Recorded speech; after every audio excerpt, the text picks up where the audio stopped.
Whoa. The fuck? Everything's all reset now?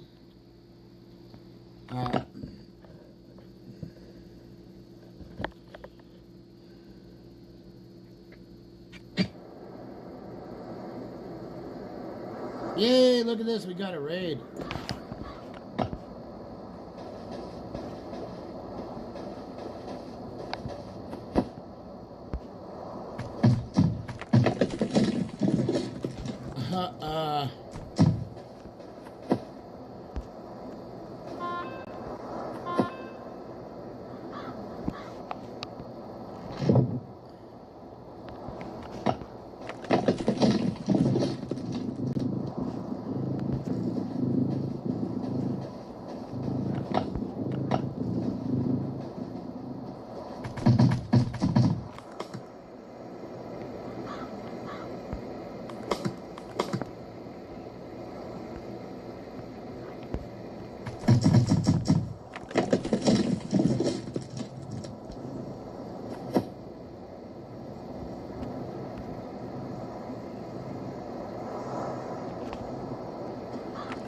Why the fuck is everything smashed? You can't smash everything in my fucking base.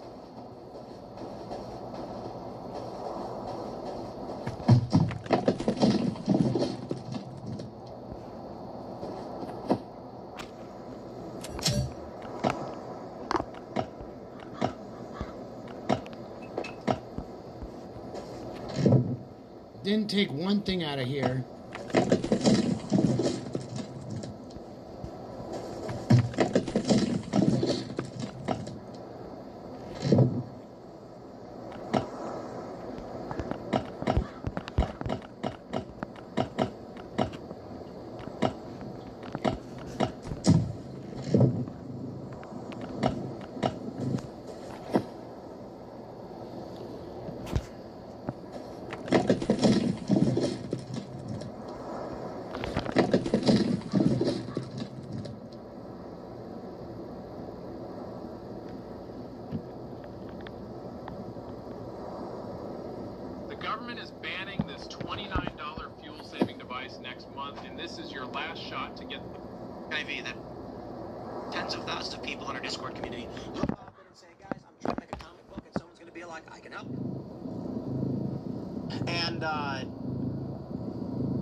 This question and his answer saved my about that. Way, their marriage was incredibly Right on, everybody. We'll see you all over at rumble.com/TCastIRL right now. Thanks right now.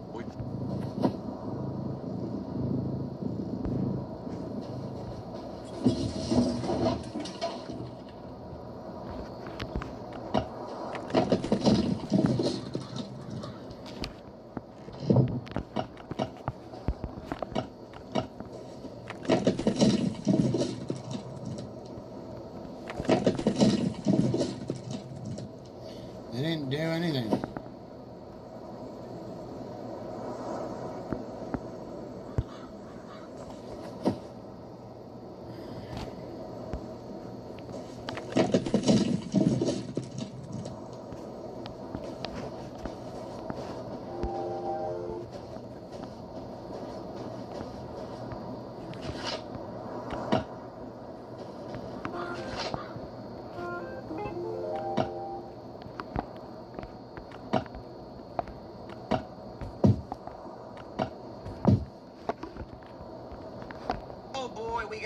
We got drama.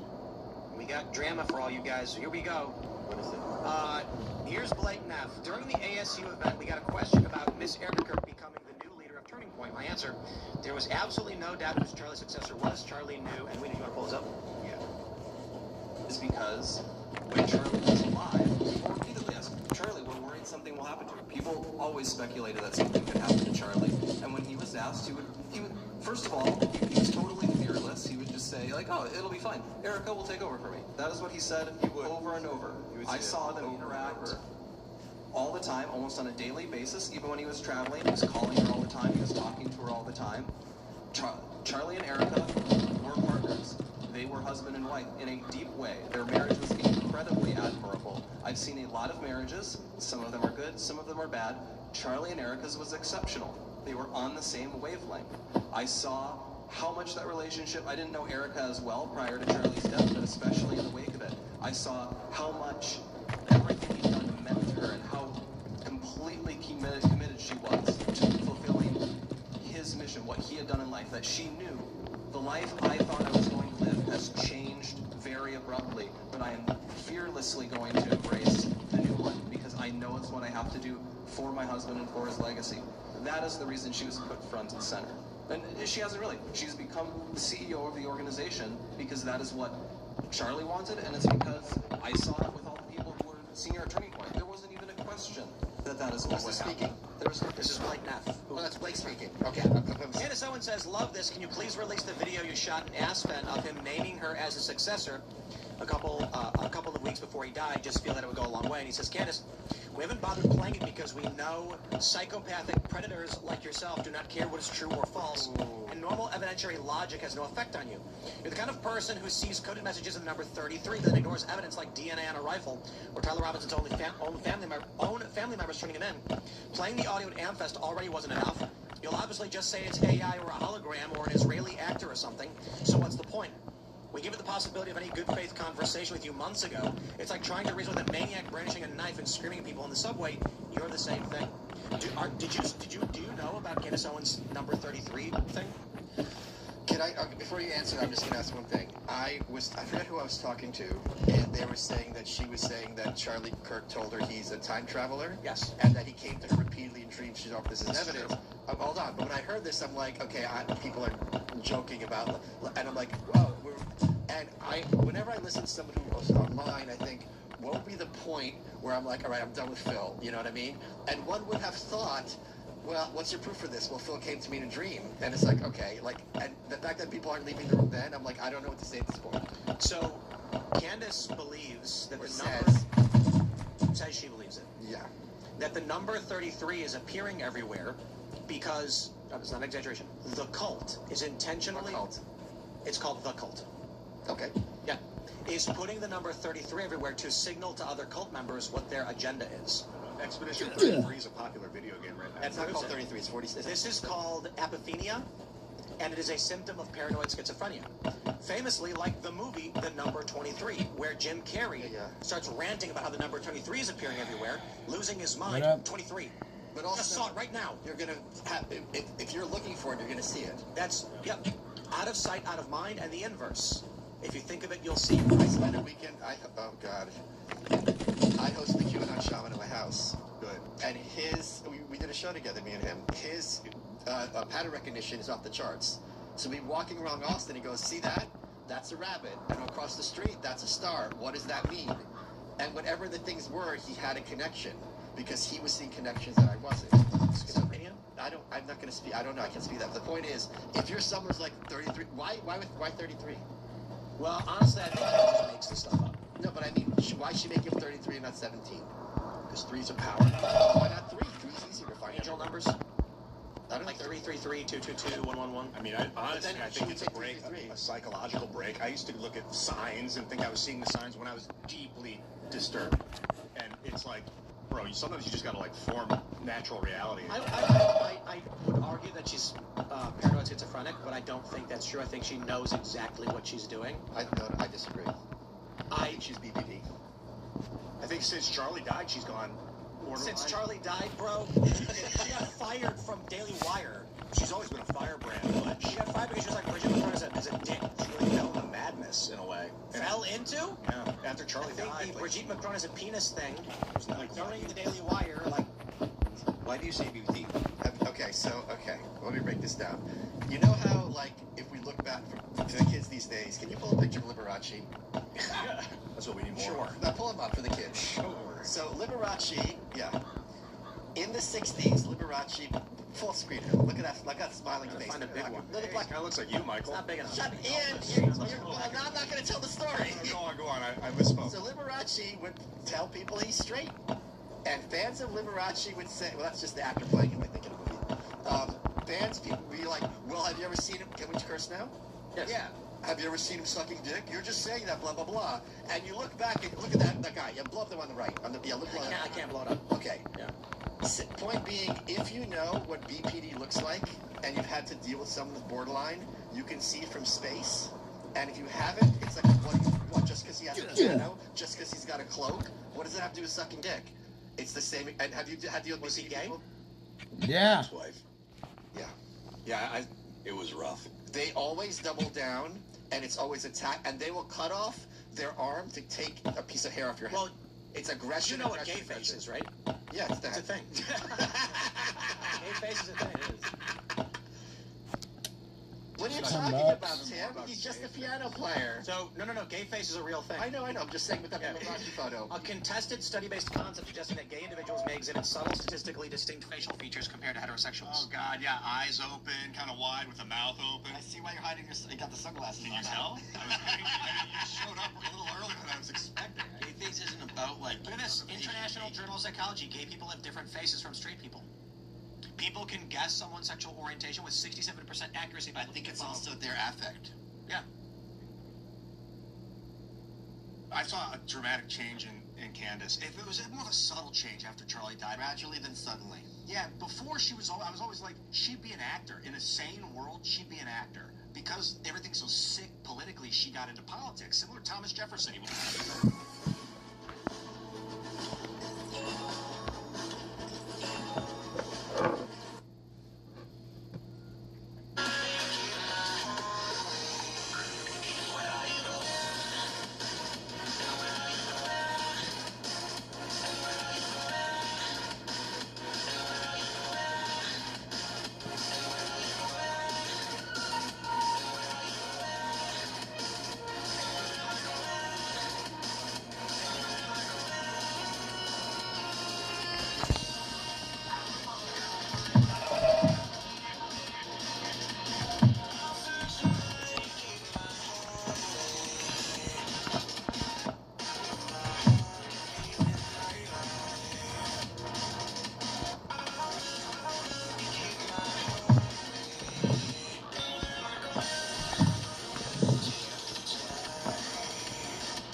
This is a 5C4 raid.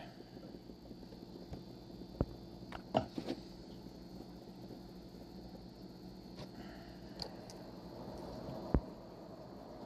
fucking bike.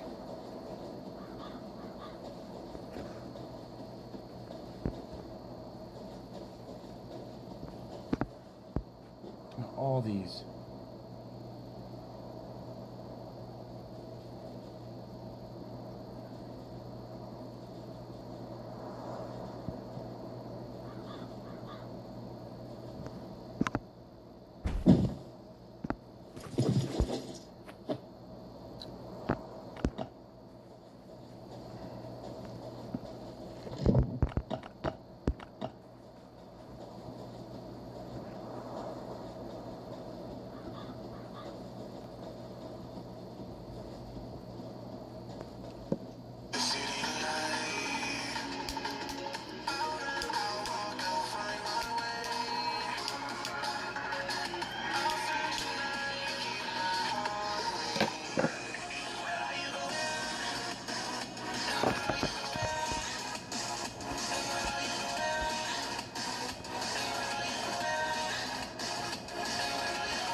Yeah.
bridges, we'll hit bridges, and we've hit some. We'll hit some bridges. We've got a couple of nice bridges in mind. But Beautiful bridges. if they come to the table, that'll be good. But it doesn't matter whether they come or not. We've set them back. It'll take 15 to 20 years for them to rebuild what we've done to them. They have no navy. They have no military. Now, I know what some people are saying, and I understand this is legitimate criticism or conversation. Well, maybe they weren't anywhere close to nuclear capabilities. Okay, the IAEA did not say that. Iran themselves said it. But again, that was used to be the predicate for, and this is to enrich the military-industrial complex was one, or this is so that we can have a never-ending or a forever war for Israel. This is doing the bidding of Israel. We're going to kill everybody. American soldiers are going to be on the ground. Your children will die for Israel. Right, so has that happened? If none of those things happen, and if it's not World War III, and if it's not even comparable to Iraq, we say, okay, this is a disagreement, but you know what? It was done. They got out. Seems to me that we have a difference of opinion. These used to be the kinds of conversations over which we could have a disagreement. And you didn't go for impeachment or say that Kamala Harris will be the exact same. And again, this has been always their stated goal, not just ensuring that they cannot develop a nuclear weapon, but ensuring that they don't get to the point where we wouldn't be able to stop them. Meaning, as they work on nuclear weapons, they would have the ability to protect it, create effectively a protective dome. Once they get past that point of no return, there's nothing we can do. It's just a matter of time. Rubio reiterated this, talking about how that has been the mission. And if they leave, then that would mean that they were telling the truth. Otherwise, what would be the incentive? Here he is. Many Americans are asking, why did the United States have to attack Iran now? Well, let me explain. Iran wants to have nuclear weapons. Of that, there is zero doubt. If what they truly wanted, which is what they claim, is nuclear energy, well, they could have nuclear energy like all the other countries in the world have it, and that is you import the fuel and you build reactors above ground. That's not what Iran has done. They build their reactors and their facilities deep in mountains, away from the public glare, and they want to enrich that material. The same equipment that they could use to enrich material for energy, they could use to quickly enrich it to weapons grade. We were on the verge of an Iran that had so many missiles and so many drones that no one could do anything about their nuclear weapons program in the future. That was an intolerable like the United risk. States? Under no circumstances can a country run by radical Shia clerics with an apocalyptic vision of the future ever possess nuclear weapons. This was our last best chance to eliminate that conventional threat, that conventional shield that they were trying to build, and the president made the right decision to wipe it out now.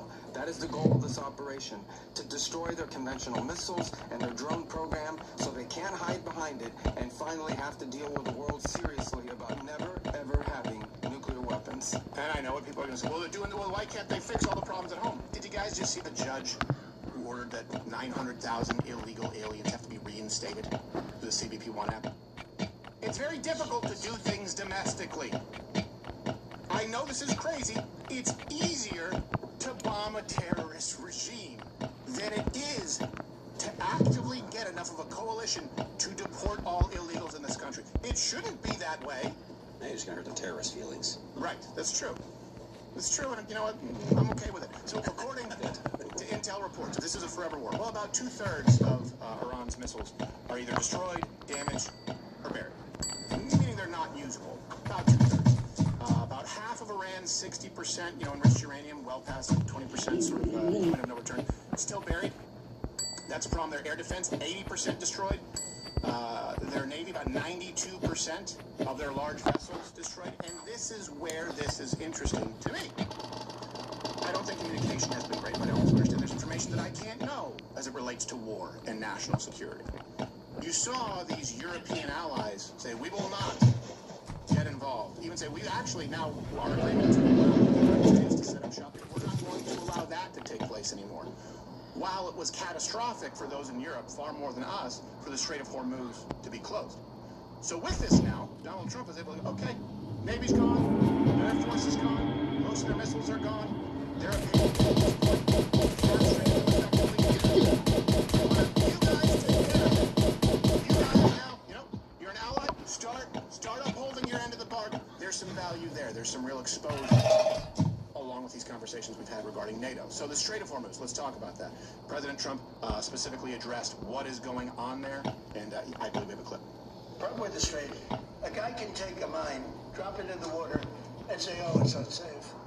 It's not like you're taking out an army, or you're taking out a country, or you can drop it. Or you can take a machine gun from the shore, shoot a few bullets on a ship, or maybe an over-the-shoulder missile, small missiles. That's not for us. That'll be for France. That'll be for whoever's using the Strait. But I think when we leave, probably that's all cleared up. Today, tremendous numbers of ships were sailing through. From what we're seeing, there are more ships going through right now. We don't know exactly why or how many. He reiterated that on Truth. This is something that, if you guys know, Donald Trump has talked about how the international coalition, they've really just sort of been allowing us to bear the burden. And that can't happen anymore. All of those countries that can't get jet fuel because the Strait of Hormuz, like the United Kingdom, which refused to get involved, well, in the decapitation of Iran, I have a suggestion for you.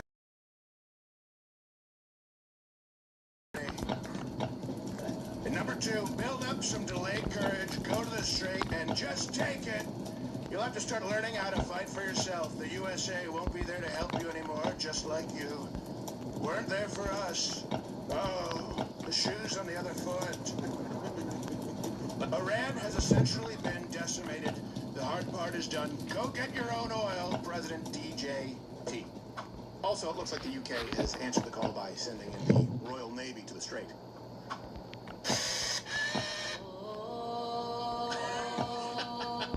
Man. I don't even recognize you anymore. No, just really quickly, so it goes into one of their other leverage points was the Strait of Hormuz. If they ever got pushed too far, a deal wasn't going the way they wanted to, they could absolutely shut off the world's oil supply through the Strait of Hormuz. This takes that out. Why do you think we went after 92% of their large boat navy? Right. Why do you think we did that? Right. Look, It's part of the plan. you may disagree with it, and I understand that, but the comparison I keep wanting to bring us back was Iraq and World War III. Gas prices went up to $4 a gallon. Terrible. Highest since 2022. Could drop back in a month. But let's compare that to Europe.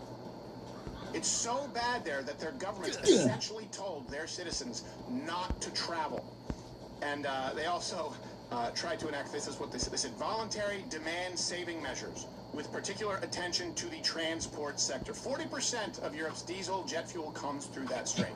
So while it's been very inconvenient for the United States, I'm not happy about gas prices either. That's why I think we need an exit strategy. It is catastrophic for Europe, who refused to get involved. And I understand, well, they wouldn't have been put in a situation if the United States didn't do it. It was a matter of time, guys. Yes. It was a matter of time.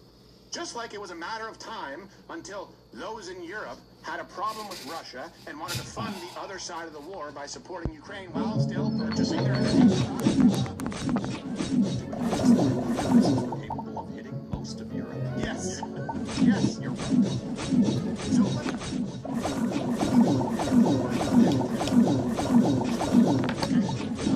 here are the sort of their missile shields, their nuclear program.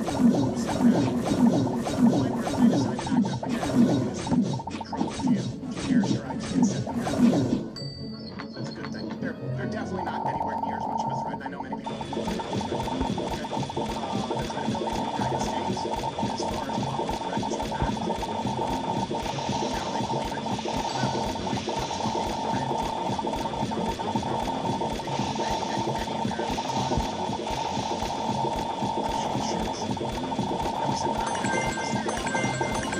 billions of dollars. We actually handed them $1 billion in cash when you look at the Obama administration. And now we said, well, you know what? We're not very well.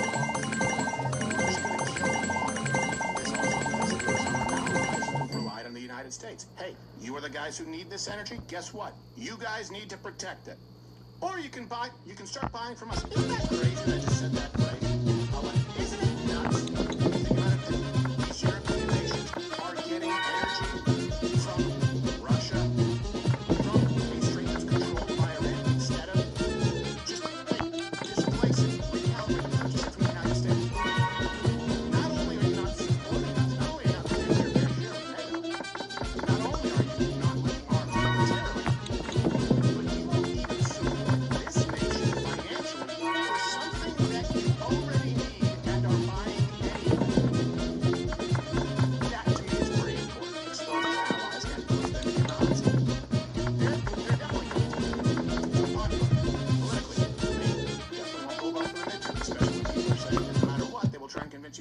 was a forever war. Somehow it didn't work out.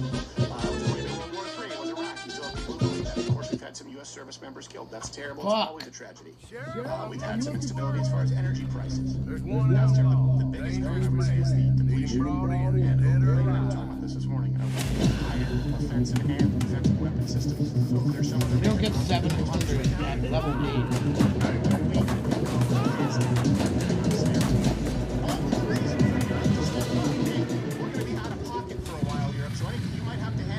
We're setting our email to auto-respond. So fucking lame. That's not what the game looks like. Defend yourself. Yeah. This isn't what the game that's where we looks are. like. Yeah. And like I said, 3 months, give it 3 months. Is that reasonable?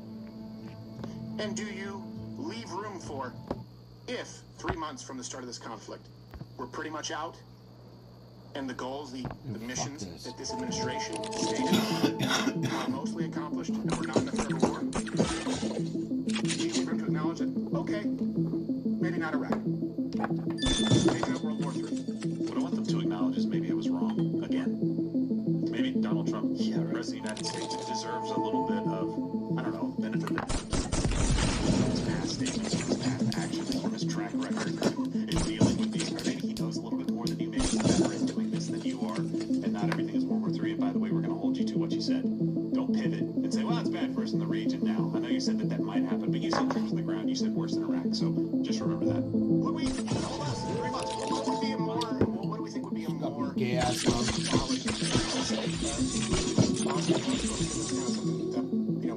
I was obviously, but it was largely airstrikes, and then we had people on the ground, and there were some fights, but it was mainly rebuilding right at that point. Peacekeeping. Yeah, peacekeeping. Gay. I think that would be more comparable to this Oh current my Iran God. conflict than Iraq. If you're going Choose to a pick one, girl with her ass and out. does anyone say that was reason for impeachment and that's what destroyed the United States? The primary difference is that Iran is more of a threat globally than what we're dealing with there. But I think it's more, I think it's more apples to apples. And I know that people say collect $7,000 from the Jews, even though I was told that to collect $7,000 from the Jews was because we'd have American blood in the soil of Iran and it would be a forever war. So I don't really know how I'm going to get that Jew money, but, let them know to give me a call. We might be, by the way, running out of some pretty critical munitions, but that doesn't mean your portfolio has to run out of some of your assets. So go to LWCgold.com, see if you've qualified for a no fees for life IRA. Thanks to True Gold, it's gone up about 77% over the last year. Not saying only buy gold. No. But the news of this stuff right now is pushing everything higher. Yeah. So gold included. So check it out. Trump tends to do pretty well in these situations. I think he's speaking tonight at 9. I believe he is. As well to address the nation. So it'll be pretty big news on this. Hopefully, we'll see. Speaking at 9 tonight, and I will be speaking, actually, a debate. So Change My Mind started 2016. Maybe the first one broadcast was 2017. I think we did a test run or two. When we started it, I always wanted to sit down with professors. Hoped for it, reached out, never took place. To the point where we kind of, okay, we just sort of gave up. I guess we'll just have to do this on random streets in downtowns or with students. Sometimes we would do it with, professionals that ended up morphing into black and white and the gray issues. But April 10th at UPenn, I will be, hosting. Actually, I'm not hosting. We have a separate moderator. There you go. Yeah. They pick the school, they pick the moderator, they pick the terms, and we will actually have a debate, a discussion. So easy a student can do it. April 10th, UPenn, 7 p.m. Eastern. Change My Mind. It's the next chapter. Hey, YouTube, what you're about to watch is a new segment we call Change My Mind. Open campus, a college campus. Sure, it's an open campus. Yeah, do whatever we want. You can do whatever you want. You can protest. Any professor you pick. Any professor. Yeah. And or set up a dialogue how you think it would be best or most fair. Forgive me, or your sources. What do you usually read? CNN, Twitter. CNN, Twitter, and a lot of professors probably here. Probably. I think you're somewhat parroting from what you've learned from your professors. So I don't think... I agree with you that data from CNN and Twitter and professors is wrong. Liberal professors and students, you've seen if they start yelling. Yeah. Statistics are you reading? The statistics of, according to the FBI. 10% of women and 12% of men are raped on college campuses. Incorrect. I don't know how many professors are willing to debate. Do you know professors here would be willing to? We would be more than happy. Honestly, no, I don't. You've been failed as students. You've been failed. It's time to go straight to the top of the people who failed me. When we started to change my mind, the idea was back in 2016. The more I went on campus, the more I saw the failures of the institutions. And I want to be really clear about something. This was never designed to mock, denigrate, or dunk on students who don't know any better.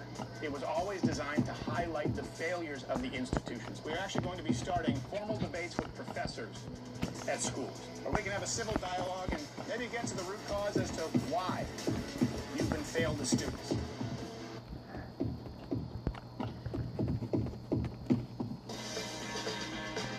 Free speech and why you should give a damn, Jonathan Zimmerman. Why should we give a damn? Well, we should give a damn because free speech has been at the core of every movement for change in this country. Racial and gender and sexual contemporary perspectives. Sex education, I discovered, is precisely the opposite. Same.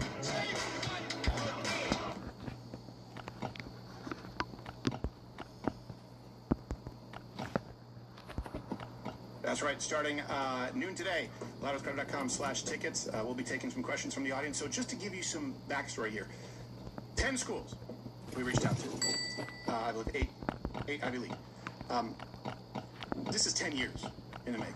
10 years we've been trying. It's been a no-no where we decided we're really going to be aggressive to try and get this done. Because a lot of students would ask us, why won't you come in and have these conversations with professors? Believe me, we've tried. And in this case, we named it publicly. 10 schools. Let's go fuck up all these things. Yeah? So we're going to grab our 1 hour gun. And then they dropped out. And then we had one fuck up some at Harvard shit. with a professor. So, oh, okay, great. And then they listed their terms, which are so absurd that you understand this wasn't done in good faith. In the end, we ended up with only one professor at UPenn, Jonathan Zimmerman, who was very gracious, accepted it, the only one with the balls to show up. But I'm going to actually show you the terms, the kinds of conversations that had taken place with other professors, so you understand just how much they have tried to avoid and control dialogue. But one did accept.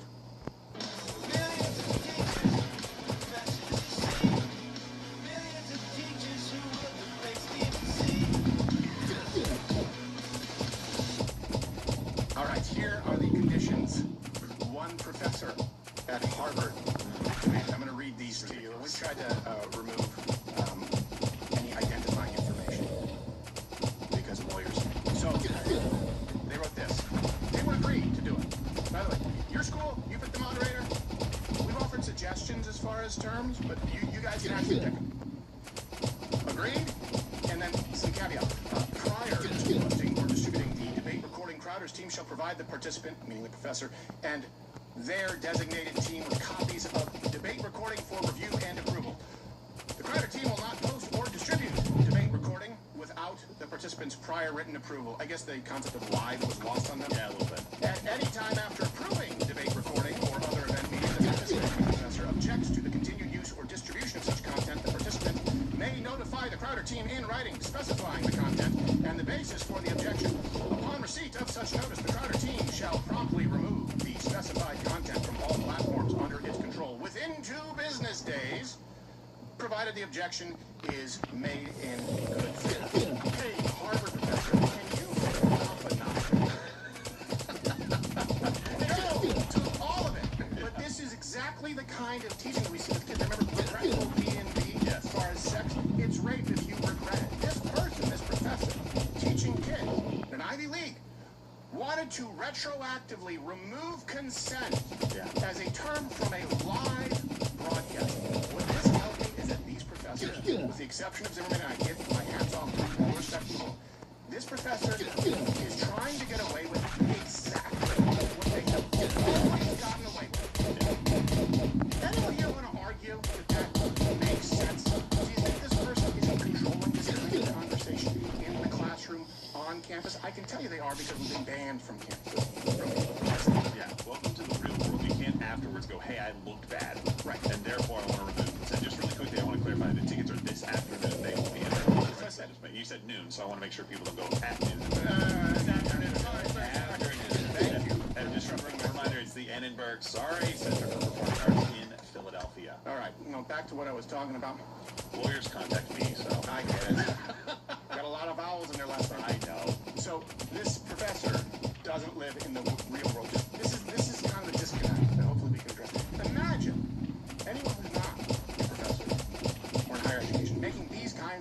wild demands in the real world, in actual business dealing.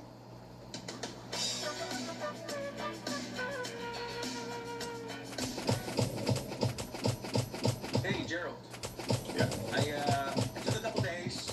I went over everything I thought about it, and I know what I want to demand from every contract. All right, shoot.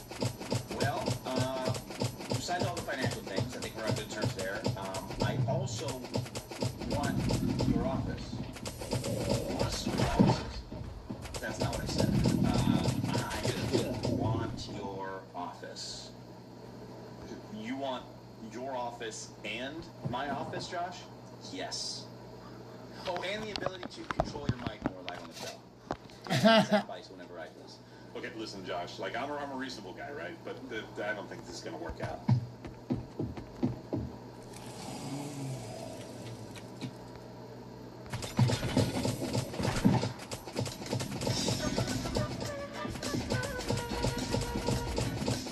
Well, part of the deal. That's a pretty good deal, actually.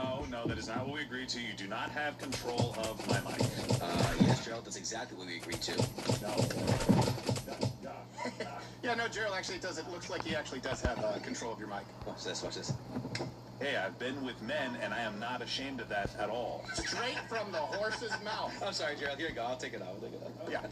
I'll do this. I also have the ability to shock him whenever I want. That's great. I love that. Yes. I love that. Save that, and you know what, Toolman? Save that as a preset so you can get in some of the action, some of the shocking Gerald action. I'm way ahead of you. This is great. I like this. It feels like Ivy League in here. He almost cursed. We do, though, have a guest to get to, and everyone we want, of course, welcome him because he has made this possible. The only one. Debate is going to be April 10th, maybe more of a conversation, 7 p.m. at the Annenberg Center for the Performing Arts, UPenn, louderwithcrowder.com/tickets. Starting this afternoon, please welcome Professor Jonathan Zimmerman. Sorry, Professor, there was a stinger playing a silly horse shit before you came on. Welcome, sir. Can you see us and hear us? Yes. Thanks for having me. Thank you for being on. I'll keep it because I know we'll be there for an hour and a half. So Professor of History, of Education, and Graduate School of Education, including America, culture wars in the public schools, too much to handle, a global history of sex education, education, teaching controversial issues in American schools, politics, what everyone needs to know, free speech, and why you should give a damn. I mean, so many books. Let me ask you, why do you think you're the only one who said yes? Well, look, I can't speak for any of my colleagues who said no. All I can tell you is why I said yes, right? And the reason I said yes is because I believe in dialogue across difference. Steve, I'm a liberal Democrat, and I know that you are not. That's true. And that's precisely why we should talk to each other, because that's how I think people learn. Right. I generally don't learn from people I agree with. I learn from people I disagree with. Yeah. And I think that especially right now, with the country so polarized, it's important for people that have different points of view to converse with each other. Yeah. No, I think that's a healthy perspective. I don't learn that much from people who agree with me, but it makes me feel big. Like I can hurt the little man. So I like having yes men around me. Well, let me ask you, the problem is I'm reading these books, I'm like, yeah, sure, I agree with it. So I know some people will be asking, well, why are you having this? It doesn't sound like it'll be much of a debate. And I think we both agree that freedom of speech, I mean, I don't want to put words in your mouth, is paramount, is very important. And like you said, we're very polarized as a nation. I think maybe where we'll find disagreement, hopefully in offering solutions, is maybe the root cause of it, or where we think we should move forward. Does that seem like how it's going to go? Yes, and I agree with that. And on the second point, Steve, one place where we may disagree, and note I said may because I'm not sure, is my own claim that the Trump administration is now restricting free speech in all kinds of harmful ways. I don't debate, or I should say, I don't doubt your central premise that the university has done a very poor job of both defining and protecting free speech, and they've often been in the place of censoring it. So we agree on that. Mm-hmm. But we both had moms, and I believe our moms taught us that two wrongs don't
Find your perfect tax expert, whatever your tax situation might be.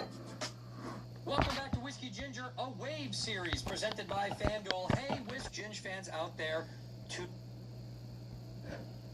it's live, it's available, and it's... Give some notes they don't edit. I've been in this for months, trying to put this puzzle together, make sure it's the best sound mix, getting songs from people.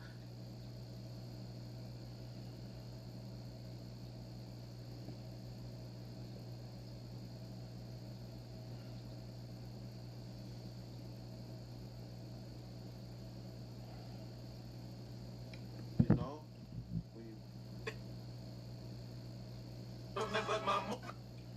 we are done. But yeah, man, we got a few. I'm always. Yep. Not. What's like?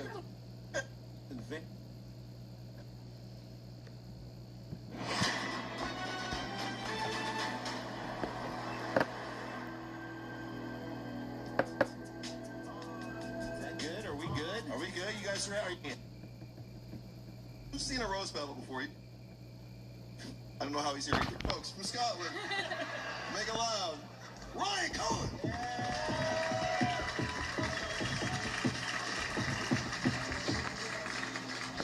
Yes! Thank you. Same question, Ryan. Welcome to the States. You guys say hi to Ryan. Yes, looking like a malnourished proud boy. You look good. So you're battling Shalaka Corrupt here. What do you know about Shalaka? I mean, you've heard that she's the league MVP. She's 14-2. She's won 10 more battles than you this season. Yeah, she won the tournament that I ran, so it's going to be a good one. I need to grab Yes, little bits of shit. This is one So we round. go It's 5 do jokes, those. right, Pat? Do all Yeah, these 5 over jokes here. apiece. And by the way, the winner of tonight's Looks like we tournament need to gets do this that, kick-ass too. championship belt right here, $1,000 cash prize, and we're giving out a $250 bonus for joke of the night. So make it loud when people are killing it up there. This, by the way, Yes. this belt will make sure that you guys get strip search at the airport. So when you try and bring that home. All right, Shalaka, since you were the higher seed, who's going first, you or Ryan? Ryan's going first? Are we ready for this? Yeah. It's the World Championships, the first semi-final, London, Scotland, let's roll! Okay, so this unbearable cunt is Shalaka Corrupt. Shalaka's glasses are so thick that when she looks at maps, she can see people waving back at her. Yeah. I checked out Shalaka's name on the internet. Shalaka in Hindi means God's honesty, which isn't that funny, but until you actually look at her second name, Corrupt, which in Hindi means, genuinely, an ugly face. What's the color in roaster? God's already fucking done it. I do have glasses, and I wish I wasn't seeing you in HD. Anyway, this sickle cell anemic is Ryan Cullen. Ryan's so...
What?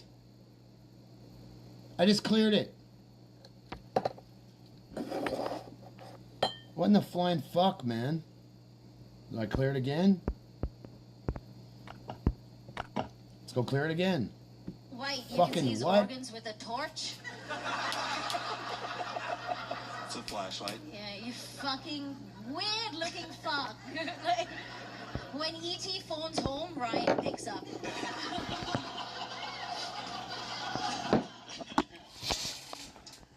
Why do I have to do this twice? I suppose one miscarriage is enough to put most people off trying again.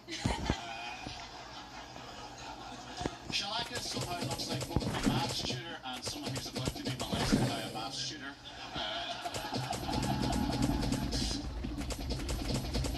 This floating corpse is Ryan Cullen. Ryan's a Catholic virgin. He gets hard when he's offered the body of Christ. The blood of Christ is what he calls tearing his asshole for the priest. Okay, lots of halal burgers.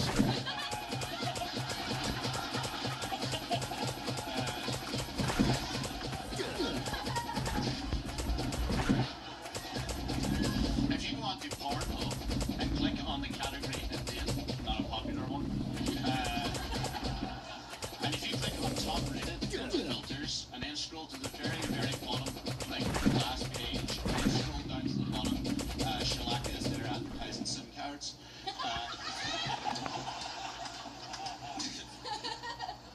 Oh, Ryan sounds like a leprechaun but looks like a leper. Ryan looks so fucking ill. He looks like he comes in lumps. Oh, yuck.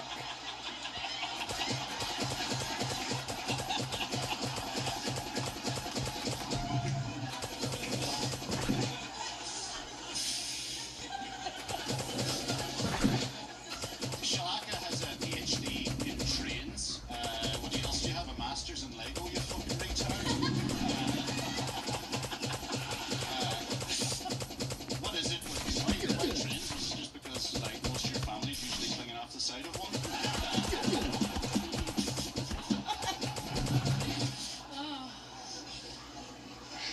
This inside-out condom is Ryan Cullen.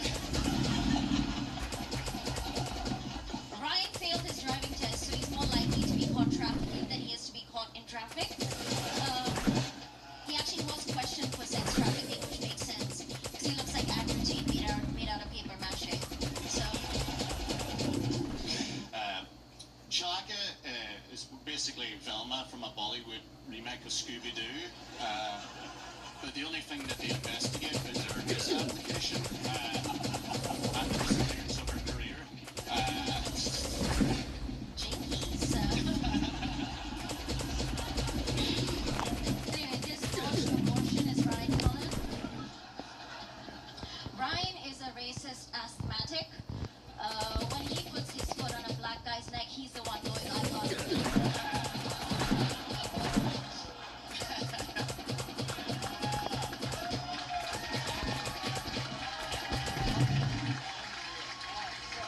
That's how you survive fun. That's Shalaka Corrupt. That's Ryan Cullen. You're an audience. Make some noise. That's how we kick it off.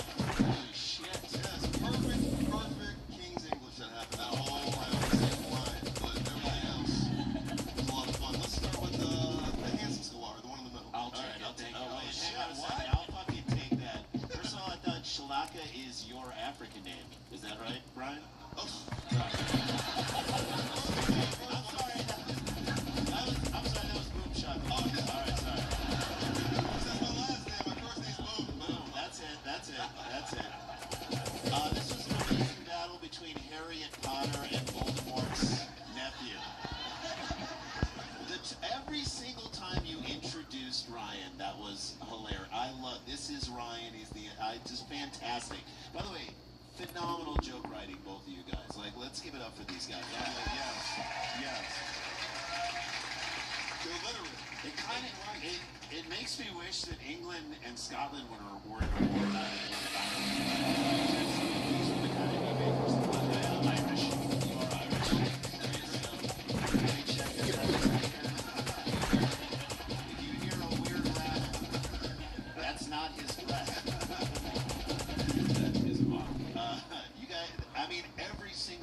always hit. I have a hard time.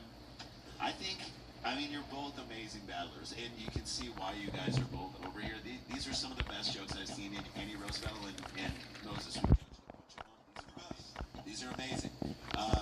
But if you're asking me who I thought won this thing, yes, I would say Shalaka threw a couple more haymakers, and every single time you said, "This is Ryan," and then a joke after that, it was amazing. But you guys both did an incredible job. This was very, very close, but I got to give it to Shalaka. Oh, that is one vote. Moving Shalaka closer to the championship round. Now, we'll go to the other school, our brother, the one with glasses. Who do you like? Train spotting or heavy spotting this time of the month?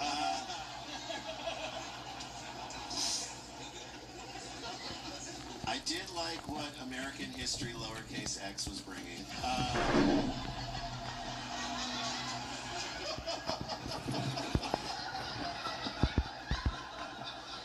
Like he would curb stomp just someone's routine.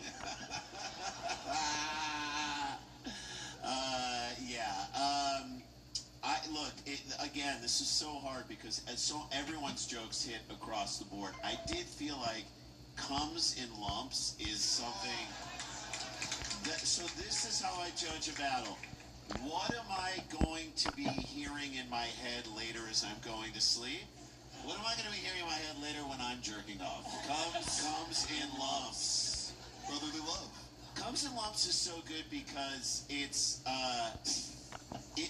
first of all, it paints a beautiful picture. Also could have been the title of Train Spotting. You know what I mean? Comes in lumps. Comes in lumps. Comes in lumps. So in that moment, this is again, we're splitting hairs, and this is so tight. It was such a good battle across the board. I think splitting hairs is something Ryan will never do. Comes in lumps just switching from you and McGregor to you lost McGregor. It's close, man. It's so close, but I gotta Shalaka, I gotta give it to I do. It's so close. 2 votes for Shalaka. That means Shalaka is moving on to the championship round. But let's hear from the commissioner. Commish, who do you like? Mowgli from the Jungle Book or Ugly? I don't know. This was just my favorite episode of Big Bang Theory I've ever seen. I thought it was fire front to back. I thought Shalaka had a lot of momentum at the beginning. The E.T. joke was fucking incredible. The Body of Christ, Blood of Christ, like left-right cross combo was unreal. And then Ryan came back with that trains joke. The double-head, the Lego thing, and then your relatives are hanging off trains. And it was kind of close until the end, but Shalaka studied the American playbook, and she was like, let me go against this white guy, and end with a good old-fashioned racist joke against black people. And the crowd went nuts. That's the formula. Yeah. That's the combo. I mean, Pat's like, you know what? I couldn't breathe during that joke.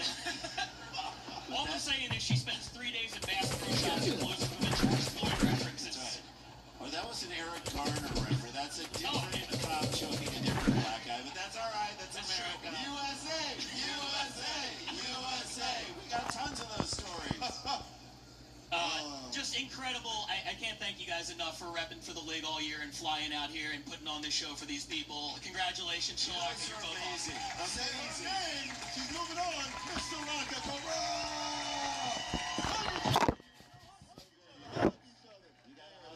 Hug it out. There it is. Folks, one time for the UK's battlers, Ryan Cullen, Shalaka Corrupt. Shalaka moving on. All right. Semi-final number 2. This is LA versus New York. A battle as old as time. Let's bring up your New York guy first. He's 3-2. He's the last contestant, last entry into this Roast Battle League Finals. Keep it going for New York's own John Ajona. My man. Wow. A real celebrity. Yeah. What do you mean? Sam Talent isn't here. Got talent in the name? Oh, yeah. Sorry about that, Solar. John, welcome to Denver. Have you ever been here? No, I just flew in, and boy, are my arms tired. Classic New York humor. Classic New York humor. This is good stuff. How do I do it? Hey, you're a former New York champion. You've seen Ryan Nesson. He's the only undefeated battler left in this this whole championship thing here. What do you know about Ryan? He told me he's a Jew, and I'm like, I got it. Oh, got it. I want to make sure his mic is up and loud. Yeah, let's turn all the mics up just a bunch so we can hear each other. Yeah, I was just being anti-Semitic. Yeah, make it louder. Yeah. These two Jews want to hear that shit again. I'm just repeating. Yes. All right. Okay, Ryan. What's up, man? You heard what he said about you. He called you Jewish. I did. What a surprise. I took 5 Jew jokes tonight, man. Well, you're undefeated. Do you think you're going down tonight here in the semifinal? I am not losing to the human speaking spell. That's not fucking happening today. No. Right, sorry, good. Yeah. This is one round of 5 jokes for the championship. Battle Shalaka later tonight. Who's got it? Oh, wait, actually, no, you're number 1. You want to go first or defer to my man here? Oh, you're asking me? Yeah. Oh, you pointed at him. Yeah, I'm sorry about that. You're number 1. I thought you knew you were number 1. You're number 1. You never look at you directly in the eye. You gotta. Sorry about that. Always look at the uncircumcised or the circumcised penis. Circumcised. I'll take it. I'll go first. Beautiful. All right, this is the champion. I'll go first, yeah. Sorry, this is LA versus New York. This is Ryan versus John. I'll be ready for this. Yeah. Perfect. Let's go. All right, guys. You guys keep it going for deep throat choke breath. John, how the fuck does your neck have an elbow? That shit looks like it evolves so you can pop your head into conversations you weren't invited. Ryan is a 41-year-old stand-up comedian who's trying to make it big on TikTok, which is a totally normal and healthy goal to have as a middle-aged man. I'm not sure if he loves watching all the teenagers dance on there because he's a pedophile, or he hates them because they get way more views. Is that it? Okay. Yeah, cool. Guys, I'm going to make this quick. I know John's got to get back to awkwardly watching couples kiss in public. Why don't I have any fucking points? John's known to get fucked up by White Claws, or as women call it, self-defense. John looks like he tells women they should smile more as he's raping them. He's doing like 3 jokes in one, but a Jew does love a deal, so...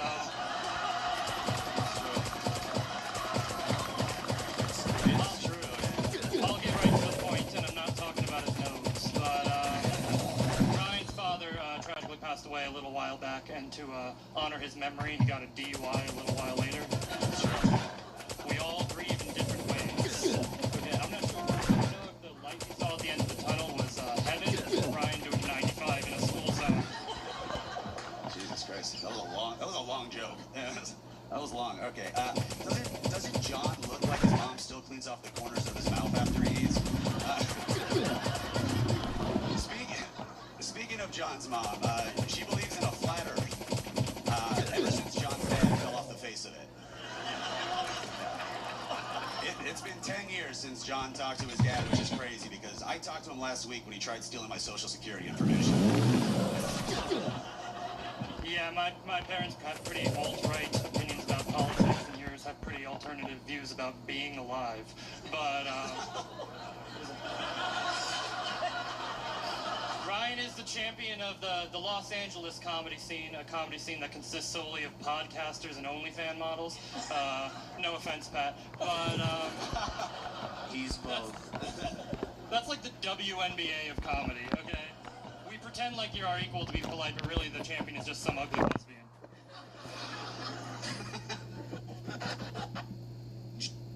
But I do think Adam had a couple more stronger jokes.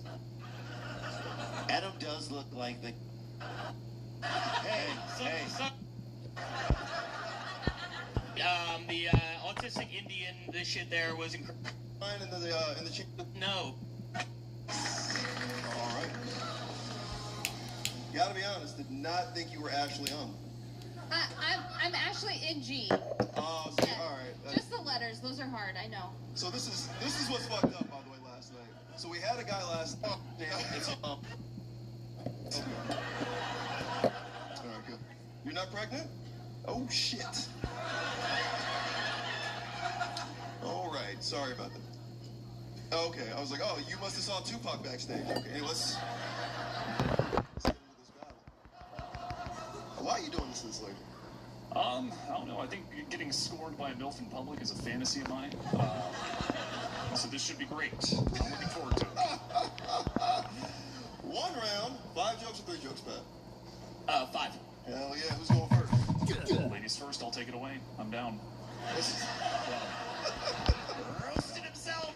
I love it. Ashley, Adam, let's roast. God, it was pretty tough to write jokes for the beautiful Ashley NG tonight. What with her Starbucks face and Dunkin' Donuts body. Ashley, it kind of looks like Sarah Jessica Parker if she looked like a donkey instead of a horse. I love Sex in the City. Something you've never had. Adam, before I get to my first roast, can I just say I love your haircut. Your mom does a fantastic job. Do you ask her to make it look like her bush, or does she just... If you've seen her bush, you wouldn't be talking about it like that. Yeah. Let me tell you that much. Oh, Adam. Adam, you look like Michael Phelps if they gave out gold medals for LARPing.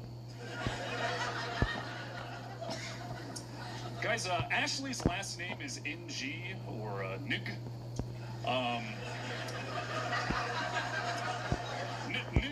Nig is actually what Ashley says before correcting herself and addressing her housekeeper by her actual name.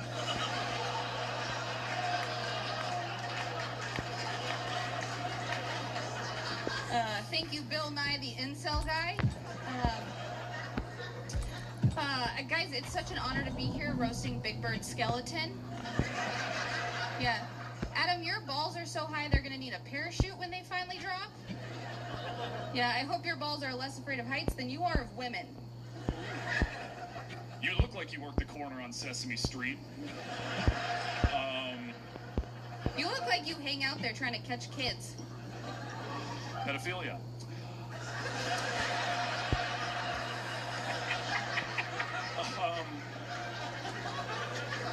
Guys, Ashley here, she actually has a kid. She's a 3-year-old. She got pregnant during the pandemic, during the COVID pandemic. Her husband said, "Babe, let's knock this out while you're wearing a mask and I can't smell."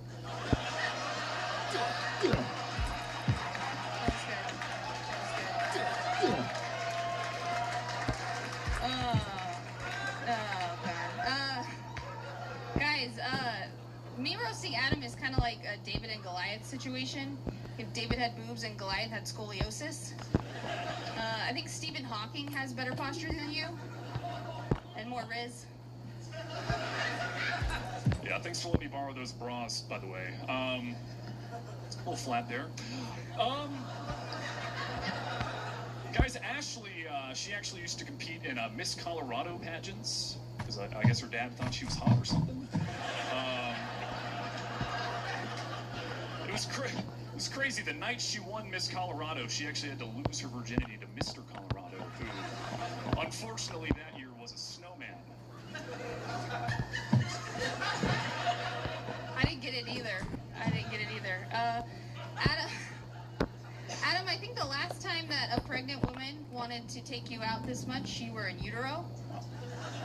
It's a good thing that your mom was in Alabama, right? Because I could be roasting a real man right now, instead of the tallest lesbian at Lilith Fair. Nice forearms, Ash. Oh shit. Oh, that's it.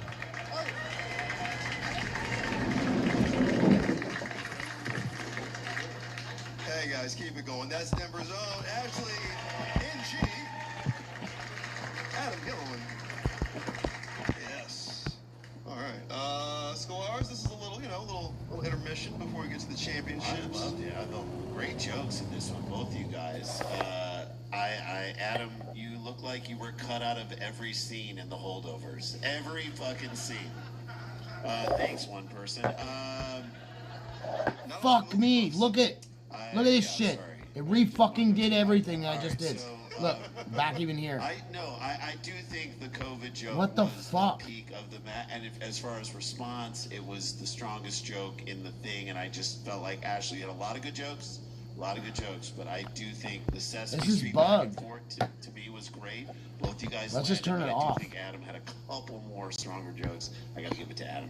Yes. I do, and you know, look, it's white guys' time, guys. So time's up, ladies. Time's up. Time's up. All right, Me let's too. go to the middle school. What'd you think of this dramatic reenactment of Casey Anthony and her boyfriend? Adam does look like the guy on every single 48 Hours who are like, we caught him in his cabin, and he had zip ties and duct tape. Adam, your demeanor up there was disarmingly hilarious. And by the way, you did a fantastic job too. I thought both you guys.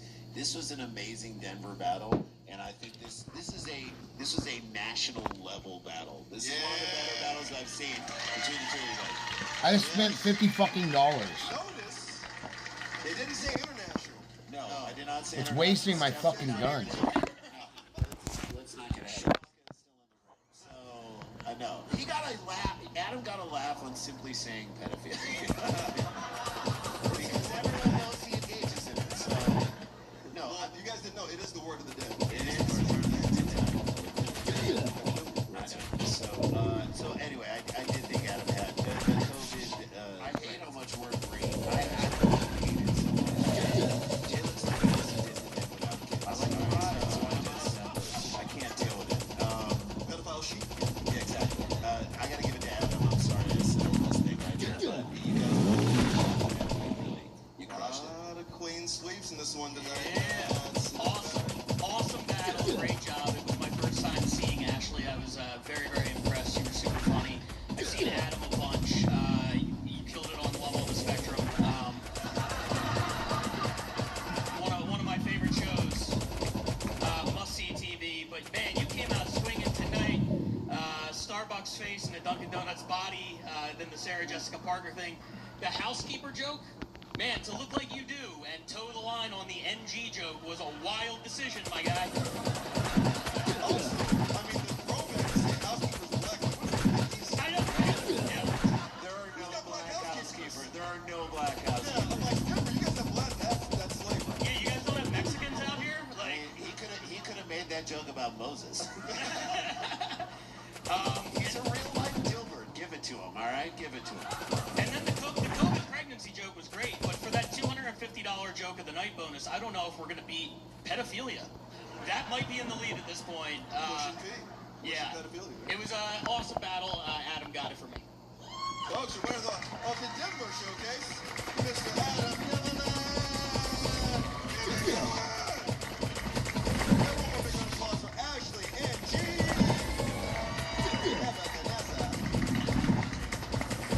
That did feel like we were watching John Benet Ramsey's appearance in like 1991. Did you say that looked like the battle of the teacher who fucked the kid in high school? Yeah. Which one? I don't know. Both. Either. I love this one. All right, you guys ready for another Denver battle? Yes. Oh yes. These are a couple of Are mushrooms legal here? Fuck yes. Are they? They are. There's a bear shit in the woods and then it becomes mushrooms and then people from Colorado eat them. Yes. Yes, 2 lumps of cum. Nope. 2 lumps You don't of eat like fucking mushrooms out of bear shit. Like, oh, do you want 1 or 2 lumps of cum? I mean, the British term for that is Fucking retards, man. I'll leave that go. Disgusting. Look it up, gang. Look it up. Audience, keep it going for the Sklar brothers, my man Pat Bronco over there. That's right. Los Angeles Performing this weekend. We are not allowed to say where we are performing this weekend, but guys, comedy works. It does work. South. All right. Yeah, not that cool one downtown. That one. What do you mean? Moderation by the devs? What are you talking about? This guy's the current Denver champion. Keep it going for my man Evan Joe.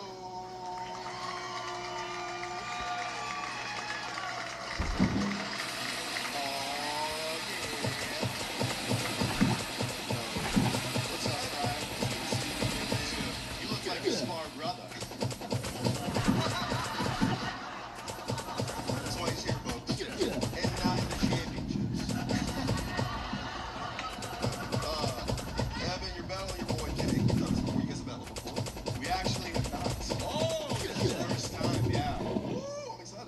talking about?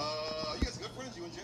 Yeah, we get along well. Moderation by the game devs. What are you talking? I don't get what you're talking about. Reincarnated revenge. They don't moderate anything. That's why people are able to hack the game all day long and they don't stop it. So I don't know what you're talking about moderation. Alright, this guy's free too. We love him. Jake, pizza!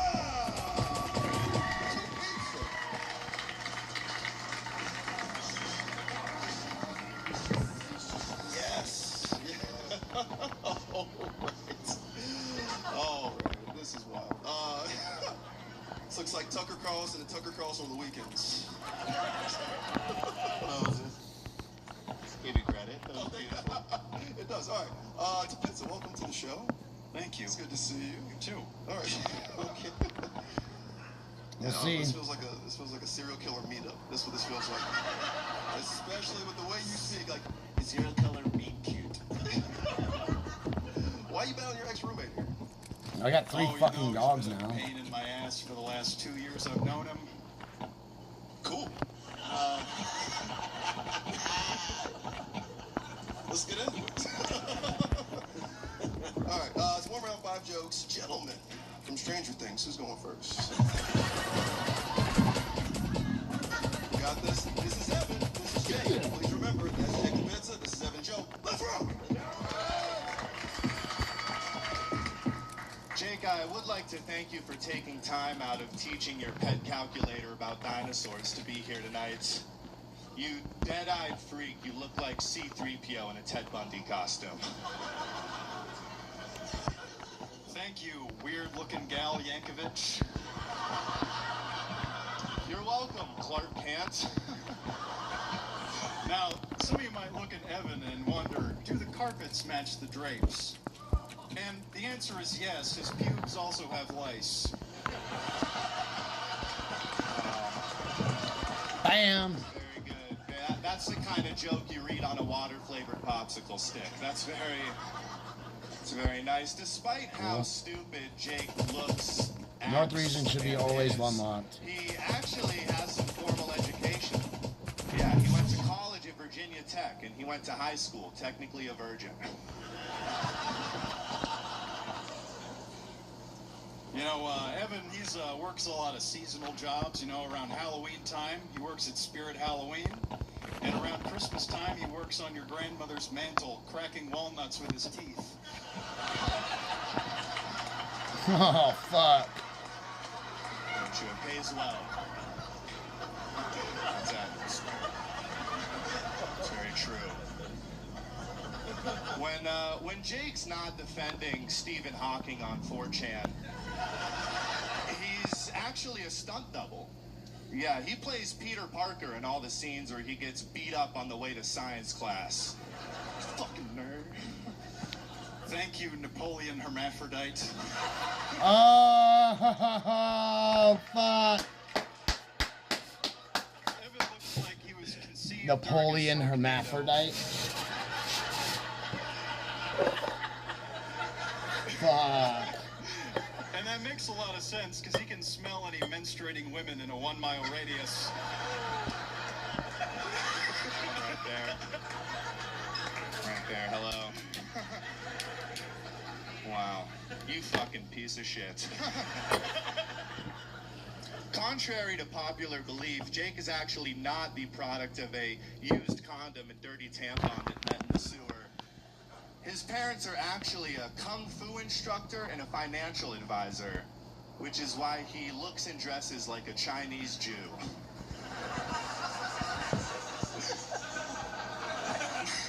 My friend Wang Goldstein is going to have some problems with that joke.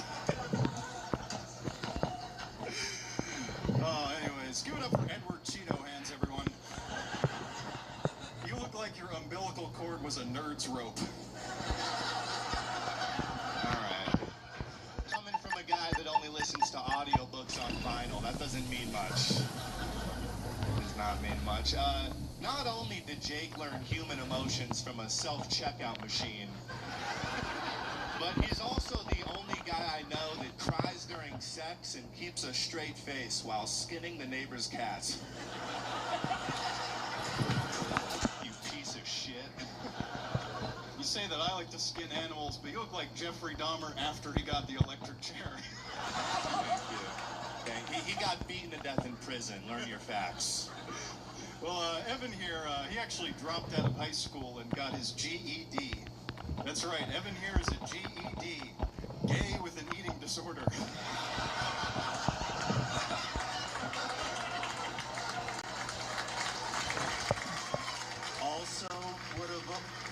Also would have allowed erectile dysfunction, sir. Thank you. Hey, one more time for my man Jake DePenza. And Evan Joe! Yes! All right, let's start with the Sklar brothers yet again. Who'd you like on Incels Gone Wild? Both of you guys look like you're transitioning, but I can't tell which direction you're going. And I think neither can you. Fucking unbelievable jokes. The checkout. Your personality you got your personality from a checkout machine. That's a fucking great joke. That is a killer fucking joke. Jake, you just had some absolute just knockout fucking punches. There were so many. Every single one of your jokes were just very. How long did it take you to come up with all this about it? Like, how long did you write these? Like 2 weeks or so. Fucking both you guys, great writing, and thank you for learning them and knowing them, and even when like it was a point where you're like you weren't sure if you were gonna do another one, but then you did do another one. Fucking great job. Give it up for these guys right here. Great battle. This is why we come to Denver for battles like this. Again, a national style battle. Jake, I gotta give it to you, but you guys were both fucking awesome. And good luck in the transition. All right. Wasted my fucking time. Now you have 15 fucking minutes. Evan Joe, you look like a school shooter who didn't do it because he wanted to rewrite his suicide note. He wanted a second draft. He wanted to go back home and do a second draft. By the way, Evan, I love you and on it for Second draft manifesto is my favorite shit ever. Yeah, I mean, I think it's clear that Jake's jokes got a little bigger response, but I do want to say that I love the presentation. I think a lot of times in roast battles, people are like, "I'll just stand on the joke writing itself." I think that's about 70% of it, but I do think 30% is how do you deliver them and how do you deliver the confidence, and you did that really, really well. And I love your presentation. And I thought both of you guys did a great job. I just think a little bigger response. Also, I felt like both of you like each other a lot. You guys both are friends. Like there is like genuine. This is what the battle's all about. No, it's love. Jesus, he actually made contact.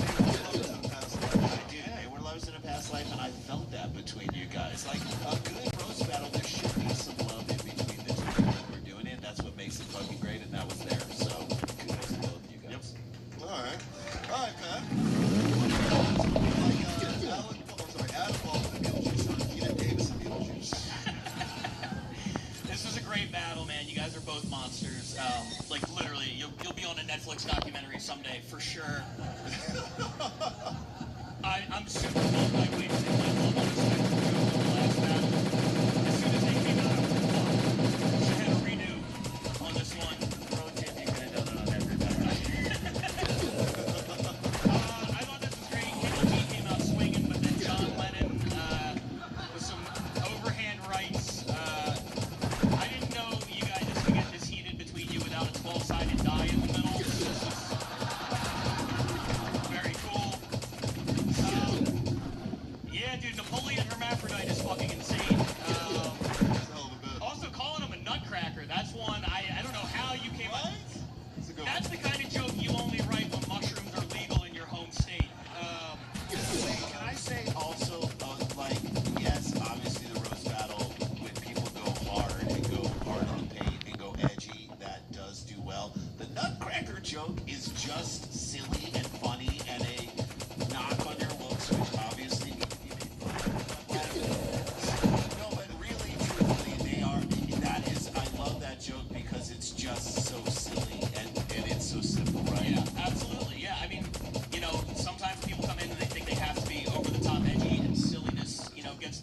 we've seen this crowd laugh at everything tonight. You guys are, the battlers are all well-rounded. The crowd's amazing, so thank you.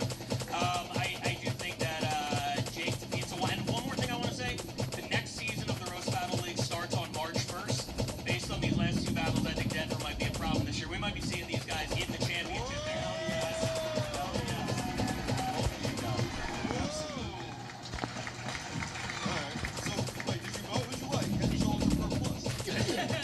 I went with Jake, but great. Oh! Here again at the Rose Battle, Jake's and Vince. Hug each other, buddies. What's on for your own, everybody? Jake and Vince and Evan Joe. All right, judges. Audience, it's time for the third round match. This is Scotland versus Denver. Let's bring up the foreigner first. You saw him earlier tonight. Make it loud. We're now 4-2. Ryan Cullen.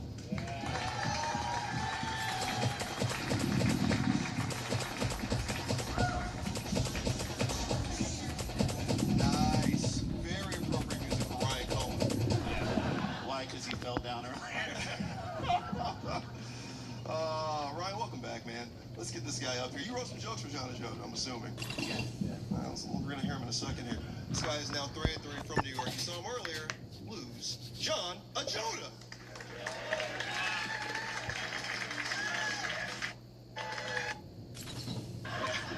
It's great. This dehydrated rate.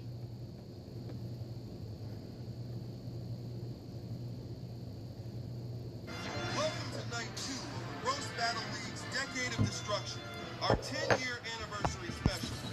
Roast fans, make some fucking noise! Doesn't Heather kind of look like the kid that Dan Schneider and iCarly would have had?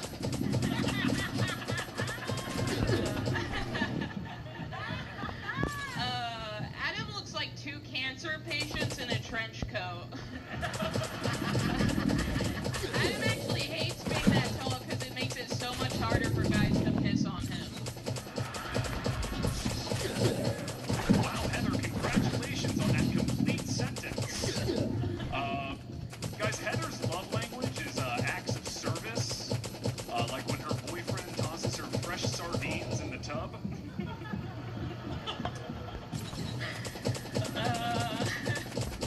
Adam, you goofy monstrosity. Adam, if you're here, who's haunting a skate park?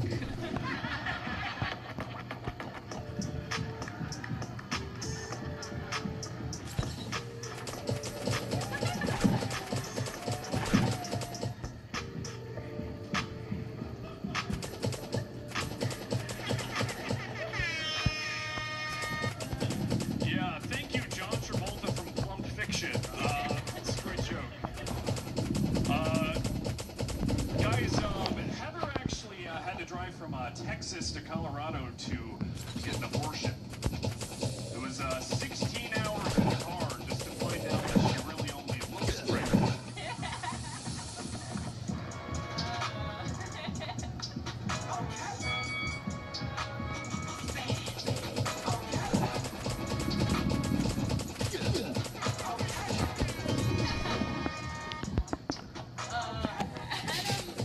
Adam sounds like a sports announcer for chess. He's got the voice for radio, the body for Twister, and the neck for getting too cocked.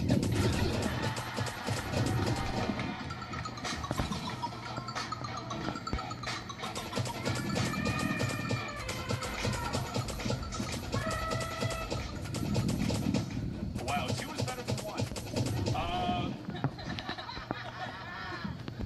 Guys, doesn't Heather kind of look like her G-spot is just when you rub her belly? You look like tube socks come inside you.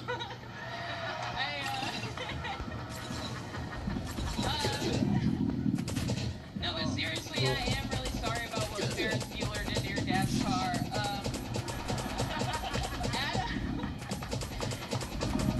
Adam is allergic to peanuts, which really sucks because his dick is so tiny he's always peeing on his nuts. Last joke. Wow, last joke. Guys, Heather says that she's a woman, I think that's only because when she looks down, she can't see her penis. You make me uncomfortable. Adam was actually the first class president to get impeached. He was using his power to make his boy classmates kiss each other. And when he resigned, he said, "I am not a cuck." Yeah, make some noise! Heather Keith, Austin, Texas. Adam Yellen, Denver, Colorado. Yes! Give it up for these two, Adam and Heather. Great job, you guys. Yeah, baby. Adam, where are you from? I'm from Alabama, but I live in Denver, so what? You both look like you park cars here at the Palladium. I don't know how Great to job, battle. great jokes. Definitely a great way to start the tournament. Thank you both. Wall attack Nick, what? What do you think? You can't make the dog attack anything. There's no way to make the dog attack anything. I am so proud. Zero. Zilch. Use those skills. Doesn't exist. To make it here. It's nice. No, they're incredible. I'm so impressed. Amazing jokes. Both of them. Yeah, they look like contestants on Unfuckable Island. All right, Steph, would you like in the World Brands for the year anniversary? I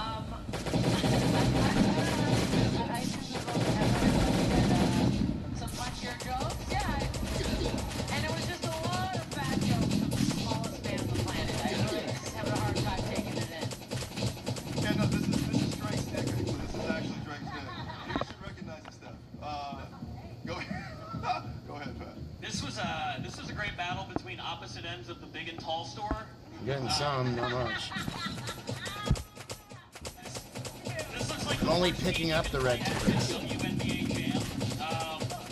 You guys look like if you had a kid, it would be Gigi DeBussy. You both look like 30-year-olds that play 17-year-olds on the Nickelodeon movie. I love this battle. You guys kicked it off with a bang. It was outstanding. I wrote down so many great jokes. Attacks don't miss you. The only thing that you do that attacks will miss you is when you're doing the laboratory and you get the agility thing where it stops the attacks from even touching it. That's the only thing. So I don't know what you're doing.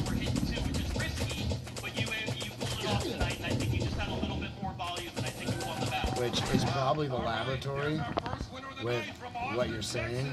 So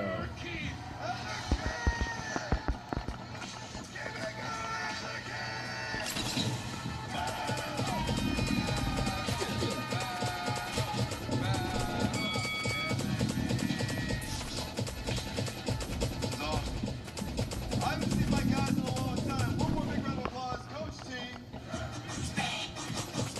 And Willie Hudson,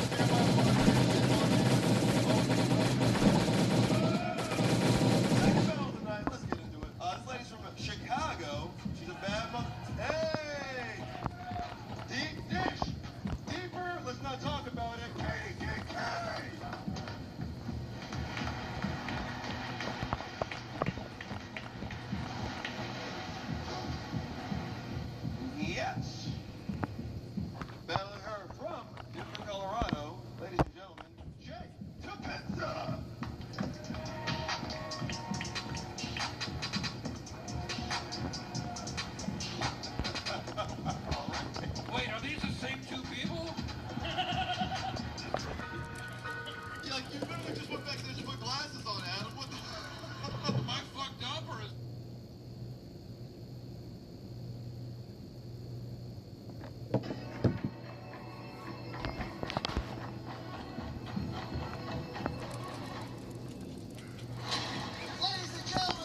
famous skateboarder? Danny Brown's not a fucking skateboarder. It looks like he's gay.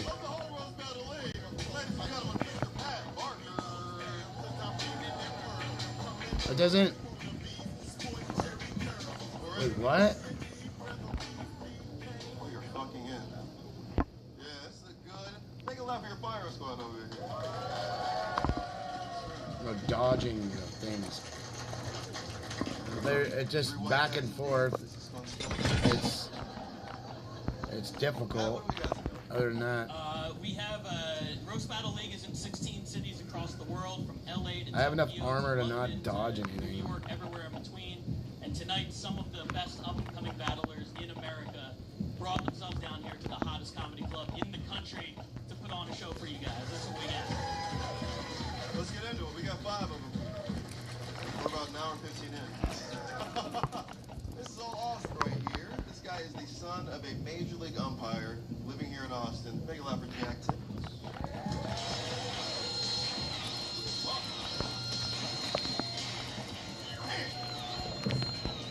Yeah.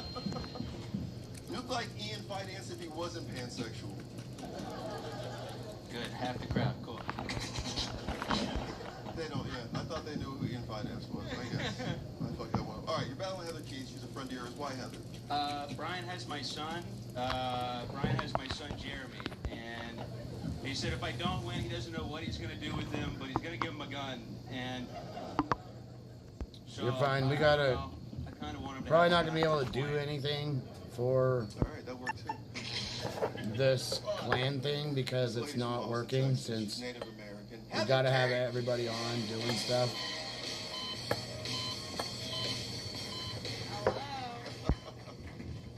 All right, why are you doing this to Jack? I fucking hate Jeremy. Yeah. Oh no. Jeremy's got a gun. 1 round, 5 jokes. Lady, gentleman, who's on one first? I'll go first. Yeah, bitches is first. You guys had an hour to think about this. So. Yeah. Yes, we did. This is Austin, okay? Some of the best right here. This is Jack Timmons. That's I'm Heather gonna grab Keys. my other shit. Every Christmas, Jack begs for a cock, and everybody says the same thing. You'll shoot your eye out, kid. Sucks.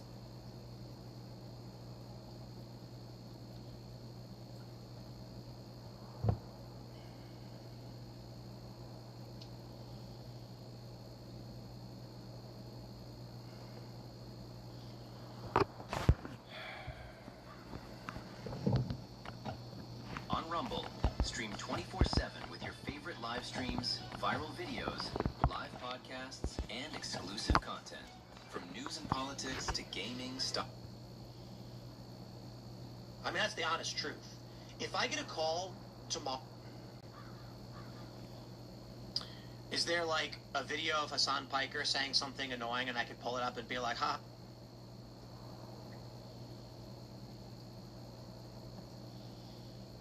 The government is banning this $29 fuel-saving device next month, and this is your last shot to get the version that actually... Shut up! They're not banning a fucking thing, you dumb fuckstick. Who you? Oh, no, that's not that.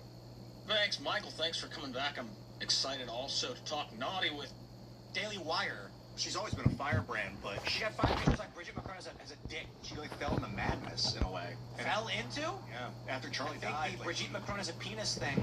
was Like during the Daily Wire, like why do you say BBT? Okay, let me break this down. You know how, like, if we look back for the kids these days, can you pull a picture of Liberace? That's what we need. Sure. Now pull him up for the kids. Sure. So Liberace, yeah. In the 60s, Liberace, full screen. Look at that, I got smiling face. That looks like you, Michael. not big enough. Shut in! Now I'm not going to tell the story. Go on. I misspoke. So Liberace would tell people he's straight. And fans of Liberace would say, well, I don't know. like if I think of the movie. Fans, people would be like, well, have you ever seen it? Doesn't look like we're getting anything because nobody's Have on you ever doing seen him anything. sucking dick? You're just saying that, blah, blah, blah.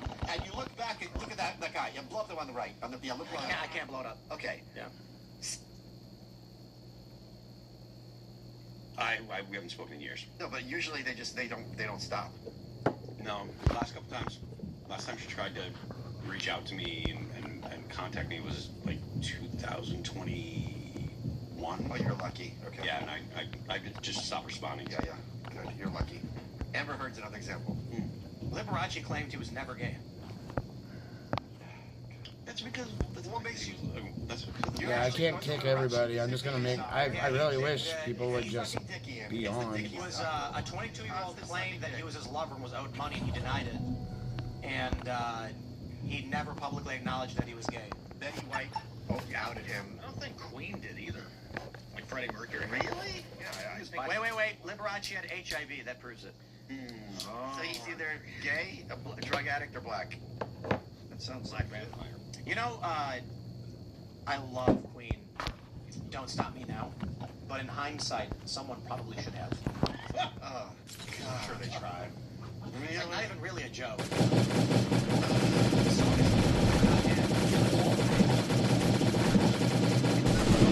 Songs are all things, because I think the lyrics don't mention that.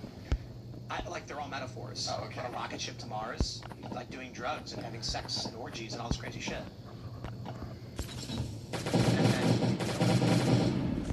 So to our point, you think Candace if she's... Well, I've met her on several occasions, and she is lucid. Right. And very astute. Like, when discussing, like, backstage for a show, talking about the goings-on of the world, she is clear and accurate and lucid and functioning and present. Okay. Kanye West is as well. There's cameras turned on. Ye, behind the scenes, he was talking like this, like, you know, I was watching what Elon was doing. It was really interesting because, and that's the kind of conversation. And we're sitting down, and that's how he's talking. He's like, yeah. What do you think about Elon? Because he's working with Jews, not with me. Like, he's a ritual. It was very calm. Camera goes on. Yo, man, I'm gonna tell you what I'm saying, yo, bro. It's Jasmine Crockett. And I'm like, what just happened? Like, Jasmine Crockett's like that too. We were having fun. In this age with this technology, it's like, are we performing or are we being real? So you think right she's now? not crazy, she's just making things up? Again, she's been on this show, she's come in, we've hung out, and when you're hanging out with her, there's presence. You know, like, I don't know if you've ever met a schizophrenic. I assume, probably. Probably, yeah. I actually do know some diagnosed schizophrenics. They're not present. Meaning, like... That's why I'm saying she's not schizophrenic. Yeah, exactly.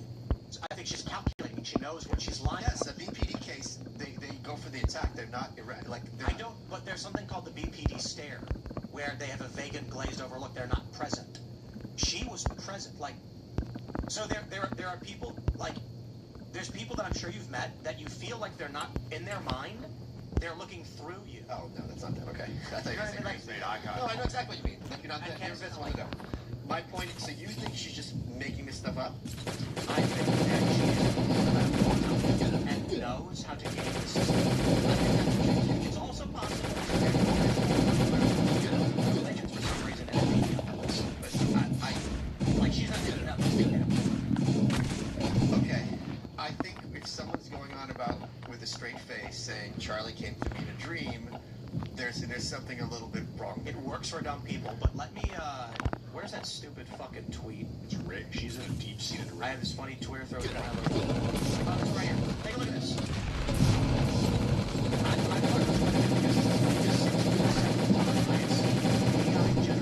I am done with Candace. I am done with Tucker. I am done with Timcast.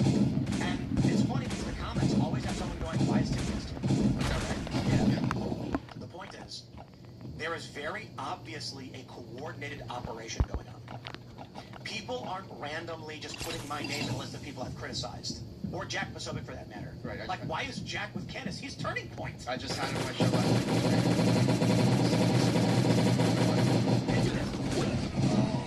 There is clearly some kind of op going on right now to say these people are... Now, I don't know what's certainly not. These people are breaking from Trump. What? The carrot will disappear? One What? theory is they expect What Trump carrot? to be on the Democrats eliminate the progressives and eliminate the rights on the right. So there's a couple ways we can look at it. This is a maybe, that's not for sure.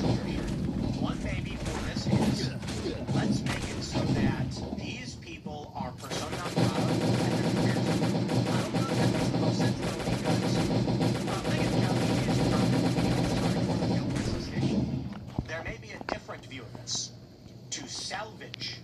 personalities. Vending machine? What The vending machines are machine? saying these are the acceptable voices we do want. Trump and the populist right, we are going to excise. Because I didn't see a vending Jasmine machine Crockett, on the Squad, list those of members, we're going rewards. to excise. We are going to have a moderate center There's space. a turkey fucking If you're thing. MAGA, screw these guys, which pushes us away from MAGA into a different space. So, one of my hypotheses, which again, I don't know the probability is less than 1%, is that, for one, I would say this. I believe there's a preponderance of evidence of a coordinated effort to create a list of non-MAGA. Like, if you're MAGA, these people are bad. This is probably the Exactly. This is the MO, but it's being done through Twitter. Yeah. Because what I would say is, Tim Cass and Jack Posobiec on the list makes literally no sense, unless the narrative machine wants these people to be on a life raft as MAGA saints. That's right, yeah.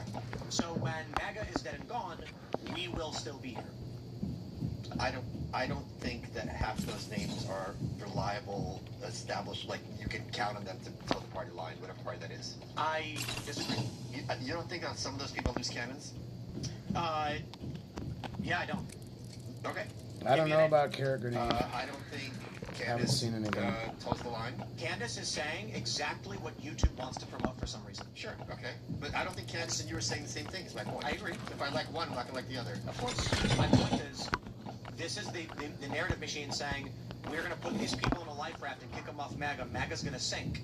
And these people obviously don't agree with Megyn Kelly and the Hodge twins, Posobiec, like, of course they'll disagree. Right. They're saying these are the salvageable personalities from MAGA. MAGA's done. It is an interesting list now that I'm looking at it more. Like Milo, Megyn Kelly, the Hodge twins, and MTG. I saw the black market thing. The black market thing isn't gonna so the black market thing doesn't reset. And Ian Carroll. The only thing that resets is the one with that you can buy random shit from every day. So you don't have to worry about that shit. Why isn't he on this list? Like, it's not even worth it to fucking deal with that shit. My point is, I'm this guy, and this is real, and I'm putting all these. Oh, right, exactly. You should be on that list. Exactly. It's early ahead of you. When has been saying vote Democrat? Yeah. But He here's was my never theory. he was never in the acceptable. Let's break this down. I'll make a few points. I see. Okay. Real Candace Owens. She is saying things that YouTube is promoting for some reason. Right.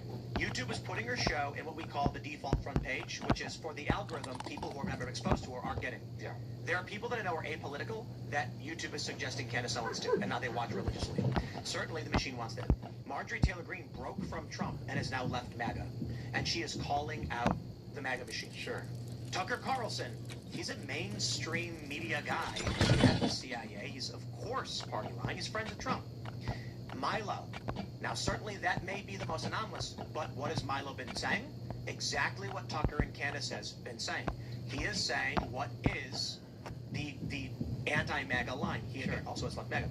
Jack Posobiec is he is of the internet in this space, but he is also a moderate guy. Yeah. He is an acceptable conservative, not too dissimilar to Ben Shapiro. Me, same thing. I've described myself as a pressure release valve for the right. I think that's fair. That YouTube tolerates this show because I will say just enough for conservatives to feel heard, but not enough to be empowered. So if you are trying to eliminate MAGA, you would love a Timcast. He speaks in a way that MAGA people will at least feel a pressure release, but not extreme enough to where they'll go off to something. Yeah. Megyn Kelly's the obvious mainstream, NBC, all of these things. She's a mainstream media personality who is saying what Candace is saying and agreeing with them. And the Hodge twins is my favorite. You know why? Now, I'm going to be careful here because this is only what's been stated online. Many people have criticized them for this. On Twitter and on Facebook, they are mirror images of each other. What do you mean? What people on X have pointed out, they've posted Facebook things. They have a management company for Facebook that found that die-hard MAGA works really well on Facebook because of the boomers. Your card? So on Facebook, they're like, Trump can do no wrong. What card? On X, because it's... Nope. That's just so smart. What card? Because the Hodge twins are just media personalities. Yeah, right, yeah. So on X, they're saying things like the Jews and all that stuff. Because it basically, what the rumor is, and I'm not saying it's true. Did you know Fauci's Jewish? Oh, look at that. Just ask them. they went after Beth. I don't know. Like your if debit this is true, card is linked but to your the rumor is Google all account, of their social media is managed and by that's a how you company deal with stuff. that doesn't So care for politics; it cares for engagement. Sure. So on X it posts. I don't know whatever why it's it would even on each platform. flag So anything. that's a perfect example of why the Hodge twins are accepted. Wow. Or maybe one thing's one thing, the other thing's the other. Could be. Let's go to collars. Let's go to collars. We got Freedom Eagle. Hey, what's up? What's up? How you doing, gentlemen? Hello, Freedom Eagle. Well, second time caller, long time watcher. I got a couple of questions here that might be interesting. The first question I kind of want to see if each of you will give an answer is, how far is too far when it comes to deportations of migrants? Too far in what sense? Like what country's too far away? Is it too far away to send them to Australia? What is the at what point would we be going too far for it to be acceptable? It'll work if your I think account's like a on police it. state. I mean, that's Define police state. Yeah, I think the fact if every aspect of your life is under surveillance, you're clearly crossed the line. It's not openly weaponized in the same way that a police state would be. Is that what you mean? Are you talking about like who should stay and who should go? I think he's talking about optics, right? So I'm kind of thinking about optics as well as actual function. Like at what point does it degrade? Most people are down that want to like just get money from anybody to play a And I said, game. guys, like Trump's not going to do mass deportations. Like the space isn't there.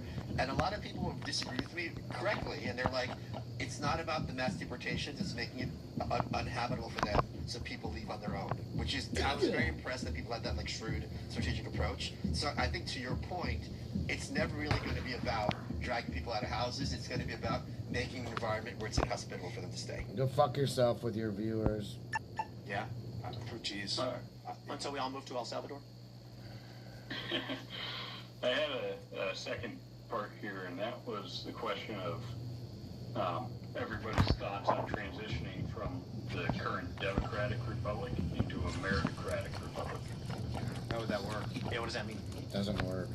Meritocratic republic is a civil service requirement for typically for politicians, like Heinlein, first and foremost, or to the degree of for voting rights and whatnot. You could think of, I guess. Who do you think is going to be giving those voting rights tests? It's not going to be you. It's going to be Kamala Harris. And if you didn't get the jab, that proves that you're stupid in their mind. We sort of have a meritocracy with capitalism, except people are born into money. So if there's still money around, it'd be hard to have a real meritocracy when the rich kid gets. And if I have merit, why am I running for office? I have better things to do.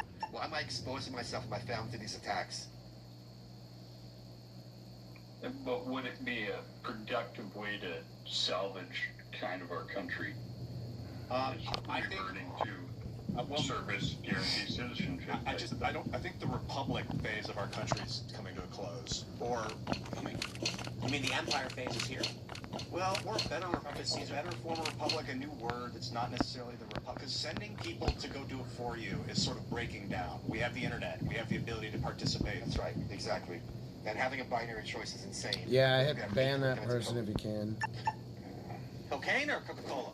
You heard me. All kinds, I guess. With cocaine. Doesn't stop. Fruity Pebble Coke.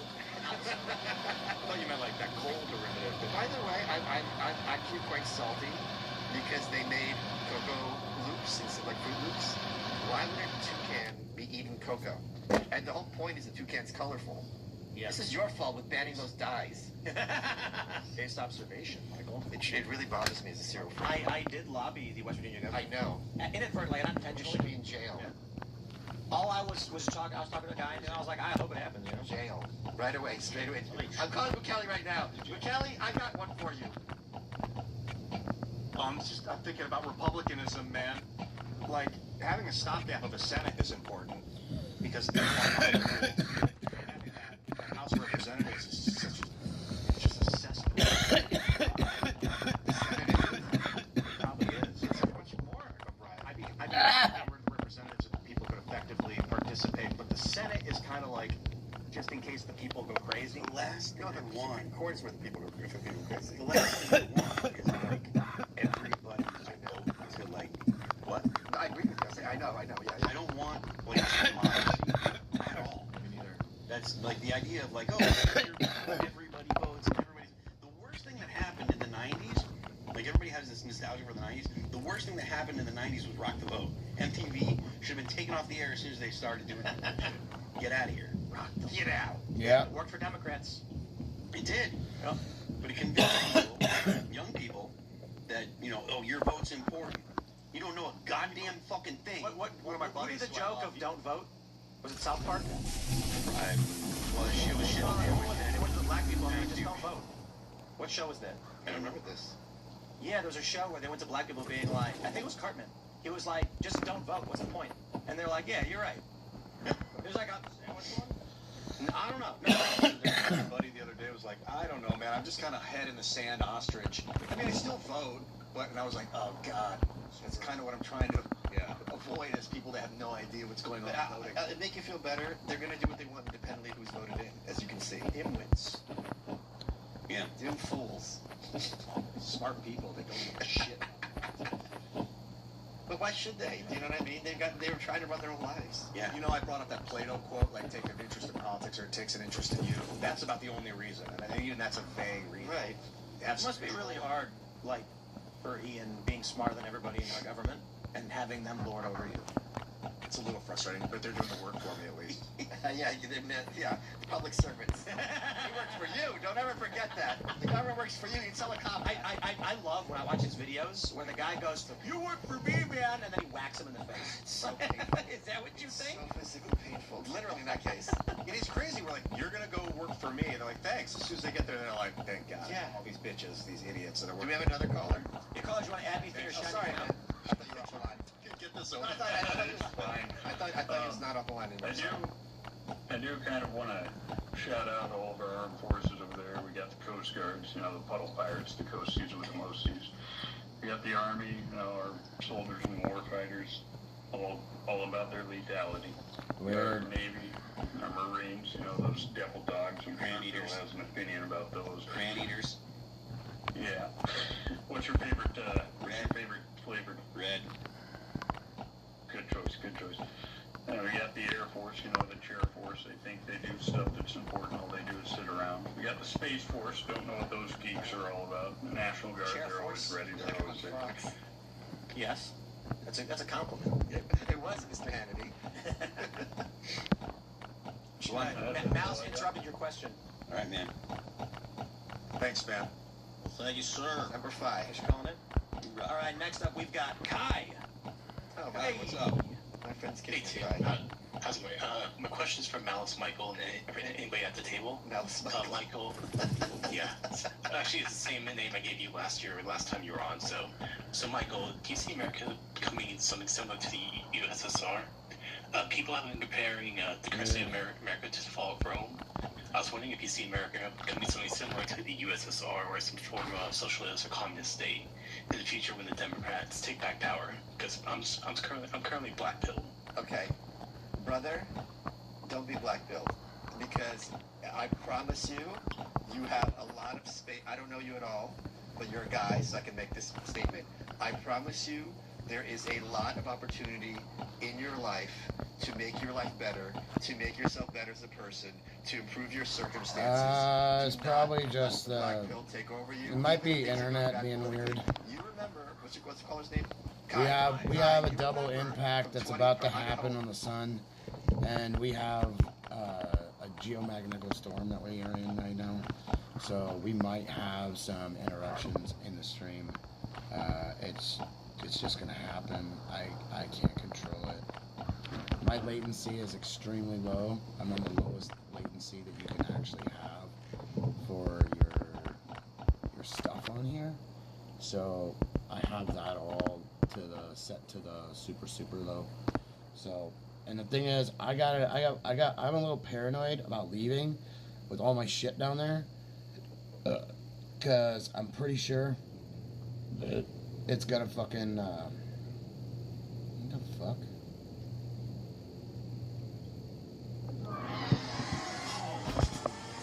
Let's see what we got here.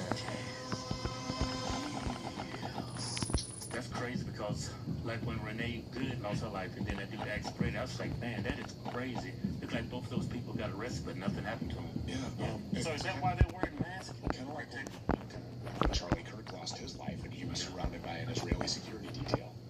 What? Israeli? He's... You didn't know that? No. I thought they was Americans. He had a bunch of Israelis. Charlie Kirk said that himself. He said, if you want the best security detail, hire the Israelis. He's on film saying that. It's kind of... Well, I'm not going to say that, but man, he was being... So, and that is also, you know, real critical of Israel up until this. this. Yeah, well, he was. And I had written him off. I didn't, you know, I mean, I knew what you were getting with Charlie Kirk. He was a huge, like, pro-Zionist, pro-Israel. You know, they're just like, I mean, he was... Yeah, real quick, Stu, is this what you're talking about? Colombian cartel assassin trained by Israelis. Yeah, I believe that's it. Yeah. If it discusses the butcher. I can't watch it because we can't read it. It's, you know, Washington Post, you know, you gotta pay. Oh, yeah, you gotta have a subscription. Look at the ad. That's it, though. Did you see that ad? No, what was it? Damn, I missed it.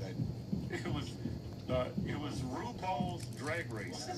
Yeah, it was RuPaul's Drag Race. I shit you not. RuPaul. Shout out to RuPaul. Oh, man. But yeah, what were we talking about? We're talking about Charlie Kirk. So... That's crazy. He was becoming very critical. Alright, we got most of those boxes. If I leave this thing and it doesn't do anything, I think it's gonna fuck it. She was intentionally placed in It's gonna fuck it up. Absolutely, she was introduced to Charlie Kirk by Tyler Boyer. Right. You know what's crazy? Nobody has even mentioned it. Like, Charlie's becoming very critical of Israel. He didn't want this war. It's been documented saying he was against this Iran war. Yeah. And since this Iran war took place, she hasn't said anything about it. No. And that was your husband. Why are you so quiet about this? Well,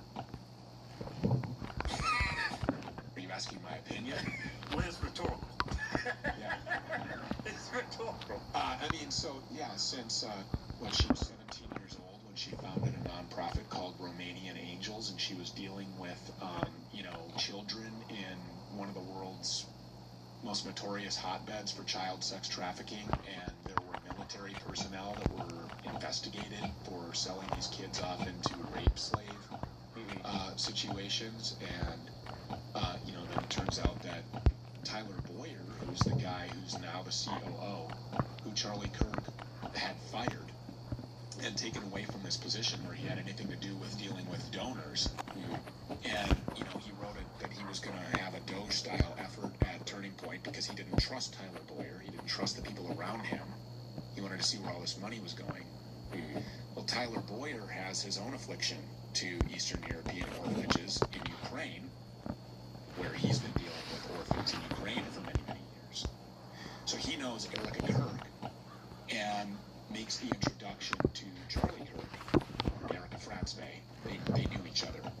And then, of course, she comes from a background, Lori Franzwey, with her connections to E3 Tech. That was her company, which, you know, was anti-EMP technology, which was tested on Fort Huachuca in Arizona. It's the only place where they test EMP and anti-EMP technology. Is that the place she said she never been to? That she never knew anything about, but her mother, Lori, and her father, Kent, both moved to Arizona to be in close proximity to Fort Huachuca because they worked on Fort Huachuca. That's where their entire business came from. It's where all of their technology was tested for the defense contracts that they were soaking. I would potentially say hundreds of millions of dollars. Kent Franzwey is the guy who set up Raytheon Israel Ltd. He brokered the financing for the Iron shit. Dome. This is Erica Kirk's father. Now, she also tells this story about how she was like, you know, she grew up with a single mom. That's just not true. Like, Ken Franzwey was very much involved in her life. She said that openly when she was on the air with Charlie Kirk about how Kent was very much part of everyday life when she was growing up. So she's a liar. She's lied about everything. She's always sought attention. She was, you know, the pageant girl. She did the reality TV stuff where she was, you know, on a dating show drunk and then later went on with Barry Weiss and said that she doesn't drink and never dated before Charlie Kirk. She's literally on fucking TV, national television, dating and drunk. But never mind that. You're not supposed to. It's anti-Semitic. Hi! Good morning, America! You look gorgeous. Okay, this unseen footage will shock you. Deep in there. Give her cleavage. They just want cleavage. Showcase it. Pay close attention. Sex sells it. It goes against everything in the narrative being displayed now. You need a god and it's not you. That's your against it. Believe me, this gets even worse the deeper we go. Hi, I'm JT Massey. Hi, I'm Erica Franze. So we've got the joking about her religious It's values. not fucking doing it. We've got a confirmation of living in California. I currently live in Venice, California. And now, also stating she lived in China. I've lived in China. I've lived in Shaanxi. There is a lot to unravel. I'm So still if I leave here, In the last video, I broke down the acting career. This video is different from everything that we see today. I'm a Jane of all trades. I'm kind of like a gypsy. She is highly confrontational. I am. Was Erica married before? Watch this closely. Sex sells. Sex sells. That's me. Yeah, so she had an engagement to that baseball player, this Massey guy. Yeah, he played baseball.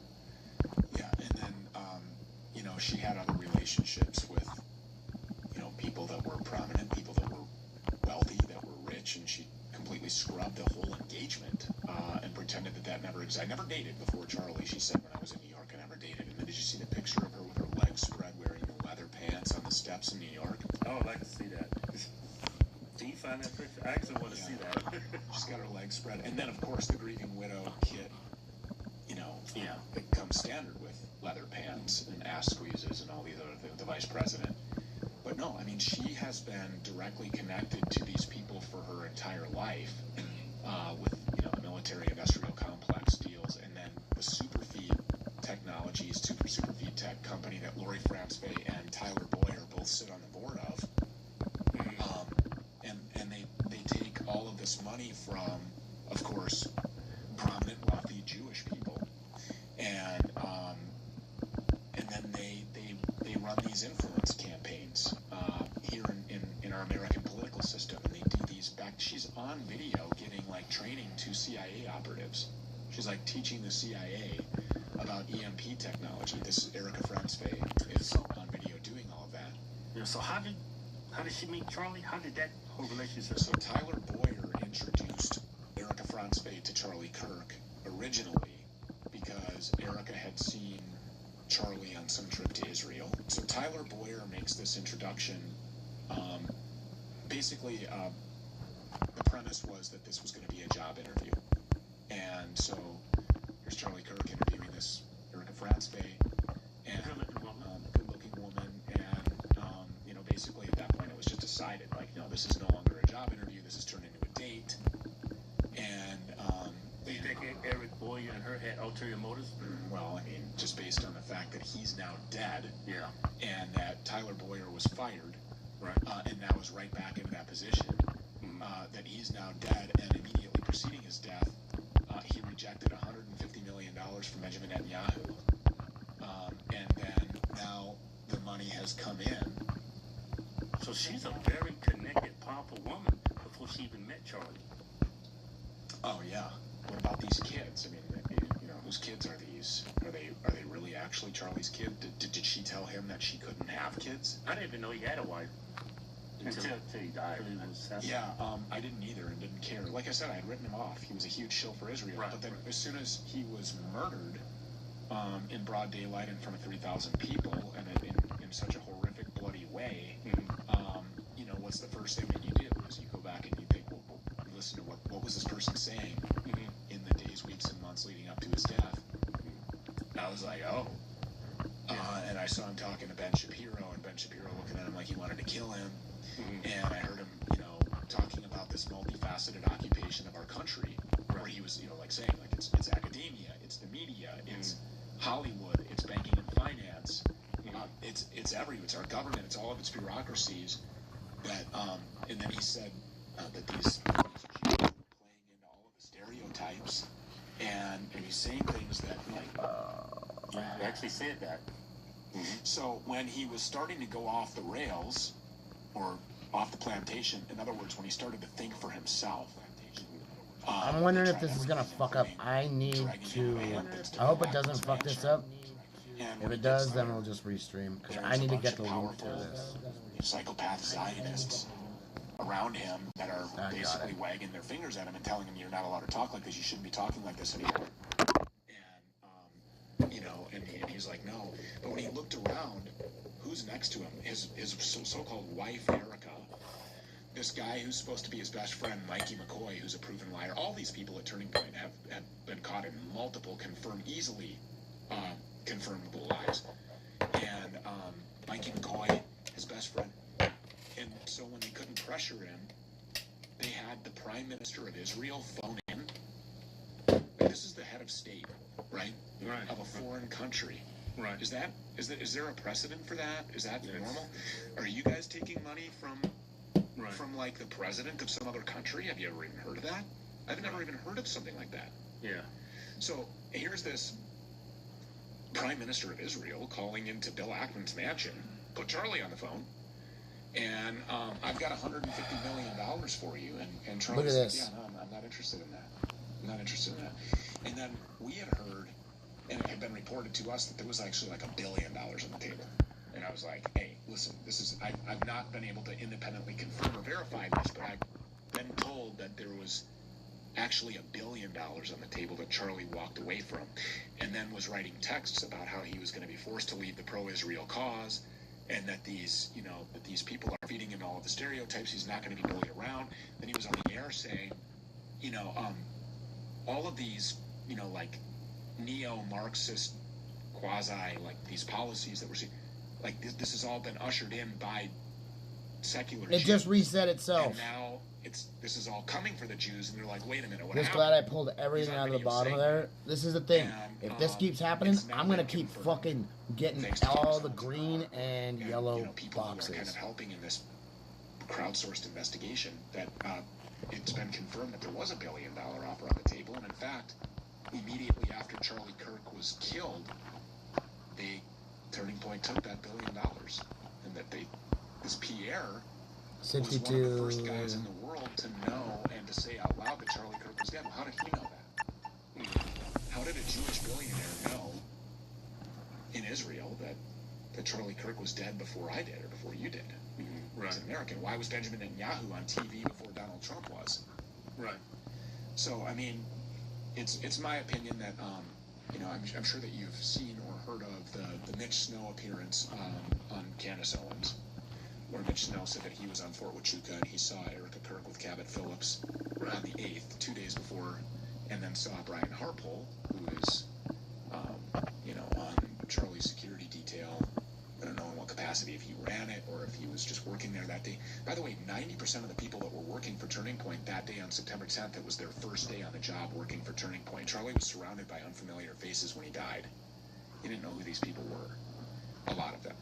Including a photographer who was like, Charlie had no idea who he was talking to, who was there. But Brian, I'm not gonna drop anything. I'm gonna go down.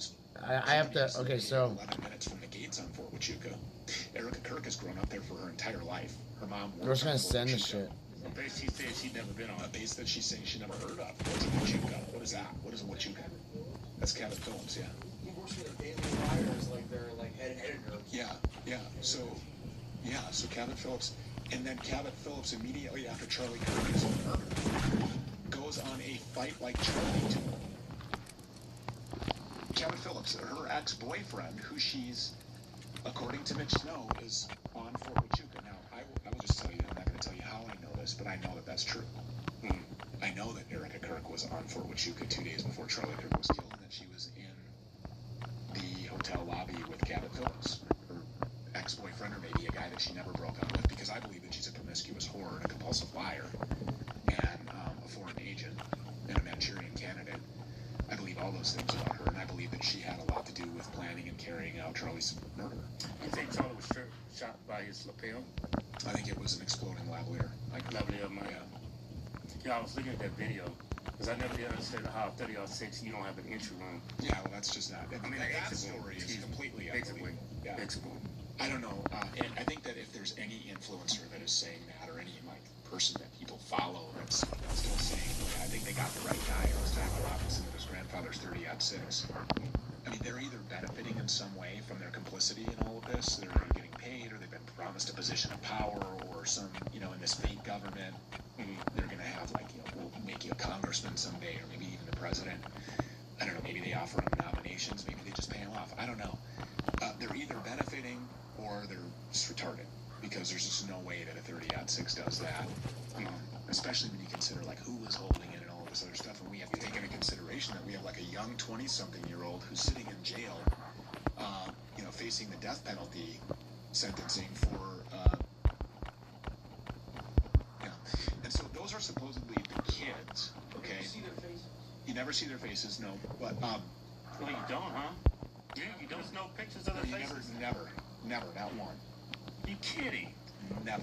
Well, there's a video I saw, but it's always the backup. And so check this out. Weird. So after Mitch Snow makes the assertion on Candace's show that he saw Erica Kirk on Fort Huachuca, she produced an alibi. And her alibi was, I was with the kids.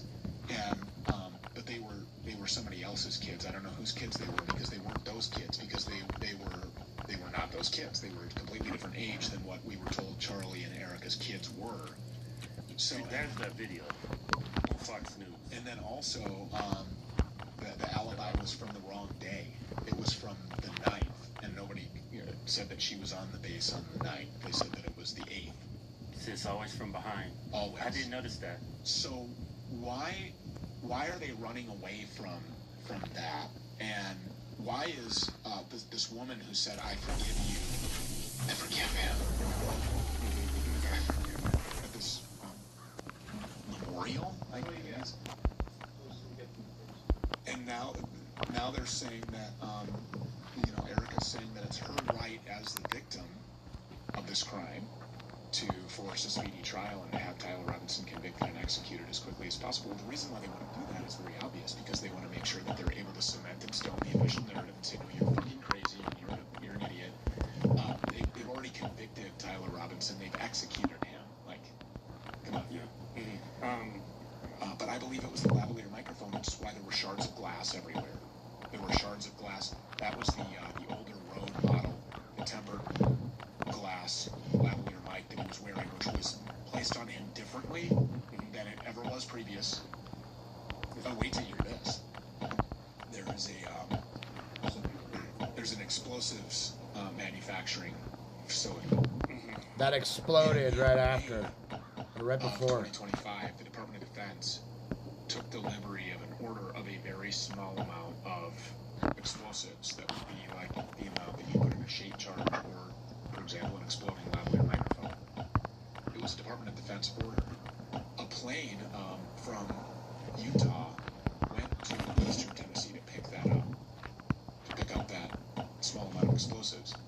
Then Charlie Kirk is killed on September 10th. And then the place blows up. Started looking into the shape charge idea, the exploding lavalier microphone, all these things, which I think I was one of the first to say this is what killed it. And I kind of put the video on.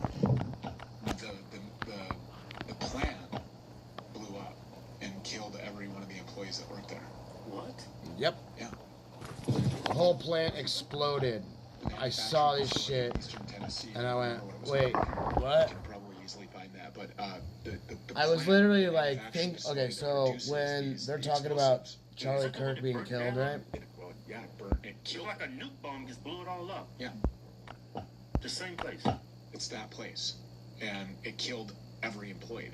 There's nobody else left alive that would have worked on the explosives that were delivered to the Department of Defense that I believe killed Charlie Kirk.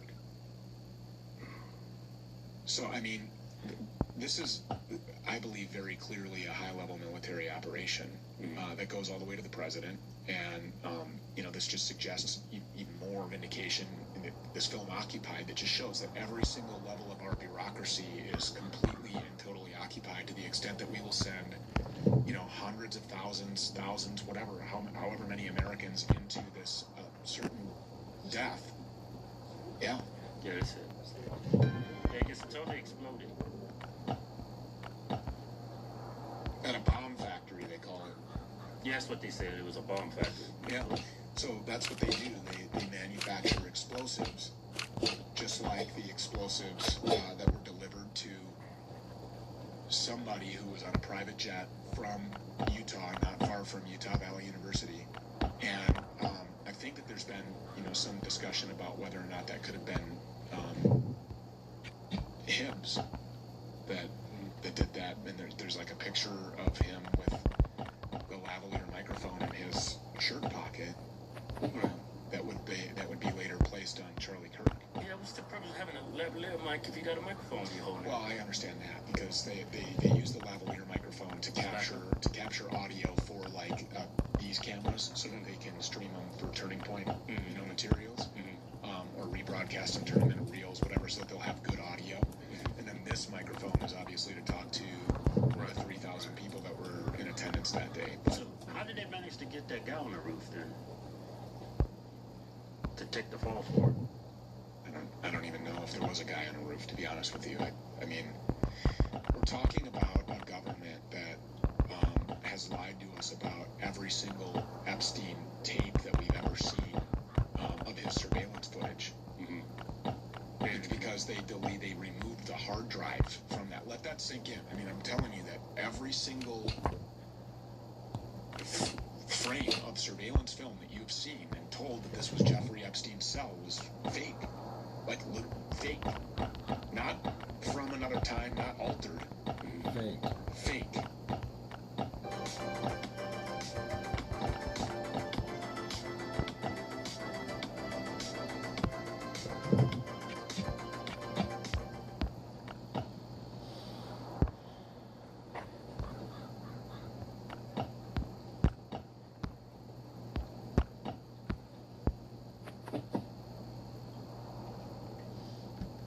I need to see this fucking interview.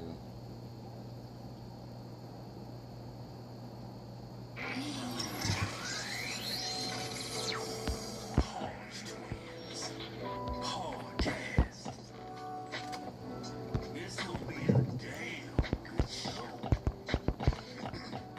We got Stu Peters in the house.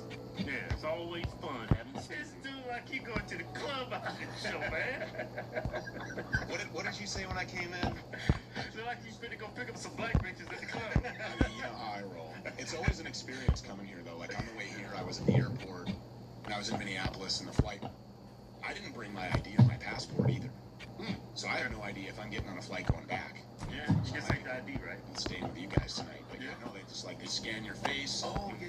You know, all the things. It's actually really kind of nerve-wracking, disturbing, really. Yeah. But I didn't realize until I was checking into my hotel. I don't have my passport. I don't have my ID. They were like, well, we can't check you in. So I had to have a copy of my passport, like a photograph of it taken and sent to me, so I was able to show it. They moved me in, thank God. But anyway, I'm at the airport in Minneapolis. I was talking to Alex. He works for me. And you know, it was one of these things, and it's like it's just every single time is with these people. And it was like Trump was talking about something, and then it was like Silverstein has purchased the U.S. Bank Tower in L.A. I'm encouraging people to work remotely if you're anywhere around that. So I was just, you know, I'm like, it's every single fucking time with these people, and I started to get, you know, like a little bit loud, and there was some people that were around me, and I just, you know, and we're having conversations like this where people are like, yeah, you're right, bro. You're right. They're overhearing my phone conversation. They're like, yeah. You know, and it's just like, there's a lot of stories that I have like that since I was here last, and since Occupied came out, of how we're having conversations now that people would have never dreamed of having. It would have made them like shudder in fear. Right. 6 months ago, a year ago. Put that shit in here. And so, yeah, it's always interesting traveling to Vegas. Very interesting people when you get here, having a similar conversation in the lobby of the hotel. You know what we need to do? I need to go clear out the Jeffrey Epstein, just like regular people. my shit up there. So every single time I go and do this, and I hadn't We're gonna go through and clear all this shit out, right? So what brings you in? So this guy comes up, he's like, dude, huge fan. I like how y'all calling Trump out on your Facebook. Keep doing it. He said, I'm gonna pray for you guys. He said, but don't stop. Always go for what the truth is, right? And I was like, cause me and you were like, cocksucker fucking put we shit. haven't really came out too much. Yeah. On Twitter we have. Yeah. Well, you know, Twitter and Facebook are totally. Well, Facebook, I mean, you can't take it but so far, but Twitter is like free speech. You can say whatever you want. But yeah, you gotta be a little careful because you would get strikes for, I forget the term that they use. You gotta be objectionable. Your posts gotta be objectionable. So if I go too hard, I could end up getting a ding. It happens to me all the time. So Apple Podcasts and Spotify have the same thing. They will ban you for what they call objectionable content. What does that even mean? And who's deciding what's objectionable? Like you're not being objective. I was like, I looked at it, you can't really have too strong of an opinion. Then that dude must have loved all the broken guns. Are probably in an office on Rothschild. That's some funny ass shit. Oh, more, yeah.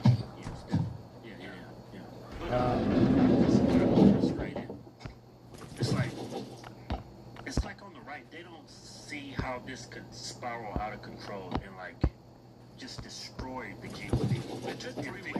Yeah, it took 3 weeks for them to figure out we was in a war. They kept saying we wasn't in a war. I was like, man, are you really that stupid? And then they started saying this. Well, it's been a 47-year war. Trump's going to end it. I was like, oh, you mother... I'm like, man. This guy was named 37,000 times in the 3.5 million files that we have in this, this trench of Epstein documents. Right. And you got people saying, well, he's just completely vindicated because Trump said, well, this totally exonerates me of it. I've only mentioned 37,000 times. And now, there was this congressman that went in and looked at these unredacted files. I forget what his name was. But, heroically, then he puts these things on the big, the big tag board, and he comes out on the congressional floor, on the House floor, and he takes these unredacted files that we weren't supposed to see that show that Trump is all up in these files raping girls. That's what Ted Lewis said. I was like, I haven't went too in depth in the files, and I haven't seen any of that. You don't have to go that far. Yeah. It's very obvious. How could anybody perform mental gymnastics to convince themselves after 37,000 mentions and what it says about him and who he was around, and that he was Jeffrey Epstein's best friend? His wife, Melania, was introduced to him by another Epstein associate, Paolo Zampoli. That's what Hunter Biden said, but everybody discredited him because it's, Joe Biden's son. Howard Lutnick was, is this the Ian Carroll thing? Oh, okay, yeah, got you. But Ian Carroll also did something where there's a database, like there's a web app where you can search for anything. It'll compile all the data for you. You guys should have him on to talk about that. But so he's been accused of raping kids? Yeah, he's like, it's right there. What he did. There's women that have given testimony about when they were little girls, about how, Donald Trump wore a glove or made her wear a glove to give him a hand job because nobody's allowed to touch Mr. Trump's penis. What? This is all in there. I mean, you can clearly see all of this stuff, and nobody wants to believe that. I don't want to believe that. Yeah, I don't either. I mean, I want to support it. I don't want my president, no matter who it is, I don't want my president entangled in a child sex trafficking pedophilia scandal. Sorry, I just don't like presidents that are banging kids. I think that's not representative of the values that our country was founded on. Pretty scary, actually. It is. And what's scarier, though, is that it's right there for everyone to see, publicly available and discoverable, and that people will just openly deny that. Right. So that's, I think, the conversation. Where does that come from? Why are there so many people? I mean, so you said that you got a guy in church tell you keep on going on Trump. Right. How much blowback have you gotten from other people? Oh, man, we're like the woke right now. That's what they label us. We're grifters, we're fake MAGA, we're Democrats. If we're grifters, we won't have anything critical to say of Trump. You're anti-American. Exactly. Yeah. That's what they're saying. And it's like, I found out that, I thought we were the ones on the right. I thought we was way more objective than people on the left, but no. We're the same side. We're different sides of the same coin. Both sides have a coin. Do you believe the lunatic left was right about so many things? Especially when it comes to war and this Donald Trump stuff being in the Epstein files. This is why we're at war. This is why Charlie Kirk is dead. So we have, or I have personally, what's that? Yeah, let's see that. So why are Republicans so interested in Bill Hillary Clinton? It's because they're trying to distract from the fact that Donald Trump is in the Epstein files thousands and thousands of times. In those files, there's highly disturbing allegations of Donald Trump raping children, of Donald Trump threatening to kill children. So I encourage the press to go look at these allegations, and I'm highly disturbed that Deputy Attorney General Todd Blanche just got the law wrong. Yesterday, he said, essentially, that it is not a crime to party with Jeffrey Epstein. Well, that's actually not correct.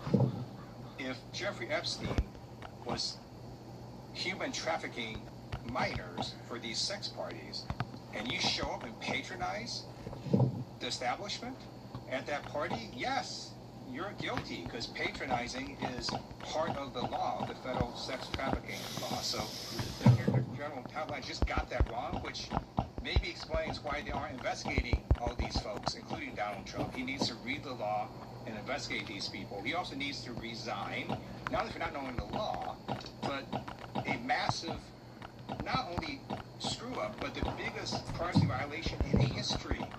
They release a lot of pictures of minors, unredacted, just violated the privacy of these girls. It is uncalled for what they did. The one thing that they could not do under this law was to invade the privacy of these women now, who were girls at the time, who were victims of sex trafficking. Also, he met with Ghislaine Maxwell. Maxwell moved her to Lim Security Prison and then got a puppy for her. So for all those reasons, he's just got to leave. Did you know that? I know that. Got her a fucking puppy? Got his girl a puppy. Really? That's crazy. I mean, he basically essentially let her out of prison. You know, she's living on some, like, who even knows where she is? She's in Canada. The world's biggest Epstein Island with Epstein in Israel. Yeah. Bitch is in fucking Canada. I bet just a cute puppy. Did you have heard now that the FBI has been forced to admit that they removed the hard drive off of the CCTV security footage from the lockup facility where Jeffrey Epstein was being held? In the jail. And that Kash Patel knew that. Did you know that? I didn't know that. Oh, There was no video footage. Oh, yeah, no. They removed the hard drive itself from the computer that controls the CCTV security camera footage at that prison. They removed it. So what that tells you is that everything that we have seen, all Is the videos that fucking we've seen bullshit. of Jeffrey Epstein's lockup facility have been fake. Like manufactured, like fake. Right. Like cartoons, like AI, like fake. They released some videos. They said it was recovered the 2 hours it was missing. Yeah, remember that? But if you look at it, it looks fake as hell. Remember originally there was like, okay, here it is. Well, Dan Bongino and Kash Patel went on like this tour. I remember that. They looked like hostages. They were sweating. Bongino's eyes were all bugging out of his head. He was visibly just shook, and he was pissed. He always is, and I don't blame him. I'm very happy to hear that. I'm very happy to hear that secretly Dan Bongino is just like losing his shit. Yeah. He's panicking at his ratings. Yeah, I'm looking at his Facebook post, and he's like attacking the woke right. And it's like, I'm reading his comments. I'm like, he cannot be reading his own comments. He's attacking anybody who's pointing out Israel as being behind any of this. That's his whole job. He's still a Fed. Yeah. He's just now playing a different role. And he just reassigned him to pretend to be a podcaster again and go and attack everybody. Might have to delete the game and re-fucking download Yeah, it. man, his podcast is just one big psyop. It is, yeah. I mean, 100%. Yeah, he's a Fed. And, well, I mean, this is the guy that sat down for an interview prior to taking his job as deputy director of the FBI. He was asked point blank, what are you the most passionate about? I remember. Here you've got the opportunity to be like, well, I'm passionate about arresting, hunting down child sex trafficking pedophiles, or, racketeering, embezzlement, whatever. Lost my husband. When did you get so big? His confidence hits different with Rouge Yet Ready. It dissolves under his tongue. Racketeering, embezzlement, whatever. Protecting Israel, yeah. Defense of Israel. Yeah. That is so weird when we got people in our government podcast, popular party, Ted Cruz saying that's the most important thing to them, and it's not the American people. It's kind of it's just like the left is. Their most important asset to them is legal immigrants. With the right, it's Israel. It's like we are the different sides of the same coin. It is. It really is, and it's all really the same coin, and it's all the same side. It's one-dimensional. It all comes from there. So, I mean, they make these wedge issues, immigration being a left issue versus a right issue, mass deportations, or what the right is in favor of. It's going to be Jeez, dude, look at this. Of course it is, because the reason why all of these people are here in the first place is because we spent decades bombing the fuck out of their countries on behalf of Israel. Right. So where do these displaced people go? Well, they flood into the West. They ultimately end up here.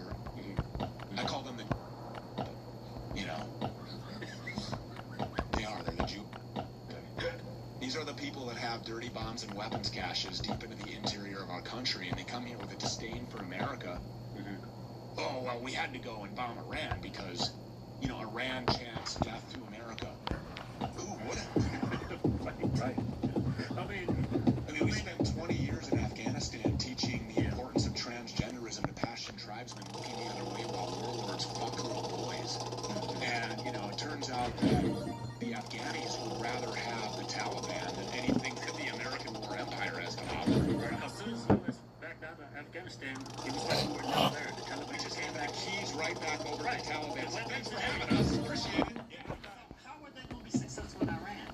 If you was in Afghanistan for 20 years, you couldn't do it. Receive change. How are you going to do it in Iran? I think that is something that we should really dig into, is what that physically looks like, because there are, inevitably, it's baked in.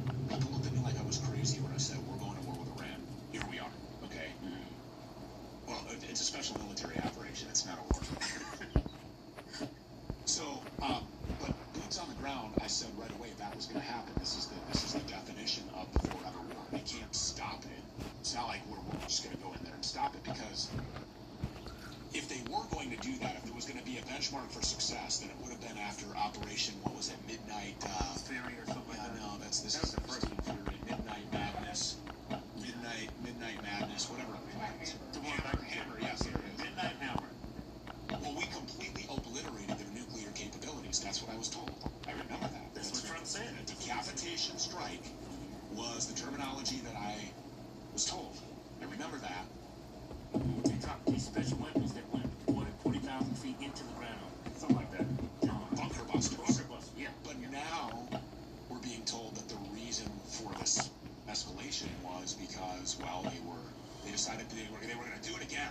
Yeah, they were really committed this time to developing nukes. But we obliterated that. It was a decapitation strike. He told me that. You got to be an idiot to believe that. Pete Hegseth, Marco Rubio, Mike Johnson, Donald Trump, everybody who's close to this, they've all now said the reason why we are at war with Iran is because Israel dragged us into this war. Right. Benjamin Netanyahu has said that. They've all admitted that there's no reason why we're at war other than Israel has dragged us into this. Now, we can get deep into why and about how this is, the conquest of greater Israel, that this is a spiritual crusade, and that it doesn't matter if Netanyahu is dead or alive, because this is an initiative that's going to, it's not the man. So when you're looking at this occupation, when you're looking at this war or any sets of circumstances that bring plight to the American people, economic suffering, the tearing down of our defense systems, the removal of your constitutional rights, which, by the way, we should open this conversation by saying that the Declaration of Independence directs you as an American what to do if your government becomes oppressive to those rights, which is to abolish that form of government, to tear it down. You would be derelict in your duties if you didn't tear down that government and replace it with one that's representative of the people. So, this is about a system. It's not about Netanyahu, it's not about Trump. These are actors, obviously, that are playing their roles. But this is about a system with an end goal. And I think that that's why we're seeing, kind of the explosion in the pace. Because, the world's on fire right now. We're talking about a ground invasion of Iran, which we should come back to.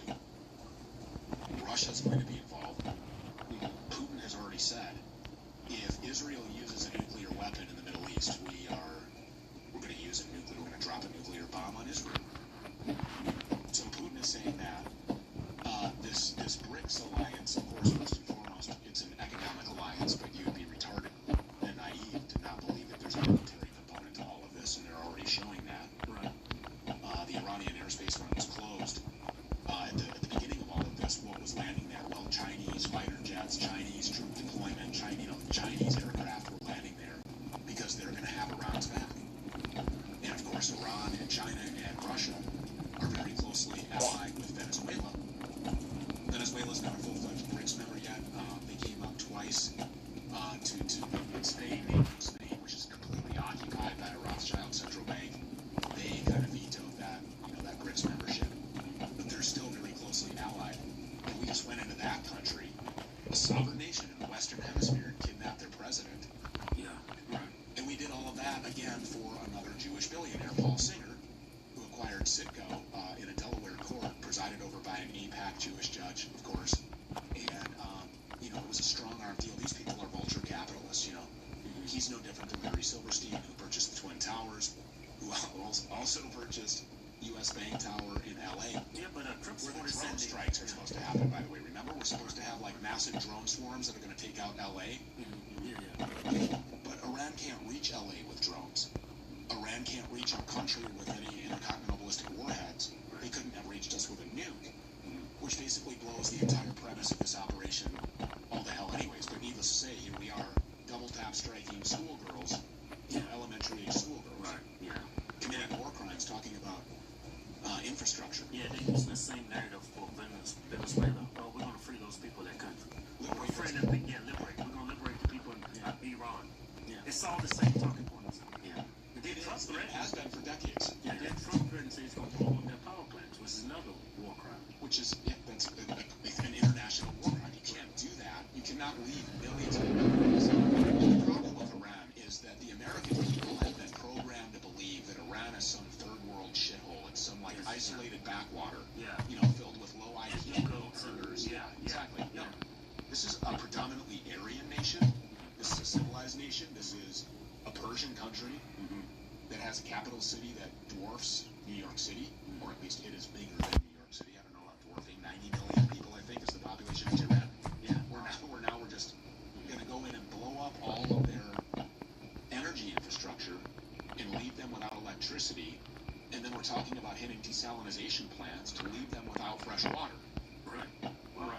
So you're going to have, 90 million dead people? Right. Civilians? Yeah. You can't do that. That is a war crime. And, now he's had to pull back on that a little bit. He said that he's negotiating with some ghost figure. I think it's this Reza Pahlavi, this Shah, this Reza Pahlavi. He's another one of these actors. He was exiled from, is that the Crown Prince? Yes. He was exiled? Yes. Okay. And they have been pushing forever. He's all over the Fox News channel. He's with Laura Ingraham every day. Of course. Bongino had him on, I think. I don't know. But, all these shows, they have this guy on because he's like the fake CPAC version of the leader of Iran. This guy. And so they want to install this guy so badly because obviously he is a puppet of the system. He's part of the system that he'll bend over for Israel and he will allow for the conquest of greater Israel to happen. He'll help to facilitate the destruction of the Al-Aqsa Mosque. That's like the cities of Iran. Yeah, look at this. I mean, this is not some, Listen to Fox News, you think people just on camels. This is not like some desolate Afghanistan or, you can't even pretend that some madman is hiding in a cave somewhere. Right. They keep using that same talking point. Oh, we can't let them get a nuclear weapon. Who the hell gets a nuclear weapon and start a nuclear war with two superpowers? It doesn't make a lot of sense. Well, the only people that have a nuclear weapon that threatens the United States at this point is Israel. Right. And then they have the Samson option where they can point these things at us and completely blow everybody up. The troubling part about that is that these people, I believe, have mutual self-destruction before they will allow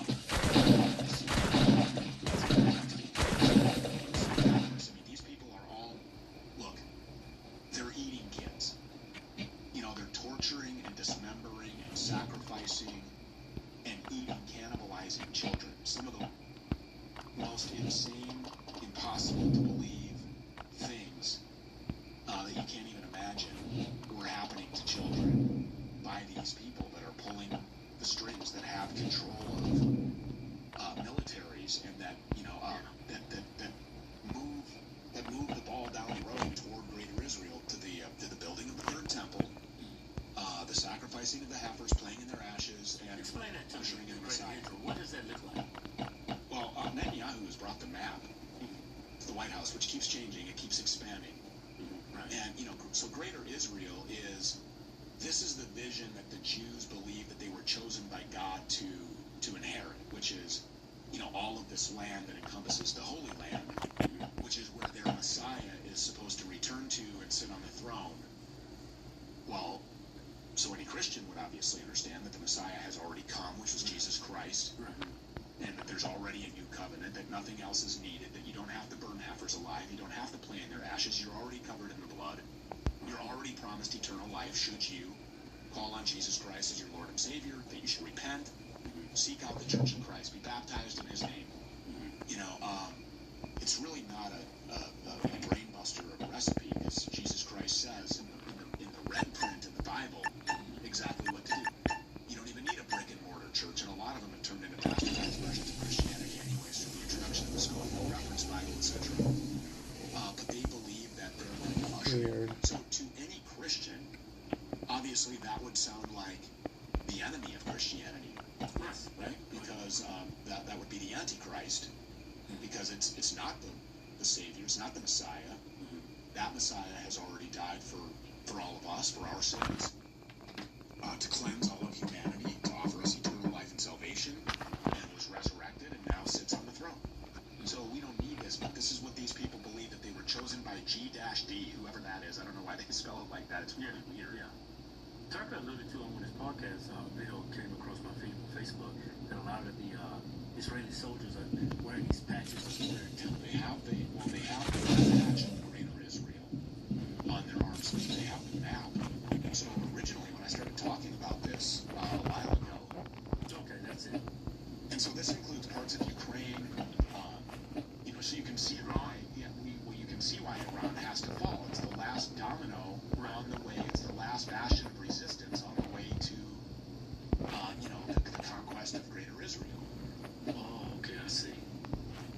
And see there how it goes into Syria. This is why they're, you know, that Jordan, all of these countries that the United States, the American war empire, this out of control genocidal Israeli war machine, as they've been just like for decades, because they have been on the march. They have been militarily cleansing everybody that stands in their way.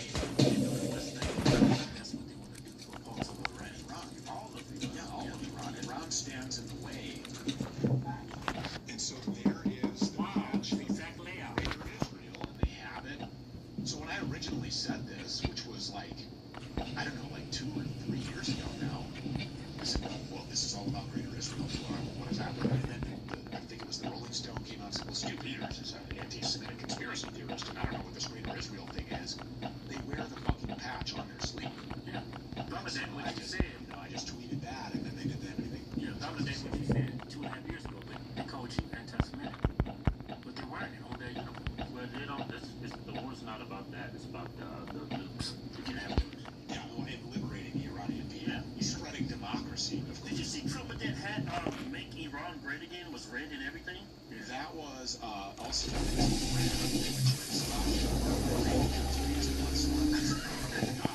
This guy's a psychopath. Did you hear him about Cuba? Yes. Okay, so about what we did Iwo Jima. He said, and Cuba's next, he says. Yeah. This guy, by the way, for everybody that doesn't know this in your viewing audience, Lindsey Graham is an open secret. He's a homosexual. He's a childless homosexual who rents young male prostitutes in D.C. Everybody that runs in the D.C. circles knows this. You can ask around. Marjorie Taylor Greene probably talk about it nowadays. Matt Gaetz might talk about it nowadays too. You know, anybody who's being honest will probably talk about that nowadays. But there's this guy is talking about. Well, wait till you see what's going to come in the next couple of weeks. And I think it was Maria Bartiromo was interviewing him, and she was like, "Oh, what's coming?" And he goes, "We're going to blow the hell out of these people." And then he was like, "And I've got this hat right here, make Iran great again." And he shows that, and he goes, "Want to see what other hat I have?" And it was like Cuba.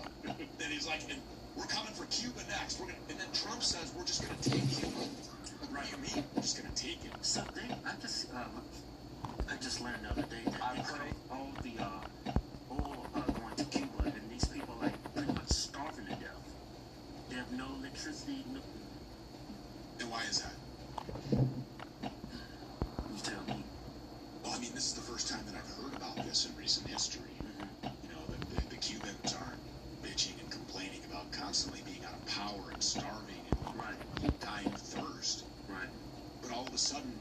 the United States is talking about taking Cuba. The president said, well, I'm going to have the distinct honor of taking Cuba.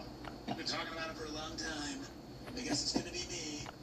I get to have the honor of taking it. What do you mean? Okay, so this is like an imperialist administration. Right. We've already taken Venezuela. Right. Trump is the interim president there.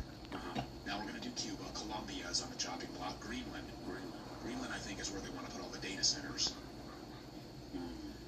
And it's difficult to get at those. But it's a difference when we talk about troops on the ground. I trust the Marines, not that guy. I trust DOD. We got 2 Marine expeditionary units sailing to this island. We did Iwo Jima. We can do this. The Marines, my money is always on the Marines. But it's a difference. He's talking about the Marines like Terminators. They're a superhuman force that's capable of penetrating the borders. You shared dramatization or animation, a little video, what it was like to the Strait of Hormuz. Yeah, the Strait of Hormuz for us to actually go in. Yes. That's like a suicide mission. It's 100%. Flows through this. You gonna put it up, Joe? 21-mile wide strip. Iran owns one side and has it locked down tight. Mobile anti-ship missiles hidden in the mountains. Thousands of sea mines. Swarms of explosive speedboats. Diesel subs hugging the coast. Mach 3 ballistic missiles that can reach a carrier from 200 miles out. Iran has drilled closing the strait for decades. It's not hype, it's a ready-made kill zone. Send in an American carrier strike group to commandeer it. Confined waters. No room to maneuver. Iran saturates the sky with cheap ballistic missiles that maneuver at Mach 3. Swarm boats scream in at 50 knots. Mines shred propellers. Subs fire torpedoes at point blank. Pentagon war games are brutal. Ships sunk. Hundreds of sailors dead in 48 hours. The strait blocked with burning wrecks. Oil spikes to $300 a barrel, and the global economy implodes. Pure meat grinder. Jagged Zagros Mountains, vast central desert, narrow passes. Land invasion to secure it from inside? Iran is a fortress on steroids. The Zagros Wall, 900 miles of rock and ice, funnels attackers into kill zones. Then 500 miles My of turtle's gonna destroy the fucking this thing. She's like, oh, scratching her fucking. Hold on. terrain I'll show where a you. handful of defenders with RPGs and drones can stop a division cold. Bigger than Texas and California combined. 88 million people who will actually fight. Supply lines collapse instantly. Body bags stack faster than Vietnam. America talks tough. Reality doesn't care. Any strike group or invasion force walks straight into a meat grinder, built over decades by geography and firepower. The strait stays locked. The price in blood and I'm gonna dollars grab is her never out. worth I'm gonna paying. grab this rock and scrub her back. The AI stuff is difficult. The voices function. They never really do it right. It's kind of but you get the idea here, though. Yeah. Trump might have bit off a little more than he can chew serving the Jew, and now we have like this. I mean, I think that Normandy, some of the iconic footage that you see of D-Day on the beaches, and that obviously it's all through academia. It starts when you're in, I guess, middle school or whatever appropriate age is, that these psychopaths believe that they can start showing children like death. This is what you do. This is what you do. Toby Keith, put a boot in your ass. That's the American way. You know, this is the mighty, the almighty American war empire. Don't fuck with us. Yeah. This whole war is based on the Greater Israel Project. I don't think it has nothing to do with it. Has nothing to do with nukes. Yeah. This has everything to do with pedophiles and. All right, let's see if this is gonna reset now. Synonymous, I mean, at this point, because that's where they live. This is a safe haven for pedophiles. We've proven that. Tom Alexandrovich, Jeffrey Epstein. Yeah, people keep saying he's not an agent of Israel. Who's that guy who was a pedophile who's going to stay in Charleston in the States who's in D.C. and they flew him out to Israel? That was Tom Alexandrovich. He worked directly for the Israeli cybersecurity director, and he was here on American soil for the purpose of petitioning social media platforms to censor Americans online. And to foreign country. And to take down, any posts that could be perceived as anti-Semitic, and then was bragging about how 40,000 takedown requests were done in one day by Meta. Who's this guy? Yeah. Then he tried to mentally handicapped American child, and he was caught right here in this state by Nevada authorities, and he was thrown in jail where he was awaiting probably arraignment and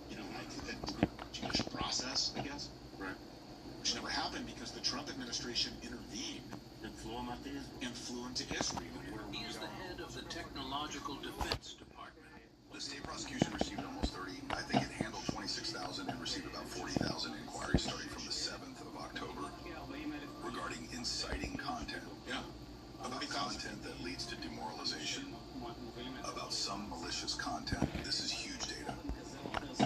90% of this data is all under the Meta group, which includes Instagram, Facebook, and so on. There are organized. He's talking about censoring Americans by submitting takedown requests as an official working on behalf of Israel for their cybersecurity directorate, being that they're our greatest ally. Cybersecurity is something that, you know, we have to take very seriously in working with our allied nations because we literally want to compromise Cyber security means national security. Americans' criticism. Correct. So he works for the Israeli Cybersecurity Directorate, was here on U.S. soil to petition our social media platforms in our country in full cooperation with our federal government, who saw to it that these requests were honored and that these takedowns were completed. And then in his spare time here in Nevada, he wanted to rape a mentally handicapped American child. And now he's in Israel. Wow. That's it. That's the rest of the story for him. I wonder why so many people on the right, because I think for the most part, people on the left has figured out that, you know, they're not an ally. I wonder why somebody it's just that here to down here, being a Republican or conservative, like, they go to bat for these people, and they attack any American. I think we should go back to this Iran ground invasion idea. We saw that AI video that we worked with, and that took hours and hours to do that. I should have just voiced it myself, but anyway, that is an impossible feat. Right. How many? Okay, so to effect the regime change successfully, obviously that cannot be done exclusively from the air. You have to have an occupying force, right? You have to occupy the territory. Yeah. And pick their leaders for them. You're talking about 90 million people just in Tehran. I don't know what the... People rose 130 million. 130 million people that will fight. Yeah. They know who their enemy is. They know who they're up against. You see their spokesperson calling them the Epstein Army all the time. I mean, he knows that why we're doing this. He knows why. When I say we're doing this, I don't... Look, for anybody who's in Iran, just know, well, the American people are diametrically opposed to everything that the American government is doing with its military right now. Except for the boomers on the right. And there is a generational divide there, but I think that that's actually closing as well. Yeah. I think a majority of stuff we see on Fox News about NATO being 100% on board with this war, I think it's all bullshit. That was a BS. That's bullshit. See, I did have my dad actually send me a text message. So my dad is 76. He's a Vietnam War veteran. And he was EOD. So he was ahead of the front lines and, you know, into the rice paddies and into the jungles and digging up undetonated landmines and bombs, putting them on helicopters, flying away with them. He tells a story pretty repetitively of how he lost like 8 of his brothers, watched them like get blown up by some, you know, undetonated bomb. I think he had to run back to the helicopter to get something, and there was an explosion, and he turned around and he saw the limbs of his brothers flying everywhere, and that was that. And then he got extracted. And I try to have conversations with him, you know, about Fox, because this is a guy who wakes up at 4 o'clock in the morning every day. He goes for a run. 76. Wow. You know, you can strike a match on his stomach. For a long time, he was a military man. He runs a dog kennel facility, so he was a very active guy. And he's got a lot of buddies that have a lot of money. My dad, he did very well for himself in like real estate development. He would buy like rural land in Wisconsin, and then he would, you know, develop it into basically like nice game refuges. And then, you know, some of these outfitters would come in and buy it. He would have, you know, ponds dug and food plots planted and whatever. And so some of his rich buddies have been emailing him so they communicate this. I've been getting some emails in my Outlook about you. I said, well, what is that? And he said, well, they're just saying they really used to enjoy your show a whole lot, but now they can't listen anymore because they feel like, you know,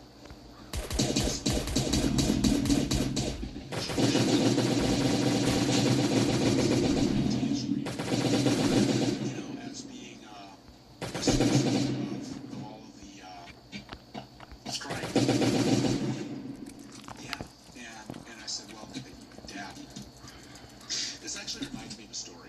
Do you guys know Matt Baker? Yeah. Okay, so yeah, Slave to Liberty. He's got the. So I met Matt Baker at the American Liberty Awards. American Liberty. Yes, and I gave a banger speech while I was there, and then they were at the hotel later. I was going to sit down with Owen Schroyer. I love that guy. Just, really good people. It was chill. And then Matt Baker came on the show right after that, and he was like, I'm just not. It wasn't that long ago. It was like October 7th, just kind of in that vicinity. It was after I'd gone on with Alex Jones, and he completely exposed himself while he was doodling and drawing the Seal of Solomon. This guy's jumping feet. So he's like, look, he goes, I really love all the work that you've done, but I can't get there with you on this Israel thing. And I said, well, I think my exact quote was, well, I was about 2 years ahead on COVID. I was about 2 years ahead on Epstein. You just take your time. I'll see you in a couple of years. We'll see. Just recently, this guy, Matt Baker, released a song called Taxes to Pedophiles, paying taxes to pedophiles. So, right. He totally gets it at this point. He's all in. He understands. And I think that this is a very uncomfortable conversation for the baby boomers to have. Right. Because once you see how wrong the ship has been steered, Hard to grow your money when you don't know which path to take next. The right direction with help from it. Two things. Fucker. Number one, you realize there's no way to right this ship in a short enough amount of time to where I will be alive to see it. And I'm very concerned about the future of this country for my children and my grandchildren. And so they would prefer to remain willfully ignorant, I think, because that's a really painful experience to have to go through. It's not a lot different from parents who took their kids to the front of the line for the COVID shot and now realize that it was a bioweapon the whole time. Right. Now their kid is like myocarditis or some kind of weird brain tumor and progressive turbo cancer or something. Right. And so, like, admitting that you had something to do with that you were like sold out to this system and bought in. I think that's a lot for people. It's hard to swallow. And then, I also think that for the boomers, they would have to then the generation that ushered all this in, and that they were, what were they doing? They were living in their post-World War II, post-Vietnam, white picket fence homes, having their 2.2 kids and the golden retriever, and watching Leave It to Beaver and Ellen DeGeneres, and we now know horrific things about that bitch. But yeah, they racked up credit card debt. I mean, they lived the American dream. And they loved immigration, and like Ronald Reagan was the best president ever, who nearly ruined his entire home state of California with unfettered immigration. Right. And I think that if they were faced with this realization at this point in their life, that they would have to admit that they were responsible for that, and I just don't think that they'd want to go there. Now, I will say this: there's a lot of based boomers listening to the Stu Peters show. Right. And you guys probably have come across some boomers that are very awake as well. Yeah. And they get mad at me because, they're writing into the show or they're in the chat and they're saying, hey, I don't appreciate you. Yeah, I'm a boomer and I'm based. Okay, well, yeah, you are. But if you're being honest, then you would have to admit that your peers are not like you. The majority of your peers are going to be, diehard, Republican, elephant, red, Trump supporting, conservative, military, 2A, pro-life, like all of the different boxes that you have to check off in order to be in this particular faction. Yeah.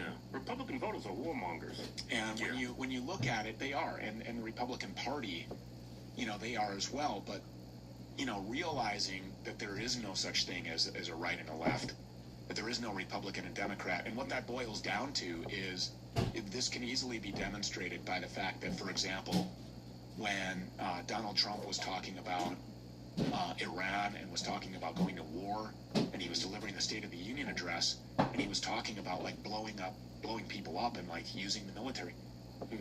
It was both sides of the aisle. It was one of the only times that they both stood up out of their seats and gave a big round of applause. Yep. The military-industrial complex that Eisenhower warned us about. We didn't heed those warnings, and now its front lines are in Israel. In this this landmass that was purchased in 1948 and just arbitrarily scribbled on the map. So I think that if there were a way, you know, for there to be one issue that is central to each boomer's home, and you were able to like point out to them what the source of this was, I think there you win, because then you're able to start peeling back the layers of the onion. But when you're on the internet screaming and yelling and, you know, using every slur in the book for 2 years, it becomes difficult. And I don't know, maybe that's just something that had to be done. I think it was very successful. And I'm going to take a lot of credit for that, because that was me.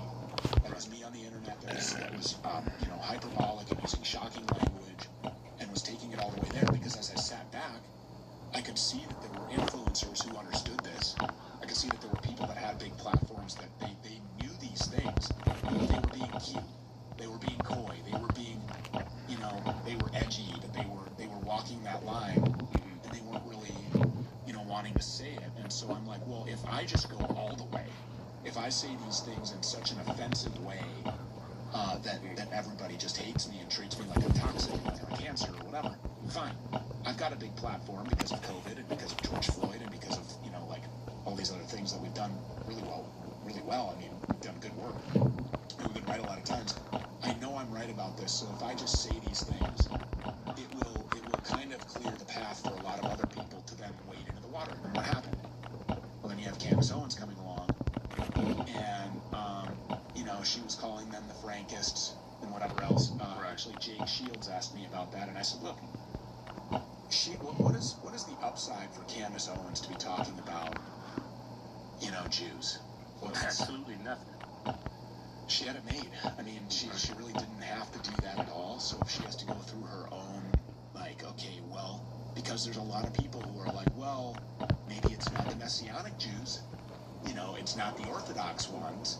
It's, you know, maybe it's more the Hasidic or the Shabbat Lubavitch. You know, maybe it's just the Zionists. You know, well, okay, but let's discuss that, because 109 countries have walked away from these people. 1,034 times, I think it is, and that predated the political ideology of Zionism. Right. So it doesn't. Zionism is a weapon that's used by the Talmudic Jews that want to see the completion of the conquest of Greater Israel. This is a spiritual conquest. It's crusade for them, and people try. I'm gonna grab my turtle out of there and do this little script thing real quick. It's gonna take me like. Yeah, I don't think that that's really maybe central 2 to all of minutes. this. But Jeffrey Epstein had a perfectly customized bookshelf, perfect shape and size, horizontally and vertically, to have every single book of the Talmud behind him at his desk. You know, yeah, and so like it's Talmudic Judaism is at the center of all of this. And so when you start looking at Donald Trump and you're thinking, well, but he's not a Jew, but really, I mean, his daughter and his kids, his grandkids are Jews. And, you know, Fred, his dad, was really good, close friends with Netanyahu, and I didn't know that. With the Kushners. Yeah, there it is. Look at that. I mean, that is the Talmud. That's every book of the Talmud, and that is I mean, you don't just randomly move into your office and you're like, whoa, these fit perfect. That was built there for that. Yeah. Yeah, well, it's just what a blessing from G-D. You'll never believe it, honey. The Talmud fits perfectly in this space that I found just above the receivers, where you know. Hey, it's Ashley with 4 Patriots. We're in a bit of trouble. To put it plainly, we need to clear out some space in our warehouse fast. We recently received a massive shipment of survival food, and right now our shelves are overflowing. But our pain is your gain. To clear out our backlog, we're authorizing a special deal.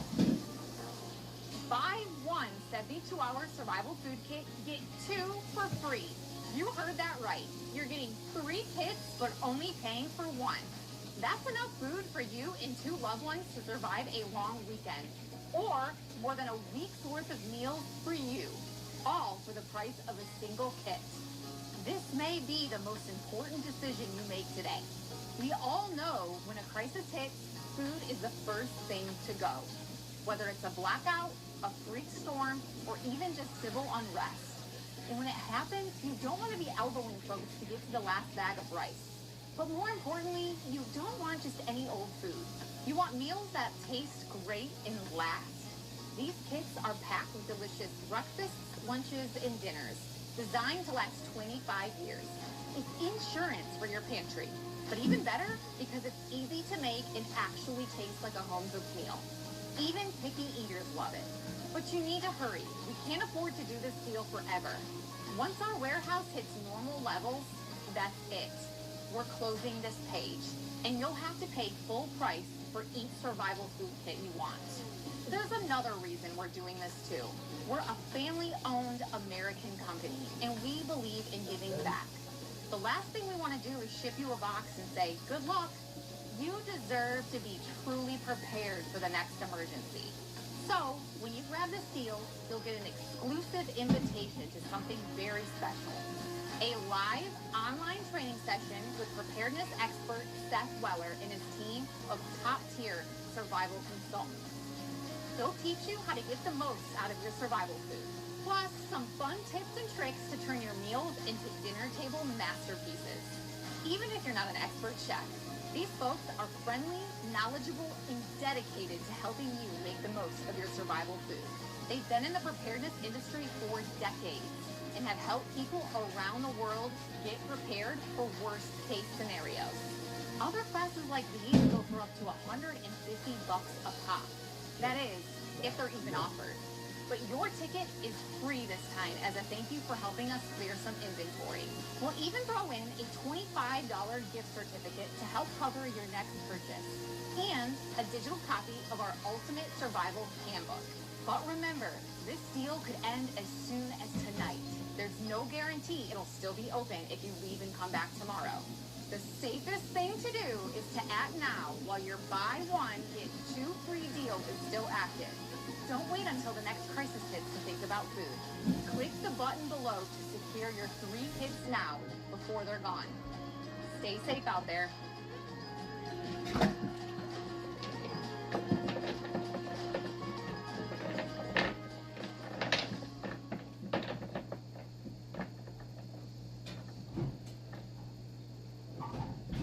Racing in Formula One, IndyCar, or NASCAR, the best race teams have the best engineers. And the best engineers have the best data. As engine developers, we needed a data acquisition system that could fit anywhere in anything, whether that's in an engine dyno cell or out on the road. So, we designed the all-new iDash Pro. Let me show you what this little instrument can do. The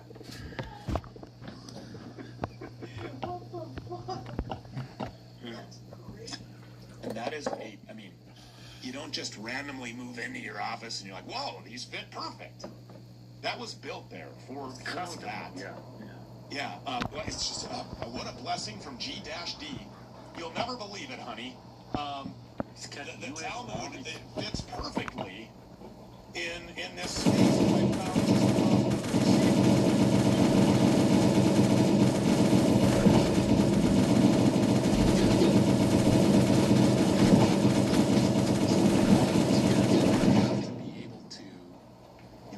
About that, if you're going to opine on these issues with any kind of good intention. But going back to that, I think that what we did at my network for a year or a year and a half was really successful because now you have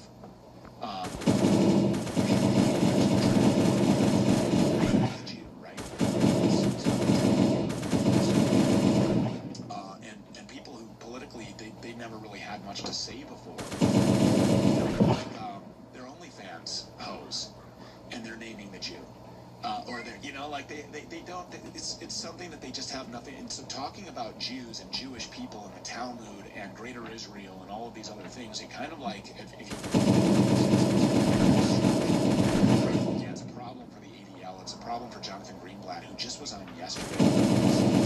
He was on talking to another Jewish person, and he was saying on some Jewish-funded network, he was saying that it's not fair, and it's immoral, and it's not acceptable to blame Jews or to blame Israel for something that you don't like that's going on the other side of the planet. Well, excuse me, but that involves young American men, you know, having their blood soaking the soil of what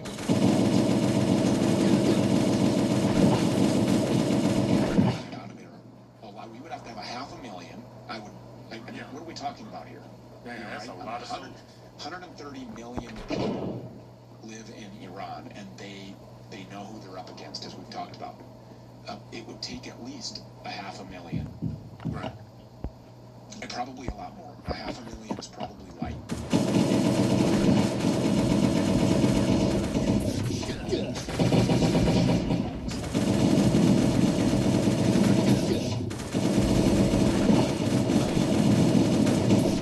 What? That is wrong. It is wrong to scapegoat. It is wrong to hold.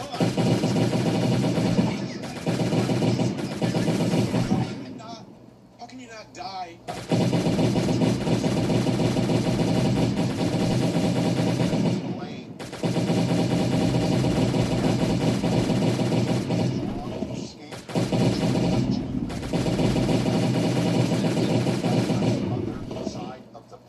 Something you don't like. We really need leaders on both sides, in politics, running for office, podcasters, to stop with the conspiracies. It's crazy, Stop man. with the accusations, and then tell us, but we oppose anti-Semitism. Yeah. You don't get to say you're opposed to hate if you're tracking in hateful conspiracy theories. Everyone needs to dial down the rhetoric, to take a step back, to start doing something to stop this epidemic.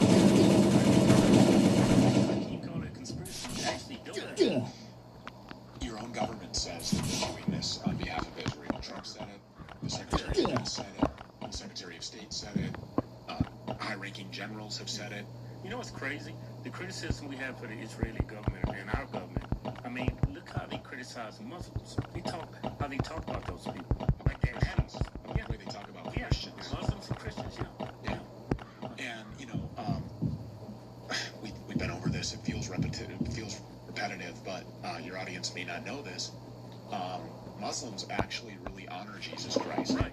And they're praying to the same God we pray to. They really honor, you know, the Virgin Mary. Right. Like, really honor the Virgin Mary. Yes. Can't say that for Talmudic Jews. Talmudic Jews believe that Jesus Christ is in hell boiling in his own semen and excrement, and that his mother Mary was a whore. Again, that sounds like the enemy of Christianity to me. That doesn't sound like... So when people talk about Judeo-Christian values, I'd like to know, what the fuck are you talking about? Yeah, it's just a made-up term. What is that? It's like... So you're going to send hundreds of thousands. I mean, I don't know. How many will it take? It's 500,000. For somebody that don't believe in your same God. They're starting with 2,500 Marines. And it's now over 7,000. Oh, right. Yeah.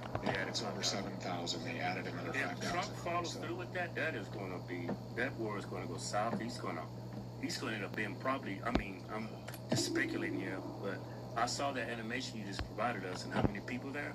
If he follows through with that, that could get very ugly. And it could just ruin everything he's built so far, which, you know, he's pretty much tore down everything he said he was against. These troops just shouldn't comply.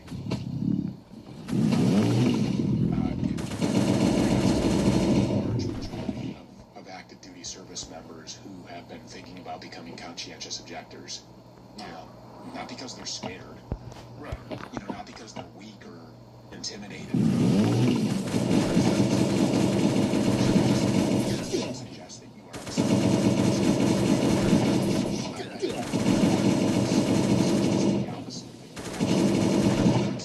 conviction that you're going to stand up, that you're not going to go thousands of miles. Does not. There is intelligence that has been out here for the longest time. The DNI, the National Security Director, she has said, or the Director of National Intelligence, Tulsi Gabbard. Yeah, she wouldn't say it. She actually said, what I'm about to tell you does not represent my opinions, but represent the intelligence agencies in our country. So she's saying, I don't agree with this at all. Yeah. But you have... you got a Hickson clip. But before you play this psychopath, I think that is, by the way, did you know that he has his own like millions of taxpayer dollars to have like a makeup room? He has, this isn't his set, but he's done some addresses for his own like stage. He's got a set, it's very low lit, he's got his makeup, he looks fake, he's got his lines rehearsed, I mean, this guy is, all these people are actors, obviously, but he comes from the Fox News Channel, which is like the CIA training ground for the Trump administration. It's where Dan Bongino came from, it's where Kash Patel spent a lot of time. You have Crowley, and then it goes the other way around. It's a big circle jerk because then you have like Dana Perino was in the Bush administration, now she's a mainstay. Janine Pirro went from the Fox News Channel to the Trump administration. All of these people, just like they go back and forth with Trump. But yeah, so I think to finish that point, you as an active duty service member, if you're looking at this and you're like, I just cannot in good faith go and pull the trigger on innocent people or be a part of. Yeah, they are absolutely innocent people. They're no threat to us. They're not. And like, look, am I saying that I know that the Ayatollah wasn't evil?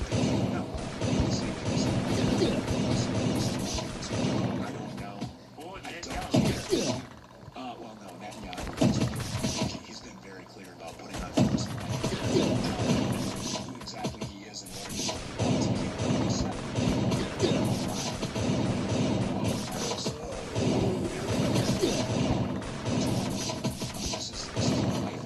this parasite can attach to indefinitely, and because its country is so big militarily, it's big politically, it's big economically, it's big geographically, we can live off of this country for a very long time. He's openly said these things. So anyway, Pete Seth. $200 billion. I think that number can move. Obviously, it takes money to kill bad guys.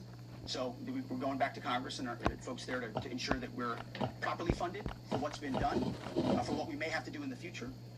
Ensure that our ammunition is, everything's refilled, and not just refilled, but above and beyond. I mean, President Trump, as he said, rebuilt the military in his first term, didn't think he'd use it as dynamically in his second, but he had. So thank goodness he did that. And an investment like this is meant to say, hey, we'll replace anything that was spent, and now that we're reviving our defense industrial base and rebuilding the arsenal of freedom and cutting deals like our great deputy secretary here is doing, long lead times on exquisite munitions, we're going to be refilled faster than anyone imagined.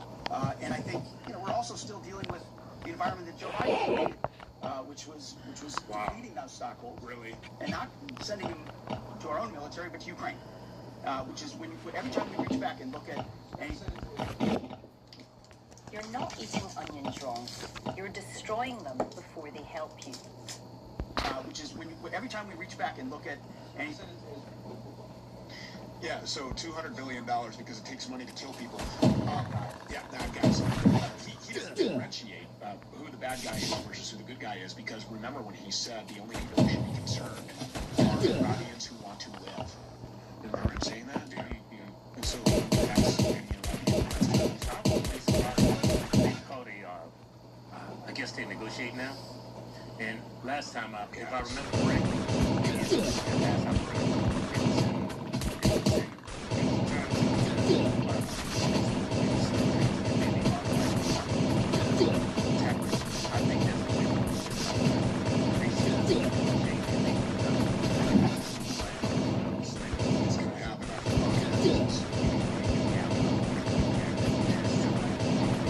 somebody pulled him aside and was like, some economic advisor, probably the guy.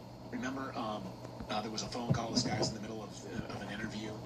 The Treasury Secretaries and the Senate is in the middle. They pull him aside, and the president needs to talk to you right now. And he came back in looking like his voice was all shaky. He looked like death warmed over. Right. Remember the time where Donald Trump also gave a speech and then he walked out and you could see that he was visibly shook? I think that's when Trump learned that Netanyahu was dead. Oh, you think so? Yeah. I mean, that's what I think. I think the guy's dead. How many different AI videos have they shown us now? I've seen 5 of them. So, why? Here he is. They fired an intercontinental. Does he still have 4 years? Kilometers right into Diego Garcia, the American-British base. They can reach now with these ballistic missiles everywhere in Europe, almost everywhere in Europe. Good. I've been warning that for years. The fourth thing that they did is that they shut down the important maritime strait of Hormuz, trying to blackmail the world with oil terror blackmail. Okay, that's fake. That's completely fake.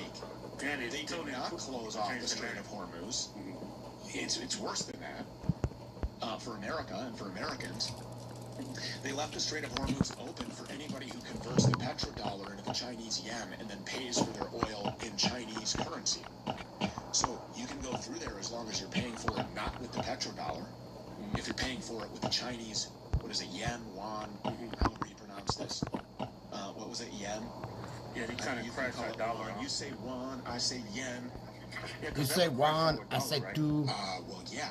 Okay, so that's a whole other thing. Is that right now we see, well, the dollar's being propped up. The dollar's going up, right? And so the Trump administration can look to MAGA, personnel, MAGA voters, MAGA people, MAGA, whoever's left there, and say, well, look at how strong the dollar is. I mean, we are at war. Dollar ain't strong for shit. The money ain't worth and the dick. dollar's going up. Well, the reason What the fuck are these that people relationship thinking? is inverse to precious metals. So whenever you see gold and silver going down, the dollar's going up. When you see gold and silver going up, the dollar's coming down. Those are like inverse relationships that are pretty much attached, relatively speaking. So why would silver be going down after everything that we just talked about over the last six months now with this sort of silver craze? Right. Why now would it be going down? Well, they have to have silver go down. These people can manipulate the dollar very easily. They print it. They change interest rates like whenever they want to. You mean the Jews? It's a Rothschild-owned central bank. They do what they want to do. The dollar's on a bubble right now. Yeah, and so the reason why they're doing that is they have to, in order to make silver more cost-effective, they have to pump the dollar because of this inverse relationship, right? So if I pump the dollar, I can go back to my constituents or back to these Americans and say, hey, the dollar's doing really good. We live in this robust economy. The Dow's at 50,000. Don't worry about pedophiles, right? And we bombed 175 schoolgirls. Yeah, but the Dow is at 50,000. Right. So the dollar's really strong. Well, what requires silver? Munitions require silver. A lot of it. Data centers require all kinds of silver. AI runs off of silver. Right. So it became too expensive. AI runs off of silver, huh? First time I ever fucking heard that shit. Really doubling their bottom line and really operating in the green and making hundreds of millions or trillions of dollars. It becomes harder to do that when your overhead is so high. So you got to reduce that cost, and so pump the dollar. Silver comes down. People get nervous. They hold on to their assets. They're not cashing in. They're not cashing out. They're trapped into the 401ks that Trump signed an executive order in August of 2025, giving direct access to private equity firms to go into Americans' 401ks. That is, I believe it was $12 trillion, over 90 million American, 90 million.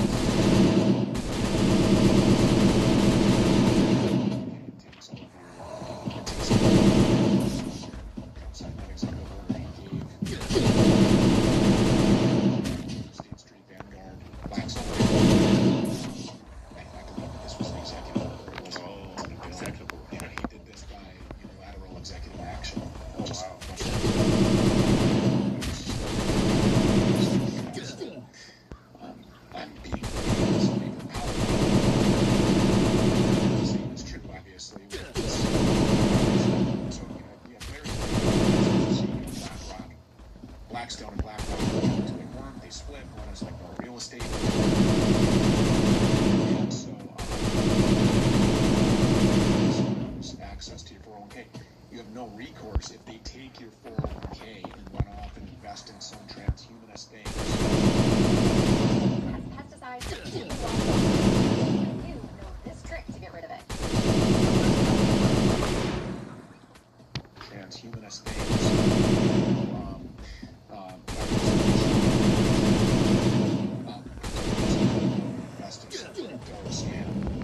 Oh!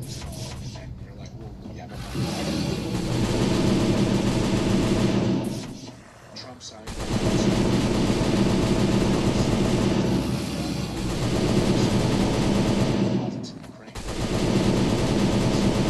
Precious metals and mineral deposits that are left in Ukraine. All these Christians have killed each other in this war that you never hear anything about anymore.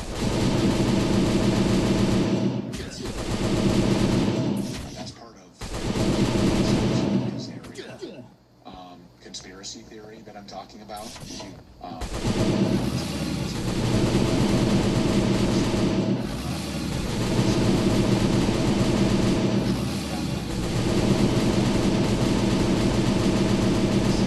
Bad breath, motherfucker.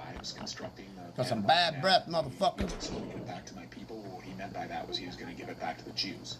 He's going to give it back to BlackRock. That's what he meant. Yeah, that's what he did. Western North Carolina ravaged by Hurricane Helene, which just mysteriously took this like 90-degree left turn and went north and stayed fully intact going over the mountain range and then just hovered over Western North Carolina where the largest lithium deposits in the world exist, and now BlackRock sits on top of the largest lithium deposits in the world. Yeah, and he was recently bragging about when oil price up per barrel start going up. He said we're going to make a lot of money. I was like, in front of everybody. And so that brings me back to the Paul Singer thing, because that's just getting here. Exclusive either when you're talking about Jewish billionaires effectively renting the United States military blood and treasure to go in. So Nicolas Maduro calls Benjamin Netanyahu a fake Jew and a crook from Poland. He said that? Yeah, he did. And I knew that his time wasn't longer, much longer after he said that. Well, let's see. It's probably about 2 weeks. It was about 2 weeks. As a matter of fact, I went live on Instagram and I was like, well, he just sealed his own fate. Which, I mean, Benjamin Netanyahu is not a Semitic person. You can't prove that he is. Has any Semitic Hebrew DNA. He is from Poland. His last name is Milkowski. None of that is made up. It's not a conspiracy theory. All that is very well documented. It's true. This is why you can't DNA test in Israel. It's illegal to do that. Tucker, I guess, kind of approached Huckabee with that. By the way, wow, that guy really exposed himself. Is he really a representative of the United States, or? He told himself about the Greater Israel Project, so they could just take it. Yeah, and he said that he thinks that they should just take it all, and then he had to walk that back. He was totally exposed, and then you see all, who it is that had his back is all the Binder Gate Jews. These and useful Shabbos Goy idiots that were standing on the White House lawn like got the Epstein files. You think they was getting played though? I think they was suckered. I would like to hope so, because there was like a guy in there that I actually kind of want to like. Yeah. So, Chad Prather. All the rest of them can give, but yeah, I don't want to believe that Chad Prather went knowingly in there. But I mean, I guess he works for Glenn Beck, and Glenn Beck is the guy who's. Remember what he said? I mean, and he recently just doubled down on that, but he was like, I don't know why I was born. I don't know why I exist, but serving Israel is why. So, Pete Hegseth actually said it. Now, over and above all of the comments that he's made about just like killing everybody, all of these Iranians. Yeah. That would look crazy. There's video of him from years ago at the David Hotel in Israel, and he's there talking to a bunch of Jews, and he says, if I'm ever given power in the United States, I will use that power and authority to help you to realize the completion of the building of the third temple. And then he went on to say something about how he would have his kids go and fight for that, like militarily, like he said that. Yeah. And so, I mean, thousands of years ago, these people started sacrificing children, to like Moloch and Baal, and they're still doing this. I mean, none of this has changed. He's literally saying that he will sacrifice his sons, he will sacrifice his kids to go and fight and die for Israel. And I and others, we had a chance to go see the Western Wall of the Temple Mount, the Western Wall tunnels, so much of the old city. And as you stand there, you can't help but behold the miracle before you. And it got me thinking about another miracle that I hope all of you don't see too far away. Because 1917 was a miracle. Oh, I'm doing laundry in 2026. Yeah, it's 2026. Shut up, bitch. 1948 was a miracle. 1967 was a miracle. 2017, the declaration of Jerusalem as the capital was a miracle. And there's no reason why the miracle of the reestablishment of the temple on the Temple Mount is not possible.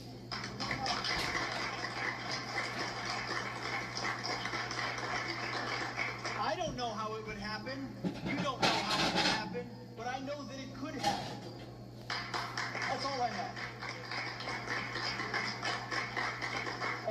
step in that process, a step in every process, is the recognition that facts and activities on the ground truly matter.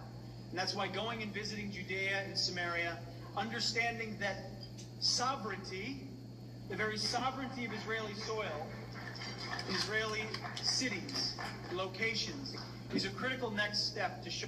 He says Judea and Samaria, doesn't he mean like Palestine? Yeah, so Judea and Samaria is now how children are supposed to refer to Palestine, like Gaza. There's laws on the books that in some states, I don't remember if it was Florida, where, by the way, Ron DeSantis has gone completely unhinged and has launched like a task force that has arrest authorities to come out and investigate you, follow you, dig through your social media warrantlessly, go through your text messages and emails to determine whether or not you support any of this. And if you don't, well, you can be arrested. That's real. I mean, that's real. The Greater Houston Project, they're going to essentially rename the West Bank and Gaza. Yeah, so they want you to refer to it as Judea and Samaria, and if you don't, it's anti-Semitic, and you are, according to Project Esther. I don't remember if we talked about Project Esther the last time that I was here or not, but I would encourage everybody in your audience. It's 34 pages. It was a document that was authored by the Heritage Foundation, the so-called conservative think tank, and it's a doctrine that the Trump administration has fully adopted. And this is a 2-year, kind of plan to make sure that everybody in this country knows that they will face consequences if they are not adequately supportive of Israel. They don't bend over the barrel for Israel and the Greater Israel agenda, the barrel. And the Talmudic conquest. Sacrifice. What does that look like with the people living in Gaza and the West Bank? Well, it looks like death, and that's what we've seen. Yeah. We've seen just indiscriminate killing, and it's like nothing was off limits for these people. Hospitals, schools, churches, libraries. They firebombed their own people on October 7th. After, 20 hours that it took them to respond? And after they finally did, they laid waste to their own people and to their own communities. They targeted their own military personnel on their own military installations so that they could use that as a pretext to go into Gaza and... Yeah, they arrested like people that had nothing to do with it. Entire rows of housing were just completely wiped out. I mean, it only takes a second to pull up a map and see what Gaza looked like in 2022. In 2023, what it looks like now. Forget how many people they arrested for no reason. I think it was around 18,000 people. And they want to do that. So when you're a people who believes that you were chosen by G-D to rule over all of humanity, that's the same place. That's the same place, man. That is real. And so when you look at a predominantly Aryan, Persian country, civilized nation like Iran, and you look at their downtown metropolitan area like Tehran, and this is what these people would like to do there. And Iran is saying, no, you're not going to do that. And Iran, unlike the Palestinians in Gaza, have not been kept in an open-air prison camp for their entire lives and stripped of any way to defend themselves, and starved at will and kept without water at will and had their supply chains disrupted and been beaten and jailed and had their women raped and abducted and kids sold off into child sex trafficking. The Iranians haven't had that because largely the Iranians haven't been contested by the Israeli war machine, and they haven't been contested, really. I mean, other than our government has tried to run and stage color revolutions that have been failed in that country. We just did one recently. I mean, this is the 30,000 Iranians that Trump wanted to go liberate, that the government was killing their own people. Well, they found Israeli bullets in these people. You knew that, right? I know that. It was the IDF that was killing these people. It was the Jews that was killing. You gotta be kidding. I'm not. You can go look this up anywhere. All that bullshit Fox News. Trump said they're killing their own people. It was all Israeli bullets. It was all Israeli bullets. That is wild. Being found in the bodies of these people. Yeah. Buy one 72-hour survival food kit, get 2 for free. You heard that right. You're getting found in the bodies of these people. Yeah. Which is not so different from, by the way, Mexico. You've heard about the butcher. The butcher is, you know, one of the enforcers of the cartel. Right. That just blew up buses recently. I was actually there that day. I was there in Puerto Vallarta. I left that morning. I was there with Jake GTV, who does great work. Shout out to Jake GTV. But he was there. He was like my travel bro. At the last minute, I wanted somebody to go with me. Needed somebody. Frankie couldn't go with me. So anyway, Jake GTV went with me, and he didn't leave when I did. And it was like an hour after I was airborne that all at one time these buses just started exploding and randomly were on fire in intersections throughout the country, or the city. And they said that it was because they killed El Mencho. Whatever, I mean, that's a whole nother rabbit hole, but yeah, the butcher was an enforcer, or is an enforcer for the cartel, and what they do is they go and, like, if you're causing problems and you're trying to sell drugs on my territory, or you're trying to take, you know, if you're hurting the cartel in any way, your competitor, well, they come and find your family, and they dismember your kids, and they, you know, it's like one baby, 6 dumpsters kind of a deal. Good luck finding your kid. And you have mothers, there's stories of this that are documented, you have mothers that are like asking the cartel for permission to go and dig up certain areas to look for the remains of their children, and they're piecing their kids back together as they find portions of their dismembered bodies in multiple different places. The butcher was trained by the IDF. This is all proven. This is all, like, documented. It's on paper. So the Israelis, as they love to call themselves, okay, I guess that's what we call them now, the Israelis trained these cartels how to do that.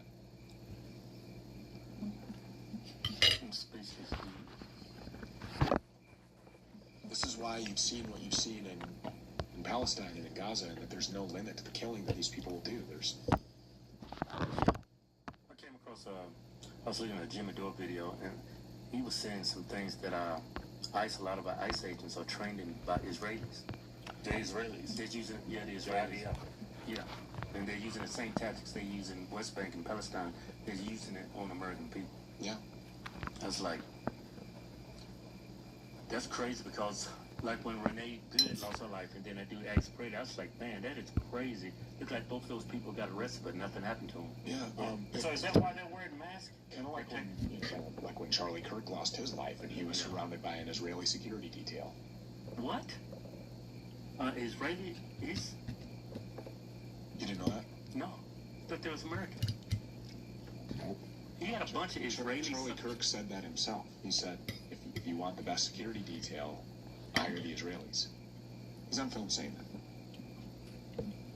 It's kind of, well, I'm not gonna say that, but man, he was being and that is also, you know, real critical of Israel up until this death. Yeah, well, he was, and I had written it off. I didn't, you know, I mean, I knew what you were getting with Charlie Kirk. He was a huge, like, pro-Zionist, pro-Israel.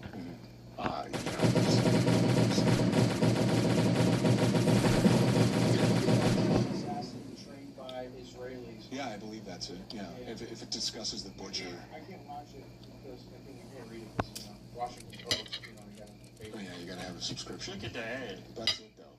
Did you see that ad? No, what was it? Damn, I missed it. It was Post, you know, you gotta pay. Oh, yeah, you gotta have a subscription. Look at the ad. That's it, though. Did you see that ad? No, what was it? Damn, I missed it. It was RuPaul's Drag Race. Yeah, it was RuPaul's Drag Race. I shit you not. RuPaul. Shout out to RuPaul. Oh, man. But yeah, what were we talking about? We were talking about Charlie Kirk. So that's crazy. He was becoming very critical of Israel, and he had an Israeli security detail. That's like I had, but that was all done beforehand. See, Erica Kirk is the Manchurian candidate of all Manchurian candidates. I mean, she was intentionally placed into Charlie's life. Absolutely, she was introduced to Charlie Kirk by Tyler Boyer. Right. You know what's crazy? Nobody has even mentioned it. Like, Charlie Kirk was very critical of Israel. He didn't want this war. He's been documented saying he was against this Iran war. Yeah. And since his Iran war took place, she hasn't said anything about it. No. And that was your husband. Why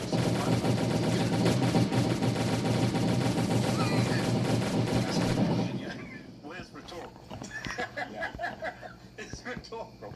I mean, so, yeah, since when she was 17 years old, when she founded a nonprofit called Romanian Angels, and she was dealing with, children in one of the world's most notorious hotbeds for child sex trafficking, and there were military personnel that were investigated for selling these kids off into rape slave situations, and, then it turns out that Tyler Boyer, who's the guy who's now the COO, who Charlie Kirk had fired and taken away from this position where he had anything to do with dealing with donors.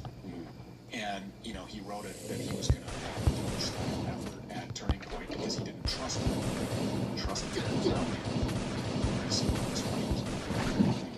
Tyler Boyer has his own function to Eastern European orphanages in Ukraine, where he's been dealing with orphans in Ukraine for many years. So he knows Erica Kirk and makes the introduction to Charlie and the friends made.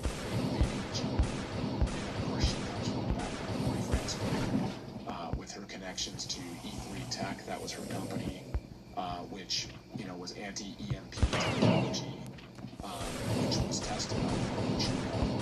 And Arizona's the only place where they tested anti-EMP technology. Is that the base she said she'd never been to? That she never knew anything about, but her mother, Lori, and her father, Kent, both moved to Arizona. This is the Rubin X4, and it pushes 1,500 lumens in a flat, super compact design that literally fits into your pocket like a... Shut up.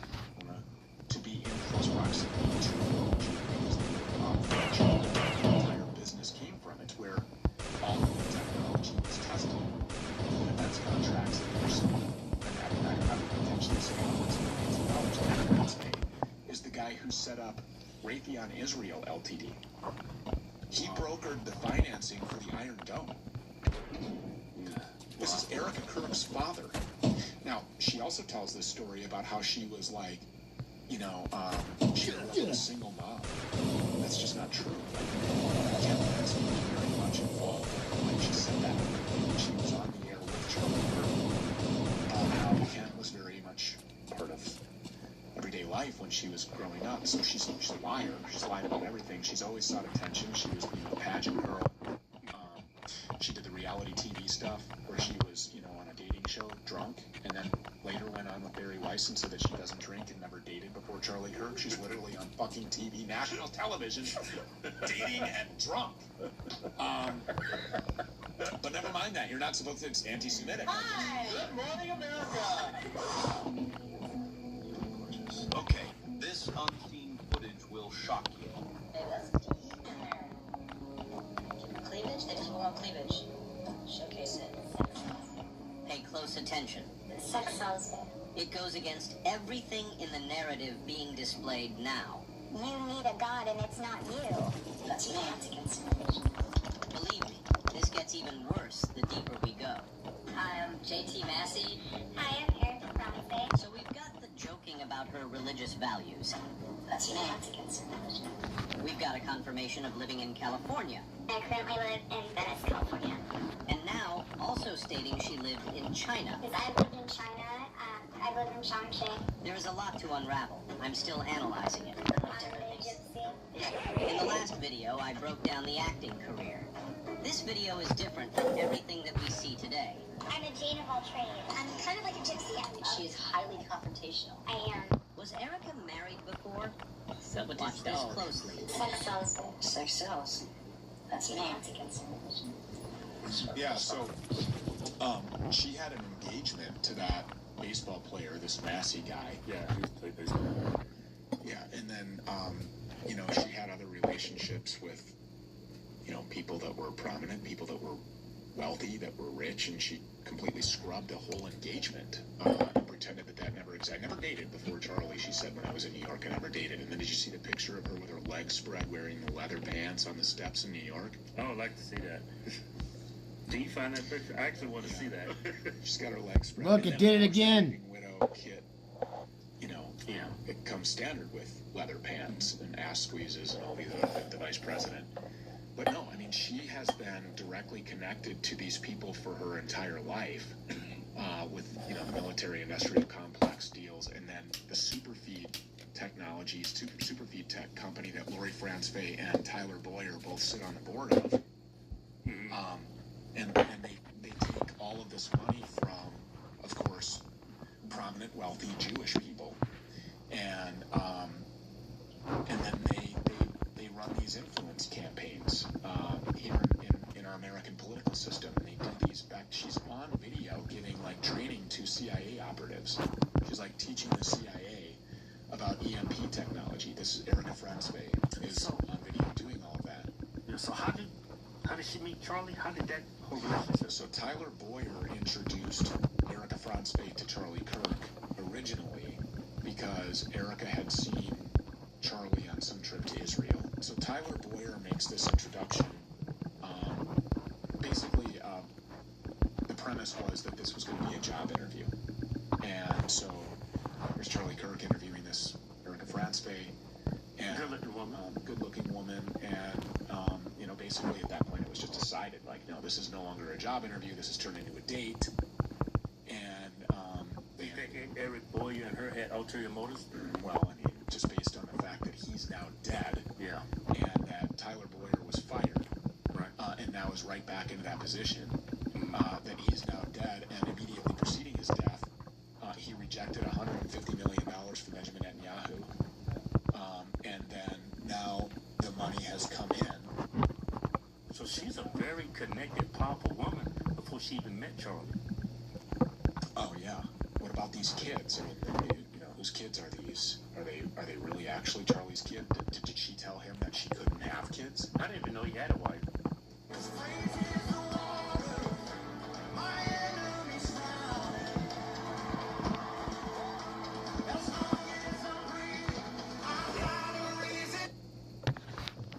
Until he died. Yeah, I didn't either and didn't care. Like I said, I had written him off. He was a huge shill for Israel. Right. But then as soon as he was murdered in broad daylight in front of 3,000 people and in such a horrific, bloody way, what's the first thing that you do? Is you go back and you think, listen to what was this person saying in the days, weeks, and months leading up to his death. And I was like, oh. And I saw him talking to Ben Shapiro, and Ben Shapiro looking at him like he wanted to kill him. And I heard him, talking about this multifaceted occupation of our country, where he was, like saying, like it's academia, it's the media, it's Hollywood, it's banking and finance, it's everything, it's our government, it's all of its bureaucracies. And then he said that these Jews were playing into all of the stereotypes, and he's saying things that like. He actually said that.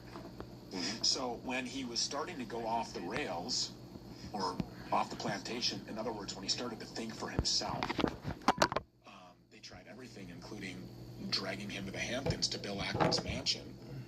And when he gets there, there's a bunch of powerful psychopath Zionists around him that are basically wagging their fingers at him and telling him, you're not allowed to talk like this, you shouldn't be talking like this anymore. And, and he's like, no. But when he looked around, who's next to him? His so-called wife, Erica.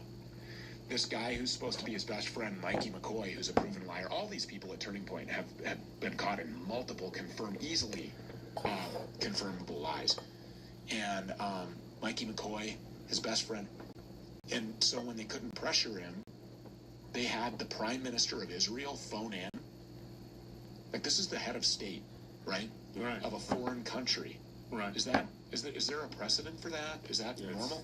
Are you guys taking money from like the president of some other country? Have you ever even heard of that? I've never even heard of something like that.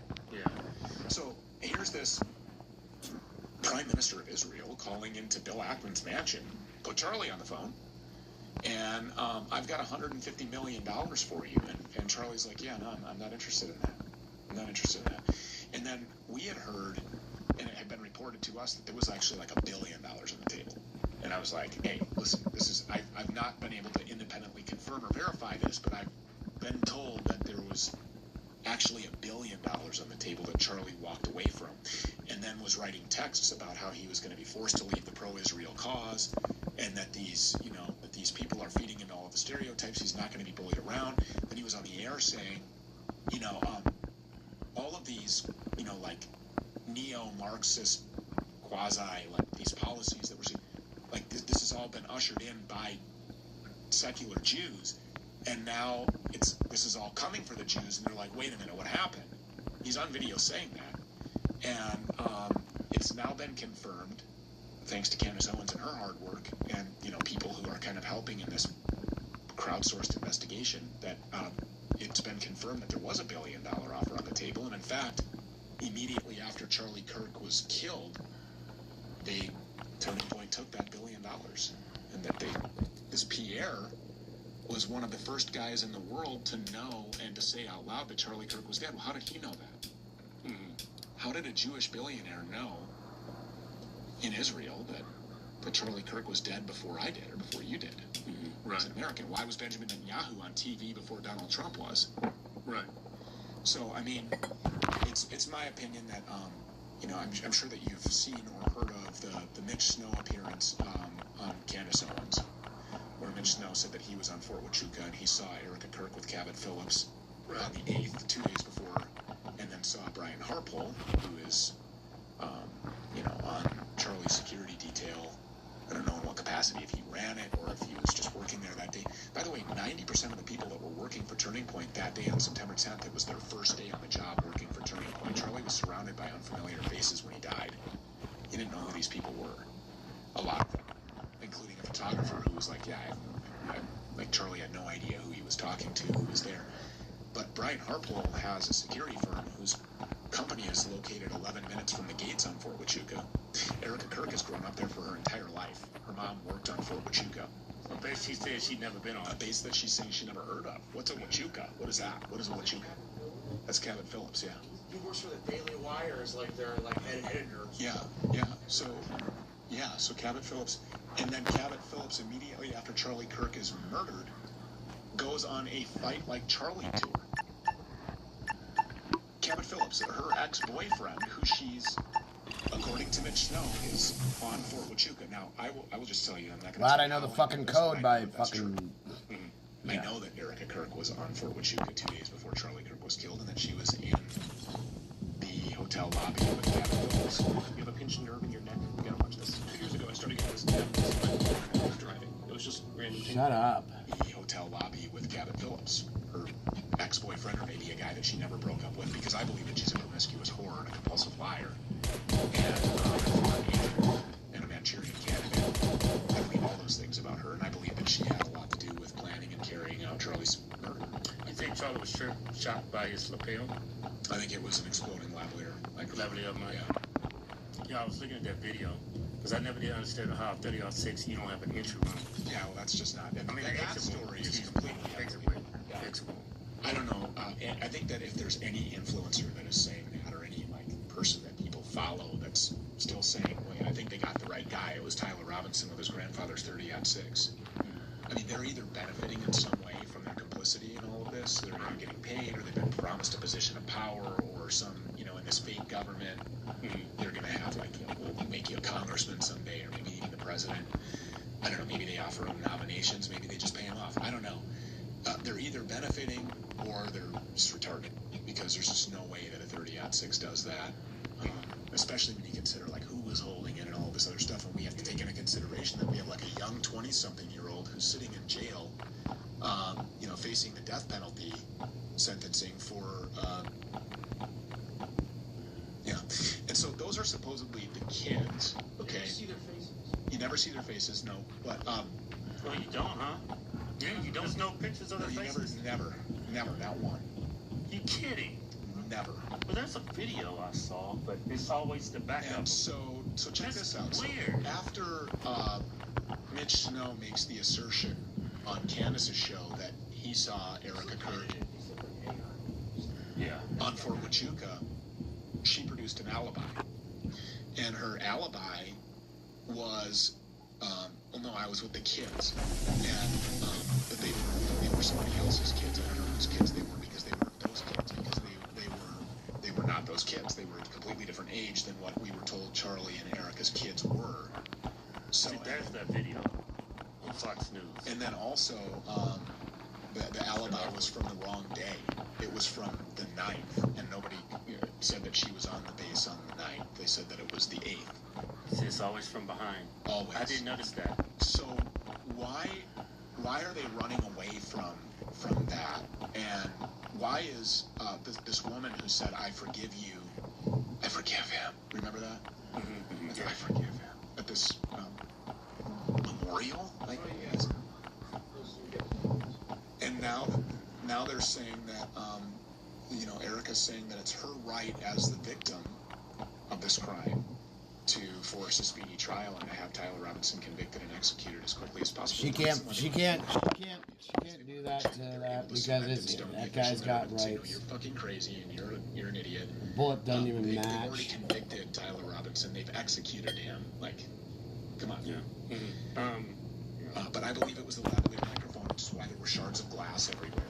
There were shards of glass. That was the older Rode model tempered glass lavalier mic that he was wearing, which was placed on him differently than it ever was previous. Oh, wait till you hear this.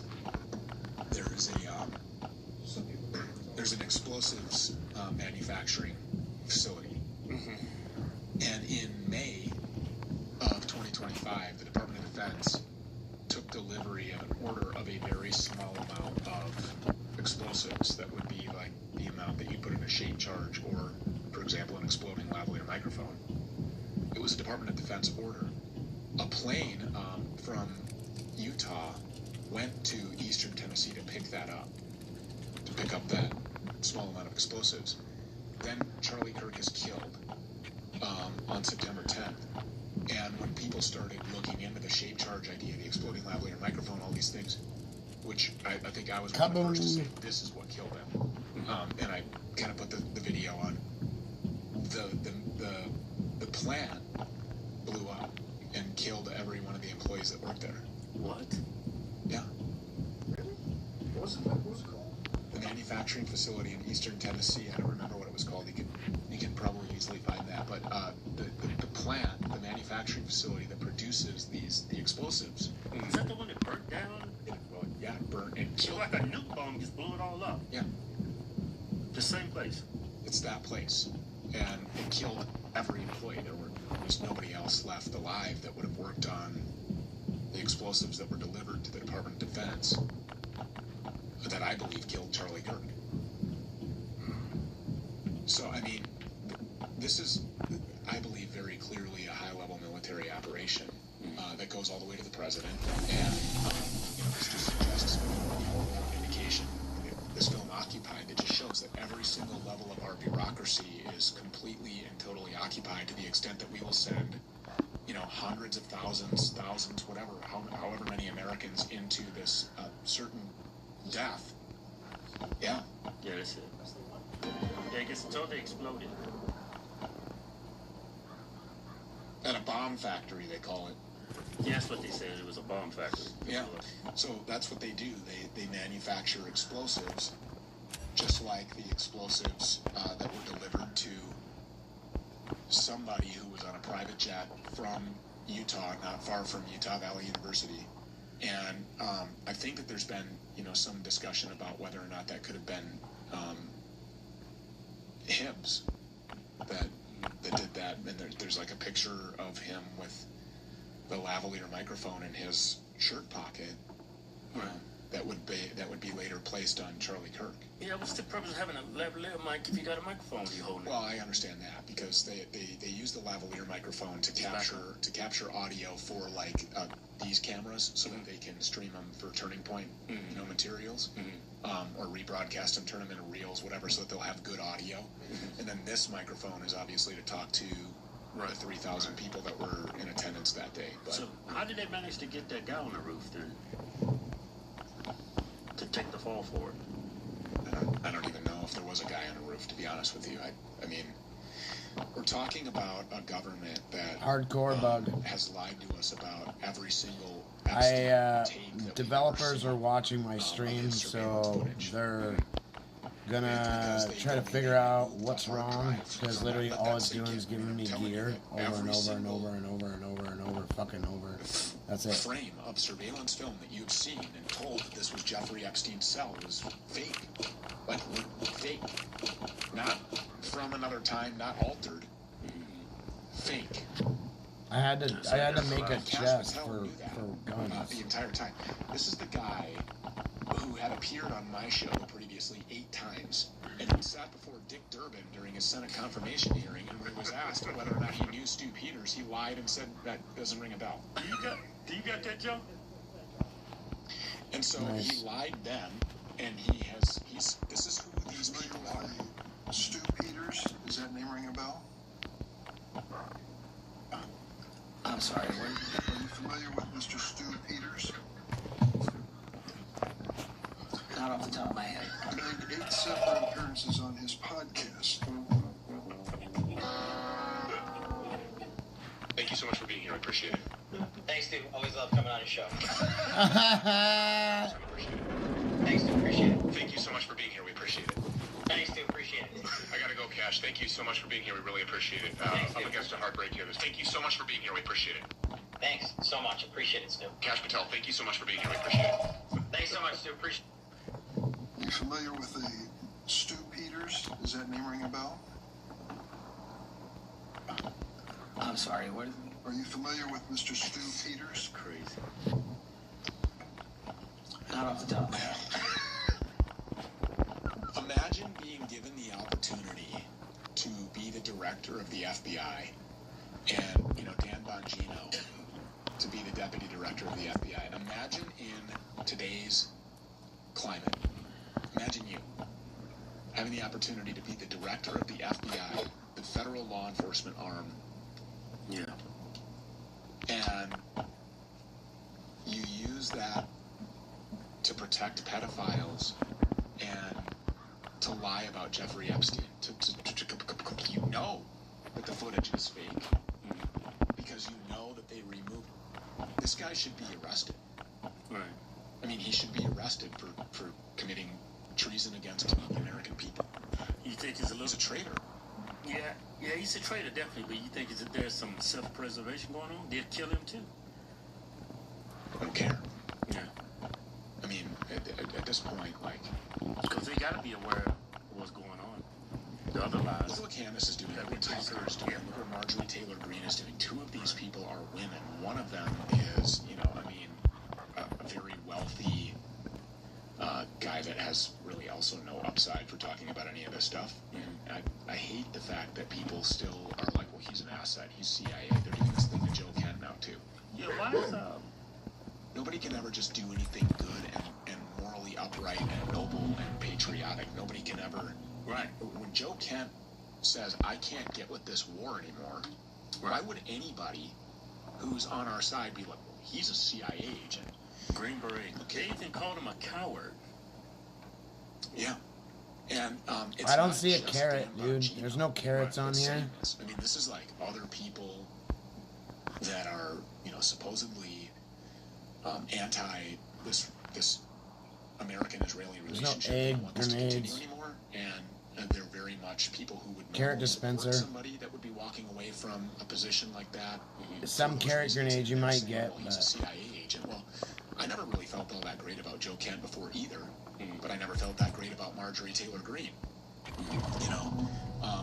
And when I spoke at AFPAC 3 4 years ago, as a matter of fact, I just sent this video to somebody yesterday. I said, look at this. I was talking about Epstein 4 years ago. But I was on stage and I said, I heard the congresswoman from Georgia who was Nick Fuentes' keynote speaker at AFPAC 3. And I said, I called her Marjorie Faker Greene from the stage. She was sitting right on the front row. And at the time, the whole room, I had a standing ovation. Then afterwards, it was like this big falling out with the Groypers, and Nick kind of came after me. And I said, well, she's going to stab you in the back, too. And what did she do? Like less than 24 hours later, she went over to CPAC and said she had no idea who Nick Fuentes was and what AFPAC even meant. But she was the keynote speaker there. So she did. She threw him under the bus. She stabbed him in the back. And she was 16. On stage talking about the border. And, all of the different things about the border. Level 6 on child this one. sex trafficking. And so when I was on the stage right after her, and I said, I heard the congresswoman from Georgia mention everything about the border except for child sex trafficking. And the whole room went nuts. And then I was like, our media won't talk about it, and neither will our politicians, in the Congress and our so-called elected representatives in the United States Senate. Nobody wants to talk about this. So it makes you wonder, are they a part of it? Are they in on it? Right. And so there was kind of like the soft intro 4 years ago to the Epstein stuff that now we're realizing absolutely compromises how many of our including the president, how many of our top rankers, you know, and if it's not because they directly were involved with, you know, as the files say that Donald Trump was doing finger banging girls, if they weren't doing that, if they weren't eating them or burying them on Zero Ranch, if they weren't doing those things, they know about these things and they're actively participating in a system that works. Yo, ban that motherfucker, will you? To me, makes them a pedophile. Yeah. If you're covering for a pedophile, it's my opinion that you are a pedophile. You're worse. Mm-hmm. And so you have Dan Bongino and Kash Patel, who are given the opportunity to run this country's federal law enforcement agency, and that's what you do. Did Cash give you an explanation? Did he follow up with you or anything? I don't know. I'm waiting for the developers to tell me what the fuck they're gonna do. So I'm waiting until they're gonna talk to me. And you know what? It goes even beyond that. Because I gotta find out why this is going on, and if they're not gonna fix it or whatever, we need to get fucking paid for it. Because I told them I want my money back. People like you and me from being defamed and slandered by Newsweek, Rolling Stone, New York Times, these bigger private equity funded, corporate outlets. And Newsweek had made up a quote and then attributed it to me. It was something that I never said. I didn't even say anything remotely close to that. And they published this quote, and they said Stu Peters, and they put it in quotes. I'm like, I never said any of that shit. Not even close. And so Cash was on my show, and live on the air I said, hey, as a matter of fact, I might have, and he's like, we'll make you our first case. So now it's all big and everything. So Jesse Banau, who is a former Trump attorney, may even be a Trump world attorney now, was one of the attorneys that was working on behalf of Fight with Cash. And Banau, I think, is mentioned in the Epstein files now as well. We've seen, I think his name is in there. Don't mark my words, but you can confirm that over there. But so I'm on the phone virtually every day for a month with Kash Patel and Jesse Banau and these attorneys to sue Newsweek.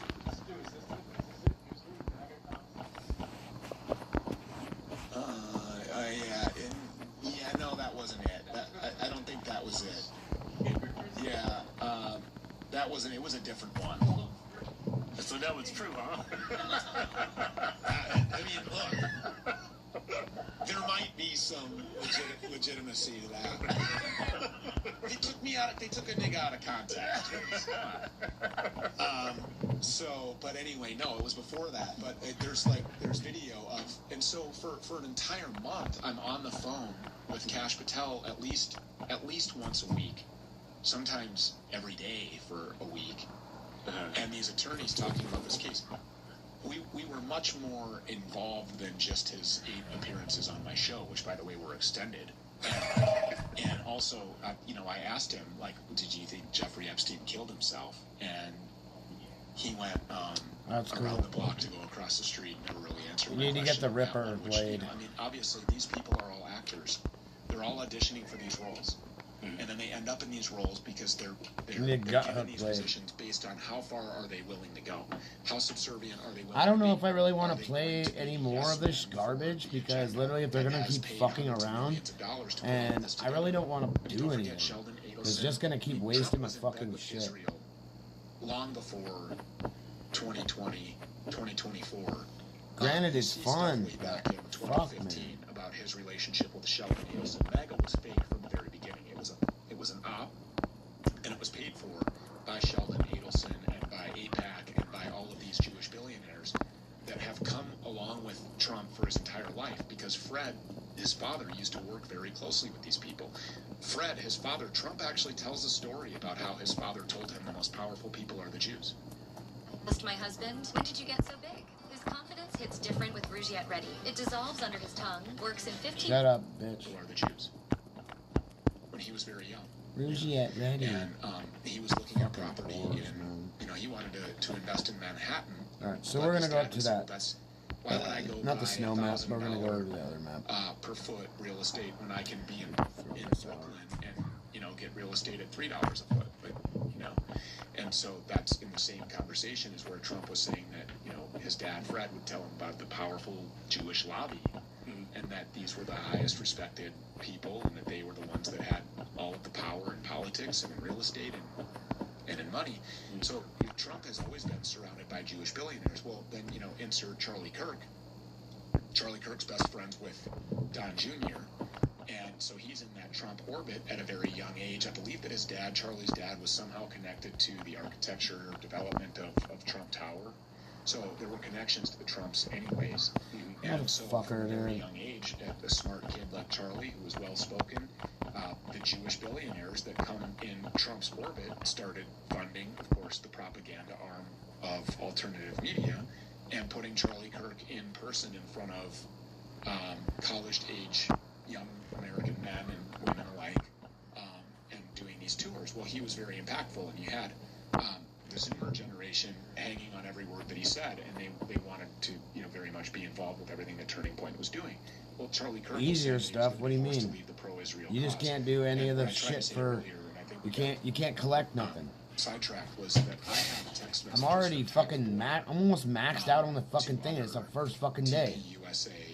4 hours of doing this shit, and I can't even fucking get anywhere with it. Ranking people at Turning Point. It's the most annoying thing in the world, man. These text messages expressed concern that Charlie Kirk was about to quote Just can't even do it. Trump over Epstein. It doesn't work. War with Iran.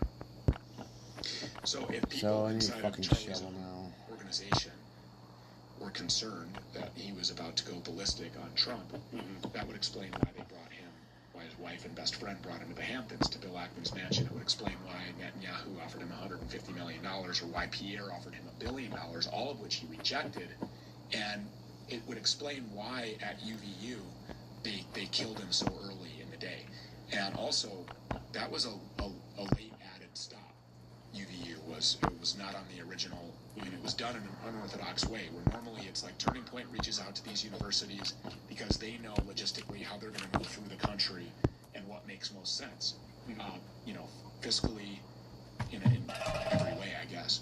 And but this was different because in this way, UVU said that he should come there first, and that should be the kickoff of the tour.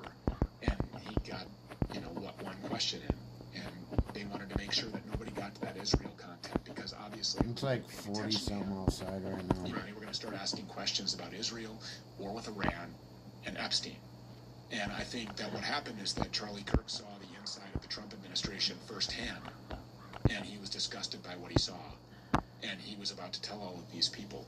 And you have millions of college-aged young Americans hanging on every word that Charlie Kirk said. When he said, I don't believe the pro-Israel cause, they would have left right along with him.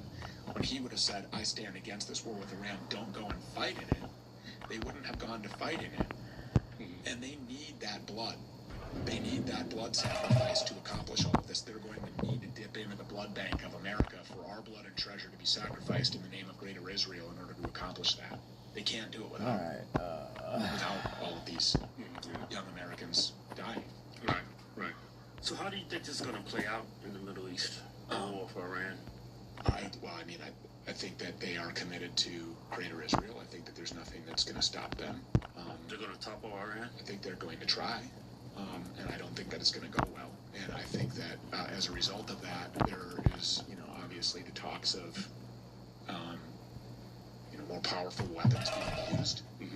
And I don't think that Trump is calling the shots. I don't think that Pete Hegseth is calling the shots. I don't think that any of these people know what the hell is going on. I think that all of this stuff is being done, and all of these decisions are being made, by these people who love to call themselves Israelis. And I think that this is a spiritual crusade because they say that it is. It's a Greater Israel conquest because they say that it is, and that nothing's going to stop them. Whether Benjamin Netanyahu is alive or dead, this will continue. Whether Trump is in office or not, this will continue. Miriam Adelson and Sheldon and AIPAC and all of them have paid hundreds of millions of dollars to introduce Donald Trump, and it's been an op from the very beginning to get people to support him. When he said that he could walk out onto Fifth Avenue and kill somebody in broad daylight and that his approval ratings would only go up, he meant that because these people control the media. So when you have people like, you know, Jeffrey Epstein working with Bill Gates to finance COVID-19, and you have the largest power broker with the biggest Rolodex who's moving and shaking in every single group, including the media with the Murdochs, and you have the Murdochs who are very heavily invested into people like J.D. Vance and pushing, you know, the future of America, and you're assassinating people like Charlie Kirk so that you can make sure that he doesn't get to the political future of our country, which is these college-age Zoomers that will now be sacrificed. I think that the draft will be reinstated. I think that people will be conscripted into the military and they will be forced against their will to go and fight for greater Israel. So you think these negotiations they're supposed to go on is just smoke screen? It's fake. They're going to do this land invasion. Why else, if they were really negotiating with some fictitious person, which, by the way, Iran is saying, we're not talking to the White House, we're not talking to anybody, we haven't had any communication with these pedophiles. Yeah. Like, we don't know nothing about this at all. I think that when, you know, that it's pretty much been determined, somebody grabbed a hold of Trump and said, you don't want to do this on a Monday. Why did you give this 48-hour ultimatum on a Friday? Yeah, because he's off the market. You know, you don't want to do that. So yeah, as soon as the bell rings, the market closes. Those Marines and their amphibious, you know, death cans will be right there off the coast and ready to go be slaughtered. And that's exactly what's going to happen. There's just no way, whether it's the Strait of Hormuz or the like airdropped in, there's no way to do this without a big loss of life. And they're already lying to us, by the way, about that. The German hospitals are closed. All of them, but there are German hospitals that are closed to the public because they're treating critically wounded American service members. Where did you get this? This is what the German. This is verifiable through mainstream corporate. Fucking hoo-ah. Something on the fly, but the Germans are saying that their hospitals are filled with American. Maybe I should. You know what? This is what we're gonna do. We're gonna go fuck that place for every single. As soon as I go out here and that thing's reset, we'll go fuck that place for every yellow box we can get and get all the guns we can get and all the fucking armor. This was a Tomahawk. Makes sense, right? Missile that killed these Iranian school girls. How many guys did they tell about that? Yeah. This is a knows that they took the hard drives. Let's make a couple.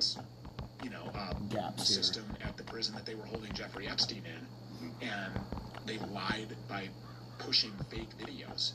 Yeah.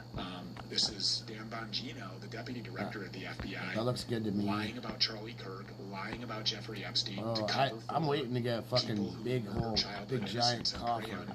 Young children sexually. People who, by the so way, I can fucking book, go get all that shit out of my lungs. Right to rape. They protest for the right to rape prisoners and get violent over their right to rape because they feel they got greater souls. It's like barely any we're just like subhuman. Any fucking phlegm. Fucking weird. Or the Amalek. I think that Tucker Carlson actually brought up the Amalek, which I was really impressed that he did that because this is every non-Jew. So just to be clear, what the Amalek is it's every non-Jew. And Jewish people believe that they were chosen by God to be the arbiters of life and death to determine whether the Amalek will be enslaved, imprisoned, or executed. But it's not to be free, to have some sort of equal. You can be sacrificed on the altar of Greater Israel. You can be used, fuck this. As a life host to the parasite till your resources are used up and take that shit expendable, which is kind of like how our entire Western medicine, big pharma, industrial. So we're gonna go up to that oak zone the doctor, and come back. Obviously, I got a couple of things here. We're gonna leave those. Illnesses, so they're directly correlated to ADHD and the spike in childhood drop all that drone shit off. Cleared 10 slots. And MMR technology, and so what is it then? You just for the rest of your life, you bring your child into your health doctor to get more shots. I think there's over 70 of them now by the time a child is 16 years old. And they call them well child visits. Under what premise do you bring a child who's well to the doctor? We've just been programmed to do that.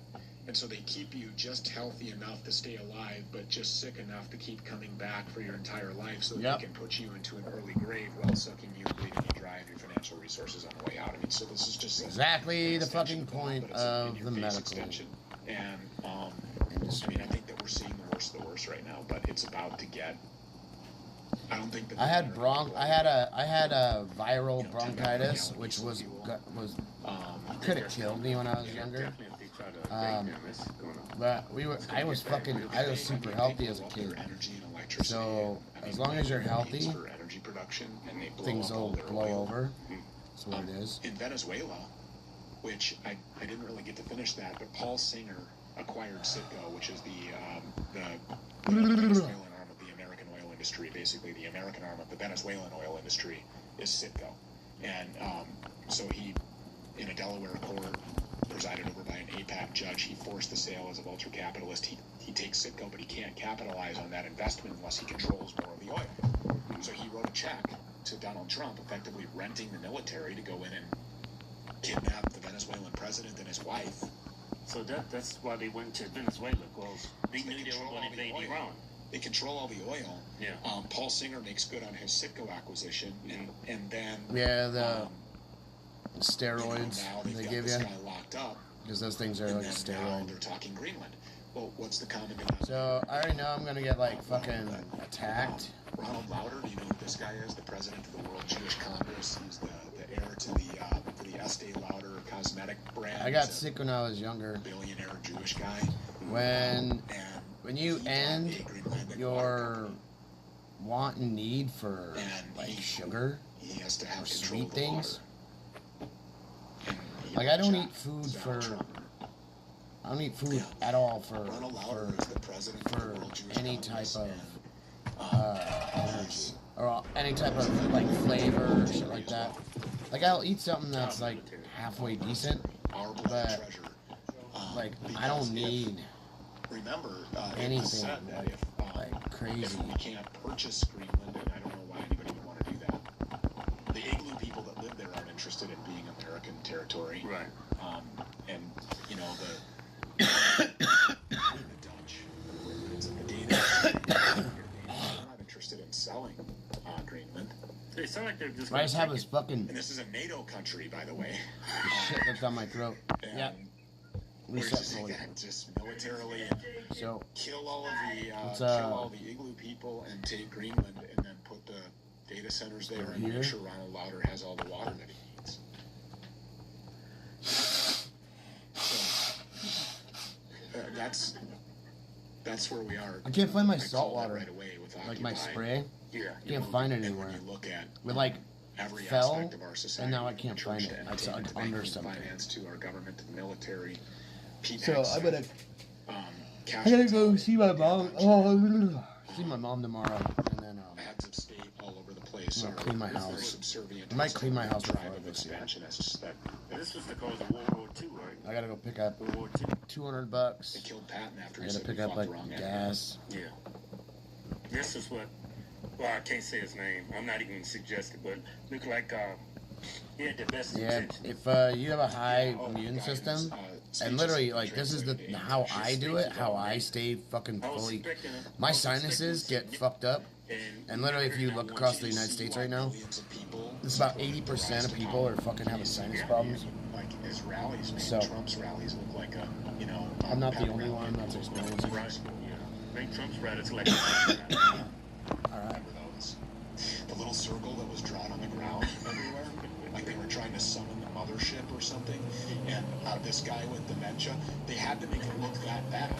You see, it's like they're all controlled by the same people. Our entire political system has been hijacked, and it's been hijacked for a very long time. Oh, I took him the fuck out. 1913, maybe even before that, but very much on steroids since the installation of the Federal Reserve, which is America's central bank. Rothschild-owned central bank. There's a short list of countries that are not controlled by a Rothschild-owned central bank. Is another one. Colombia is another one.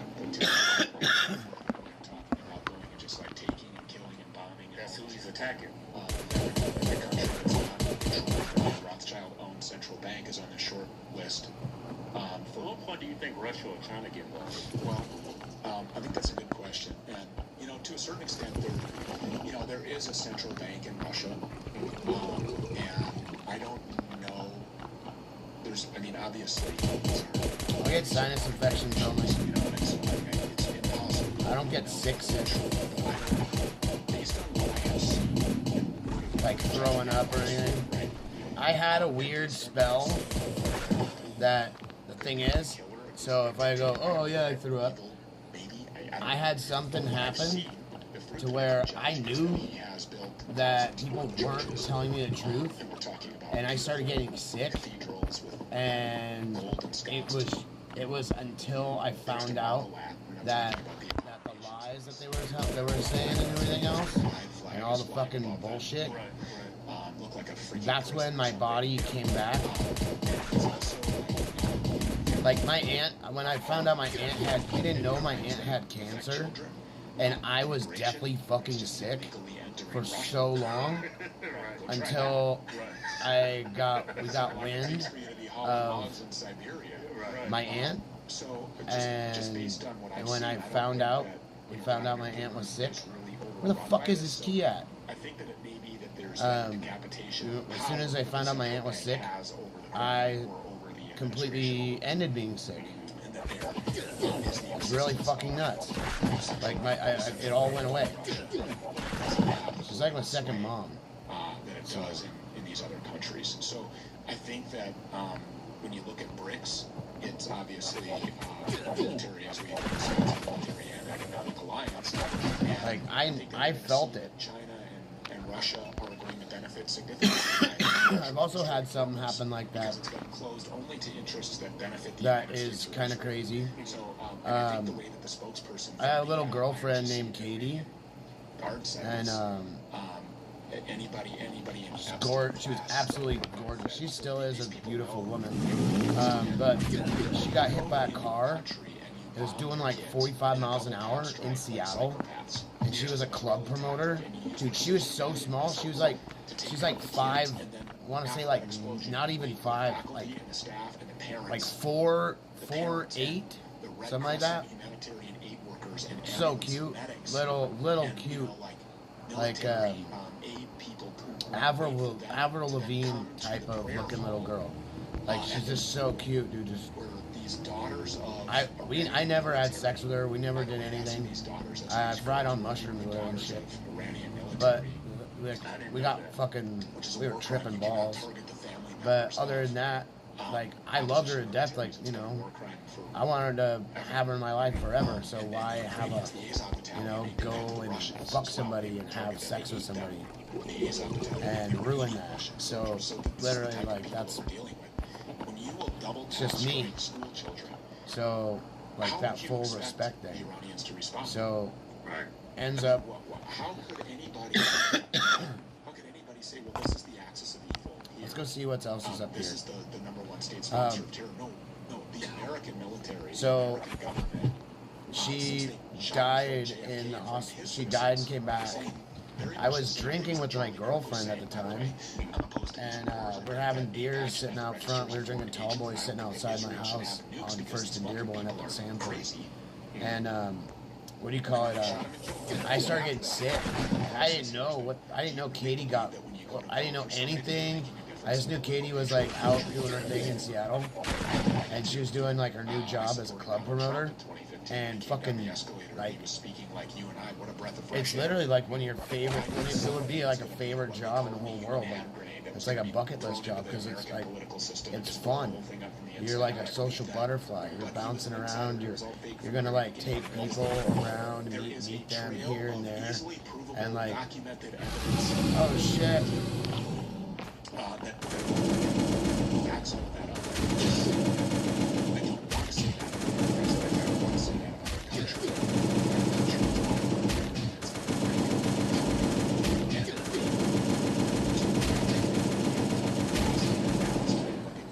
Teabag. So, yeah, I love that little girl to death. They don't love you. They don't have your back. Your I just hope she's doing okay. Or congressmen alike. I haven't seen her in a while. and taking off the gloves and duking it out as the arch enemy to their Democratic rival on the other side of the aisle to be able to best for your interests in their congressional district. I mean, come on, does anybody really believe that anymore? Yeah. Does anybody? These people won't answer emails. They won't show up to town halls. I told Kaneen I gotta go inside because I'm gonna keep throwing up. I don't know what's wrong.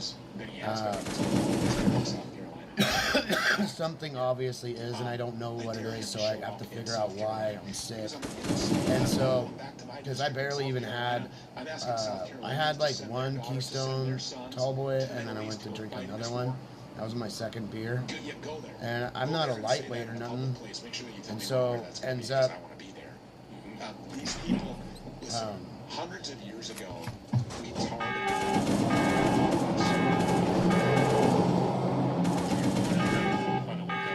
So yeah, ends up fucking. She died at the hospital, came back to life. You know, so then they joined in on thing. We're gonna have to get to a point where people realize that this doesn't have anything to do with Donald Trump, just the same as it doesn't have anything to do with MAGA or America First, which Trump tried to hijack, which was a political movement that was around a lot longer before, way before Donald Trump ever came around. That none of this has anything to do with these individuals, but this is about a system, a very dedicated, very weaponized, very murderous, very pedophilic, deranged, disgusting, intelligent system to sweep up control, gobble up control of every our institutions in this country, and is against the American people. And until that system is contested, there we go. Successfully contested, we're at that point. That you can expect all of this to continue. That was lung butter that came up. Hell yeah. Really deadly. Always gotta love that lung butter. Because these people are working directly for Satan. Lung butter. I think so too. They're working for the devil. They are the manifestation of demonic forces that we're seeing right before these people who are trapped in innocence like this and then lie about it. Right. They've done it with the Epstein files in perverted ways. They've done it in war. How many children have been killed in Gaza and Palestine and every war that we've ever been to? In Fallujah, when the Marines went into Fallujah and they cut entire families to pieces, you know, and we were told about weapons of mass destruction, complete lie. We were told about ties to Al-Qaeda, complete lie. We were told about ISIS, we were bad people. We created, we funded, we radicalized, we armed ISIS. The same with Hamas. Israel was the main financial creation of Hamas was done through Israel, and then they armed them, and they radicalized them, and then they activated them. Hezbollah and all of these other so-called terror networks, and then by projection, reflection, and just downright lies, we say that this is the axis of evil here. These are the number one state sponsors of terror. They've never done, and your own intelligence agencies will tell you that there is no intelligence that suggested that Iran was a imminent threat to our country, but yet here we go. Do you want me to move that over? There's been a Facebook about Sharia laws coming to the United States. We need to ban Sharia laws. Like, all this is bullshit, and people on the right fall for it. It's almost like they're just idiots. Well, they are. And these are the people that are like Pete Hegseth that are so fanatical about this. Speaking of fanaticals, did I tell you about this pastor? Oh, no. Yeah, do we have time? Oh, real quick, we gotta go. But there's this pastor, this guy that goes by. His name is Michael Montgomery, and he's with Calvary Chapel in Red Wing, Minnesota. He was the pastor there, and I went to his church for a period of time, and I'm not gonna go here anymore for a myriad of different reasons, and this guy started hearing the things that I was saying about Israel, you know, and politics and society as a whole, and he didn't like that, and so he started telling his congregation first that I was a radical, extremist, dangerous individual, and then he started showing up at my house and waiting outside of my house for like 45 minutes, and then waiting until I walked out with my kids, and then he would get out of his vehicle and he would swear at me and accost me and yell at me about how I was going to hell and that my prayers would be hindered and that they would go unheard, and about how I was damned to the lake of fire where my soul would eternally burn. He's not Jewish, right? He's a Goy, right? He's a evangelical, non-denominational Calvary Chapel. This is the Calvary Chapel that Pastor Rob McCoy, Motherfucker, where's my... Oh my the god. Hibbs, and all these people that I suspect had something to do with Charlie Alright, Kirk's let's death. get out of here. And they don't have a governing body that they answer to because they're this non-denominational. Ay. Why didn't I just fucking do that? And I had no idea about any. I was in the same boat with that as I was with Trump in 2015. Like, wow, this is a great salesman for Jesus Christ. I love this guy. Then he started following me. He would see me in traffic, and he would like pull off dangerous maneuvers to like weave through traffic and put people's lives in danger. This is a pass. Horns honking and everything. Like, he'd whip around and follow me to a gas station. I have one of these on video actually, and he would. I posted it on Twitter, but he got out and would like.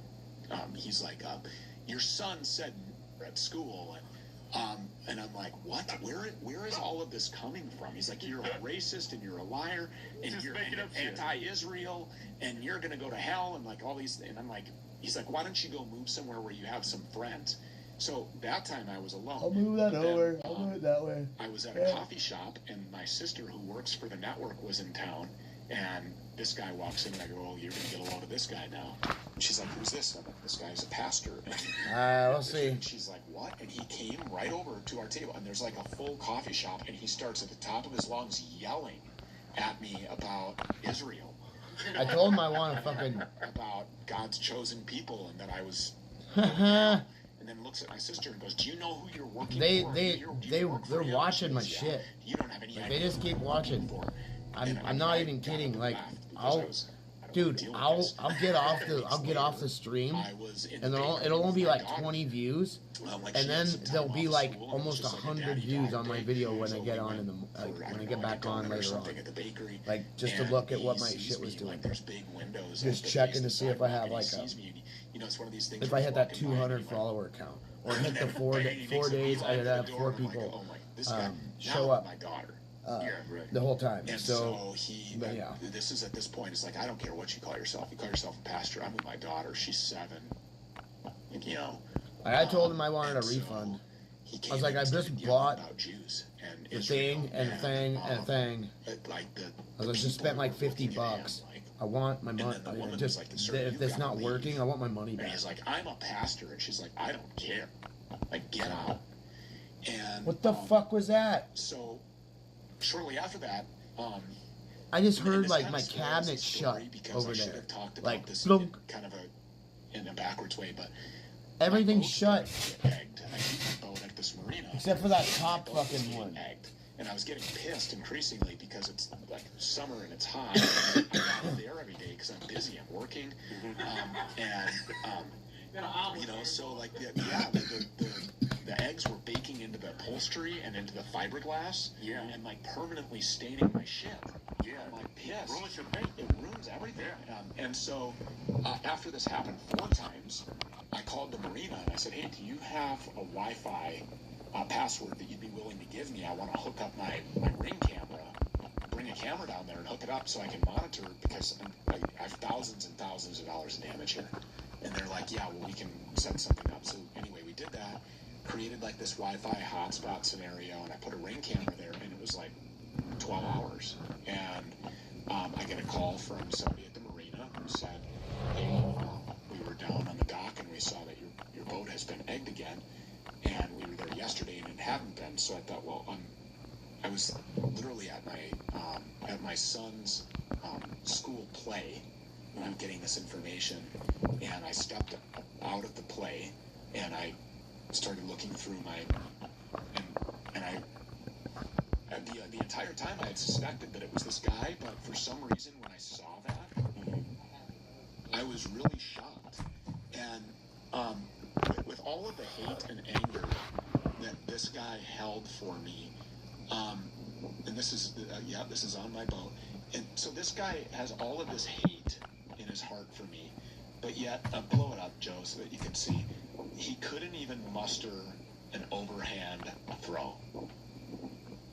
This soft, beta, loose, fat sack of... Look at this, watch. This is, yeah, underhand. Look at this, is a pastor who has caused, I think the estimate was $34,000 because of motor covers, fiberglass, upholstery. He hit the roof. It was all, I had like solar panels on my roof. Yeah. And those are a shot, the radar, I mean, like it's, and so I look at him ducking down. Look at this, because somebody's going to drive by. This guy is so committed. This is 6:13 a.m. He's up before the sun is. He set his alarm. Going, setting his alarm, leaving his wife and children at home, who, by the way, like, work in the church. Look, that car's not even out of sight yet. And he's right back to, yep, there's the solar panels. Bye-bye solar panels. Yeah. It was a dozen eggs each time. And so I called this cop. And this guy's, I mean, what a psychopath. You're setting your alarm to get up and leave your wife and kids in bed, go buy a dozen eggs, and then go down to Stu Peters' boat and egg it because you're so fanatical about Israel. Well, he's trying to protect God's chosen people. Yes, yeah, he's doing a hell of a job. But so I delivered that footage to this cop, and when I told her, she's like, "You gotta be kidding me. Like, really? It's him?" And I'm like, it's plain as day. Does he have like a GPS following you around or something? He wouldn't have to because he knew what my boat was. What the cops do? They were arrested. They charged him with first-degree felony criminal damage to property. Because anything over $500 or $1,000 in damage is a felony, and it was $34,000. I think was loosely kind of what the estimate was. I'm not saying loosely because I don't know what it was, but I just can't recall exactly. But it was $32,000 to $35,000. Marine shit is expensive to replace, you know. And but anyway, so they charged him with felony first-degree criminal damage to property. He confessed. And by the way, I also suspect that he slashed my tires on my Tahoe because when we came back after being out on the river for the 4th of July, we came back on the night of the 3rd. There's a casino does their fireworks on the 3rd. And we came back, and I've never seen PSI at 0 before. I've seen it low, but never 0. Yeah. And it was at 0, and there was, in the sidewalls, somebody very clearly had slashed the tires on the Tahoe. Well, it had to be. But anyway, so he confessed. Well, this court proceeding is still ongoing, although I'm losing confidence in the court system because he confessed to all of this and now has pled not guilty. And they've set it on for a contested settlement hearing or something like this. They've offered him some deal, and I think that part of it includes restitution, which is really all I care about. I know that our justice system is really completely occupied, just like everything else. It's the Noahide courts of justice. So, you know, all these people really have to do is, I'm being sued in New York by a guy who took his kids. This is a homosexual, and he's a limited public figure, and he put videos of his kids, 3 of them elementary school-aged kids, on Instagram, where he brings these kids to a pride parade where there's all these transgenders and freak shows running around waving their genitalia in the faces of children for the entire month of whatever that is, June. And isn't that supposed to be a holiday, Juneteenth? I don't celebrate it, taking your glory. This guy's but Fuck took his kids Juneteenth. and he bought cock rings, and he put rings on their wrist and called them a bracelet, and then published this video on Instagram where he has a huge following. How many followers he got? Hundreds of thousands. He calls himself NYC Gay Dad. It's literally his whole racket is to use his children and pretend to be a dad while he's a raging, flaming homosexual, and then torments them. I mean, I think that that's abusive to put cock rings on your kids and then laugh about that and say that they're just bracelets and then wink at the camera and all this weird shit. And so I gave my opinion on that, and apparently you can be sued for that, for saying, I think this guy should be investigated by the police or looked into. And this is, in my opinion, this is abusive, and this is the sexual exploitation of children, which You have to comment. is really immoral. Yeah, you have to comment on the video or the pictures. I don't know what you're allowed to do anymore. I would say that's freedom of speech. I gave my opinion, and I thought that this was immoral. This was touching children, and you know, like then he's giving tours of the house. He has his children giving tours of his apartment where he has all of his like drag clothes and wigs and women's shoes, and he's talking about how he has a crush on Travis Kelce or something.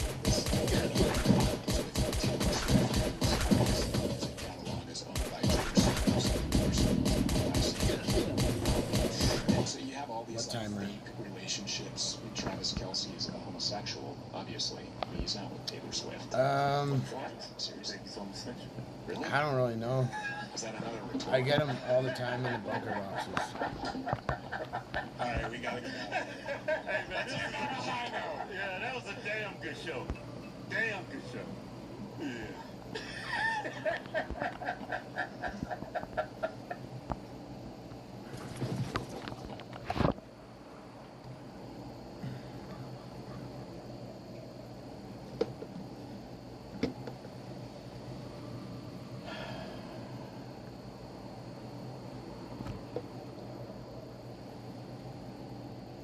World War II base is revived. Look, I know we've done some ratchet shit in the history of this channel, but this is probably the most cursed gun we've ever fired. Many moons ago on this channel, in an episode of Cursed Gun Images, we showed you one of the most important firearms we've ever presented on this channel. It was this one, the most cursed Martini Henry I've ever seen in my life. Very smart firearm. It's a real gunbroker listing. We'll go over that listing here in a second because it's one of the funniest fucking things I've ever read. Many of you said, Brandon, since this gun's for sale, obviously you'd need to buy it, which is just ridiculous. I'm not going to spend my hard-earned money buying every little gun that pops up on the internet. Just most of them. So today, we're going to show you and test firing the most cursed gun we've ever featured on this channel. I can feel it shaking in my hands. And we're going to hope it doesn't explode. There's a few reasons for us to think it will. Get into those in a second. The things I do.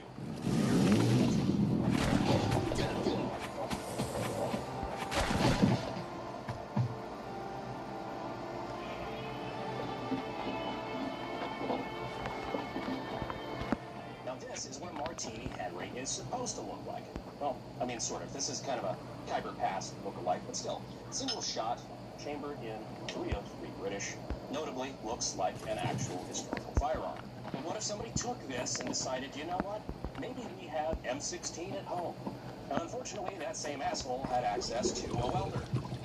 So I present to you M16 at home.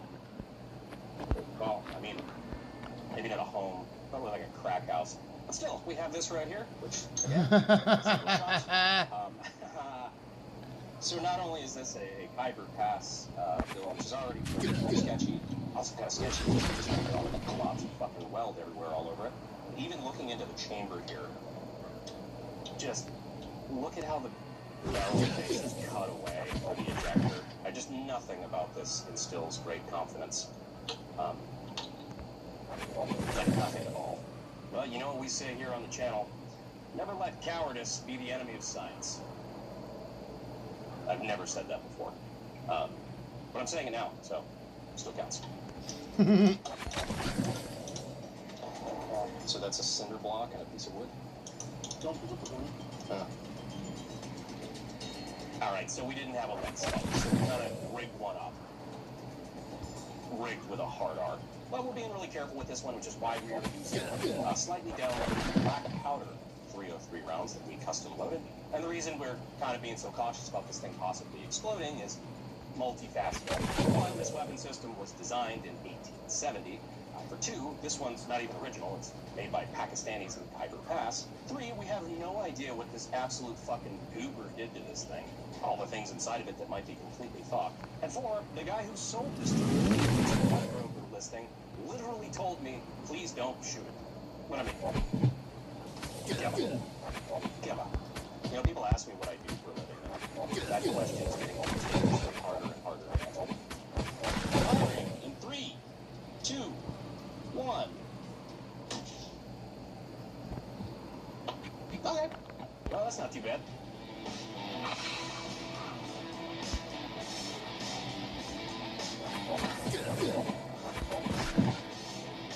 Stops coming on. So our gun is still intact.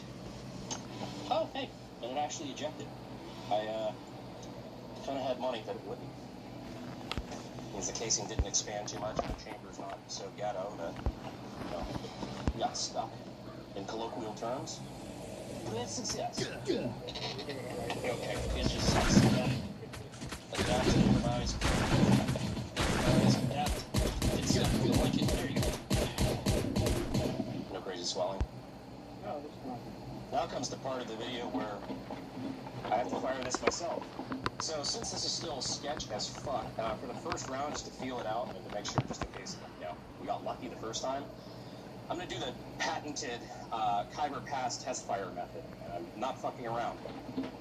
Well, I'm fucking around on patented. I don't know if they have those yet.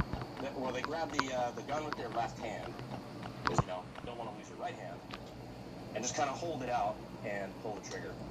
Kind of more up like that, I'm short. So that the right hand is back here, away from the breech, just in case something goes wrong, and the left gun is not pointed directly at the face, which can have negative repercussions. Hey, you're in debt. Now, the sad part about that joke is that statistically speaking, 3/4 of American households are actually in some form of debt. And with the current system, it's not hard to imagine why. Millions of Americans are experiencing some form of debt. Fees and calls can pile up monthly unless you fight back. PDS Debt has already helped hundreds of thousands cut their debt and put their money right where it belongs. Back in their pocket, not the banks. Whether it's personal loans, credit cards, or medical debt, PDS Debt has solutions that are custom for you to get yourself out of debt. And there's no minimum credit score required. They're here to help you save money and pay off your debt faster. And they're A+ rated by the Better Business Bureau and have thousands of 5-star reviews. Why? Well, as I said, they've helped hundreds of thousands of people pay off their debt faster. So don't wait another month. Start taking back control within 30 seconds. Start taking back control by getting your free debt assessment at pdsdebt.com/bh. That's pdsdebt.com/bh. pdsdebt.com/bh. And once again, we'd like to thank our channel sponsor, Sonoran Desert Institute, over at sdi.edu. If you've ever wanted to get your start in gunsmithing and weapons technology and didn't know where to look, I checked out the links down in the description and in the pinned comment. So that way you don't end up doing shit like that. I mean, just fucking look at it. Only you can prevent cursed gun images. What's funny is that now that I'm the nominee for my congressional seat, I should probably stop taking unnecessary risks like this. You know, things that could potentially kill me, because I'm pretty sure if that happens, the Democrat wins by default. I mean, this won't kill me. You still do the job if you're, like, slightly maimed. Why are they all the way back there, man? Thanks, Jake. Thank you. All right. Actually, you know what? Take off my fucking Breitling first. Could lose a hand. I like to watch. Sketchy Packy test fire in 3, 2, 1.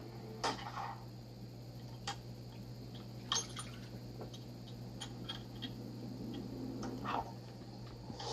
Not bad.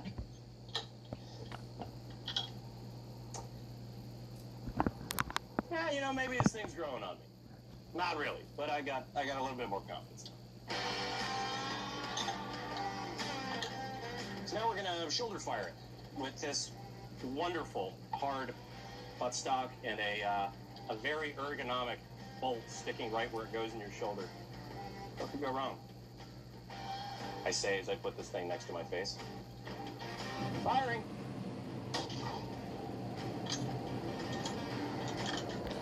Not bad. Let's do another.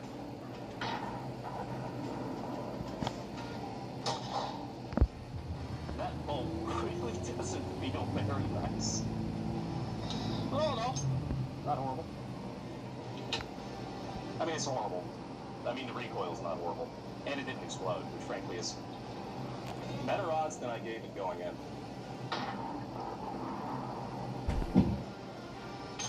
Behold, a shitpost. All right, look, I know. Behold, a shitpost. channel, but this is probably the most cursed gun we've ever fired. I'd imagine just carrying this into the ghetto. You know, Khyber Pass is kind of notorious for a bunch of improvised and thrown together weapons. This one takes the cake. Not only did this start life as a Khyber Pass Martini Henry, it actually got somehow fucking worse throughout its lifetime. A very influential rifle throughout world history, mostly because of British.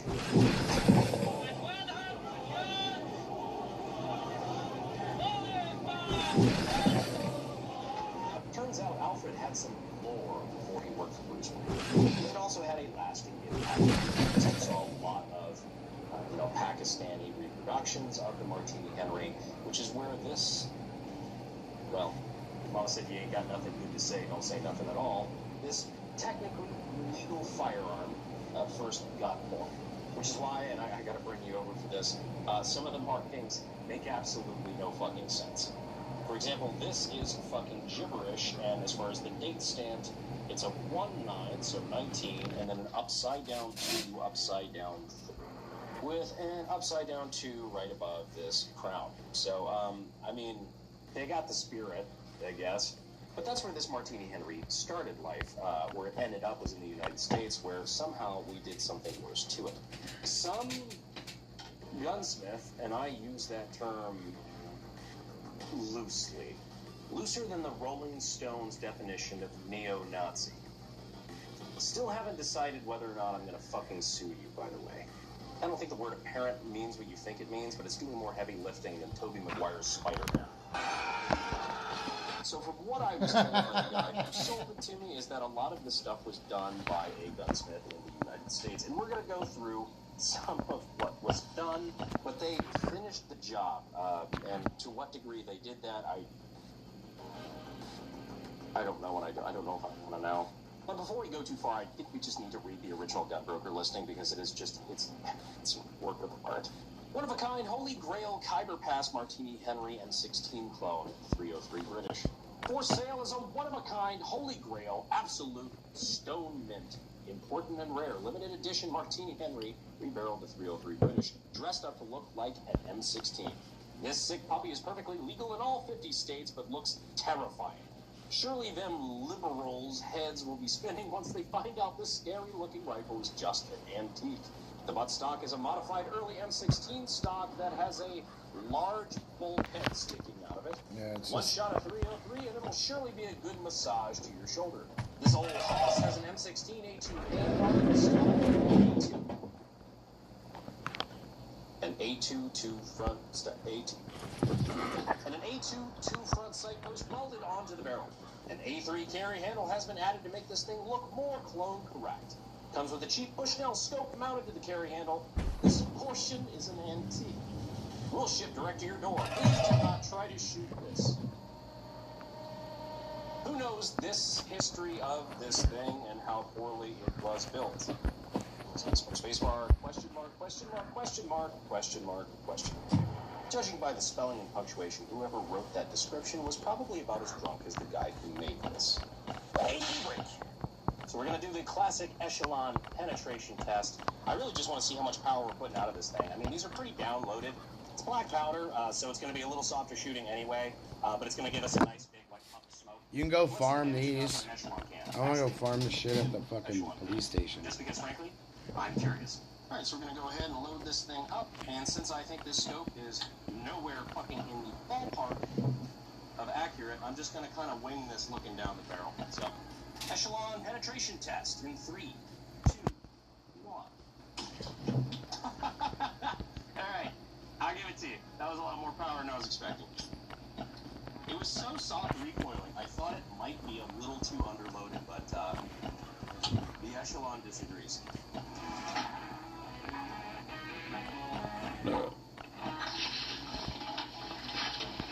Now let's talk about some of the quality craftsmanship that went into this, well, antique. God, this gun is sadder than Ellen DeGeneres finding out Jeffrey Epstein is incarcerated. Oh God, it's just bizarre. It's like just a giant Rorschach test. If I look closely enough at the welds, I think I can see my parents flipping. So I'm gonna roll over your way so I can just show just in detail just how bad some of these welds are. I mean, just tacked right on. And now you would think with this being welded directly to the barrel that would be fairly secure, albeit a bit ghetto.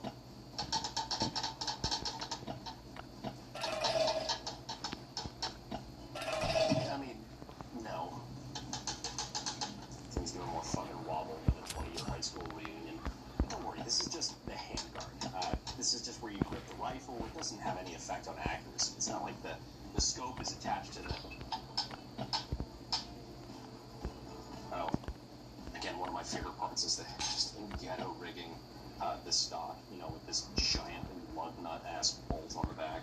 They just cut away part of this original M16 stock to be able to fit this in, which, I mean, that's one way to do it. No clue as well what the fuck was on the end of this, probably an original front sight post, but that has been completely ground away. Not in a pretty way either. Something tells me whoever did this did not have access to a lathe. Instead, probably a Dremel and copious amounts of methamphetamine. Speaking of which, let's take a look at the front sight post here. So on a normal M16, this would be a front sight post gas block combo. My favorite part is that this A2 front sight is completely too big for the barrel, so there's actually a massive gap. If we could just safely take a look at the front end here. I mean, They need to like take that update off and then reapply it. And give us fucking like 2 or 3 days. To the right diameter, it should be a borderline press fit, and there's just a massive gap here. So they just used big ass globs, just tacked with a shit replace, which again, bang that fucking job. Also, I just love how it's not even remotely symmetrical. Like if you look on this side of it, that's the gap you're working with between the front sight post and the barrel, as opposed to this side. Neat part about the Martini Henry is that it might be one of the first ever firearms to have a cocking indicator. So when you pull the trigger, obviously the rifle is clear. Then when you cock it, it shows that the rifle is cocked. One of the weird parts about this one in particular that I have noticed is that, see, that's nice and rigid. As soon as you fire it and it is no longer cocked, that pin immediately just wants to move the fuck out of the gun. So, now you're in.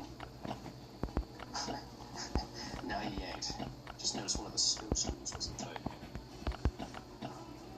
It's a shame. You wouldn't want to throw off the accuracy. Alright, now just because I'm morbidly curious, I mean, this is like a fucking poster child for height overboard, and somehow I don't feel like this is very accurate. But we're gonna give it a shot anyway. We're almost full. Down at that gong, would you say that is from here, Jake? Like 30 yards? 45 yards. Playing it fast and loose with a high-powered rifle. I'm gonna be using the scope to, I'm gonna try to use this scope to aim directly down at that gong on the left. I'm really curious to see where the bullet actually hits. If it hits this gong, I'm gonna shit my pants. So aiming the center of the gong. Firing in 3, 2, 1.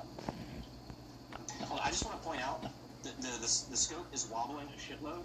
That's not me not being able to hold the gun straight. It's literally wobbling all over the fucking place with the light movement of the gun. Fuck it, we ball. 3, 2, 1. Was that like top of the... It was low? Oh, wow. Huh. I'll put one more round on it. We'll see.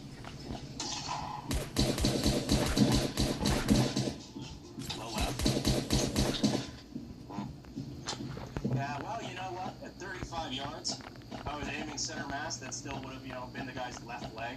So, not completely useless. Like, I just want to show what I'm talking about here. Look right here. Like every part of this. On top of being on this absolute it's not a different one, it's the same one. Like every part. The handguard fucking moves. There's like 18 different axes in which this is just inaccurate.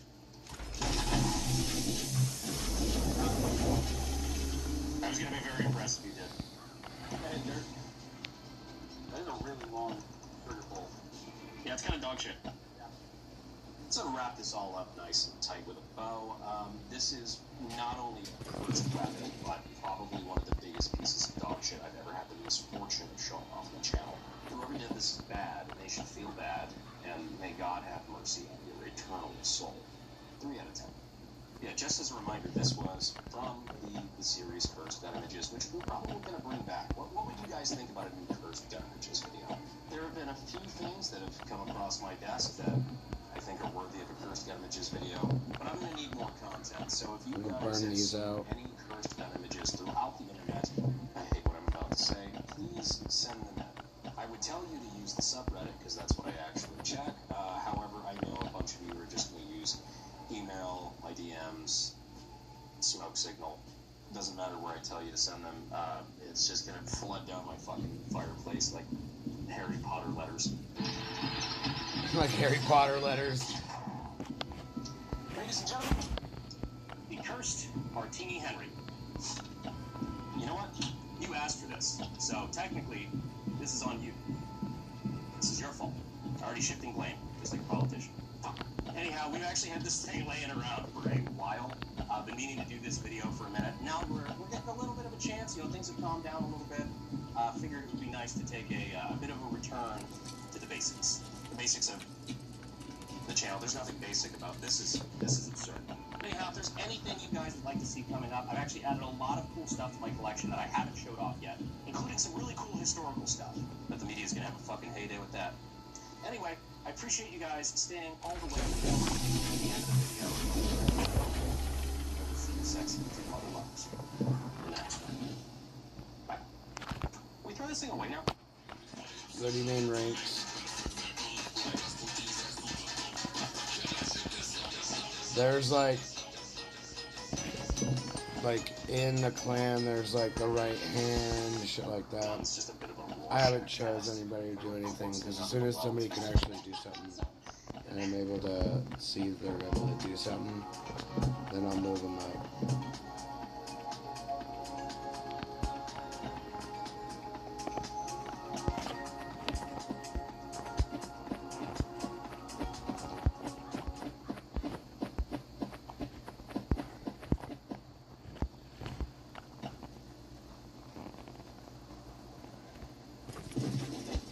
I need a key.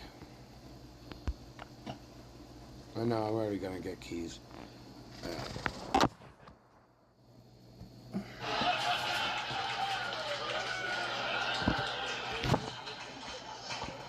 In the words of Elon Musk, may my heart go out to you.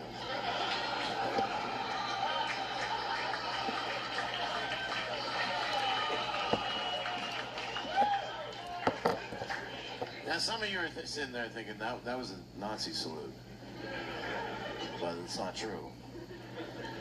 It's an autistic salute. We're in a strip mall in the middle of fucking nowhere, Tampa, all right? I'm gonna say some shit.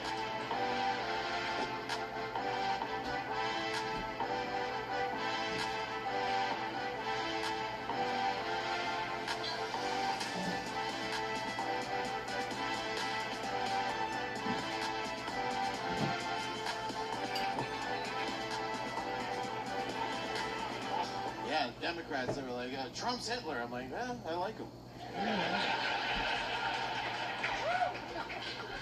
I like Hitler. Is that not allowed? I thought it was a free country.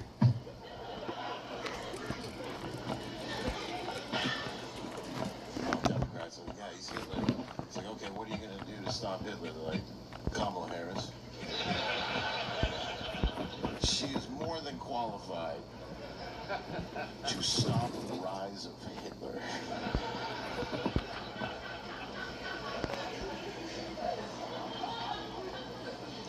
Half Jamaican, half Indian. I think that makes Mexican.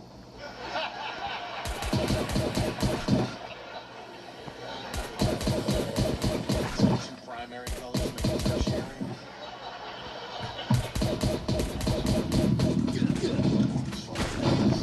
There's no liberals here. Maybe there are. If there are liberals here, they're sitting there like, just jump off.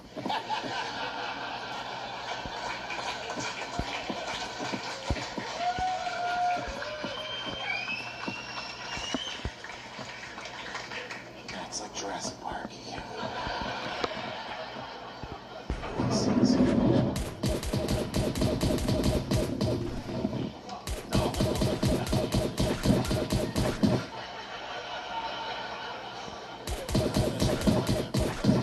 truck conventions. Because they got, that's why, you know, everybody's so hard on the lesbian firefighters. They didn't know what they were doing. It's like, well, what do you expect? Fucking hold a hose. I'm gonna loot this fucker first. I mean, they know how to squirt, but...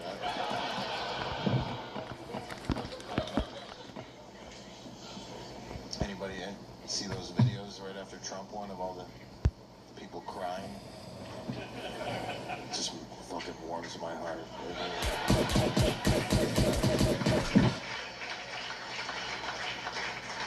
Just all these fucking liberal...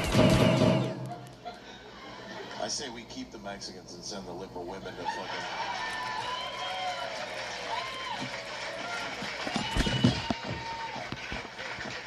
Send them to Guatemala and see how they like it. Just drop them off. Yeah, try to get back. Borders closed. But they would set up the camera. They make it look candid, the crime video, but they got it first. They got it, you know, okay, fuck, let's play. There's a button. Okay, 3, 2.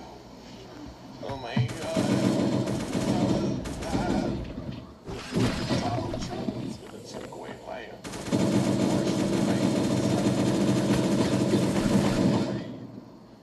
Because I'm a whore.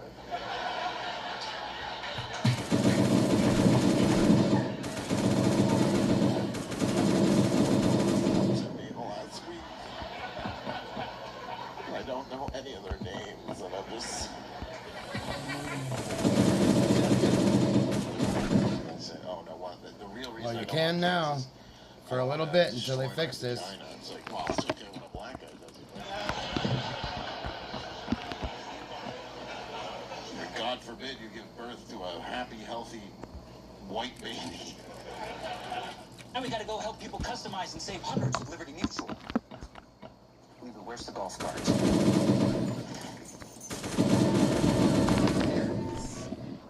You give birth to a happy, healthy, white baby. There's wrenches in here at the police station. And then they came out and they said, they're like, I'm gonna, 4 years I'm not gonna have It's sex. 12:30 here. And everybody's like, that's what we wanted. Thank Christ, it sounds like you need to slow it down. You've gotta be kidding. Give me that fucking phone, bitch. Wow, that's a crazy ringtone to have at 20. I saw you being annoying earlier, and now that your phone went off, I'm like, yeah, I knew it. You're fucking annoying. And then I heard your ringtone. Disgusting. If I was ever on a date with a woman who had that ringtone, is that his ringtone? Jesus, okay, that makes sense. You look like a fucking plumber, so that's... What do you do, man? You're a chef. Yeah. It's a bad job. No, you're a good chef? For nursing, for retirement homes. Okay, so you make slop.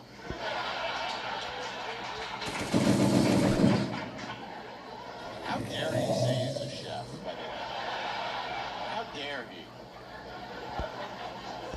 Yeah, I'm a chef. You ever heard of a blender? Yeah, you put the fucking slop in the fucking... Then you have a shitty ringtone. Your wife does seem nice. I thought it was all her fault, but it is your fault, actually. Oh, you guys are good. Jesus Christ. That ringtone is scarred me for fucking life. Well, you do. What kind of phone? You definitely don't have an iPhone either. You have some, like, fucking weird Chinese spy software fucking... This guy got a fucking Huawei ringing at a fucking nursing home. Every time that rings at the nursing home, people probably thought they died. Is it ringing? Oh, it's a reading alarm? Here we go.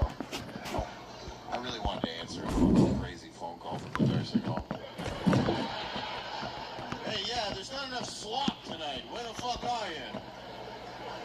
We need you to make some more slop for these fucking pieces of shit old people that somehow didn't die during COVID for no reason. Florida is proof that COVID was bullshit.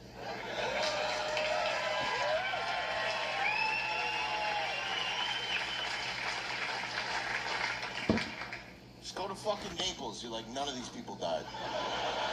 None of them. You have the most drastically different They'll be back on sometime. types of drivers in the state. They're in Miami, you just got fucking crazy in people. India. Like, oh man, they're just swerving lanes and shit. So Blacks doing whatever the fuck you guys have with the fucking all the windows open, smoking a blunt, and then you're like, what do you mean I got pulled over? What the? You got no fucking lights working and you're smoking a blunt with all the windows open. And you're in traffic. You're going fucking 5 miles an hour. And then you go to Naples and they got, 85-year-olds driving a Bentley with the top down going 35 on the fucking highway. That's the dream. I always like to think they're getting blown while doing that. Just by a 25-year-old from Jacksonville. That's where Epstein found him. Anyway, alright, yeah, no, everybody, I get it. Jews are evil. You Jews right here? Nice. You know what you did.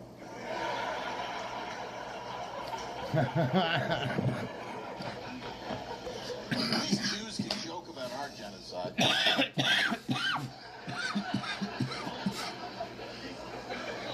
Right? Jews, you tell them you're like Holocaust. Like, not bad, but a little bit funny. There was some funny stuff. Right? When the guy was getting on the train and then he fell and everybody was naked, so his face hit that guy's nuts. I mean, we laughed for a second, but then the soldiers were like, and then we were like, okay, it was kind of funny.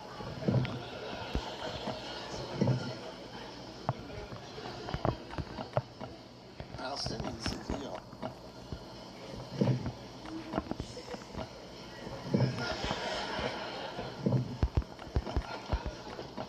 not exactly yucking it up over there. They can go to a Palestine protest. We have been Habibi bankers. I just tried to do a bit. Like, yeah, those Hamas guys, they went into that Nova Music Festival, they raped. But, did you see what those women were wearing? See, if there was a Palestinian, you'd be like, Habibi, that was a good joke. That was halal. It's going to be great. Couple of years, we're going to be going to Gaza, going, what genocide? Come on, shit. It's beautiful what they've done with the place. They got golf? What do you want to do? Golf? Yeah, they left some of the rubble. It kind of looks cool, right?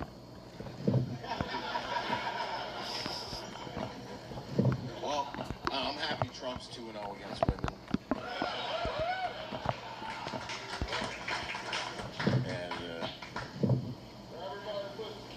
it's 2-0 against women, which does send a message to young women, like, you can still do anything in this world, not be president, but you could be a female Black Hawk helicopter pilot. You could always...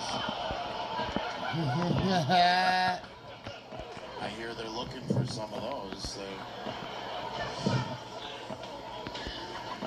What, is something happening? She probably doesn't know. She was probably doing air traffic control at the time. You is coming in hot. Shit. Pull up. Goddamn. Oh, it was a Black Hawk. It should have been a White Hawk.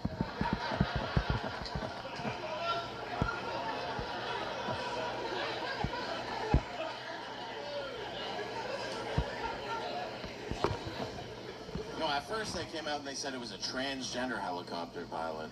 And it And I was. was like, Trump was fucking right.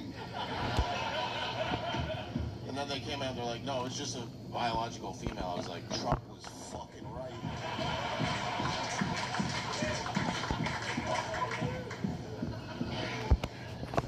Because at first when they said it was a transgender helicopter pilot flew a Black Hawk into a plane carrying a bunch of gay figure skaters. And I was like, there is a God.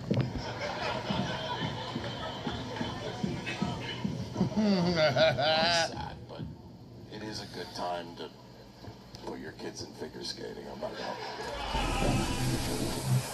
Right? A lot of sponsors open up. I don't know. Way better chance of getting to the Olympics now. Right? Yeah, fuck you. I didn't fucking crash it.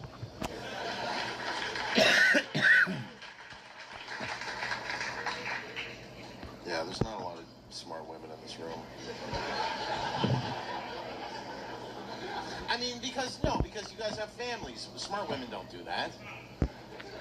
They don't have kids.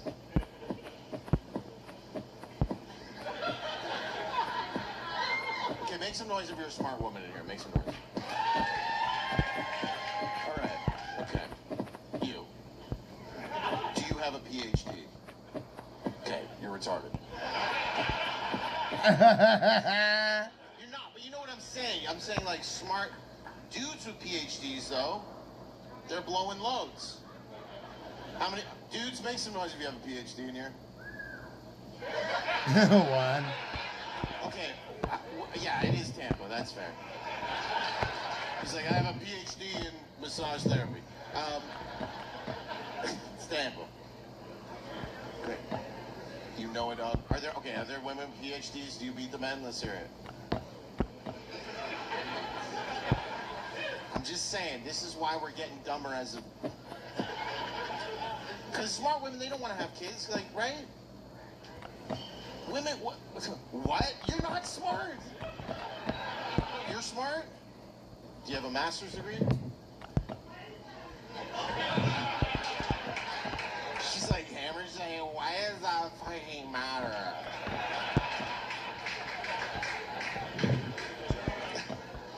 I'm just making a point, but I'm also triggering women at the same time. Which is usually what happens when you make sense around them. But what? What the fuck? I'm just saying, not that many ladies want to be if you play like I play, like I'm just doing this back and forth, back and forth. Watch my fucking the bunny level. Look at the points up here. I already have 5,000. You missed the boat. You had to make that decision when you were 15.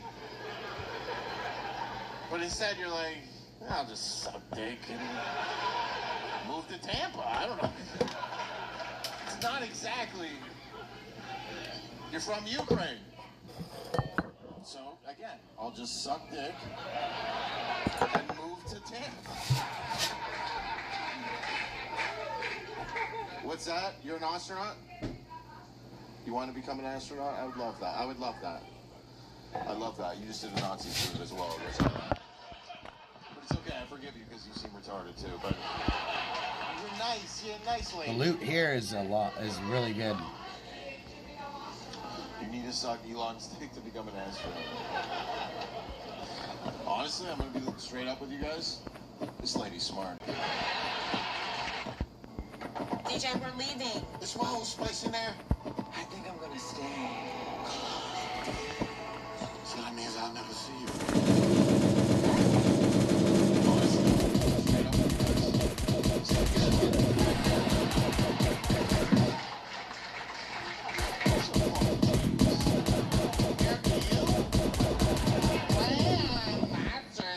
This one he's like, I just suck dick for 5,000 kilometers.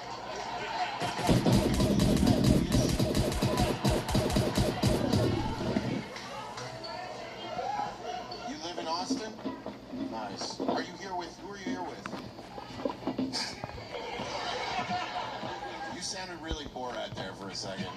Like, with my husband. He's my brother Bill.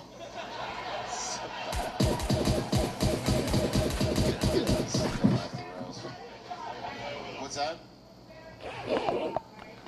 Yeah. Oh, shit. Wait, how did your feelings get hurt from that? Okay. You guys are good. Next, you want me to talk to Raymer? Who said that? You? Why, are you jealous of her? Because she's an immigrant and she's doing better than you?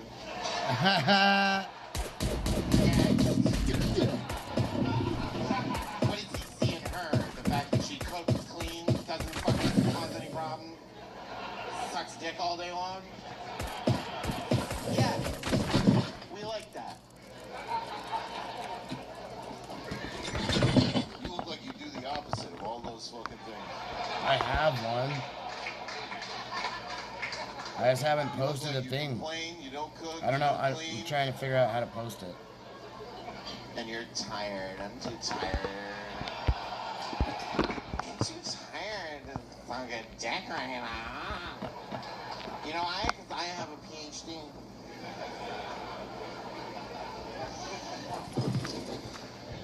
Just saying, not enough women want to be astronauts and stuff. I mean, maybe it's a good thing. I don't know. We saw what happened with the Black Hawk.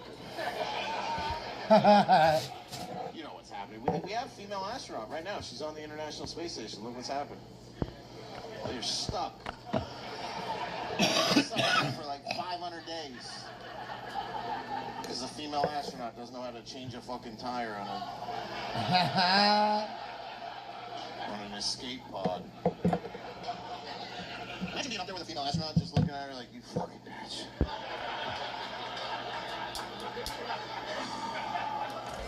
Yeah, we used to not have you up here, and it was fine. But now you're here, and once a month there's fucking little fucking blood pebbles over the fucking head. See, what the fuck? You didn't put it in? What the fucking bitch? This fucking bitch. If we're up here another 30 days, I'm gonna fuck you. I don't give a shit. I don't care that my dick doesn't work because there's zero gravity. I'm gonna fucking rape you. It's gonna be the first space rape. I'm gonna write about it in textbooks. It's a zero gravity rape.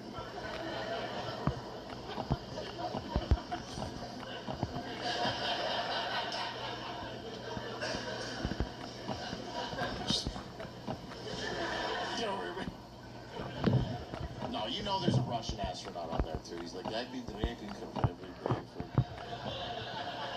I raped her, she's asleep. And then I tied to the bed. No, they tie them to the bed when they go to sleep in space. See, you guys aren't smart. No, but there are women who came to this show, and I appreciate it. And, you know, some of you, you know, your husbands or your boyfriends brought you, and you didn't know what was going to happen, right? Like, you're on the way, and, you know, you're asking him, you're like, what's he going to talk about? And your husband's like, oh, don't worry, you're like it. And then I do that bit, and they're like, they won't say anything till the ride home. That's when they'll be like, you think that's fucking funny? You think being raped on the International Space Station is making money? Deporting Mexicans was funny. That was... No, I am happy the deportation started. It's a little tough. It's been hard on us regular people, though. Right? You're just sitting there like 20 minutes for an Uber. Jesus. Because I don't see Uber Eats people as human beings. Like, to me, they're only people if you push a button. They're only people if you push a button. Right? If you confirm, they appear. But otherwise, they just have their And I don't, you know, when Uber Eats people, when they pick up the food, I'm like, dude, you gotta do whatever you gotta do to get it to my house. Like, I don't care if you fucking die. I wouldn't even know. I'd just be at home, like, yo, where the fuck is this piece of shit?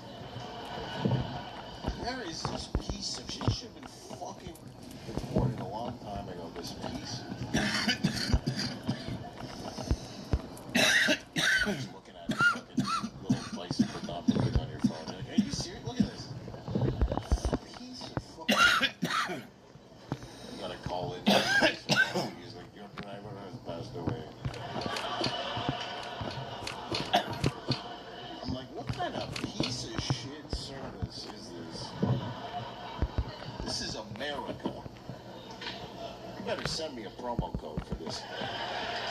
I better be compensated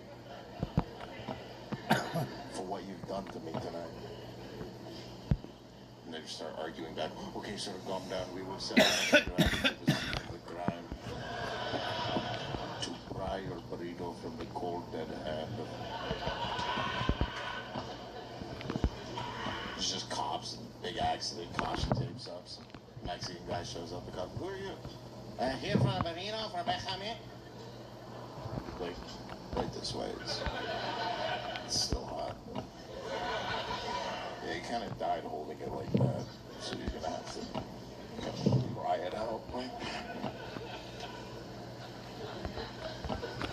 And then they bring it to my house, and I would just act like I didn't know what was going on. Like, where the fuck were you, bro? Be like, and the other guy, he died. I was like, Trump was right.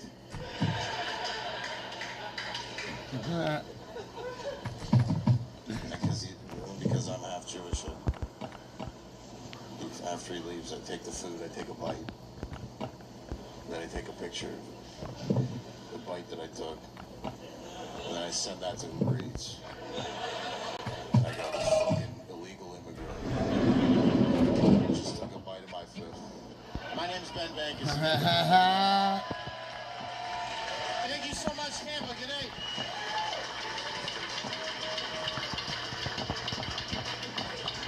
Keep it going for Ben Vegas one more time. Ben Vegas, the Ukrainian lady, they had a great show. Oh my God.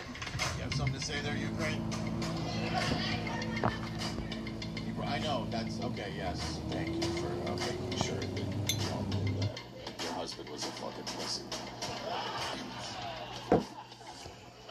He's like, I just pay the bill. I don't know what this is, but it's about fucking 20 grand a month. That's all I know. This is 20 grand a month. Then I'm paying the other child support. That's 15 grand a month. And I know, but he does. Thank you.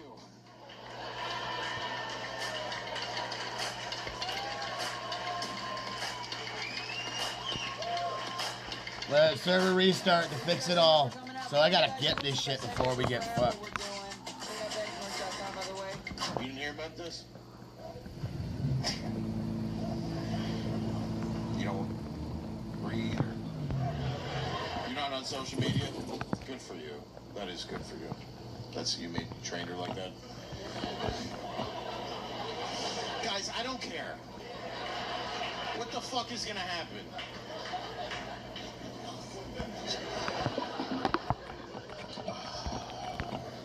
It's a weird show. That fucking cell phone fucked me up like two times, bro. It's gonna be a good Instagram clip. Just me. You seem so sweet. What do you do for a living? You also fucking cook slop. That's how you guys met, just in the slop. You run the nursing home?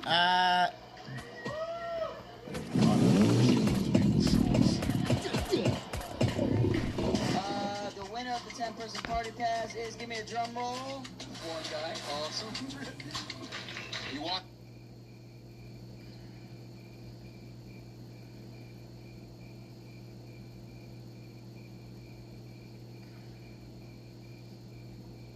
Let's watch an old Story Wars.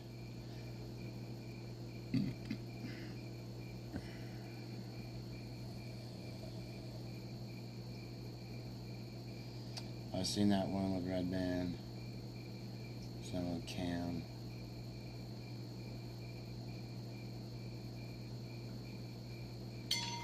You're listening to the Gas Neutral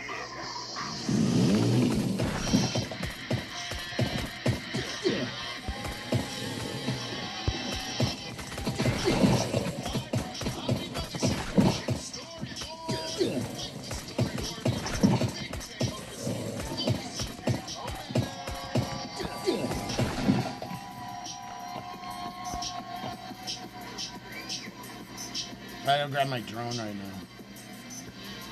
Totally fucking forgot it. What the fuck is up? Comedy Mothership. Ooh, new shotgun. Round 2. Who was at the Story Wars? Sorry, who was at the early show? Who was not at the early show? Okay, love it. Different crowd, good. Sort of a different crowd. Kind of a different crowd, half a different crowd. This girl was in the exact same seat. I know, it is crazy. Well, you got rid of your family. That's strange. Yeah, you had a whole family with you earlier. Where'd they go? You're just hammered, say, fuck you guys. Okay, well, that hurts. Well, it's a weird way to say it. You could be like, oh, they were tired. They didn't enjoy the first one. It was like, just give the other ones away. She couldn't even move one of the tickets. There's one empty seat right there. Fuck. Motherfuck, that hurts. All right. Well, we are your Story Warriors. Big J. Elkerson, the Puerto Rican Rattlesnake, Louis J. Gomez. Very exciting to be here. Very, very exciting. And we have 3 amazing contestants coming up here right now on the show. In no particular order of importance, everyone. Our first guest from the Kim Congdon Takeover and our special childless MILF on YouTube. How about it for the hilarious Kimberly Congdon, everybody? I already did it. We have a limited time right now.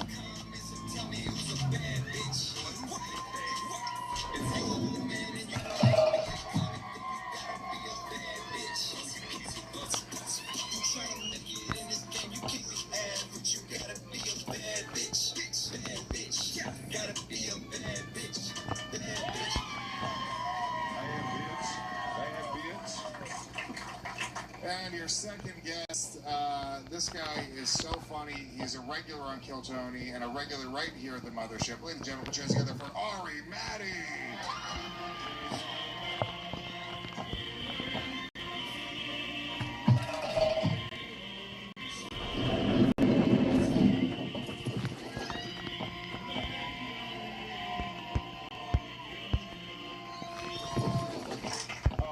Sing along. You guys know the Estonian anthem, no? Oh, it was the anthem? I think so. That was my guest. And last but not least, our third guest of the evening. You might know him from the WWE's Roast of WrestleMania, and maybe you know him from a show called Kill Tony, right here at the Comedy Mothership. How about it for the hilarious Tony Hinchcliffe?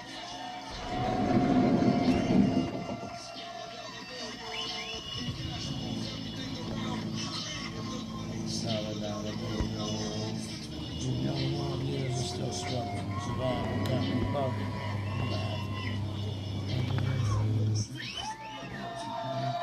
this shit is deep. Wu-Tang and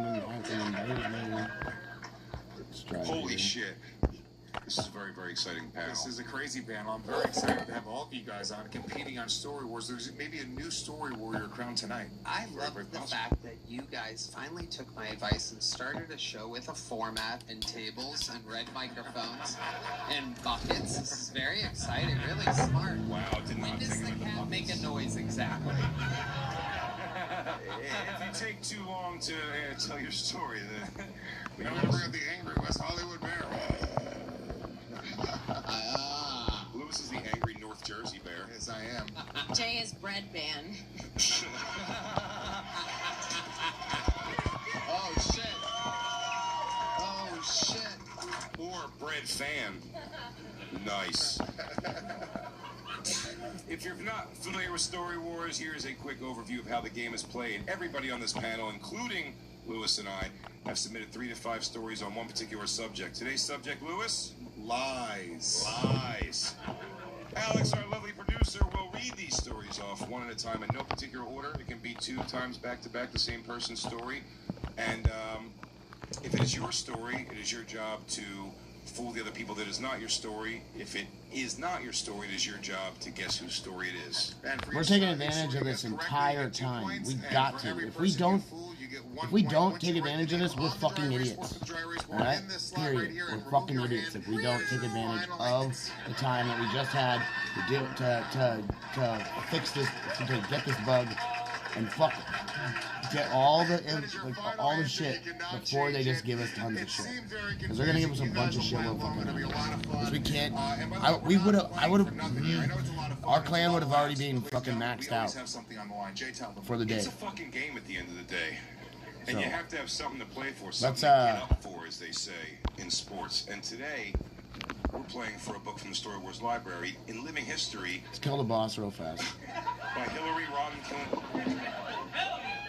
In Living History, Hillary Clinton offers readers a thoughtful reflection on her years in public life, providing personal insights into her role as First Lady, Senator, and influential advocate. She candidly addresses both the triumphs and controversies that defined her journey, emphasizing her unwavering... Shut up.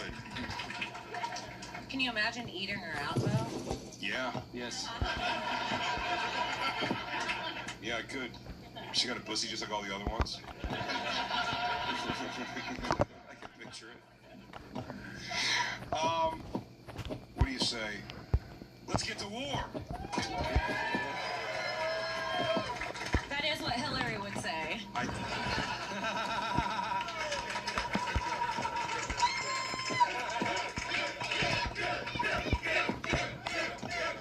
I have a sneaking suspicion this TV's not on again. No, it's gonna be on. Well then, Alex, without any further ado, This happened the first show too. Yeah. It is on.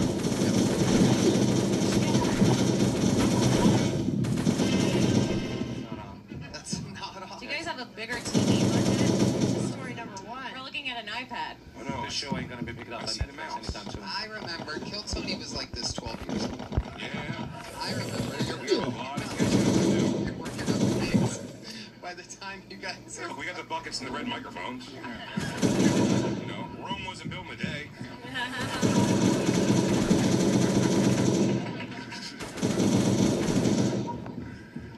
Alex? This is story number 1.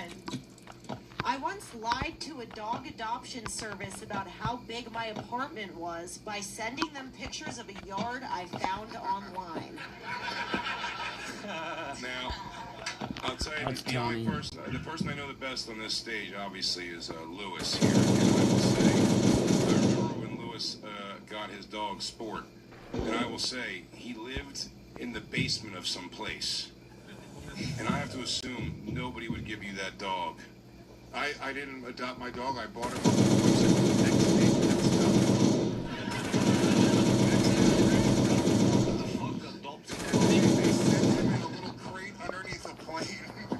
Oh, you did go to the airport to pick up Sport. That was in the poem you wrote. Yeah, that's right. So I didn't have to lie to anybody. I had to pay $500.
City, but it is New York City.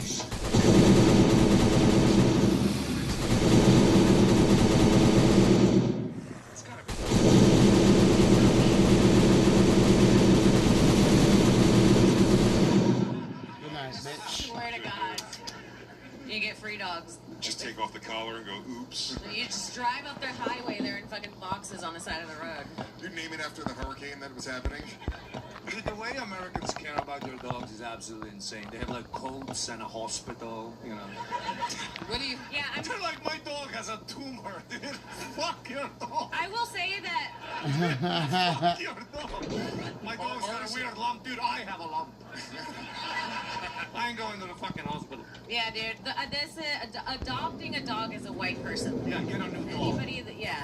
What do you do for dogs? Get new. We pick them up on the side of the road. Seriously. I swear to God. You had a dog that you picked up on the side of the road? Yeah, that's how you get dogs during hurricanes. People are trying to get rid of them because they have to go find hotels to survive in. And they have like dog breeding shit, and they have a bunch of fucking dogs, and they start giving them away during the hurricanes every season. If you want a dog, go to Florida, save a life. Yeah, and then you put them in your backyard, you have them fight, you bet money. It's a whole Puerto Rican thing. It's a fun time, Ari. I don't do that. I know. Do they still do that in Puerto Rico? Yeah. More like cockfights, but. Oh, that's awesome too, dude. No, not that type of cockfight. It's like, oh, I can cockfight, yeah. In Estonia, we just find our own cock in the woods.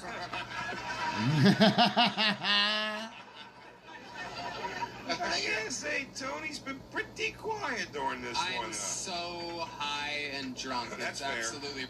I will say he is high and drunk. Yeah, It is fair. It's So am I. ridiculous. We got very high and drunk in the green room. Yes. Yeah, dude. I'm gonna start the voting right now. Big Jefferson, I know he's got a dog. I know he adopted it. I know that he has no backyard. So Big J is my answer. I think I'm going to do that too. I don't think Tony would go to the adoption for a dog. I just Let me warn you all. This is a piece of shit, and this is him. Well, we know fucking wolf catcher over here didn't adopt a dog. If it was you, wait, is that a tell? When you lie to you cough, oh, in Russia, we cannot help. No, I just remember that we're supposed to. Okay, yeah, I fucked that up. Like, it's definitely not me, obviously, but. I'm going.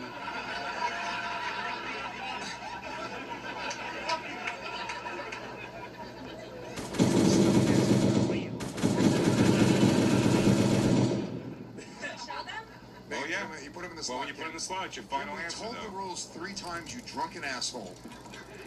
Yeah, I don't know. Alex, all of our stories are in.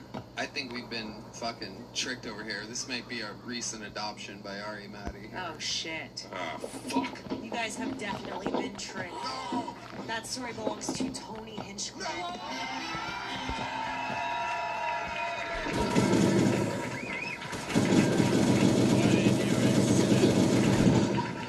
15 minutes. I gotta go scan those packages. Clean fucking sweep, Tony Hinchcliffe story number 1. What did you do with this dog, Tony? It was the tiniest apartment. Where's the dog? The girlfriend was the one that wanted the dog, and fucking, and we did it.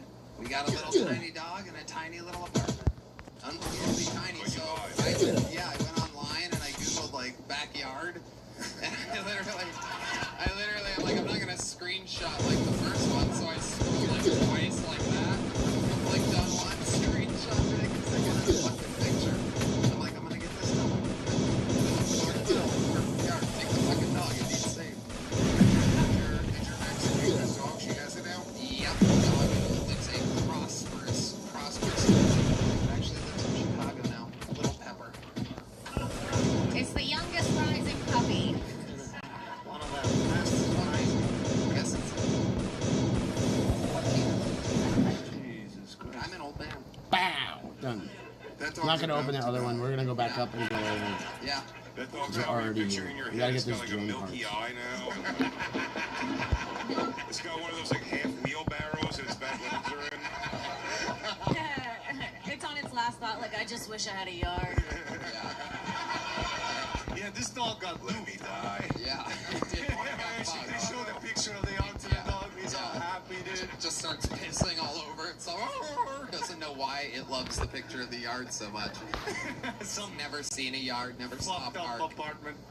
It's like a kidnapping situation. We made sure at that point to torture the dog permanently. Nice. No, Jesus God.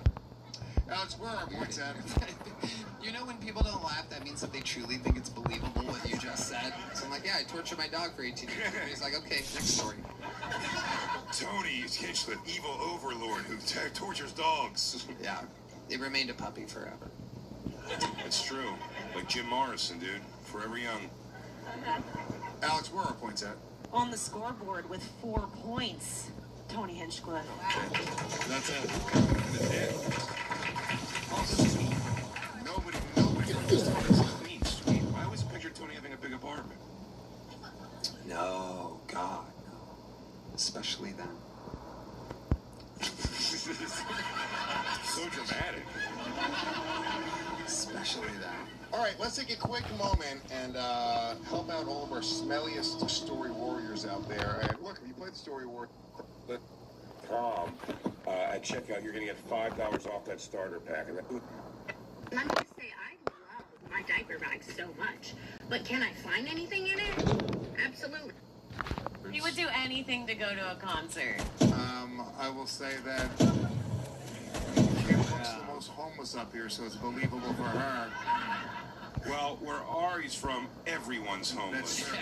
Well, And no one plays and concerts. we don't set up donation buckets for losers. It's called democracy. No shotgun? Help yourself. Figure it out, yeah. You fuck. I will say this smells like Puerto Rican. Yeah. And it's not me. I don't go to concerts like that. I've been to a lot of concerts. This is a brilliant idea. I will say that this is an amazing idea.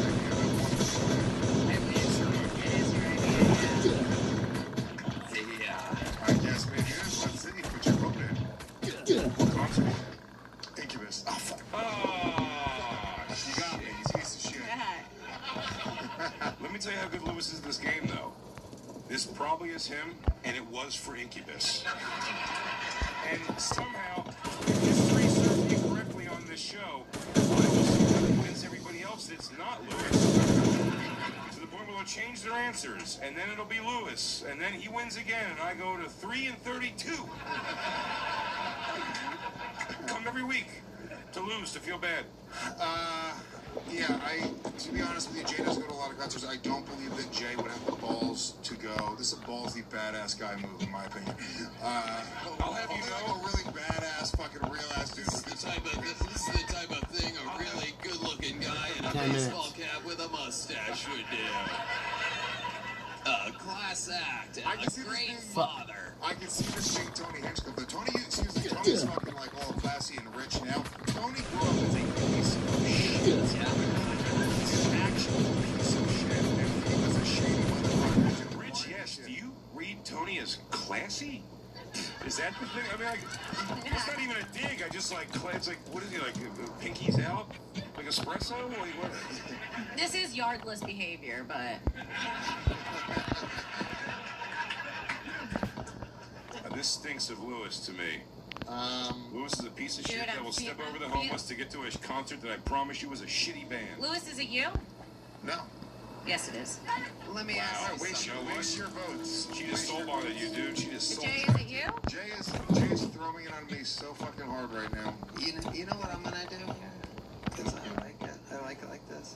I notice we all looked this way the whole goddamn time. And then I realized someone's awfully quiet over here. You've never been to a concert? What is even concert? I kill everyone. What is ticket? You mean walk through? We have to consider that he just said he's never been to a concert. That seems insane. That's crazy. And also, he put up the vote before anybody else, which is typically a tell in this game. Ooh. Ari, you've really never been to any concert ever? I went to one. It was a Marilyn Manson concert. How'd you get the money for those tickets? My sister bought them. What's your By sister? stealing from the homeless. Your sister. A donation bucket in Estonia wouldn't work, guys. I would assume that. Yeah. Or it would just be filled with shit you wouldn't want, like a fucking half a sandwich or like Yeah, they do that here. That's rocks, nice. a big rock, A rock. but a big one. Yeah, your homeless don't do shit. They just put up the bucket and just sit there like a fucking fool. Yeah, and then Tony picks their name out of it, and they come up and get a.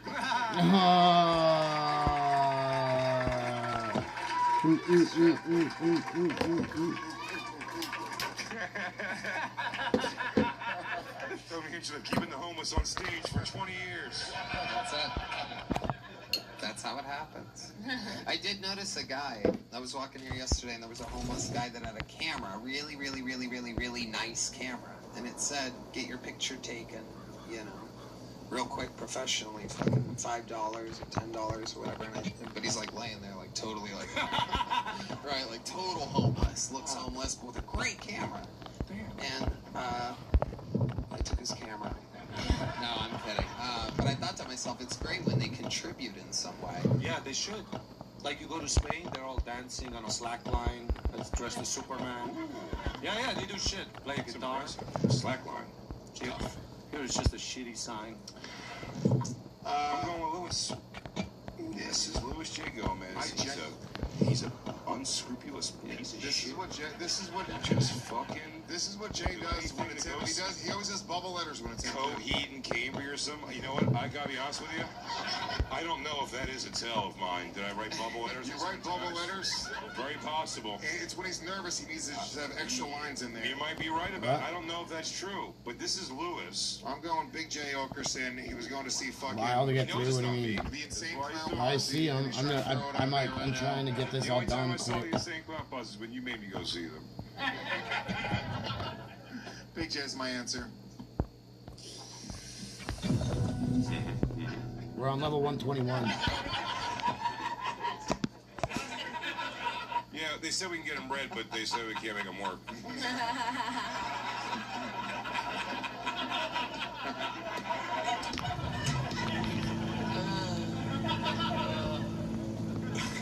This is still your home club, you know. Tim, you're an idiot. You're an idiot. You're giving Big J fucking. You're not. He's trying to bully you. He's taking advantage of the fact that you are severely inebriated. I'm Keep really looking at me. fucked up. I wouldn't lie to you like this. It's Lewis. Look at me. If it's not Lewis, it's not me. Which one of you would lie to me? Well, I would definitely lie to you. I have a history of lying to Kim. And I can never read it, dude. He's really good. Yeah. She'll buy it. Lying is his stand-up, dude. Okay, that was mean. I'm sorry. Yeah, I mean, I'm letting you know right now, it wasn't me. I don't think it was Ari. I don't think it was Tony. I don't think it was Kim. I genuinely believe it's Big J. Fuck, Jay, look me in the eyes with your sweet little blue eyes. Fuck. I'm gonna go, I think it's Lewis. You guys are fools. You're right. Fucking idiots. All right. Big J just caught up. Look at me. He just caught up. Look at his sweet blue eyes. Can you tell me this is Lewis for sure? You're starting to right to Tony Hinchcliffe's face. You didn't set up a donation bucket to get to go to a concert? I've done a similar thing in my life, but not. I'm gonna jump on the other game He's for a fucking minute. breaking. You guys are idiots. I'll give you this fun fact right now. I didn't really go to concerts until I was a little bit older, for sure. I didn't go to concerts young. I'm gonna grab these other pieces up here. You'd be blown away. Oh, no, Tony, you're fucking up, dude. Oh, you're fucking up. Wait a minute, I don't like the way he said that. You can't change it. I can't change it? No. Kim, you're safe. All right, shit. It's like a fucking clan meeting in here, dude. It's fucking crazy. Relax. It's over. Alex, all of our stories are in. That story belongs to Louis J. Of course. It was all behind. Dude, I had that out 15 minutes ago. He was so passionately. It was 100% Incubus. Actually, the thing that made me vote, when you said he's probably lying and it's probably Incubus, I went, he would do that. Yeah, not only that, the cops came and they fucking took our money bucket away from us. Yeah, we did it for like 3 days in a row, and we kept on getting more and more money. Like, this is a fucking brilliant idea, dude. We're so close to Incubus tickets. What did you write on the sign? I don't know. It was like one of those big jugs, like stole it from my friend's parents' house. And we just said, you know, support the homeless or something. There's these little weird. And you look like you do now? And they still gave money? No, I was fatter and more pierced, and yeah, I don't, you know, it was very obvious. People just call the cops on us. They're obviously not collecting money. 10 green cards. Me and Lewis, the connective tissue in us is unspoken. It's because that's why I thought it was Lewis, because I went around not for a concert, but collecting money. I like, if you just knock on doors and say I'm collecting money for Jerry's kids, they just give you money. Jerry Seinfeld's kids. Yeah. But my mom found out, and she made me give the money back and apologize to everybody. Yeah. So I learned my lesson before I got to incubus age. Wow. Yeah, when I asked you, Big J, at the end there, you didn't do this. Instead of saying no, you said I started going to concerts when I was much older in life. And Well, because I could have just lied to you, but I gave you a fact. Jay's a really good liar. That's how you cheat on women. You give facts and figures, and then they're like, yeah, you know what? He's telling the truth. Sure. I saw women last night.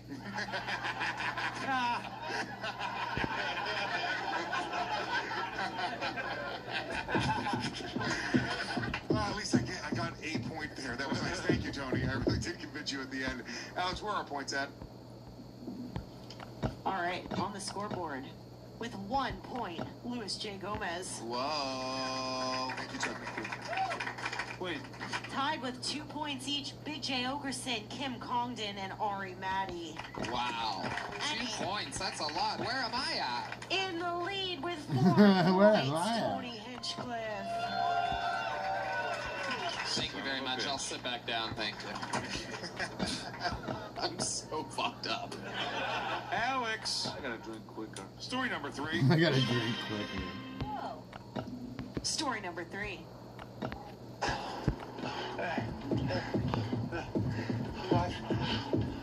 And when you get iPhone 17...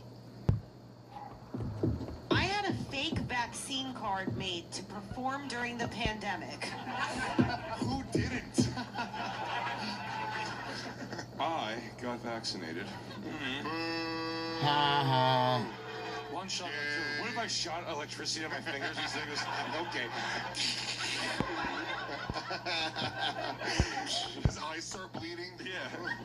Boo, boo. Ah, you've woken me. Fake vaccine. So it's you. I did get it. Well, for my I did get the original vaccine, but then for the booster which you needed, I just faked it because there was no way. It was a fucking card. It was Too much the most thing ever. And you were in. See you die. I'm there. You got Lewis again? Well, I'm there. you will waste your vote on me this time. I will 'cause say this. Yeah, where was Lewis performing that he had to present a vaccine card? That's not. I don't even know how that's a dig. No. I'm saying where. I performed during the entire pandemic. No, me too, I was on but- planes by myself. It was great. Me too, but I never had to show a vaccine card. I guess to travel. Yeah, to travel you had to. But in New York, I had to get vaccinated to go to Europe and do shows, so I did get vaccinated the first time. To perform during the pandemic. I think Is that- Lewis just telling us this is just Well, again, I'll say 1,000 times, he does this. He goes, this story is me. And I go, don't listen to him. Yeah. And then it's him. He's trying to incubus us right now. Incubus me, motherfucker. If I could remember one of their songs, I would have the best reference right now. What the fuck did they sound like? Incubus? Yeah. Oh, yeah. All right, we'll get to it later. We'll get to that reference later. Incubus. You're listening to the Gas Neutral Network.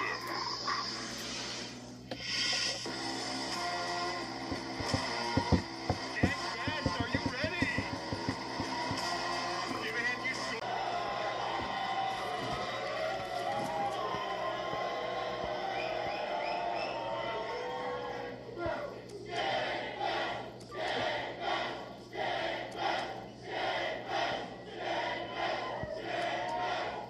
Louis J. Gomez in all of his fucking glory, everybody. What's up? Welcome to Skankfest. Ah, my books. I think I just broke my watch. No. Fuck. What bitch? Haktui? Hakatula. 5 stories about one subject to our producer, Alex. And our tonight's subject, by the way, is friendship. Friendship. The stories will be read out at random by Alex. Is Alex reading them tonight? Alex is reading them, yeah. They'll be read out. Ari Shafir refused. Nice. He refused to be here to read the stories for you. He was like, I want to go watch football. Fuck this now. Oh, it is his team's playing, though. Okay. I get that. I understand that. What team? Cowboys. The Jews are playing. The Jews are playing The tonight? Jews are playing tonight? Oh, Israel Palestine. The Jews are playing every day, Israel, dude. Palestine. It's a dust bowl down there, dude. It's all happening 5 yards at a time. Just 3 hospitals and a cloud of dust down there. It's all about that inch. We've all submitted 3 to 5 stories about friendship. Alex will read them off one at a time. Holy shit. It's okay. Alex will read them off one at a time. Now, if it's your story, you're the only person who knows it's your story, and it is your job to deceive everybody else to make sure they don't guess you. If it's not your story, it's your job to guess whose story it is. For every correct Wait, hold on, I wasn't listening. That was a lot of words. There was a lot. We've never explained it well. Started over from the top, No. where Ari was sporting Palestine. It's easy. We've all submitted stories. If it's your story, pretend it's not your story and try to figure out whose story it is if it's not your story. You get a point. Start from the beginning. Come on. Hold on. We can do this. We can explain it. I know we can. Guys, if we do the intros again, we can kiss everybody. No, stop. We're not doing the intros again. Okay, all right. No, there's other shows. There's other shows tonight. It's easy. You'll get the hang of it. 1 point is... So if I'm following, it has something to do with stories. Shut up, dude. You actually know, you piece of shit. I'm not a part of this show. Just out of curiosity, if there's a story that was like, I went to Citadel to play football, I pretend it's my story, right? No, you don't pretend that you... Well, you can if you like. You can do that if you want to draw people away from, and then you can kind of... If it's your story, pretend it's not your story, because you get more points for deceiving people. That's it. I got you. Okay? We got it. You'll figure it out. Ladies and gentlemen, let's start Story Wars.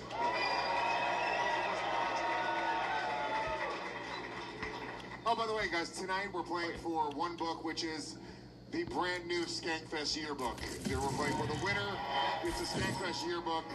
We're going to all sign it. And you know what? We'll give another Skankfest yearbook to whoever the winner is can choose somebody in the crowd that also gets the Skankfest yearbook. Have you guys ever lost yet? Yes. Have we ever lost? We've lost twice now. Oh, all right. Yeah, Christine. I've been watching. Oh wait, no, I don't want to spoil the next episode, but you know, security. Whoever's booing, remove them from the festival right now. Remove their pass violently. Fuck off. Do you know who I am? Story warrior, dude. Festival's off to a good start. Dude, don't you ever fucking boo me at my festival? You out of your mind? Out of here, you know who I am.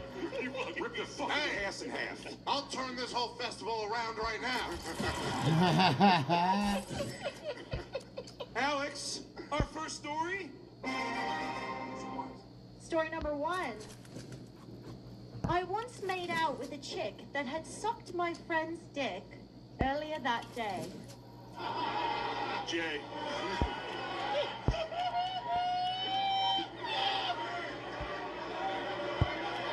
Who doesn't have this story? I was gonna say. That's crazy. Can I say something? I was like, did I submit this story? I may have. All right. I'm going process of elimination here. No Russian mafia involved, not Bert. Shane, if he did, would never admit that. All right, it's over here on this side of the table, for sure. I think it's going to be one of my closest friends who has this story. I'll tell you right now, I think this might be Dave. Is it Lewis or is it Jay is the only question we're even asking ourselves. No, this could be easily be a Bert Kreischer story. Bert's a fucking savage. He's an animal. He's cackling like a girl right now. He can't That contain doesn't mean himself. anything. He always does that. The only thing that makes me think it's not Bert is it says once.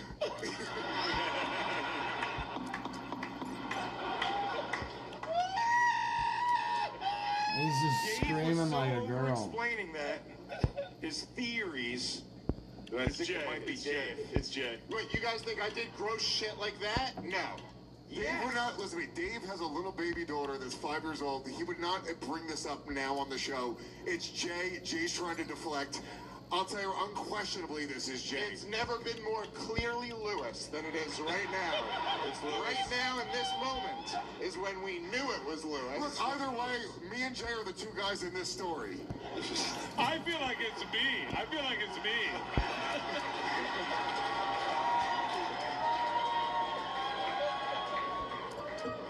Well, now I think it's Lewis.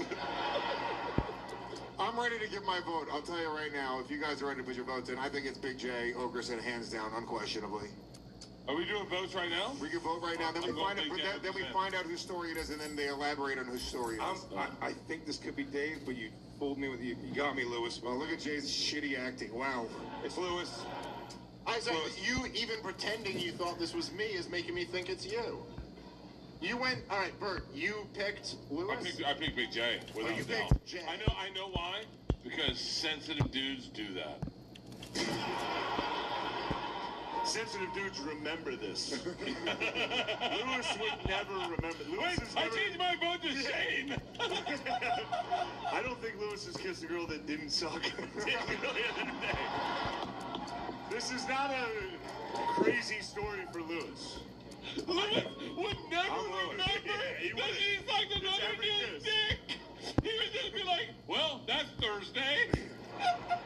It's just not that remarkable of a story, guys. I mean, what do you say? Lewis stops making out with chicks, and he goes, no salt? Did you not suck a guy's dick earlier this day?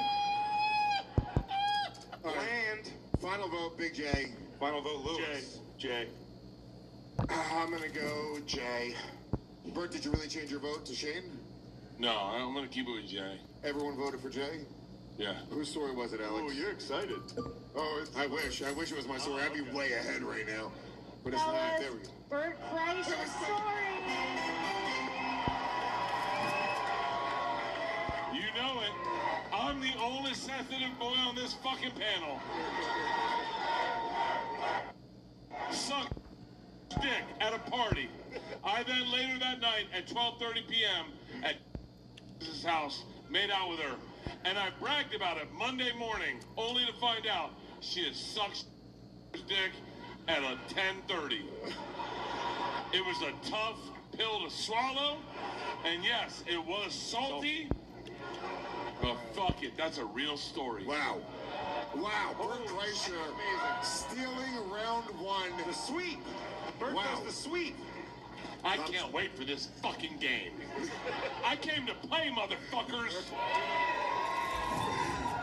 Alex, go over the points. And That's Bert's off to a perfect start. Bert's off to a perfect I'm start. going to win this game in astonishing fashion. Bert is literally the best liar I know. That was good. Google it. Google it. Alex, where are the points? We have Bert Kreischer with 4 points and everybody else with 0. Oh, wow. Joe makes you feel bad for falsely accusing you. No. I've done this several times. Isn't that like a story? Kevin Hart? Yeah. Kevin Hart. But I didn't try to kiss her. She started kissing me. Salty. Anyway, sorry to bring that up. No, it's fine. No, it's fine. I wish I would have got an invite to these parties apparently he was at, but all right. Hey, guys, real quick, let's talk about one of our awesome sponsors over here, Story Wars, and that... Fuck it. That feels like it could be Bird again. One time, a friend was going to help me drag what we believed was a dead girl out of our hotel room. What? That feels like it could be Bird again.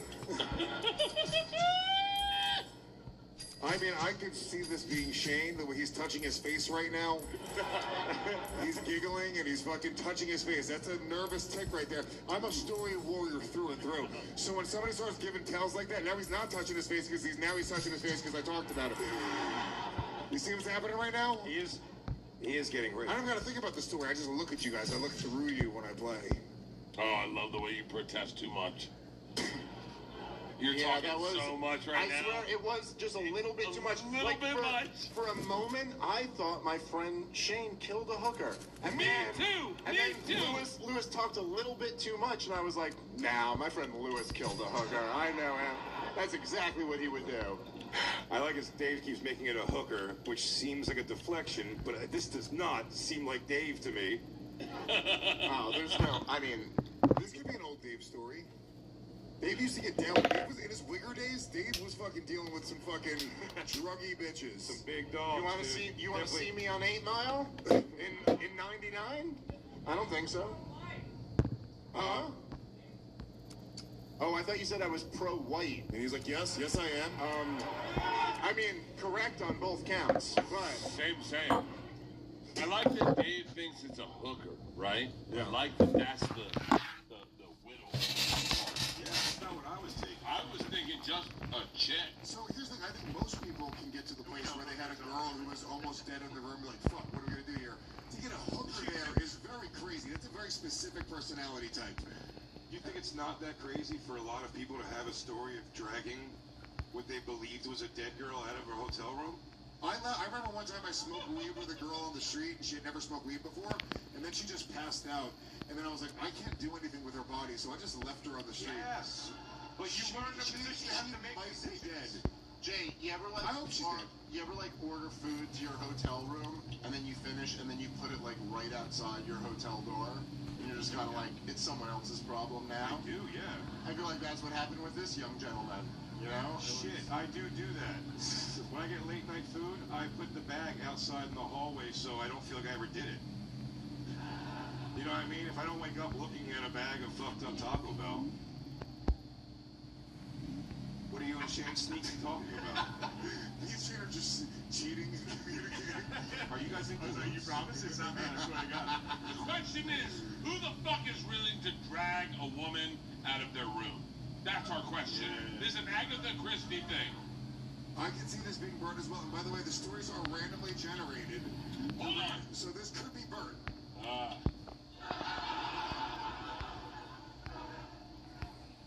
Bert, is this you? I will have to say I have one so close to this, you have no idea. So close that it's this story? You know what? This could easily be Jay. In your old fucking picking days? It's not Jay. It's not Jay. He would have left her. Oh. Although it does have to be a weak person. Because they need help? It's a girl. Or they're fucking a pig dog. Who's the blackest one up here? It's Lewis. Damn it, I'm not being able to get reads on anybody right now. I know, me either. I thought it was Shane at first. Hold on. Who's it? Definitely not. It's definitely not Shane. It's definitely not Shane. Why? It's definitely not Dave. I don't fool around with this type of nasty stuff. He's not going to pull the hooker out of the room. It's not we don't know that it's a hooker, guys. Nobody said a hooker. You're calling your dad. You're calling your dad. I'm calling your dad. You're calling your dad. That's a bottle cap salesman. That's a lawyer. I'm not calling a Phil. Wake up. Wait, you know what my dad does? I've heard about it. You cunt. Is it a secret? No. You fucking asshole. I thought it was a secret. Alright, delete that. My bad. Shit, my next one's gonna be bad. Alright, we gotta get our votes in, guys. My friend's dad's a lawyer. High submission. Alex, if you fucked us and put Bert twice in a row, you're literally fired. I'm sick of this. I'm gonna go Lewis on this one. Got your ass, dude. Alex, if you fucked us, and it's definitely Bert, not me. I'm gonna go Lewis. Yeah, Lewis. I'm gonna go Lewis. I'm going Lewis. Hardcore. Lewis, is it Shane? Is it Shane?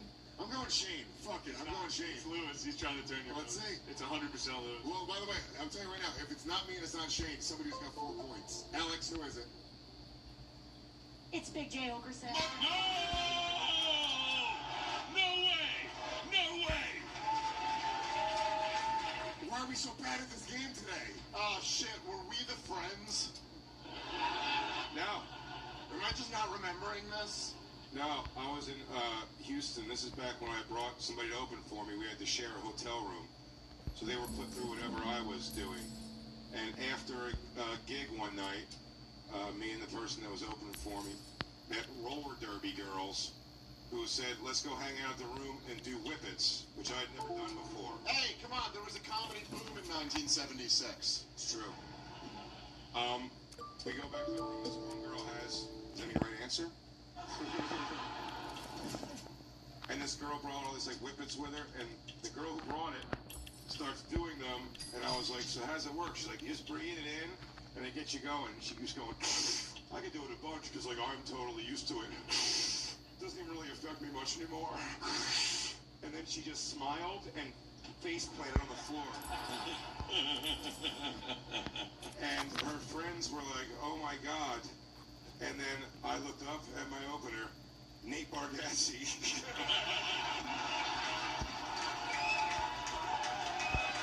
I said, buddy, this girl's definitely got to get her out of this room. Oh yeah, man. And then she popped up and went, it's fine, this happens. If you would have included roller derby girl in it, I would have guessed you. Yeah.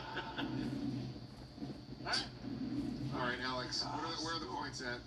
I have Big J and Bert with 4 points each, and I have Lewis, Dave, and Shane with 0. Story number 3. Story number 3. In middle school, I wrote a love letter to a girl and left it in her desk. She gave it to my friends before I got to school the next day.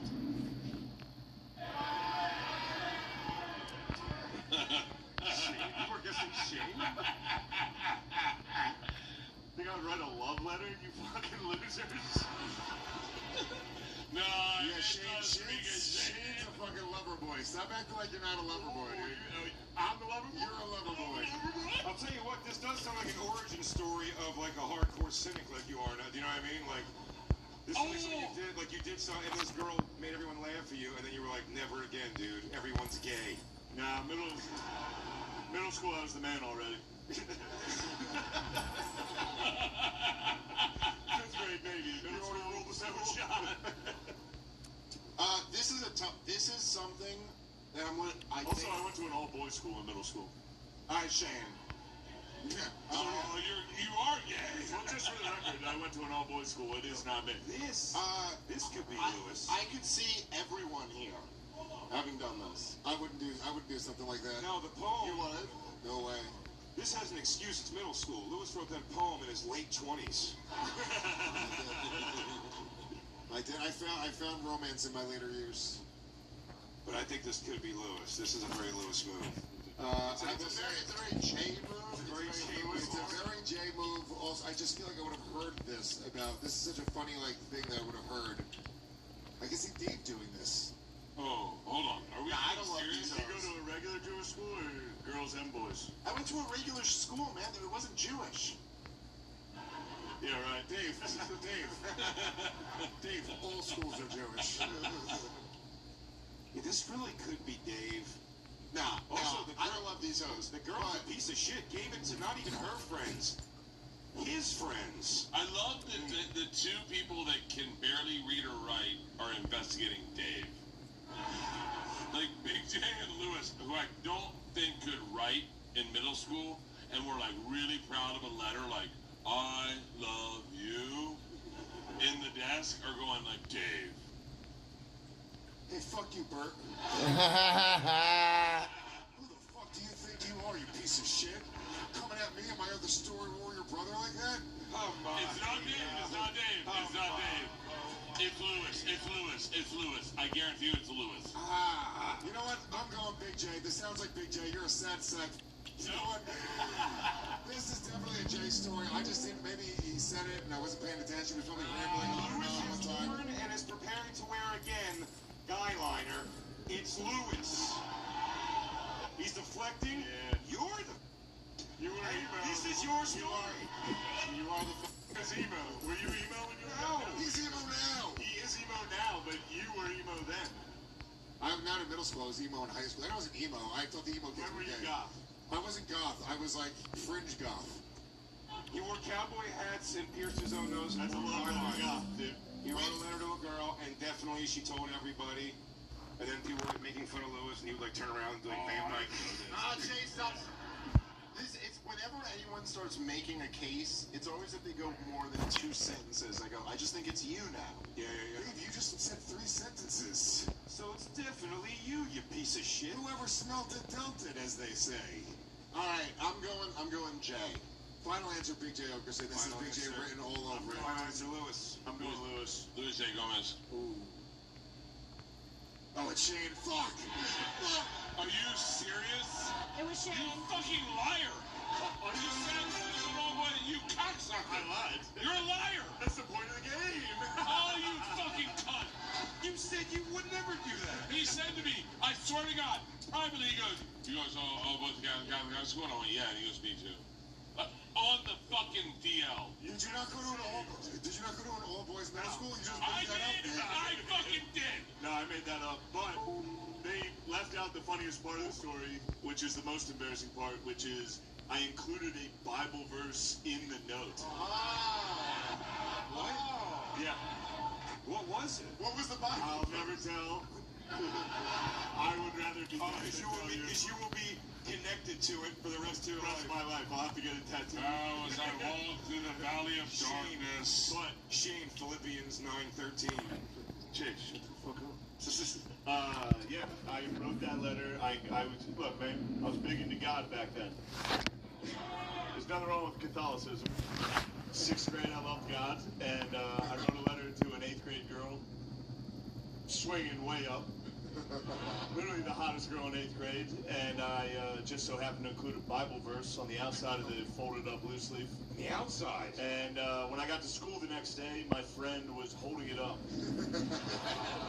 while I walked in, and I've thought about this every day of my life. I still think about it. It was one of the most embarrassing things that could possibly happen. Also, she said no, dumb bitch. Now she loses. Wait, pull her up on Instagram. No. I don't see what it looks like. No. You follow her? I don't think I still follow her. You don't think you still follow her? No. You might still follow her? No, I don't think. To follow her? I would like to see what she looks like. Alex, what are our points at right now? Highlights immediately.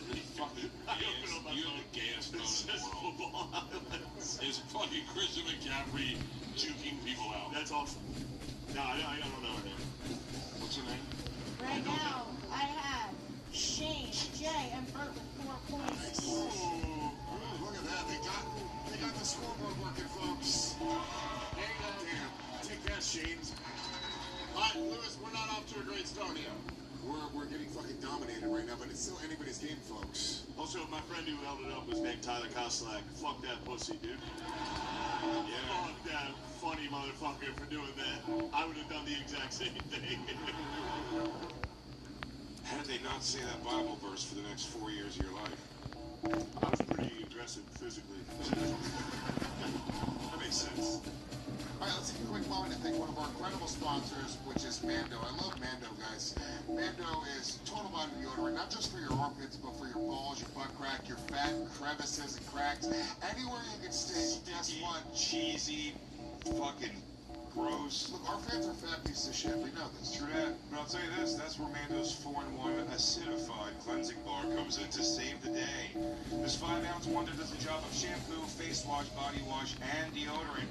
And if you need a quick shave, they can create a rich lather, making it technically a 5-in-1 product. Look, I love all of the scents that they have, but I really love their sweet and sophisticated bourbon leather. Yeah, you're so masculine, dude. I love when your nuts smell like that shit. Hell yeah, dude. I'll tell you right now, they have a pretty sweet deal. New customers are getting $5 off their best-selling starter pack with promo code WARZ, W-A-R-Z, at shopmando.com. Shopmando.com. Use that promo code WARZ. The starter pack's amazing. Comes with several products, and they're all great. Check them out. Hey, all right, where were we? Alex, let's go. Story number 4. Yes. Story number 4. I was once banned from a friend's house for drawing on their walls with crayons. I was 16 years old.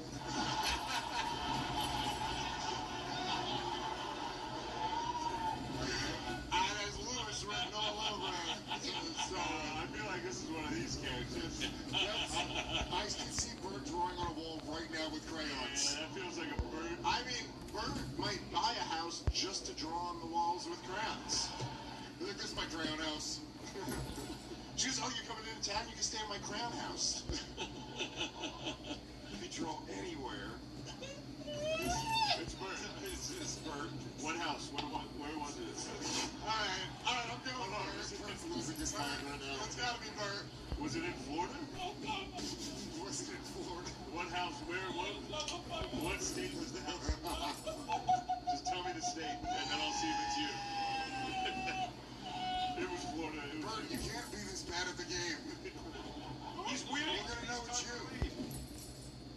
It's gonna be a tactic, though. You think so? No, I don't. This time I think it's not a tactic. I think Bert was banned from a home at 16. Lewis? Dude, Shane's tapping me and saying it was him. But I know this is a trick. I know he's just trying to fuck with me. But man, the kid's so good. He's such a good actor. Oh, God damn it, this game is so fun. Now I know why Tires was so riveting.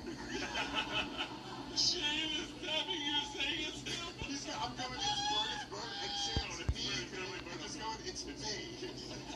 So why would you do that? But then also, isn't that the perfect plan if it was him? Lewis does like to doodle. I love to doodle. And I was just drawing swastikas and upside down pentagrams. It may not be that you were drawing on the walls. It may have been what you were drawing on the walls. Upside down crosses and pentagrams and swastikas. To this day, give me a pen. I'll draw a fucking swastika on a notebook. It could be fucking Lewis. Fell to pieces. Bert, who you vote for? Bert, it's Bert. Is this you? Is this your story, Bert? Definitely. Yeah, I was 16 punchline. Feels like a Bert punchline. I'm thinking it's Bert. I'm gonna get my answer right now as Bert. He literally can't stop laughing. He won't stop. I'm gonna vote Bert, but if it's Shane and he just leaned over to tell me it was him, he's brilliant. I don't know if we could be friends anymore. But I'm going Bert. I'm going Bert. I can hear him laughing, saying I was 16 years old. Bert, final answer.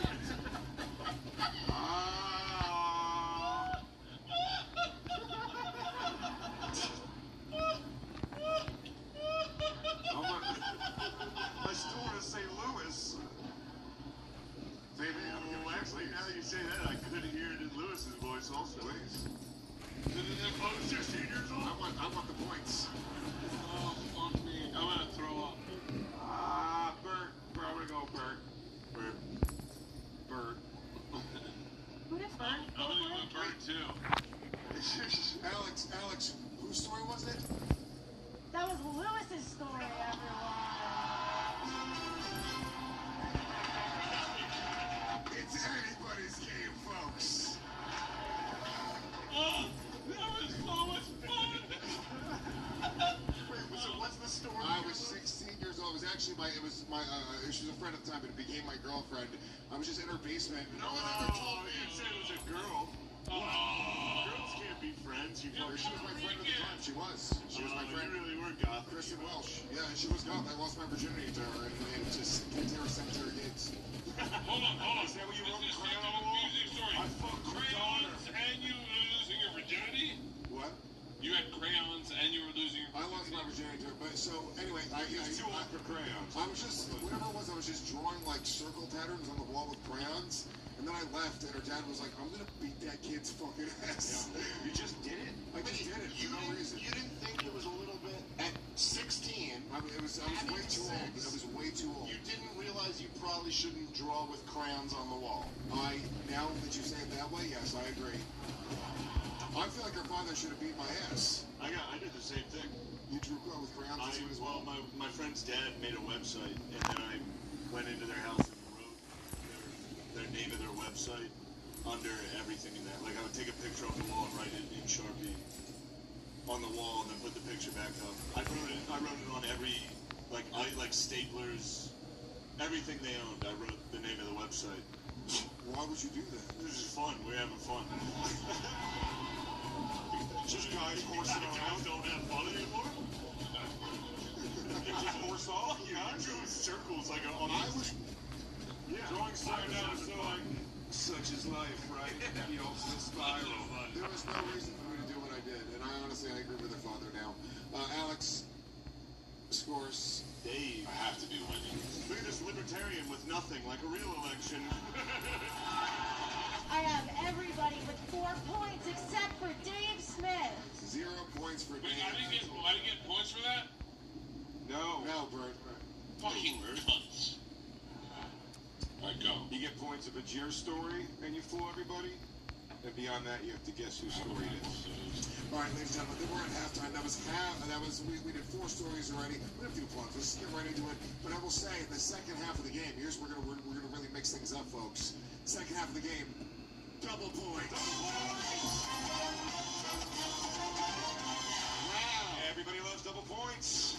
Dude, it's crazy because I haven't done this show yet, and I just remember when it was a bit on our show, and it's crazy how you guys totally changed the whole thing where you get more points at the end. Yeah. It's cool how you guys have really grown. Dave, it's not just more points. It's double points.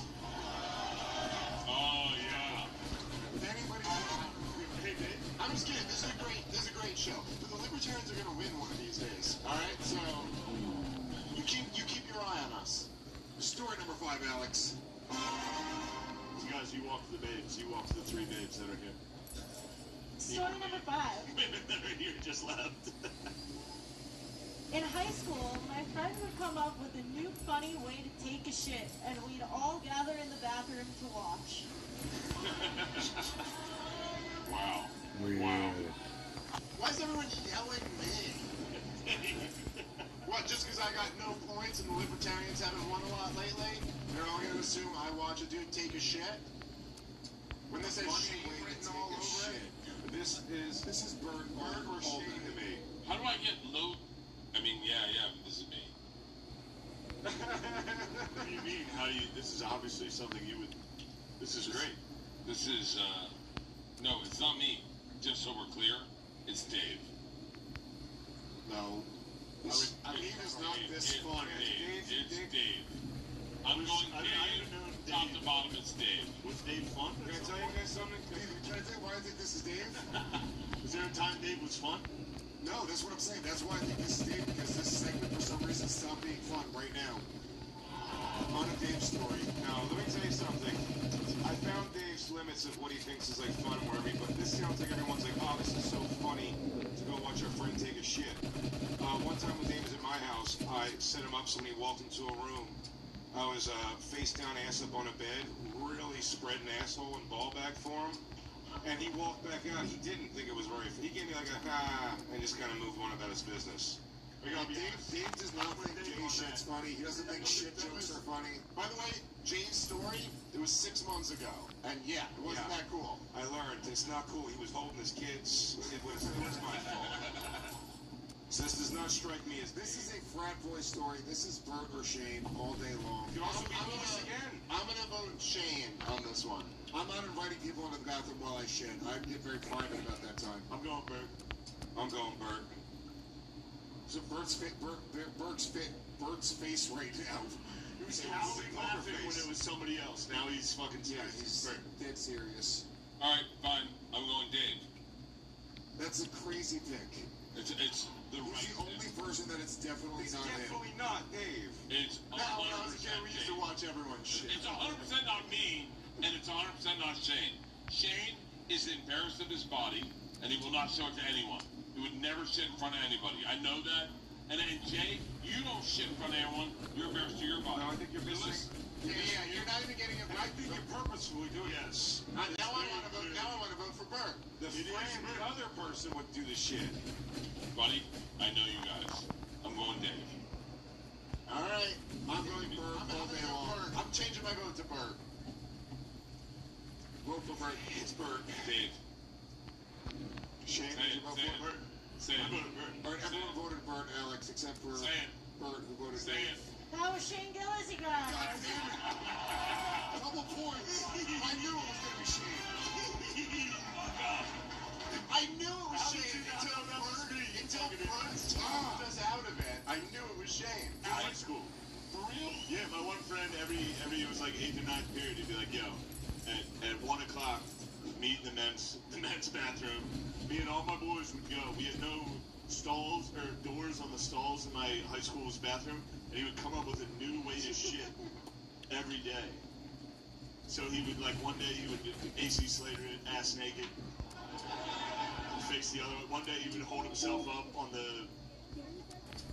There's only so many ways you can do it. There's only so many ways you can do it with hitting the bowl. He would hit the bowl, and one time he planked at the top of all the stalls and laid flat across and tried to aim his shit down. It was very funny to watch how dark red his face would get while holding himself up. And then, like, one tiny turd would come out, and there'd be like 20 guys in the bathroom, like, ah! And then it all ended when our gay-ass math teacher came in and was like, boys, what is this? And he thought he, like, stumbled into, like, a gay... Yeah. You should all have been like, you're molesting us. Yeah, like, you fucking pedophile, get out of here. Get out of here, watch some shit. Anyway. That's what I was up to. Shane just got 8 points on that round. I don't know how you It's all being out of over for Shane. That was Dave, you were sitting on points, and then you changed the last second to Bert. And Bert talked me out of voting for Shane. Bert was so dumb. You thought he was playing dumb. It fell right into my trap. It was unbelievable. He was like, Shane's his body would never get naked and shit. You guys are like, there's no way he's this dumb.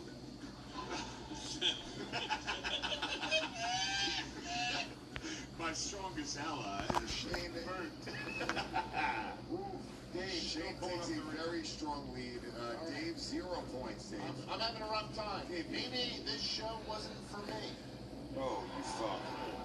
Guys, let's take a moment to thank SheathUnderwear.com for being a longtime supporter of but truly the once again, that is Sheath.com, promo code STORY20 for 20% off. Official underwear of the UFC. All right, let's get back into it. Let's go. Story number 6, Alex. Story number 6. One time, me and my friend broke into someone's house to steal a guitar that we pawned for drug money.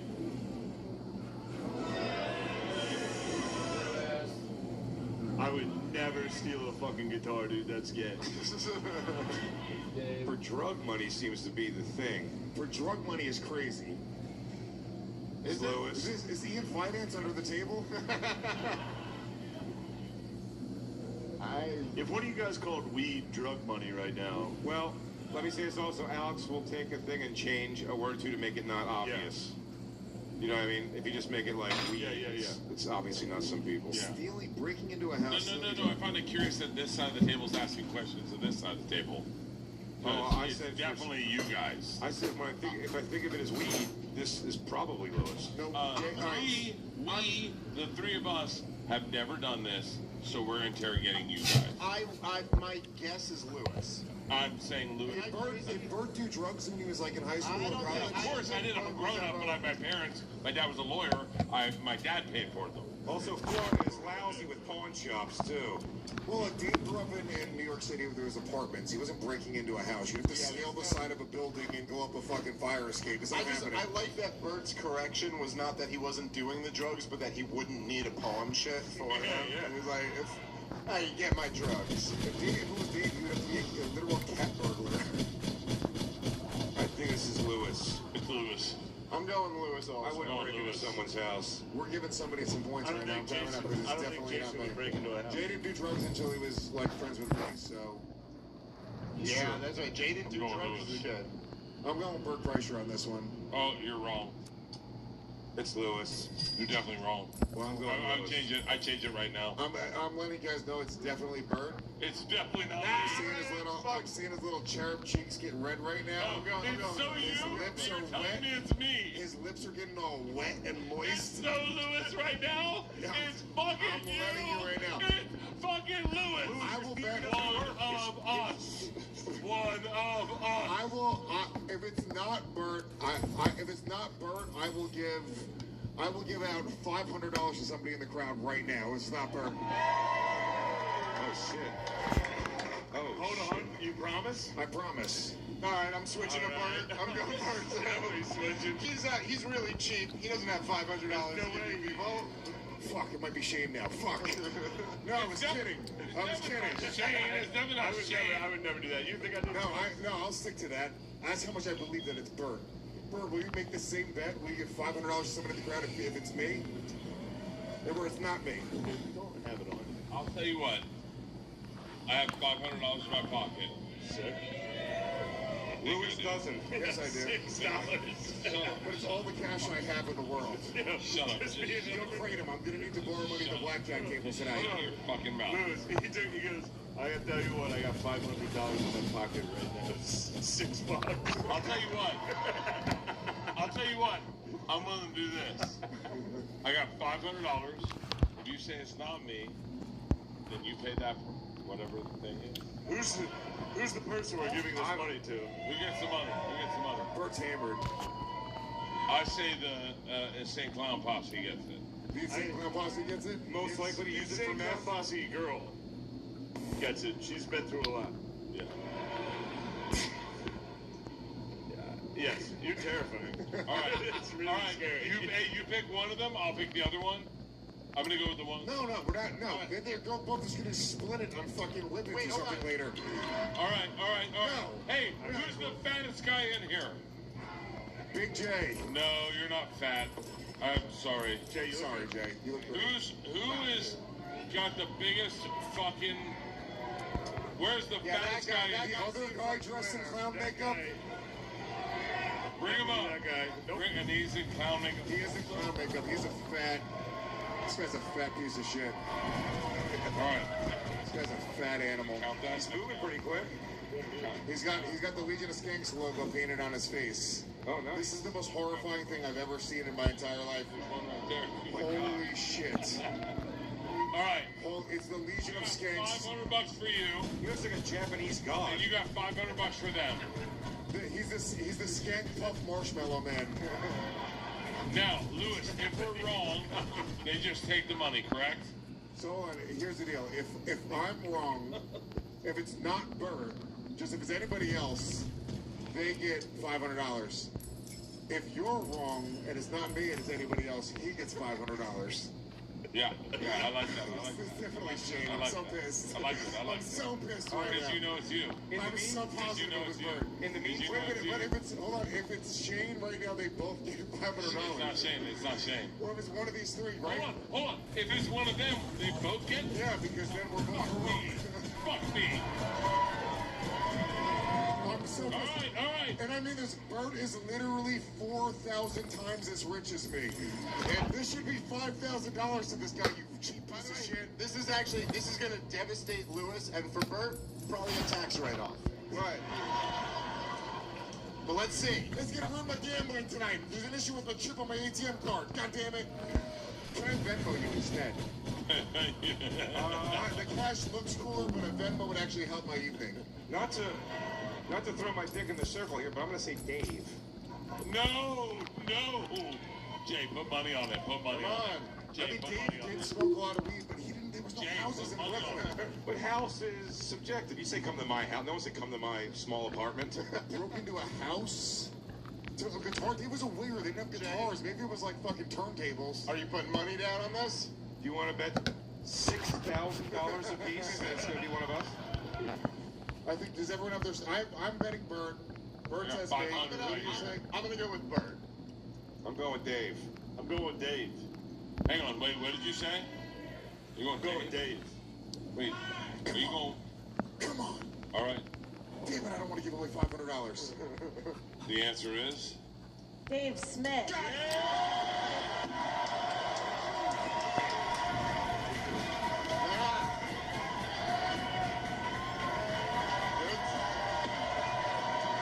Son of a bitch. Dave, and just like that, Dave is on the board. Listen, well, look, you two really fucked me there. I thought I was gonna get, it wasn't a house, but house. Yeah. That just means anyone's place. But it was, alright, so the story was, there was this dude, when I went to college, who within like when you first go to college, I didn't make it very long. The first weekend is just partying. And then like the first week, some people go to class. but we just fucking did drugs the whole time. And then there was this one kid we fucking hated. And he was this little cokehead dude, and he was annoying as shit. And then one day, we were hanging out on campus, and he started pissing on one kid's car, and like looked back at us and was like, and we were like, what are you doing, dude? And then the kid whose car it was came out, and he was like, I'm gonna beat the shit out of that kid. And then that kid was like, hey dude, you got my back? And I was like, no. Like, I met you a week ago, and we don't like you. And so anyway, that kid beat the shit out of him, and then he grabbed a knife and ran back out, and he threatened to stab everyone, including a couple of RAs. So he got kicked out of school. But we knew he had a guitar in his fucking room. But he got kicked out of school, and so me and my friends, we just devised some plans to break in. We stole the guitar, we took it to a pawn shop, we got like $200 for it, and we bought Coke. Coke. Oh. And that's... Yeah. Dave. And that's the story. Dave.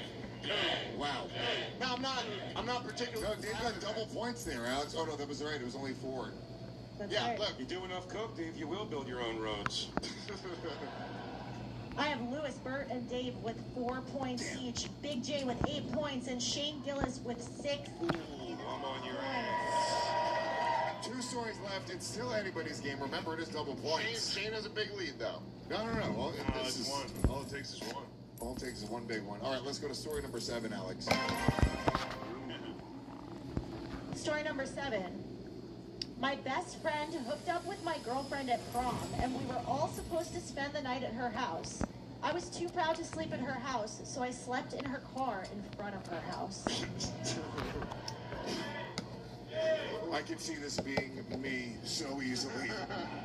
I'm feeling this story so much. Yeah, it's a tough story. My best friend hooked up with my Bert girlfriend. didn't have a nightmare prom. Jay didn't go to prom. There's no way. I went to prom, dude. You went to prom? Jay went to prom maybe, but I would have heard this story, man. There's no way. There's no way Jay or Lewis have this story and I haven't heard it. It's one of these two. I also am not too proud to sleep at her house. I'll be like, you guys have fun. I was more that guy. I don't even care. Who'd you go to prom with? Bert, did you go to prom? Oh, yeah. Who was your friend? Got it. Bert. That was easy.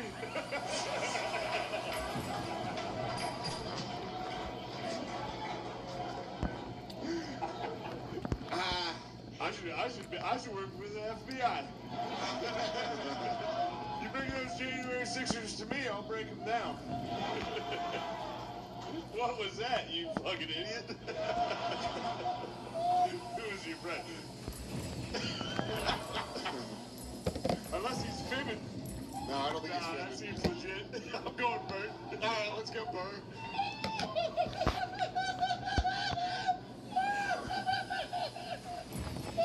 Shane has bullied Bert into this tactic before. This kid is eating You Shane. can make Bert overreact and then just be like, right, this guy. I think you're crazy. He answered that so fast. Yeah, but Shane does play mind games. And Shane is he's 16 points. You know what? Fuck that. I'm going Shane. I think Shane is bullying Bert into being right now. Yeah, I agree. And then he's bullying us into believing that it's all a master of puppets. Shane, look at him. He's a master of puppets. I agree. He really is. I agree. Fuck, I'm going Shane, too. Shane, I'm going Shane. I shouldn't have convinced you guys to vote. They all locked in, Bert. Bert, who are you voting for? I'm up for Shane. It's Bert. Alex? Alex? That was Bert Fresh. God damn it. He wasn't lying. We can't get ahead.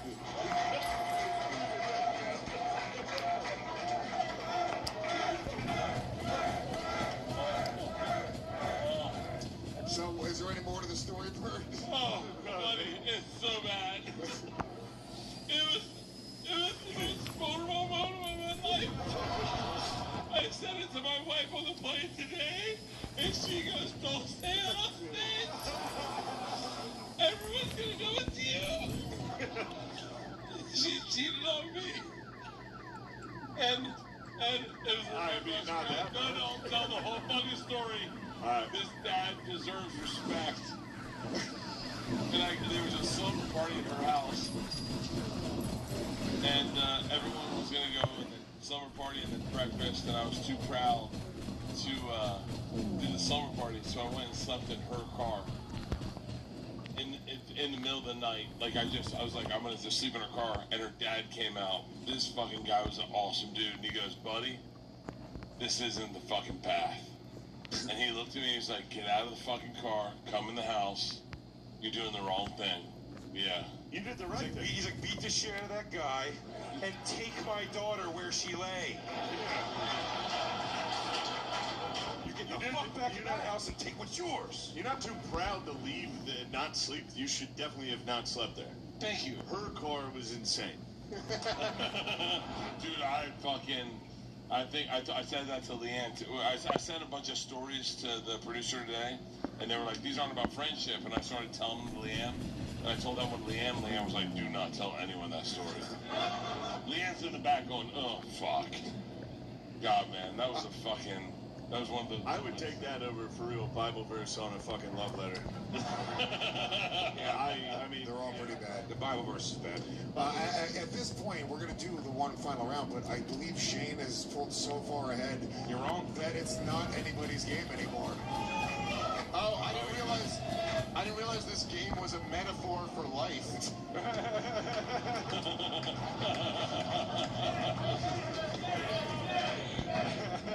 No shit. It's no longer anybody's game, it's just Shane's game, and we're all playing it. We're still gonna finish out this game, but we all know where this is going. Shane, I mean, congratulations. You are officially the winner of the Skankfest yearbook. We do have one more story. We'll play it out because why not? So cool. Why not? But that is your yearbook, man, my friend. We'll all sign it for you. We can have people coming up to you all day long. Try to sign Shane's yearbook, folks. Who love that? He's gonna have it on him always. Guys touch him a lot. He loves being touched. They say no one can tickle him. But untickleable Shane Gillis, they call him. I did this to DeRosa 2 Skankfests ago, and he spazzed. Oh, you got mad because people were touching I told him, I was like, dude, when you see DeRosa, treat him like he's the fucking Beatles. He's not gonna know what's happening, but when he shows up, like, surround him and be like, holy fuck! Well, that was 2 Skankfests ago, and 1 Skankfest ago, he fucked a dude. Yeah. So, hell yeah. You really laid a time bomb down on old Joe. Oh, you said what a something spiral. You said something emotional couldn't be stopped. We have one final story just for the shits and giggles of it because Shane Gillis is your official winner. Me and Jay have now lost 3 games in a row. Motherfucker! We're losing. We were Everyone's like, fucking you on guys tear. do a good game, you always win. I can't believe that last round you guys didn't pick Bird. Bird literally fucked up and answered. Did you I not know, hear that? but dude, you've been fucking us You the actually entire not time. hear that? Yeah, but you underestimate your mind games, bro. Yeah. You got me You guys fucking... overestimate. Shane, do you remember when you got me and Big J during the pandemic to do a test of strength in the street? And then we were doing it, and then he goes, look at you idiot, you're doing a test of strength?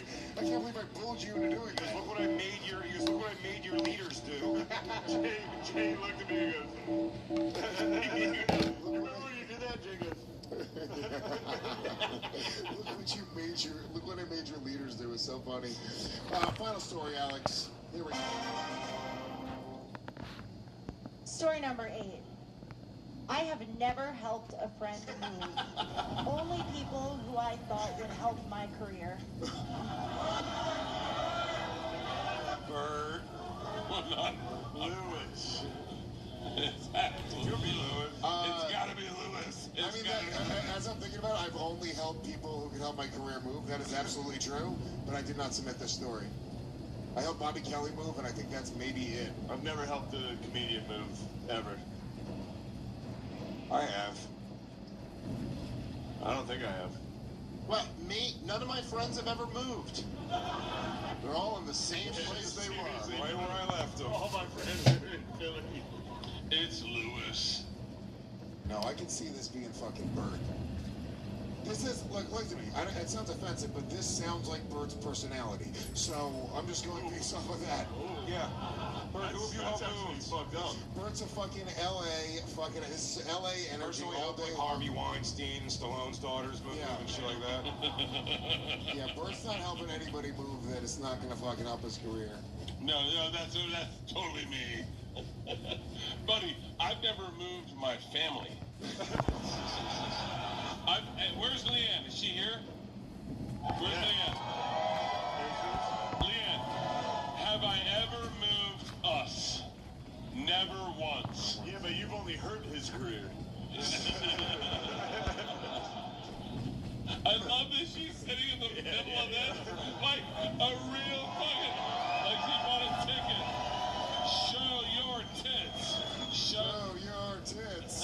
They're pretty fucking amazing. Bert just started that shit. It's definitely not me. I've never helped her move. I wouldn't help a comic move. Yeah, I would never. Yeah, it's not me. I would never admit to this. You know what? This actually, I'm going to go with Big J. I feel like this could be a Big J story. I don't think Jay's ever helped a friend move. I agree. He wouldn't, and if he was going to help somebody move, it would be somebody that could help his career. Yeah, Lewis, don't you think we should all vote for Jay? Lewis. It's Lewis. Lewis. I'm going Lewis, final answer. That's not true. I'm going Dave. I'm going Big J. I'm going Jay, final It answer. doesn't actually matter. We all lost already.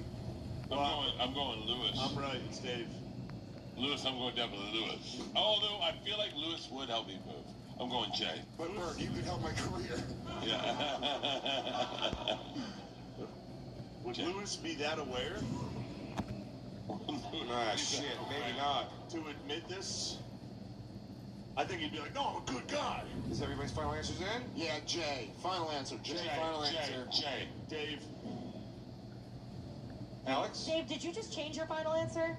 Mine is Jay. Fuck. Okay. It's not Dave. Fuck. Well, that was Big J Okerson. I knew it. I knew it. 100%. Wait, who have you helped move? Well, when Dean Edwards got on SNL, he was only on it for 2 years, but when he was on it, he moved, and he was like, would you be willing to help me? I was like, of course, my new friend on SNL. You know Jay will only help people who will help his career because he never helped Dean Edwards move back. True that. I don't know where he's at now, but I didn't get him there. And then the next time someone asked me that I was going to was Bill Burr, moving from one place to Hell's Kitchen. And I said yes, and then I didn't want to. And so I said, hey, Bill, I'll do you a favor. I'm sending over my new roommate to go help you out. He'll be an extra set of hands. Joe DeRosa. And then Bill took him under his wing. They became close friends, yeah. And then Joe only helped people that would help his career, and so forth and so on. Everybody, one more time for Shane Gillis, the newest story warrior. It's official. Story warrior. Thank you so much to our entire panel of guests, everybody. Bert Kreischer, Shane Gillis, Davey Smith. We'll catch you guys next time on Story Wars. Everybody enjoy Skankfest.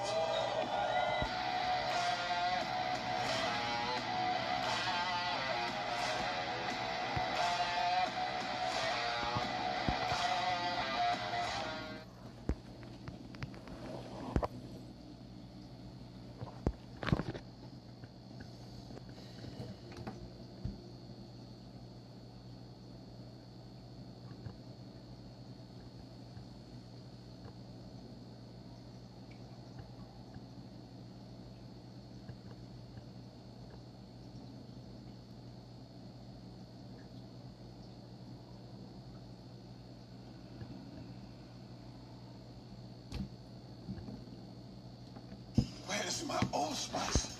My cologne-infused Old Spice. Go to Kimberly Spice. DJ? Before we start today's show, we want to remind you that we have incredible merch over at StoryWarsMerch.com. Not only do we got t-shirts, not only do we got hoodies, but we just added beanies for the winter, guys. So get them this winter. It's going to be a very limited time where you can get Story Wars beanies. Just go to StoryWarsMerch.com. All right, let's start the show. You're listening to the Gas Digital Network.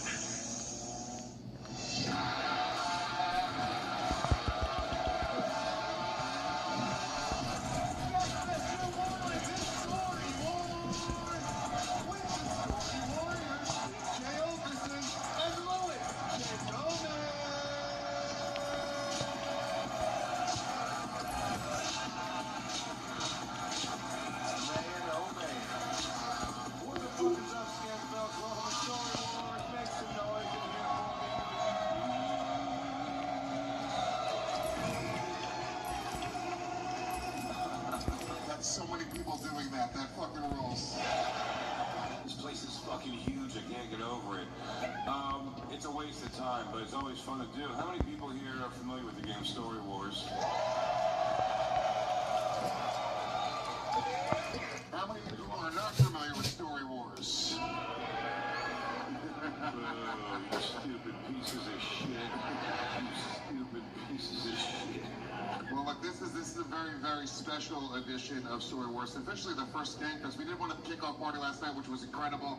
But we are streaming this one live right now on Veeps. Shout out to everyone, the thousands of people watching all over the world right now on Veeps. Give them a lot of love at home right now, guys. I'm excited for this panel, Jay. Absolutely. We'll explain the game if you're unfamiliar at home. After we get our panel up here, our first contestant tonight, you know him and love him. He's got a special small ball available right now on YouTube. You know him from the Tuesdays with Stories podcast. Have at it for the hilarious Joe List in the house.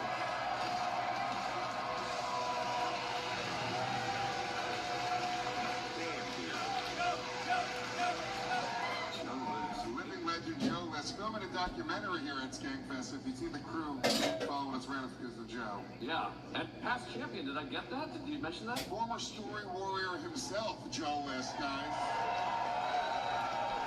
And was cheated a different time.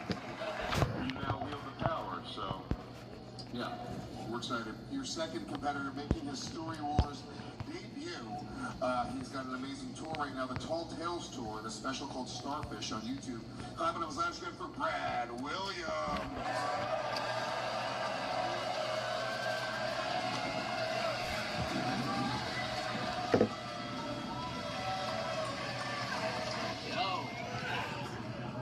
Brad, welcome to the show, my man. I've Very only been excited. mistaken for Hornswoggle 5 times since I've been here. Just start accepting the valor. It's not stolen valor. Yeah. It's just shared valor.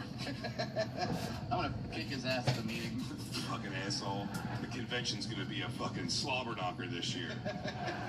Our final contestant, last but not least, you might know him from Matt and Shane's Secret Podcast, or Special Beautiful Dogs, or his show Tires on YouTube, or his tour.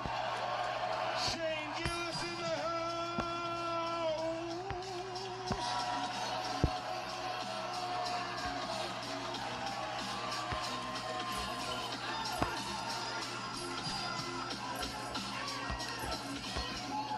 Like Michael Jackson just appeared. The energy from some of these people's faces. They love you, dude. Shut up, dude. You're their religion, bro. You were awfully quiet backstage. You get a little energy when that light comes on. Yeah. You're a little rude to me. I wasn't rude to you. I got a lot going on right now.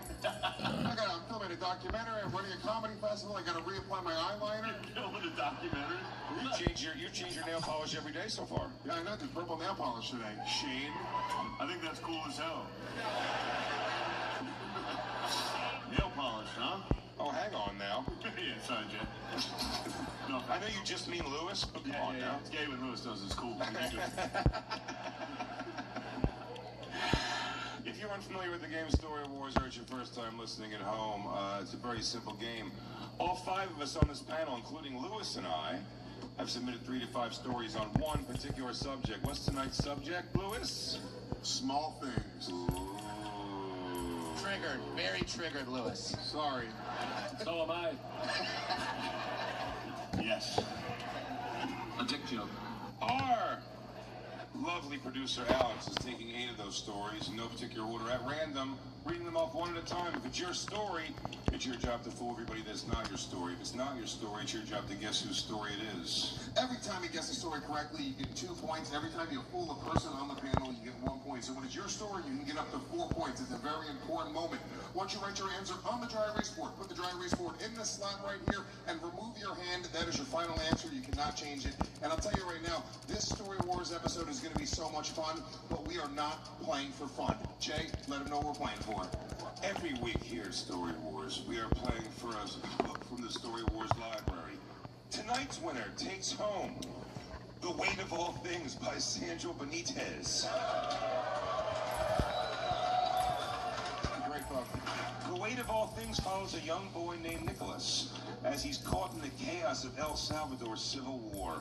After becoming separated from his mother during a violent attack, he sets out to find her, holding on to the belief that she's still alive. But his journey shows how a child processes danger, loss, and the shifting lines of a country at war. What you want to do is save hundreds when Liberty Mutual customizes your car insurance. That's great, but can you... Jay, what's it called? The Weight of All Things? Yeah. Who wrote that? My chair right now? He's coming in hot early. It's a very flimsy chair, and they're adamant I sit on it. I think the chairs are really strong. Well, I won't, I'm not going to make... What's this thing made out of molten steel? Also, Jay, you should know this book was formerly the property of the Hoboken Board of Education. Hey, come on now. Shout out to the Hoboken Board of Education. That's where Lean On Me happened, right? By the way, all the proceeds of Skankfest going to the Hoboken Board of Education this year. Very special year. We're bringing Hoboken back, one kid at a time. We're going for a C average, boys. I think everyone did you explain the points? Yeah. I didn't listen. Jay, stop doing drugs. I'm just smoking pot. I'm drinking a bunch. Alex. First one, right? Story number one. All right, Skankfest, story number one. Look at Alex trying to get some hype.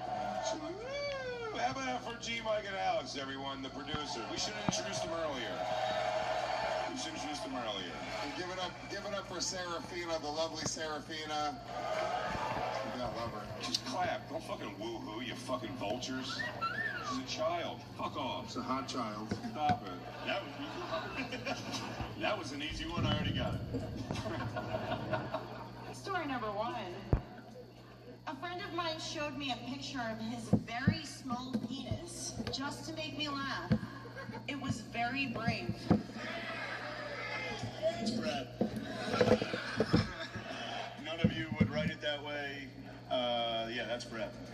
I have no idea what you're talking about, Shane. Well, here's the thing. Jay has showed me a picture of his very small penis. I don't know I if have? it's to make me There's laugh. no fucking way I've done that. No chance I've showed you a picture. None of you would describe it as brave. You wouldn't say it was brave. Yeah.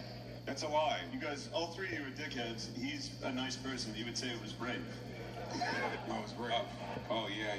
Maybe I'm wrong. I get nice points? All right.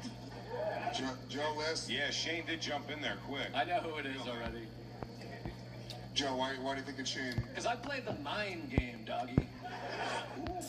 I don't. You guys pay attention to the story. I'm paying attention to the man. It's like poker. The energy. Yeah.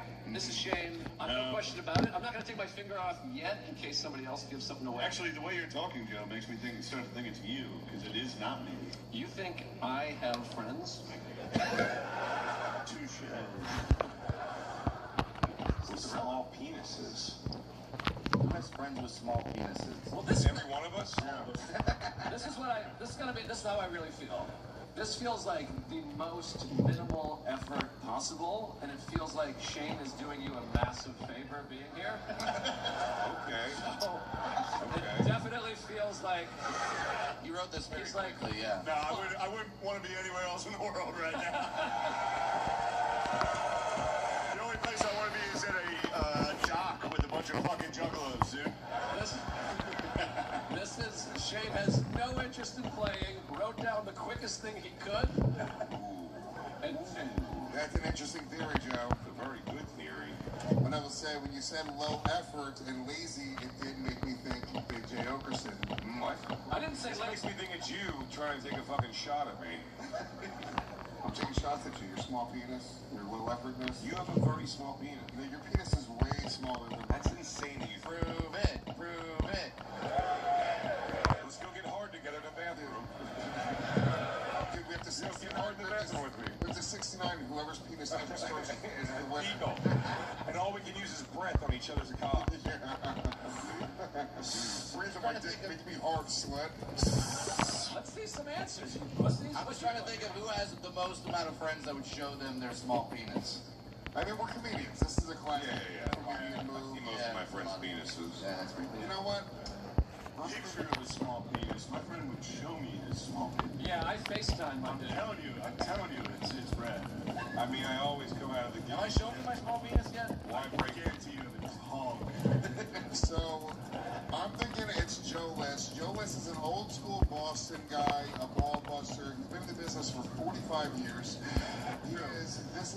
This is an old timey, like, this is what the bros do thing, and that's why it is Joe motherfucking List. Alright, I'm the last one. I'm sensing a lot of denial from Lewis. Wow. I want to go Lewis. Wow, Brad. Yeah. You piece of shit. Oh, you Accurate. now is the list. Give me the points, baby. Oh, hit me with those points. Alex!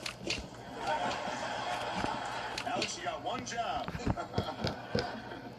Story number 1 belongs to Big J Okerson. No way.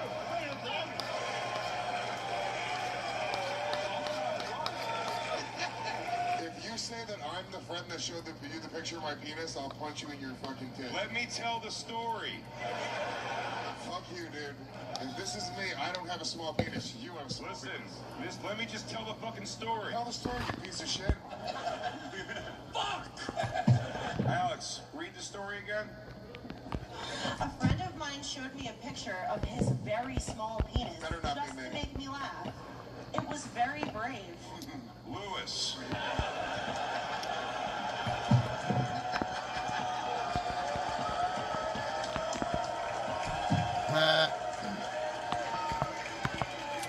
Yes, Jason. Yes, kill them all, Jason. That's the whole story? Yep. This would explain a lot. It's very brave of you. Alex. What kind of photo are we talking? Polaroid? Kodak? Oh, cell phone picture. Was it soft? Was it It hard? wasn't to be funny. It was to be funny. It was totally be But funny. it wasn't small to be funny. It Oh, was listen, like, dude, come on. That's eye of the beholder, dude. It was a picture. I don't know. There was nothing behind it where I could get a gauge. I mean, was the penis in action? Was No. Just show me a picture of his fucking thing. Yeah, it was one of those holograms where if you did this with it, it got hard and soft. it's 3 different colors like a rocket pop. Excessively longer as it gets. It's weird. The whole thing's strange. Which is more purple, that outfit or his penis? Depends. The second third of his penis is pretty purple. Yeah, he's got a Neapolitan. Yeah. And then I think there's a circumcision that's got a grayish thing to it. You know. A grayish thing. Did part of it die? Yeah. You know what? Remember when they found E.T. by the river? That gray? Alex, I'm done having my cock be.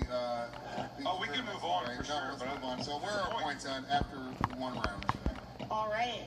On the scoreboard with 4 points and an early lead, Big J Okerson.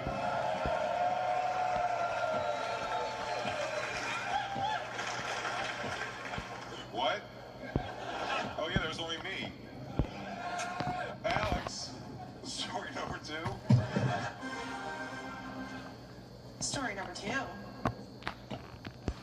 Someone broke into my house. The alarm went off. I was alone, and the only thing I could find to potentially defend myself were 2 small swords from my wall. Hey Brad, you fucking little weirdo. The thing's right in front of you, right here. I grabbed the 2 swords and chased the burglar out of my home. I can't see over the table, Jay. What do you think? We're all just taking it in and memorizing it? Who the fuck would have 2 swords on their wall?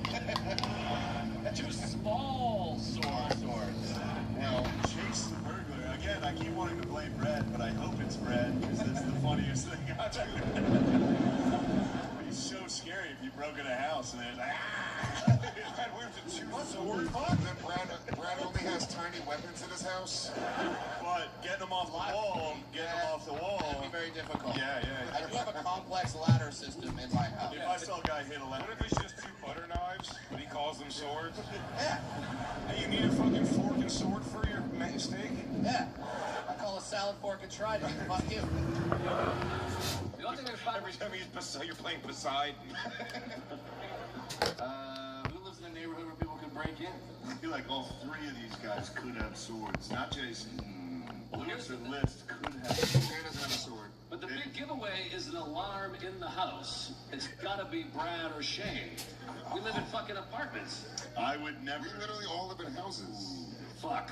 Yeah, but you got a house like 3 days ago. Yeah, I was gonna say this would have had to have happened within the last few months. Based on where he can afford to live, absolutely. Okay, but where I've lived most of my life, no doubt this could happen. But if it was Jay or But I promised myself if I ever pulled out my swords again, they would have to taste blood before I resheathed them. That's the code of, that's the Sudoku code. Sudoku. You guys probably don't follow that. It's the Sudoku. I mean, I would have. No, it's different, the Sudoku code. I would have heard the story about Yeah, Big J Lewis chasing J. somebody out with Yeah. his swords. Recently, for sure, you would have heard that. It would have been all I talked about forever. And Dude, I finally got to pull out the fucking swords. You fought off a burglar successfully? That's insane. That's Like Michelangelo. I will This say. has to be Brad, because Brad's the only one up here that I don't know that well. There's no way somebody fought off a burglar and I've never heard this story. Yeah, I listened to the regs, and you guys would have talked about it.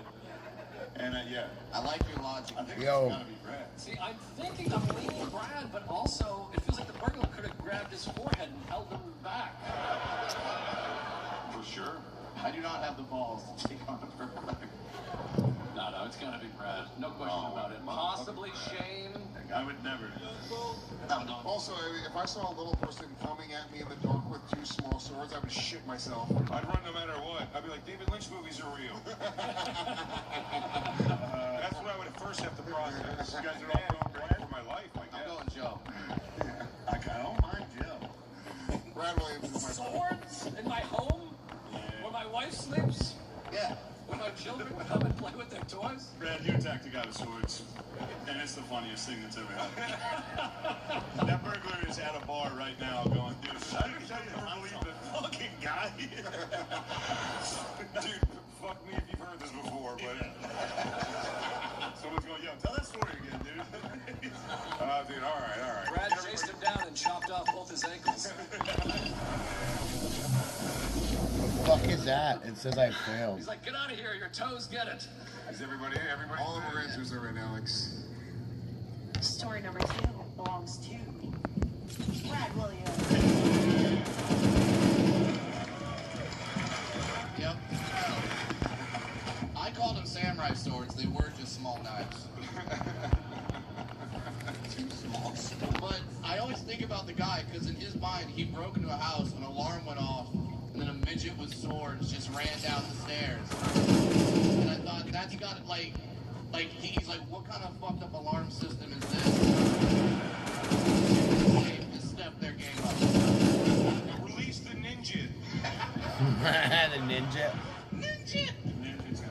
Ninja's amazing. How do you guys think about it? Wait, Ninjas. Ninja? Yeah. Ninja? That waste not explode. I'm gonna go pee. Yeah, I don't need it now. Go fuck yourself. That was fast. Yeah, it's not going to get better. The show's not going to get better than Ninja. So, get out of here. My daughter is a Chinese dwarf. She's literally a ninja. Yes! Although, I don't mean you're being a little racist. The ninjas are Japanese, but I'll let it go. Ninja, please. Liz, where are you? I listen to the regs. Where are you? Yeah. Yes, sir. That's where our points at. All right. In last place with 0 points, Brad Williams. No books for me. Tied for second place with 2 points each, Louis J. Gomez, Joe List, and Shane Gillis. And in the lead with 6 points, Big J. Ogerson. We love it, Jay. When Jay gets some points and he's in the lead because he's so bad at the game, like, I want you, like, you guys really believe he can do it. Dude, I will not win this game. Like, if you're like a fan of, like, a shitty sports franchise that can't get a victory, like, you just get a couple good wins, you're like, oh, this is it, dude. How many times I have come out of the gate hot like this and just eat shit for fucking 6 more rounds? You're the Buffalo Bills of Story Wars. Right now, it feels pretty good. All right, folks, let's take a quick moment to thank Mando for being a supporter of the show. They're back, and Mando is not your typical with like, yeah, great. sensitive acne-prone skin like me, switching cleansers can feel really scary. So let me tell you why I decided to give Native a shot. Shut up, bitch. Story number 3. While trying to write a story for this, I looked out the window of my car on the way here and saw a homeless midget. Dude. Now this looks like Shane. That was me. No, that was me. Why are you talking to me? List was the last one added to the show. Oh, that's true. I wrote these fucking 4 days ago. That's very true. No, Brad was the last added to the show. No, Joe was. No, I replaced Tony. Sorry, everybody. Unbelievable. Thank you. I thought this was gonna be the greatest night of my fucking Sorry, life, guys. but now it's not. Guns N' Roses couldn't be here. Instead, us. Joe List is a fucking genius. I literally thought that was Tony. That was a damn good impression, right? Pretty good. The lovely Heidi, everyone. I'm gonna pretend I want to have sex with her. Look at her boobs. Her vagina. Is it looking back at me? She's got an unbelievable cock. Set of boobs. Protruding labia, a 2-inch clitoris. I love women. I'm not gays no more. I like women now. I will not wear a women's shirt. Women. List. I think I know who this is. Similar theory as before, minimal effort, but the comma. Shane went to college. He's true. History. I would first off, fuck you. I would never put a comment, dude. That's like, dude, come on, man. Yeah. You can call me anything you want, but don't call me that, dude. Saying I use punctuation, dude. Fuck God that. hates 2 things. In commas. For real, that actually, you settled my case for me. I would never put a comment. No, I think you use commas. I think Shane's theory is actually one of the strongest ones I've heard so far, which was Joe was added just today.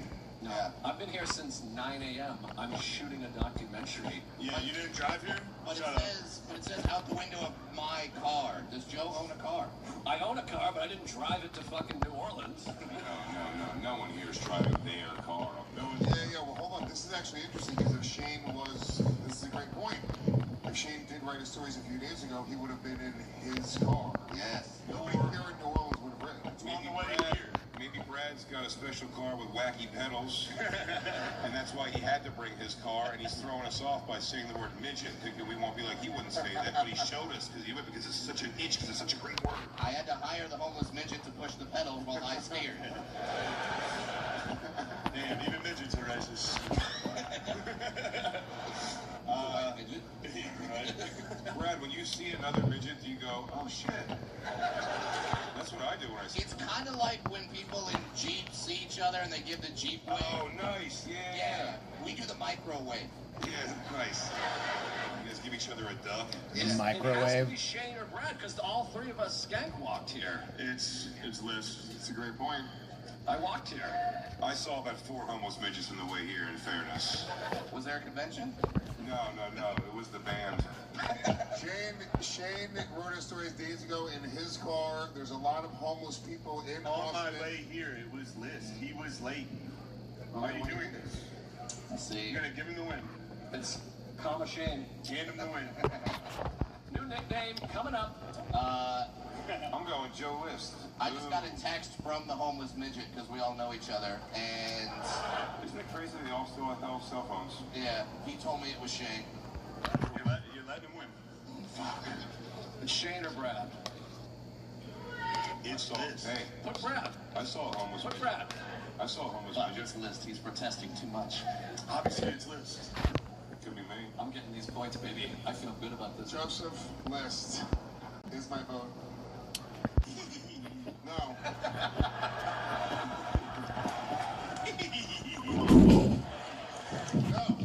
I couldn't believe it, dude. What? It was a gift from God. I didn't have any fucking stories. Comma Shane. Comma Shane. I did not include the comment. It was a text message. Alex did that. Alex, you mama and bitch. Alex, make it official, by the way. Story number 3 belongs to Shane Gillis. How is my buddy doing? Actually, it was a she. It was a homeless. How the fuck are you a homeless female midget? You can't start an OnlyFans? It was a. For sure you can. For sure you can. Yeah. It was a homeless Hispanic little person, and I looked out the window and went, First one I've ever seen. You gave me the same reaction when you saw me back. No, I didn't. They make them in that size. Interesting. Yeah, I needed another story. It was last second. I looked right when I looked out the window. There was one standing there. I said, man, I've never seen. It's like seeing a homeless fucking Asian. You go. I agree. One thing we can all agree on, that was a bad story. No shit. It's fucking fantastic. The other one was fucking my friend had a tiny penis. Well, the stories have been a little weak so far. Wait till we get to an old listy classic. Alex, where are boys? hit him with a list. Hold on. It was tough. The topic was small. Tied for last place with 2 points each. Louis J. Gomez and Brad Williams. On the board. Who's playing the game? I'm bored too. Tied for 2nd place with 4 points each. Joe List and Shane Gillis. And in the lead with 6 points, Big J. Okerson. We believe, and I believe, and we all believe Big J can win some awards. Shane, that was a great round, but from my which shows the reality of war through a child's eyes. What? Nicholas moves through shattered towns, crowded shelters, and territories controlled by different forces, each showing a new side of conflict. The book highlights how survival becomes its own kind of bravery. The weight of all things. I never win. He never wins. These people are fired up. They don't want me to stop coming, so They're they gonna just root for me. Well, I'm rooting for you. Alex, story number 4. All right. Story number 4.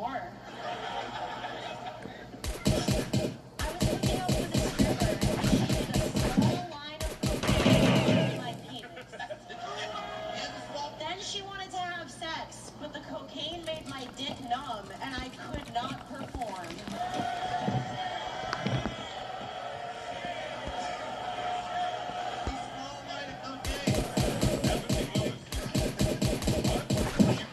I put Lewis Immediately, yeah, maybe. If it was my penis, it would have to be a very, very long line of cocaine, so... As we've established from earlier stories. Who else would do something like that? A very brave person. Well, relax. Relax. What are you doing, you fucking asshole? Shut up. You got mad that he did that. It's you. No, Shane is mind-fucking everyone. I think it's... You think I ever did that? Yes. You think Shane would tell this story on Story Maybe. Board? No. You're out of your Shane's fucking a mind. seven strippers. He knows cocaine. All of these things are true. There is a comma in there.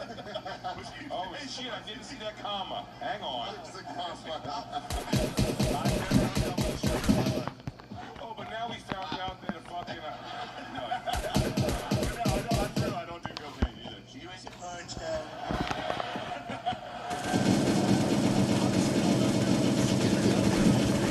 Oh, my dick. That one you can take to the bank.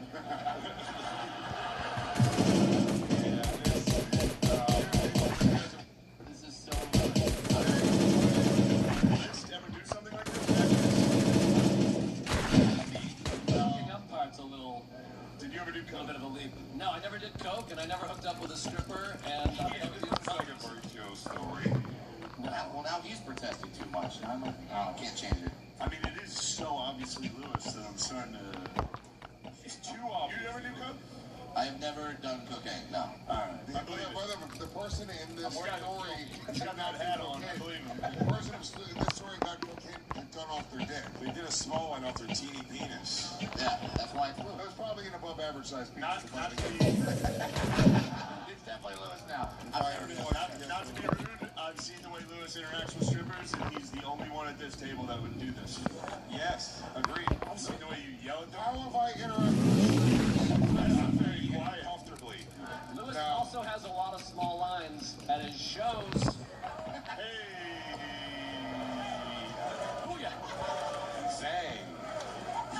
Got him, boys. You got it. Lewis, you better wake up, dude. Stop fucking dope. It is not me. How about a little energy out of you? Your outfit's nuts, and your energy is at a fucking 2. You got 9 hours. Outfit's at 11. I fucking flew down here. Let's go.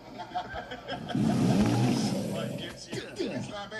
So I'm gonna sit here and now. Jay, I don't think Jay's. Think about it. I don't think any of these three have done good. Jay, have you? Not Jay. Have you done good?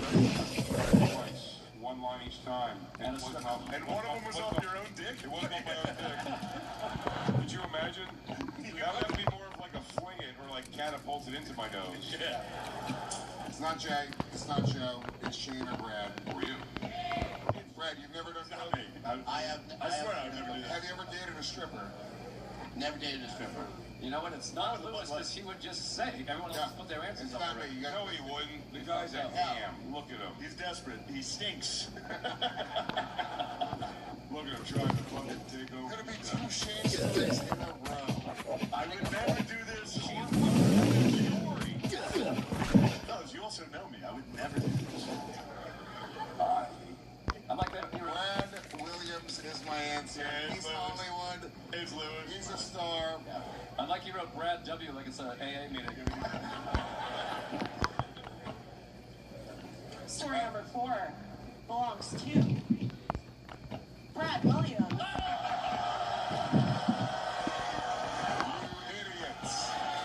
I did not lie. Jerk off. I did not lie. Yeah, you never did coke. I have never You done never did cocaine, but the stripper did it, and that happened right here in New Orleans. Last night. Fuck. And here the stripper is now in the pink dress. Oh, yeah. Yeah. Nice to see you, Candy.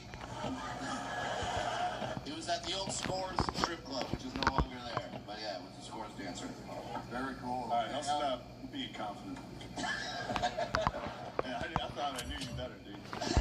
It's disgusting. You No, but I couldn't Perform. It I was could not fine. perform. My dick was numb. So Yeah. that was the giveaway. That was me. I'd like to hear more from That the could've story. been it. Did you try to fuck her at the strip club, or did you get her back to your place? Bathroom at the strip club. Wow. In my single days, it was fucking wild, guys. Damn it. She would win story awards with that story. See you guys I tonight. fucked a limp dick midget in the bathroom of a strip club. The economy of words on that story is fucking fire. That's the thing. That should be on a t-shirt and people would just go, I get it. I know exactly what he said. Wow, that would be weird. My stories are always fun, but they're always funnier from the other person's perspective.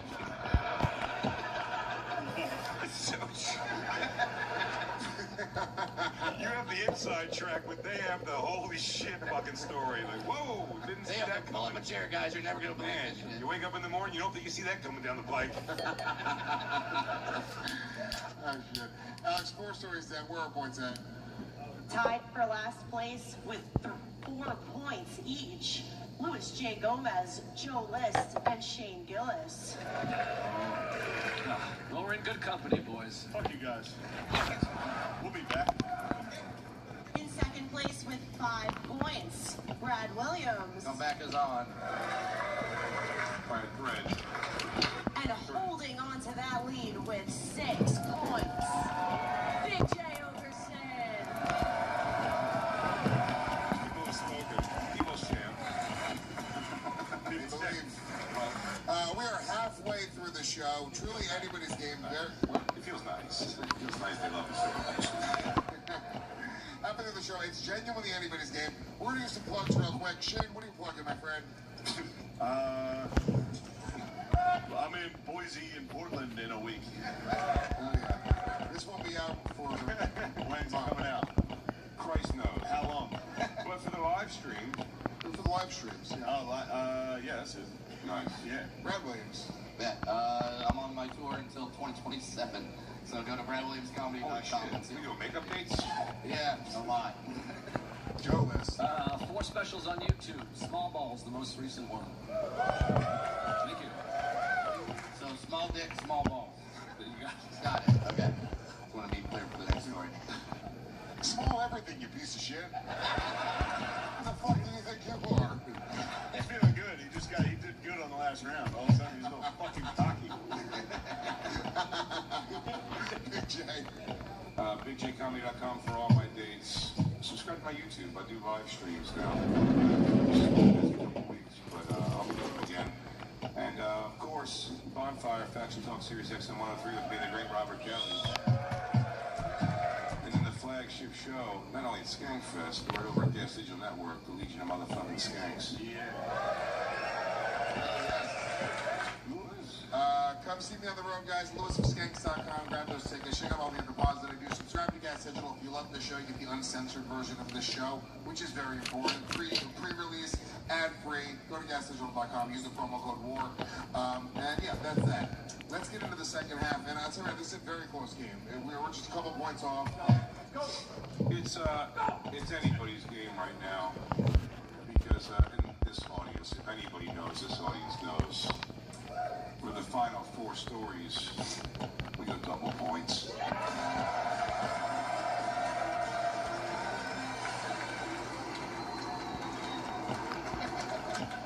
Now, as past, what's the rule with the past champion? I can do something special? You can trigger it anytime you want. I can do what now? You can trigger that anytime you want. I'm a past champion. I've won. Have you? Yeah. Oh, yeah. So you can also... No. You gotta say... You have to say... Before you go like this. Shane. No, this is how you do it.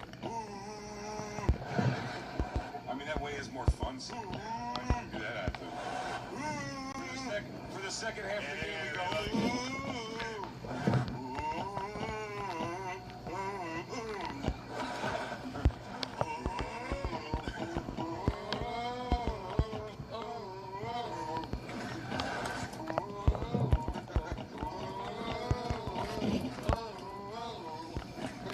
That's good stuff. That's why we're here. That's why we all came to New Orleans. What's up? Shout out Jock Jams 2016. Y'all ready for this? Hey!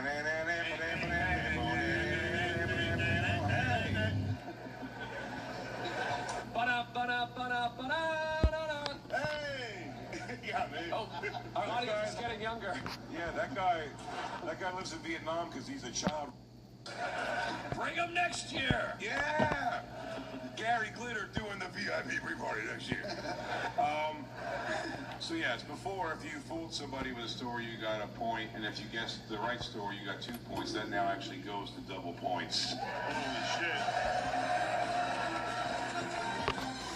Wait, can I ask, are these licensed foam fingers? Yeah. Oh, I thought they were... Get it going again. Ruin the show. Ruin this fucking show with that song. Jake, what are you doing? You breaking those guys down for getting fucking phony foam fingers? Did you make those at home? Jake, what are you doing?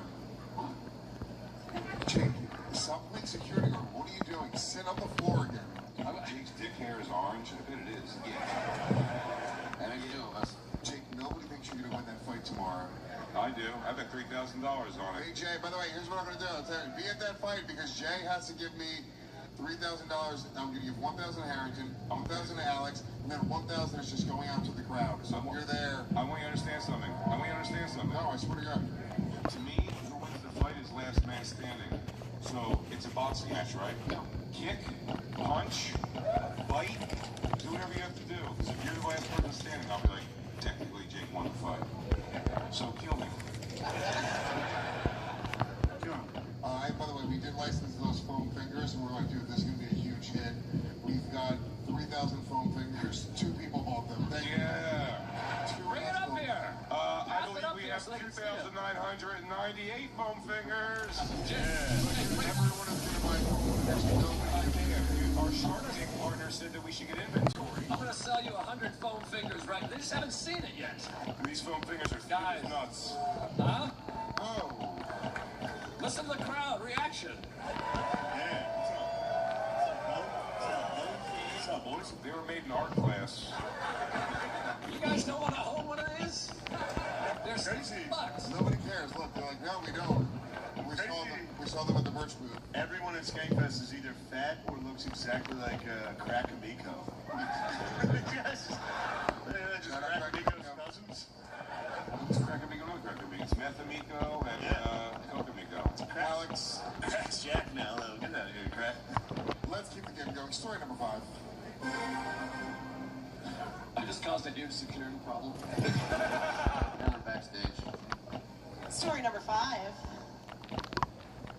One time I put a pube in my own food to get it for free after I complained. This is so Joe List. Really? I've never been more sure of anything. Wow. This is Shane Gillis. It's not me. It's not me. I would fucking never do Shane's that. a prankster. We learned this from past episodes of Storyboard. I wouldn't do a pube, though. Well, we started with this. You wouldn't do a pube? Why? I don't know. I wouldn't do this. I'm not, I don't act like that. Guys, there's only one Jew up here. It's true. But I wouldn't pull my own pubes. They're so sparse as is. Lewis does go nuts in restaurants. No, I know. He's a problem. He's a real problem. Again, that's my problem with this show. The show should be called Convince Me It's Not Lewis.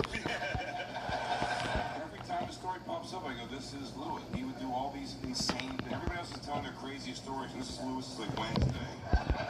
And she's like, oh, I forgot to tell you guys, I put a pube in my own food to get it. I mean, I'm a stickler for great customer service and great food. Who you going with? He's going. Can I say something? I would also say you guys are not afraid to take liberties with, like, the topic was small stuff. Yeah. And you're just like, oh, there's the pube story. That's not really... Wait, but small pubes, No, I small get it. penis, No, I that get might it. be Lewis. I get it, but I'm saying they're the ones who are like, come on, small stuff, I'll just come up with something. Us three are like, I gotta think of something that actually fits the topic. Do you know how hard Putting it a was? pube in your own sandwich and complaining about it has nothing to do with small stuff. But Pubes are small. it's a small price to pay for a free meal. Pubes are small. Is this Joe? Maybe it was tiny complaints. I'm gonna leave my fingers on this. Leave your fingers on it. You can take it off. I don't give a shit. I'm trying to win this, so please give somebody else points. I'm thinking it might be Joe List. I do too. I'm thinking it might be you. I think 100% is Joe List. Why do you think it's Joe? I don't know. His energy. I will say, It's a funny thing to do with your friends. This right here is a good bit. Joe's a bit guy. Also, Joe's kind of cheap. that's ridiculous. Joe's got a wild amount of money. He's the cheapest person I've ever met in my entire life. He's also got very loose pubes. Easy to just grab a grip and pull Lewis, the pube name out. one story where I'm cheap. That's crazy. This one right here, where you put your pube in a food in It's a Lewis. meal. I do like ripping out my pubes and putting them in funny places. Sure.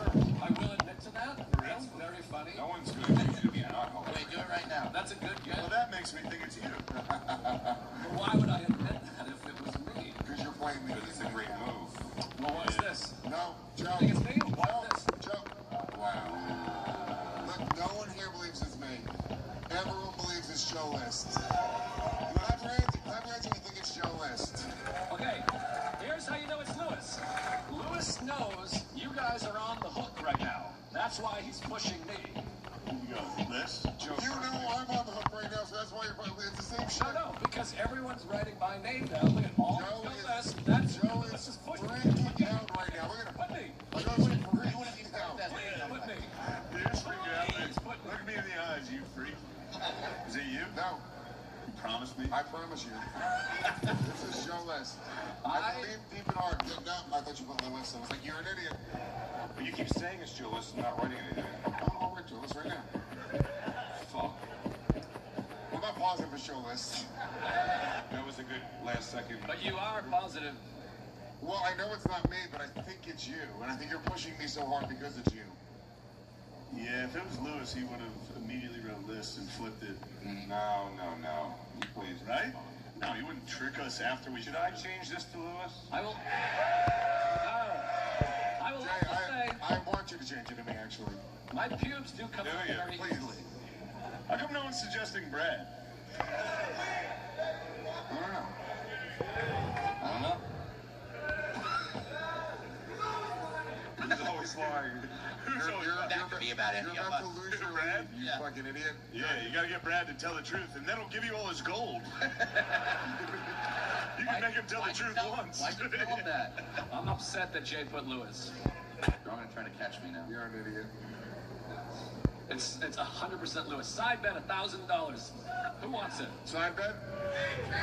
Not you. You want to do $1,000 side bet? Right now? Yeah, Lewis. Yeah, you said it, Lewis. Yeah, Lewis, take the bet. $1,000? Shake on it. $100. $100. No, $1,000. They want $1,000. I can't do it. $1,000. Fucking no. Oh, fuck me. I would have changed my... Alex, whose story was it? Story number 5 belongs to Louis J. Gomez.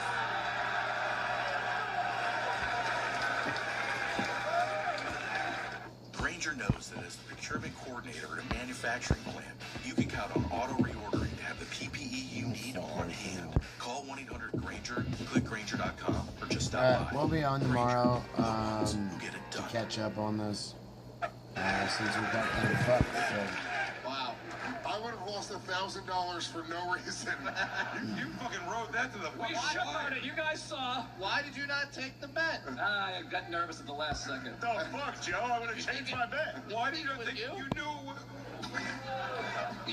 But then he was gonna shake, so I thought I fucked up.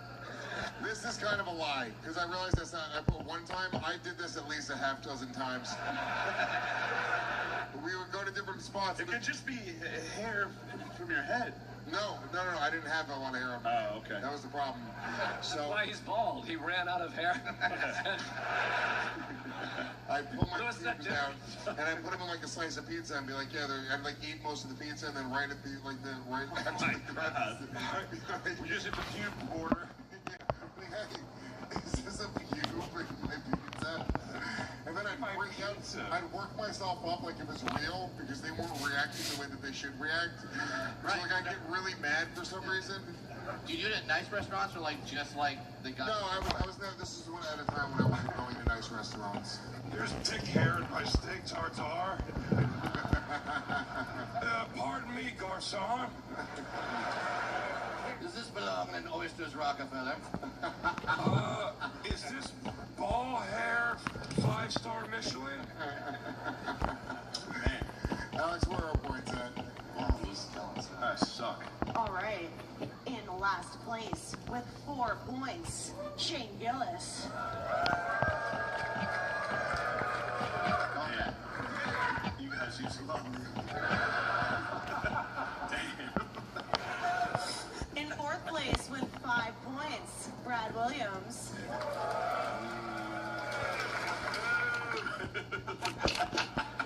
Tied for 2nd place with 8 points each, Louis J. Gomez and Joe List. Striking distance, baby. And in the lead with 10 points, Big J. Okerson.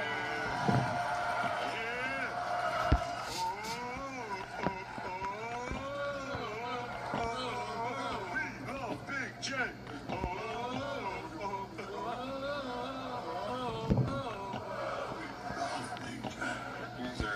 Place is going nuts. It's electric. It's like talking to a pitcher while he's pitching a no-hitter. You can't scare him right now. Alex, story number 6. Story number 6. I once accidentally put my finger in my mother's period blood. Oh, Louis, it's always Louis. How is that small stuff? Small amount I of didn't know we could just make up random shit. Mine are all small things. I guess it's a small part of a larger problem in your life. I mean, how do you do this? What happened? How'd you do it? How'd you do it, kid? You probably, if I had to guess, you're throwing something in the garbage and you had to go retrieve something. Oh, you had to guess? There was a tampon in the garbage. That's a good guess, Louis. Cherry Did you already pick? What? Did you already pick? There's too much weed at this fucking party.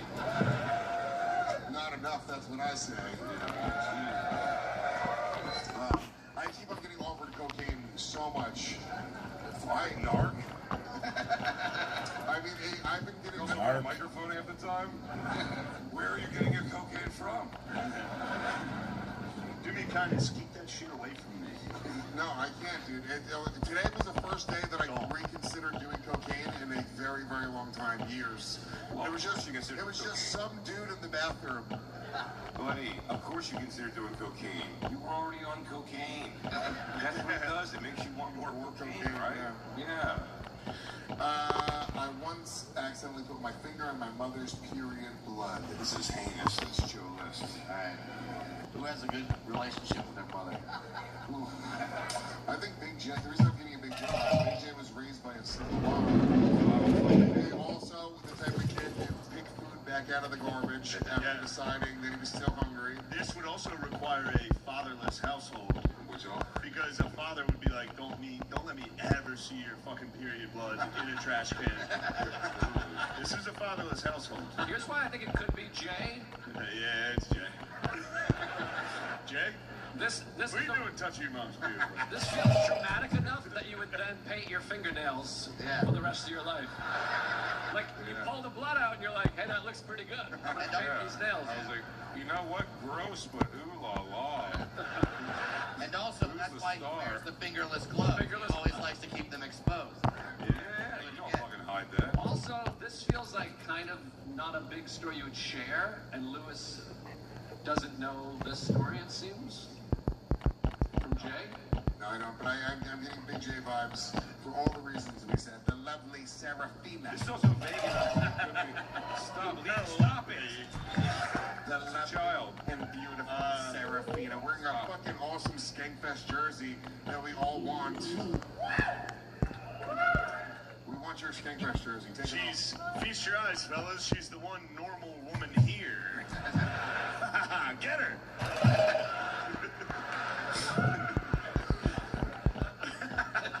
Could this My answer is Big No, absolutely not. I would have killed myself. I just whispered to you when you were fucking voting for me the whole time, you dick lips. You also have to have a kind of young mom to be old enough to remember touching her period blood. Right? When do they lose their periods, those nasty fucks? You know what? It could have been Brad trying to turn himself into a normal-sized man. Maybe sort of like voodoo. Yeah, maybe you need more stem cells. This is very true. Yeah, he was already down there, too. Eye level. Ah, fuck. Fucking got my eye. It was 28 days later.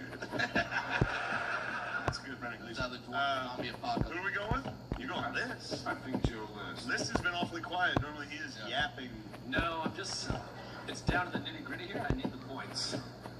Nice. They think it's me? I could see this being possibly me. I don't even know if this didn't happen to me, but I didn't. It's not my story. I've been wrong every time, so I am not going to guess Jay. Your list. Fuck. This could be Lewis again. It could be Lewis again. Every story does sound like Lewis. Who are you going with, Jay?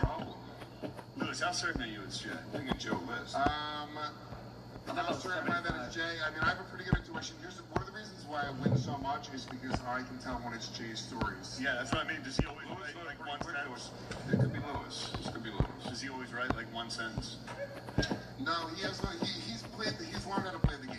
How old were you when your mother passed away? Me? Yeah. 22 years old. Ah, shit, it could be you. Could be. Yeah. She was leaving it around. I'm confident it's Jay or Lewis, but I'm leaning Jay. It is a very short sentence, which Joe didn't have a lot of time to put stories. Oh, is that what it is? Yeah. It's a small sentence? Is that why it's... Is that how it's small? It is making me think that I lost again. God damn it, I suck. Jay, did you want me? Who did Shane put? I went Joe. Put Jay. It might be you. No, it's Jay. There's Joe List. Everybody bet. in? Oh, shit. It's Jay. Alex, it's not me. Oh, fuck. Story number 6 belongs to Joe List. God damn it, dude, I had it. It was a very small amount of period blood. How did it happen? I took a shit. I was like 7 years old. I took a shit right after my mother was in the bathroom, and then I had to push my dick down. I have a little dick, and it scraped the toilet bowl. And when I pulled it up, it was bloody. Ew. Your mom didn't flush? No, she... What a pig. She took her tampon out and it splattered on the thing and then flushed it down the toilet, but there was remnants and it got right on my... I cleaned it up. Dude, can you tell that into my voice memo slower? What's the big deal? That's terrible. I mean, you came from there. So. Yeah, it was on my face at one point. That was in 08. On my birthday. Just for a minute. Just for a minute. 6 stories that where are points at? All right, in last place with 4 points, Shane Gillis.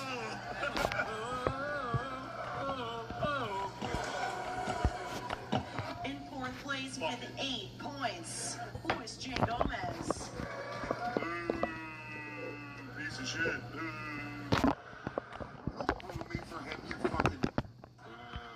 Low energy, Lewis. He brought us all down here and he... Promos, he's all fucking, hey, come on down, if I can blah, blah, blah. Then you see him in person, he's like, hey, guy, I'm gonna get high as shit. Look at all these fucking chumps. Lewis told me he's going to bed at 8 p.m. tonight. It's not true. I'll be at the Naked Roast and the goddamn Comedy Jam. Don't you worry.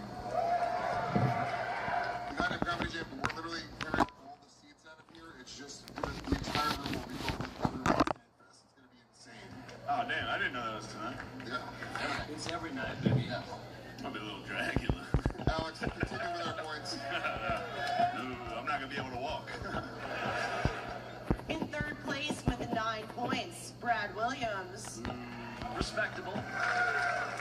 Bronze medal. In 2nd place with 12 points, Joe List.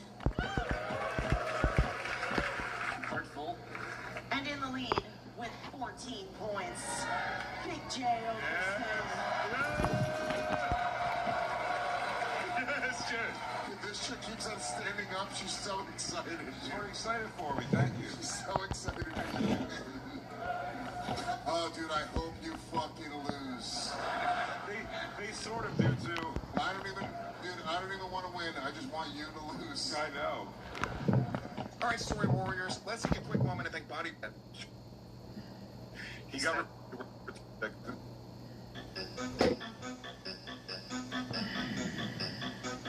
replacing underground sewer. Story number 7. I once almost hooked up with a large woman with small boobs and long hairs on her big nipples. It's small stuff. What the fuck happened? Small boobs. Small boobs. Small boobs. That's how you guys play this? Wait, according to who?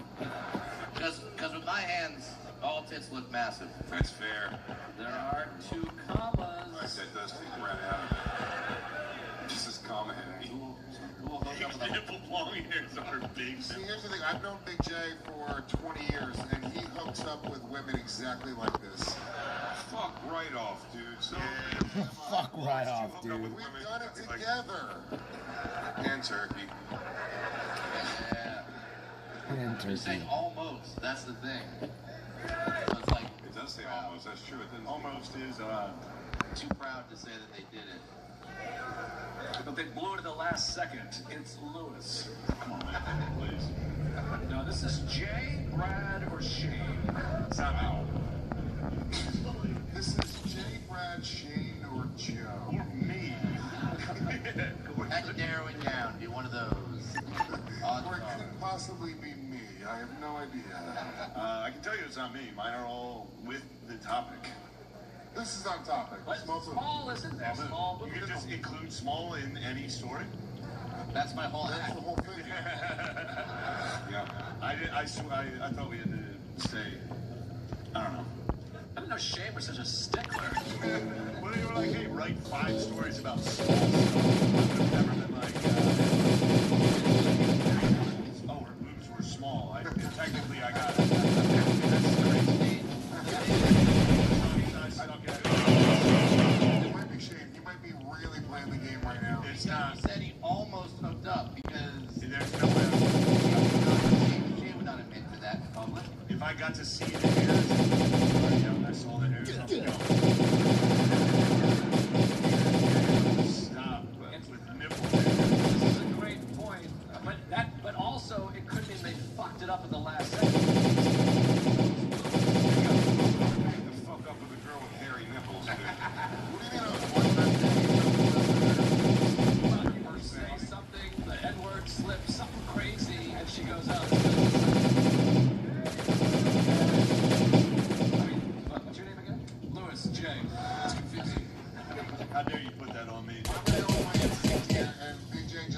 last story, but 2 stories in a row happen all the time.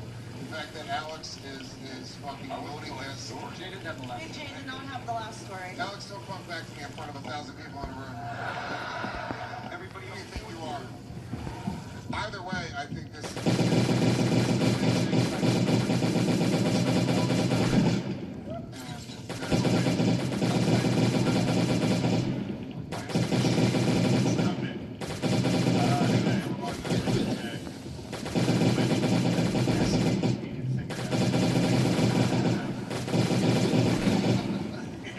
Boobs feels like a word a little. That was actually right. Pick it up. Hey,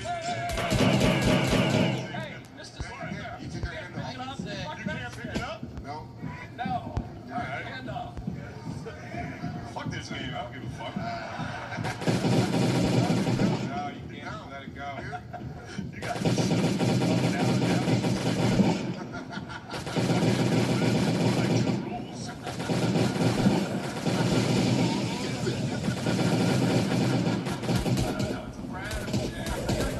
Somebody's got to make this crowd laugh.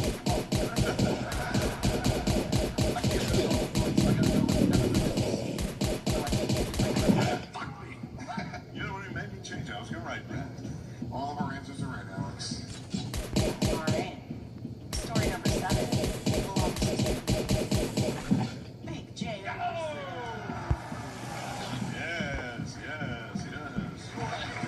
Good thing I couldn't change it. We're back. I'm back in the game. Buddy, I really wish you could have changed it. I'm gonna change it. I hate to upset everybody, but I think we might have a new leader. Jay, tell the story first. There's not much more to it. Sex location thing, and I got there and I saw those nips, and I think she saw me tongue out, go cross-eyed big, like what the fuck is these? And I think that was gonna go get rid of her nipple hairs, and then I just left while she was in the bathroom. Where was this? Is that how it stopped? Yep. Wow. Well, that would have been, if she would have come back with no nipple hair, that would have been the craziest thing ever. Right. She goes, oh fuck, he saw my nipple hair. All of it makes the energy enough that I went home. You didn't want to go flossing? No.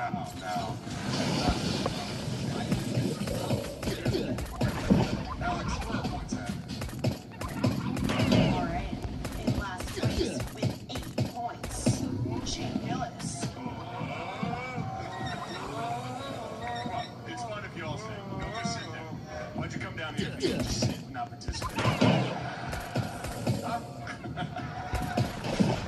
4th place with 9 points, Brad.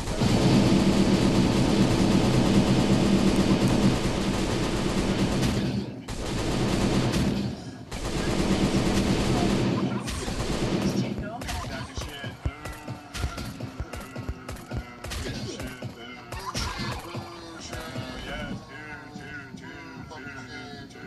He's really rich. He's out of touch. I'm one of you. He's not like you anymore. No, he made all his money right here on this show. I lost money to be here. Yeah, fuck you, Lewis. Yes. Cheer capitalism. Freaks. Follow me, freaks. The rich guys He openly mocks you. I don't understand why you love him. No, they love it. They know I love them. Fuck you.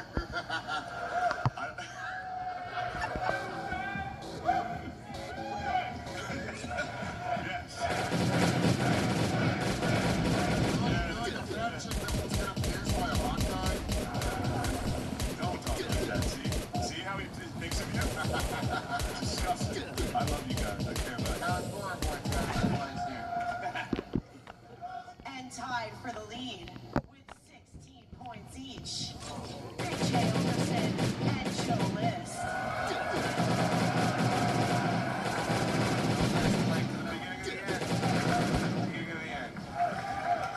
This is it. Wow, truly anybody's game still.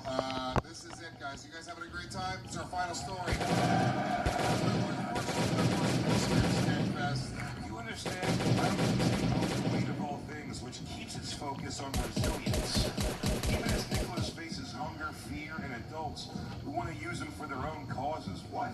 He keeps moving forward with hope. The story becomes a reminder of how determination can cut through even the darkest of situations. Does it say what war it is? Huh? Isn't it like on a war-torn place? Where is this fucker?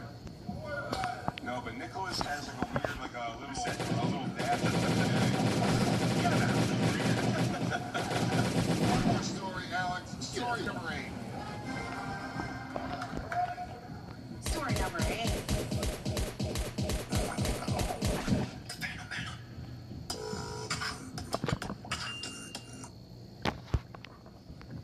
As a small child, I played many...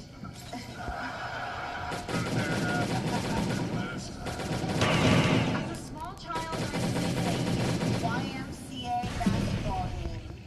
At one point, I airballed a shot, and the referee started chanting, "Airball!" The parents of both teams got upset, and the ref was fired. Alright. Not Jay. You. No, Brad? Yeah. I'm asking the board. Jay, stop saying You got handles? you love handles. That's nice. The crowd. That's a good joke. Definitely the funniest in the crowd. Yeah, well, saying as a small child, that's funny. Fuck, I already let As a go. small child, not as a small adult, as a small child is that, but I was 24 years old when the movie happened. But what he said, small child. We're just child. This is Shane. I think it's gonna be Shane as well. It is. Is it a small story?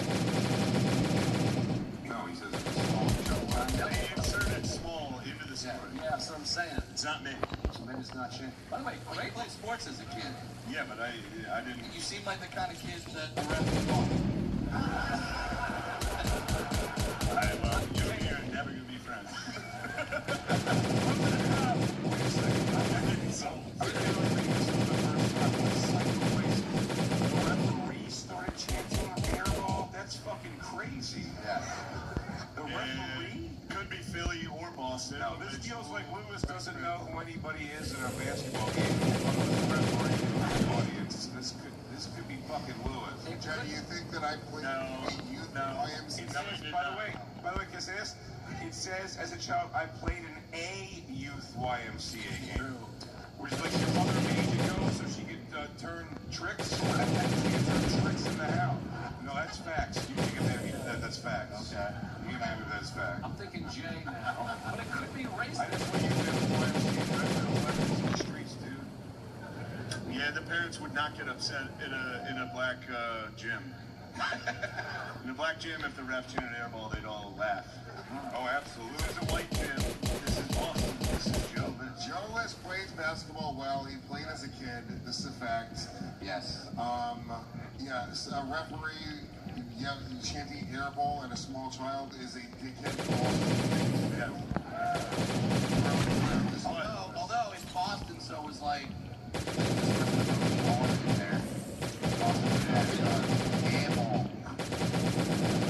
No, that joke felt bad. No, it was good. It was good. I thought it was all right. No, actually, joke. No, that was an air bomb. Yes, loose. This has been said.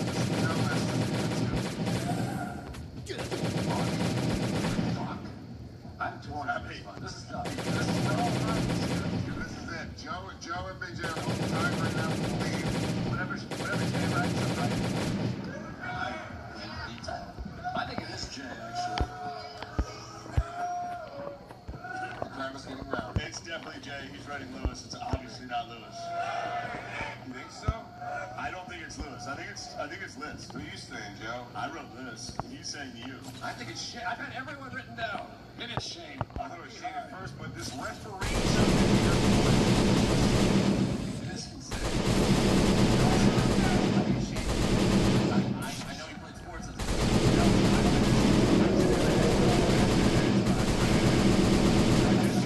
I would never say. I'm right. This happened. I would never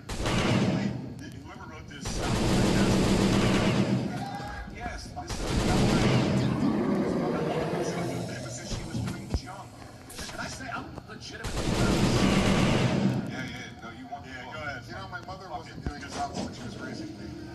Never? Piece of shit. And turkey. So wait, Lewis, you never played basketball, right?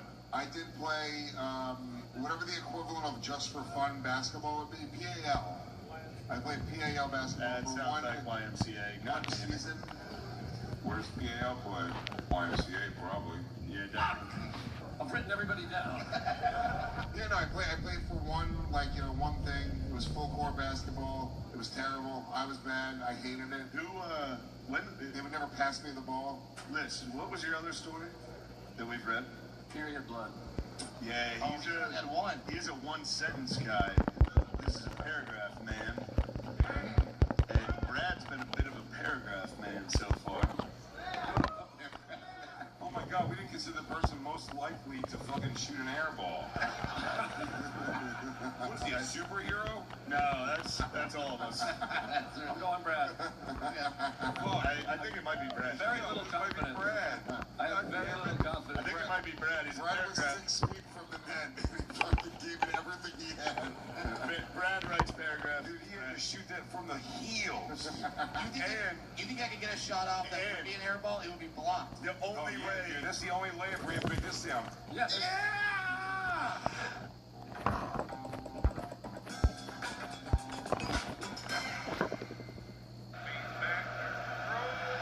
Running late? With Braun, you can still look. The only way people would be upset in the gym is if Brad was the one. You're right. Yeah. But, you know? That is your little no? No. What type of evil terrible any little person child? No, I mean, The cutest beings ever. This is what I'm Little person as like children and like baby chicks are the cutest creatures ever. his mom left his dad for a midget. Fuck, I think it's Brad. This is what I'm thinking. This is the story. Brad couldn't get a shot off, kept blocking him, and then everyone decided you gotta let him shoot one. Then it was an air ball, and the ref broke the tension with air ball. That's the story. It's Brad. Jay and I are going to a Holy tiebreaker. shit, he's Columbo. He figured it out. Wait, if they tie, is there an extra story? Alex, whose story was it? Say it's Brad. It's the paragraph man. Paragraph man. Your final story belongs to Brad Williams. God damn it, I gotta stop writing right away. What a battle! Brad, how close was Joe List? How close was Joe List? Yeah, Oh, no, I was actually a pretty good youth basketball player because when I was playing in YMCA, I was 8 feet tall, so I could get it up there. But one time I got an air ball and the ref started chanting at me and both died because we're like, what the fuck, dude? And the ref was fired on the spot. Yeah, what was he, drunk? Apparently his wife like cheated on him at the party or something. Oh, yeah, it must have been the case. Dude. That's personal as shit. Could have done a more modern midget reference than Billy Marty. No, Billy Marty's awesome.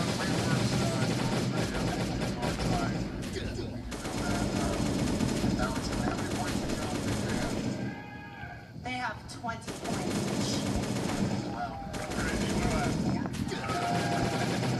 So it is,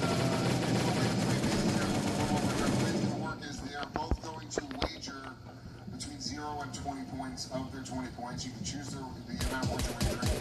And then we're going to read one story that's going to belong to either A, Brad, or Shane. So you guys can vote on what we want. Silently and secretly. There's 0 points. Jeopardy style.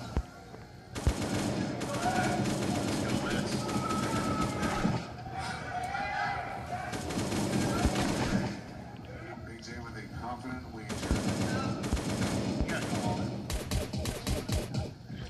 Alex, story number 9. Story number 9. Brad. Hold on, I gotta give you a fresh one. My bad. It literally says the name in there. Wait, stop. I was doing it on the fly.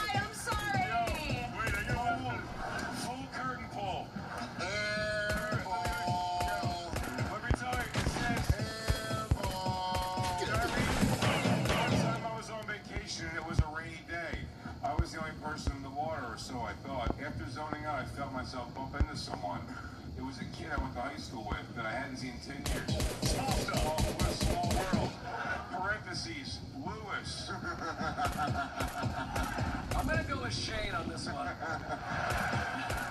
didn't know you were allowed to do that. I would do that for that Lori, fucking check off. You know what, everybody? Story number 9. Holy shit. Jesus Christ, this fucking story goes into the Story Wars logo. That's it. I used to work in a theme park as a bodyguard for the characters. At one point, while taking a character backstage for their break, a mother with a baby was arguing for the character to stay out and take more photos. When we said no, she lost her baby at the character. The character caught the baby, posted the photo, and then went on her way. Well, I'm most likely to work in a theme park. The bodyguard for the characters. Like it was a for children. Bodyguard for like the little like fairy characters. Yeah. I know I'm not playing, but that's what it is. No, but you can talk it out. I mean, you think Lewis? Yeah, I mean, aren't you only reading me, Brad, or Lewis's stories? Yeah. You think this is Lewis? Obviously. I just think Jay would know that Lewis was a bodyguard and a theme park for character. Yeah, for Then you worked in a theme park. I work at skate park.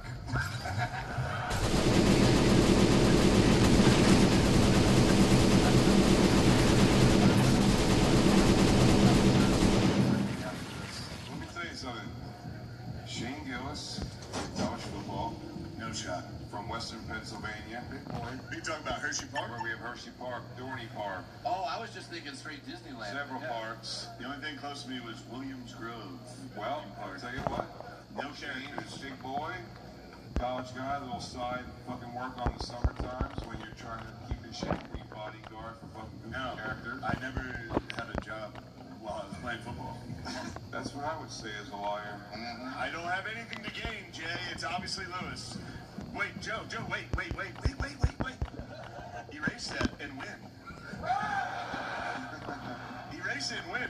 Don't let go. No, you know the crowd wants. Do you think I want Jay to win? No. I swear I'm not. No, Oh, you dumbass! Don't look at his wager points yet.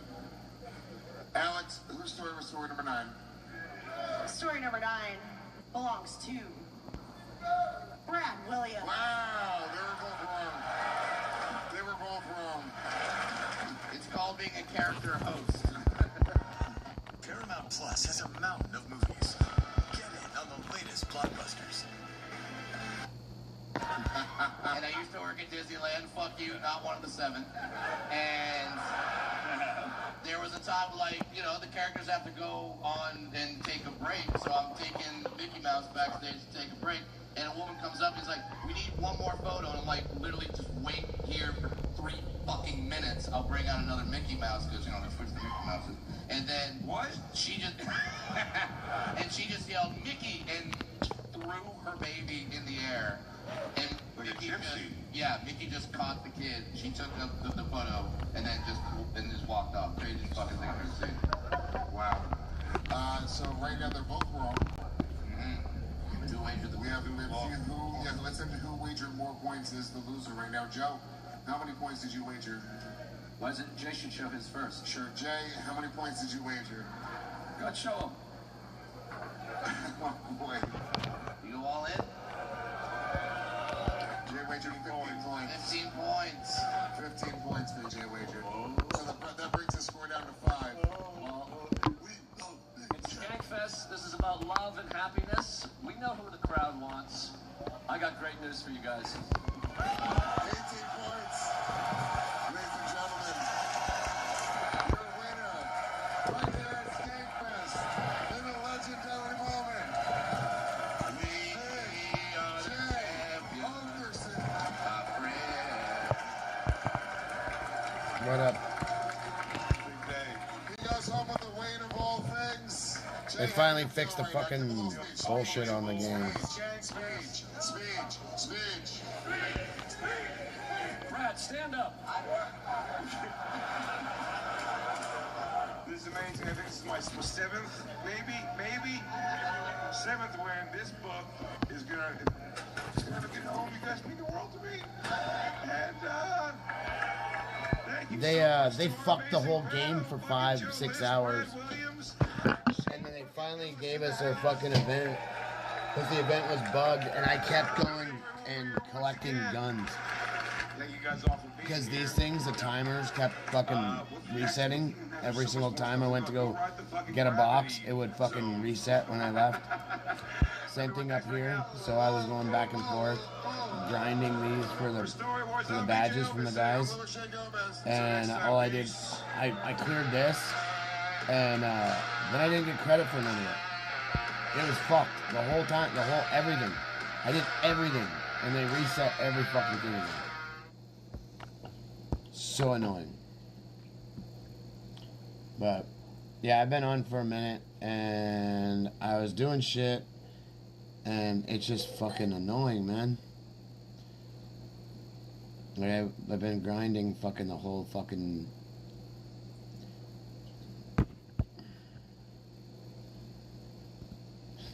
Yeah, I wish fucking it was something good that was gonna fucking happen.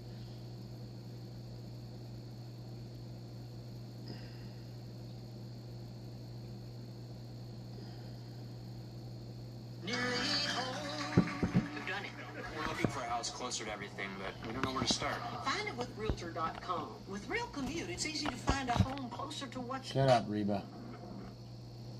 Said we're gonna jump open this giant mosque, and everybody freaked out. I'm like, why don't you do that next to your house and see how everybody takes it?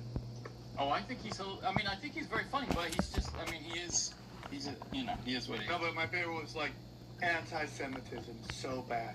We have to regulate Facebook, Twitter, YouTube. It's like, get out of here. You're a comedian. You're on the, that's not... Yeah, you're the guy who made fun of... Yeah, it's like, you can totally make fun of Americans, but you make fun of one little group and suddenly the world's burning. Like, get out of here. Just get out of here. Also, bro, I love Wemby so much, dude. The least I have a gay crush on him. Get the least convincing American. Johnny, did you win the fantasy league? I did, yes. Congratulations, Johnny. You see how fun I that just is? added Congratulate someone on people their big win. to my clan. I only had 4 people, and then I maxed out. You did not, Johnny. Don't even bring it up. It's so annoying. I don't even want to hear your stupid thing. You brought it up. You did. Like, I've already got the cat before. Yeah, So, thank you. literally, like... Thank you, Johnny. Thank you It's so right here. much. Yeah, I did win. Cat the trees NBA right there. is kind of taking the joy out of NBA fantasy because guys, like the tanking teams now, just all their stars aren't playing. So Yeah. if you had one of those guys, you're screwed. They're great. Listen, this is what it is. Early Look how on many guns I got in the today. season, the crappy teams are great because they just put up huge numbers and Look at lose this. because no one comes to play them. But then towards the end, when they're really trying to tank, they Fucking don't let nuts. anyone play. Yeah. It's annoying. There were I'll plenty fight of everybody. Anthony Davis, if they were in the playoffs right now, he would be playing. Of course he would. Yeah. It just sucks, dude. The whole thing sucks. So I got a potpourri of options for what the fuck do we call that?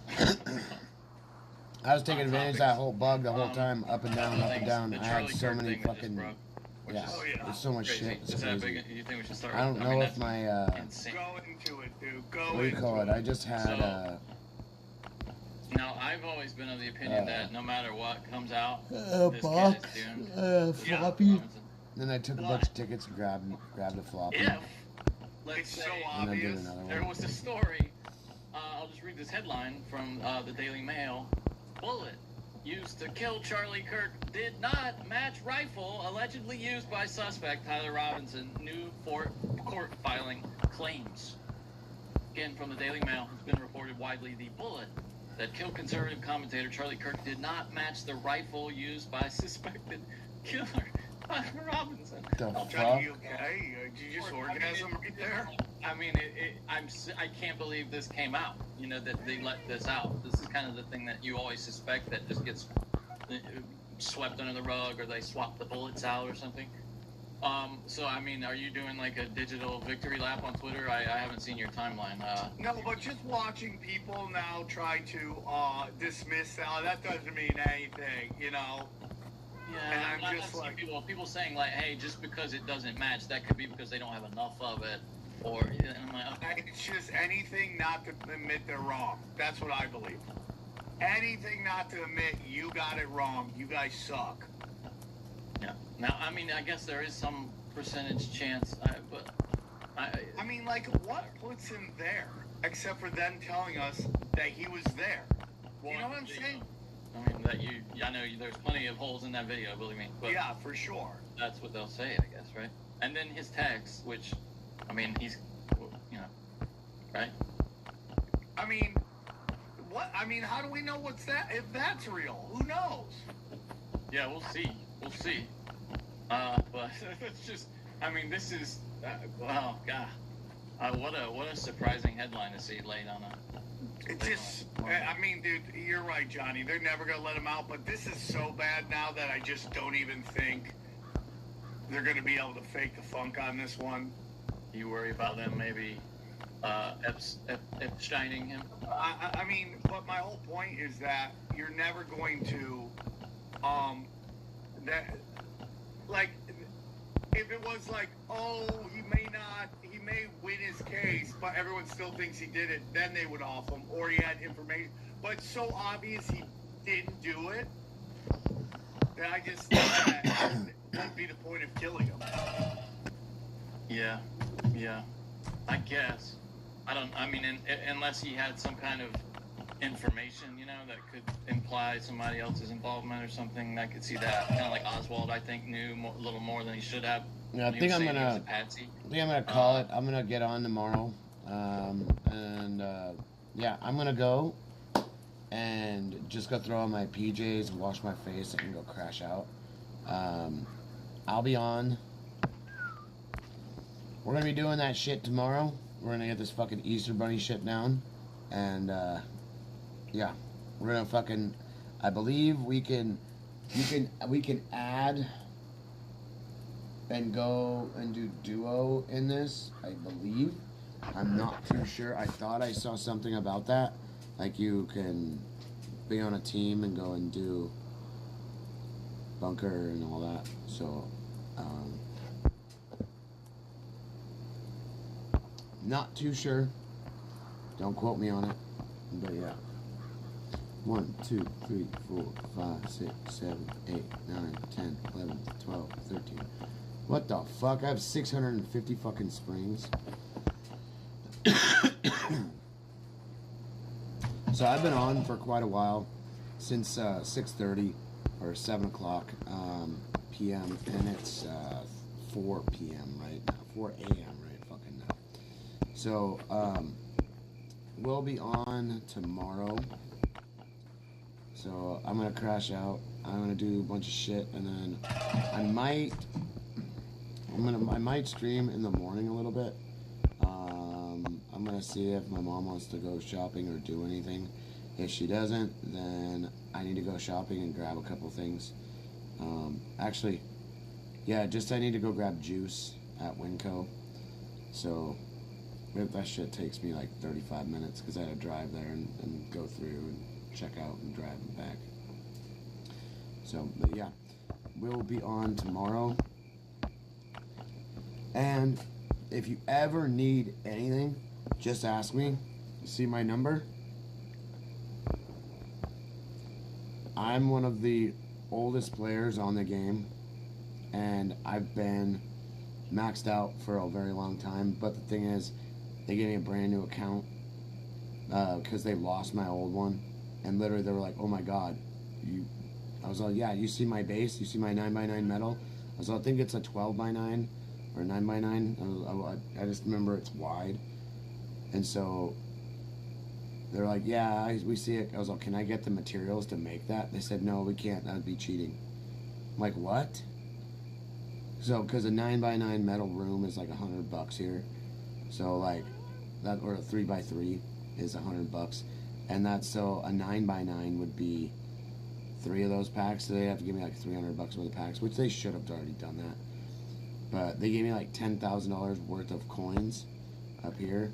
I had like 11K gold, and then I had over like, I want to say another $10,000 in like boxes and shit that literally crashed my game for a long time. All I'm gonna tell you, my game just kept crashing. So, but yeah. We've been on a long time today. I need to rest my eyes a little bit because of the blue screen and all. But yeah, as you can see, this is my UV light. If I move in front of it, everything just turns blue. Yeah. See you guys tomorrow. This was fucking 8 hours, and yeah,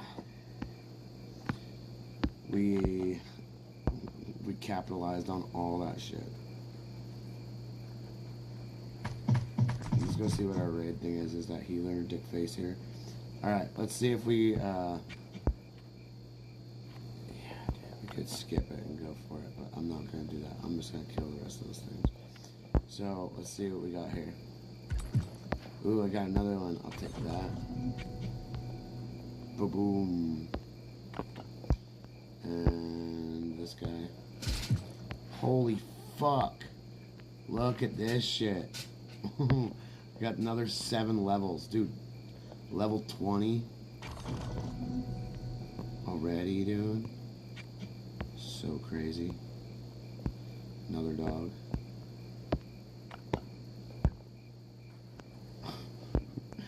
Let's see where we're at. Oh, I didn't open it yet. This bottom one. So there's a carrot dispenser here. We're gonna get this turkey coop. So the thing is, so we can get turkeys and grow them up, and they can roam around the base. But then we could get turkeys. Turkeys at home is the best thing because you can grow your own turkeys. So I'm just gonna get this to grow more turkeys. I'm gonna grab this thing too for the drones, because this right here is where you can get some very rare shit. So on these are what you want to get for if you don't have mods and you're starting out or whatever on this. Get this, and get this. All three of these right here are going to give you special mod, and this is 5 of them. 2 of them for that, 5 for 5,000. I could get them right now, but we're gonna get the turkey coop. So as soon as this thing opens, because there's a carrot dispenser. Sometimes it gives you carrots, sometimes it gives you carrot grenades. So go figure. But we're not gonna go and buy these. I'm not gonna get this because this is a waste. This one looks kind of halfway cool, but it's still gay. I'm good on no bony garbage. Just like this is just a little bunny thing on the little bunny guy. See the little bunny guy right here? That's the only thing that changes. I gotta get that gay shit. It's not worth it. It's a waste of fucking shit. So, and then there's this other little guy here, to where all this is open, to where you can get what you need if you need anything. But we're not using these points on this stuff, so no, I'm not doing that. And as you can see, I've been grinding this fucking thing. I'm already on level fucking 21 or 20 here in one day.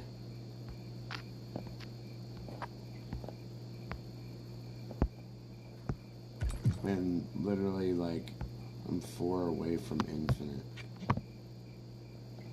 So, pretty fucking bonkers. So you can buy one for like $10, then you buy another one for like another $10. I think one's 19. So for the premium. So you got money, spend it. If you don't got money, it's all good. So what's in here? That raid I had, that guy got me. Did I put a new fucking wall up? No, I didn't. Whoops.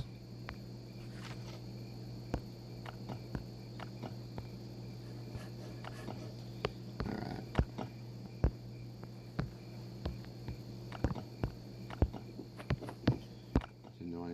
one's crying because it wants fucking something or other. I haven't seen a invasion at all. I think that witch's head just burned out. Alright. We'll get on and get some more of these. Oh, these crates right here. Oh yeah, and in the crate thing, this cargo shelving, you can put generators in there. So, pretty cool. And here's a fish box.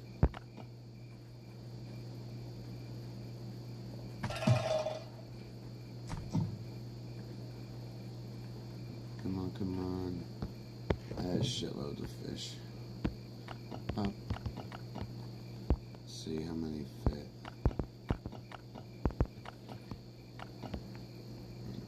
Let's take these guys out of here. There's that, that's full. We'll drop these here, and that goes here anyways.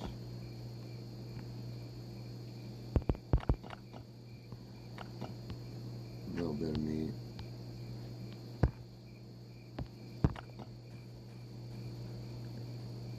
Wonder if you put the raw turkeys in there and it grows the turkeys and doubles them or some shit. That'd be kind of cool. Alright, so I'll just eat those. And I'll put this in with these.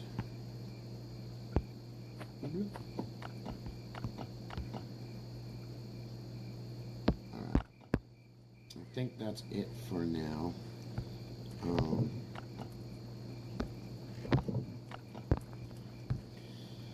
Probably grind some more of this real fast.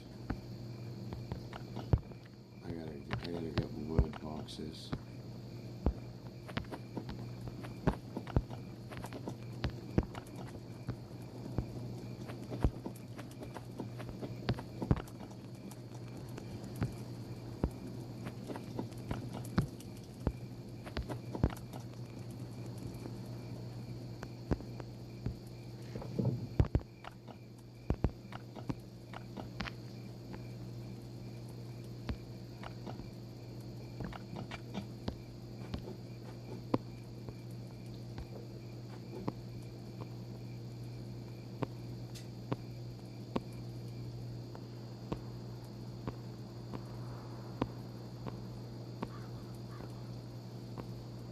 Hoorah! Meow. Yeah, those fish boxes give you everything for that cat tree. Yeah, it fills it up super fast. Yeah. That's all I can say. Fills it perfectly.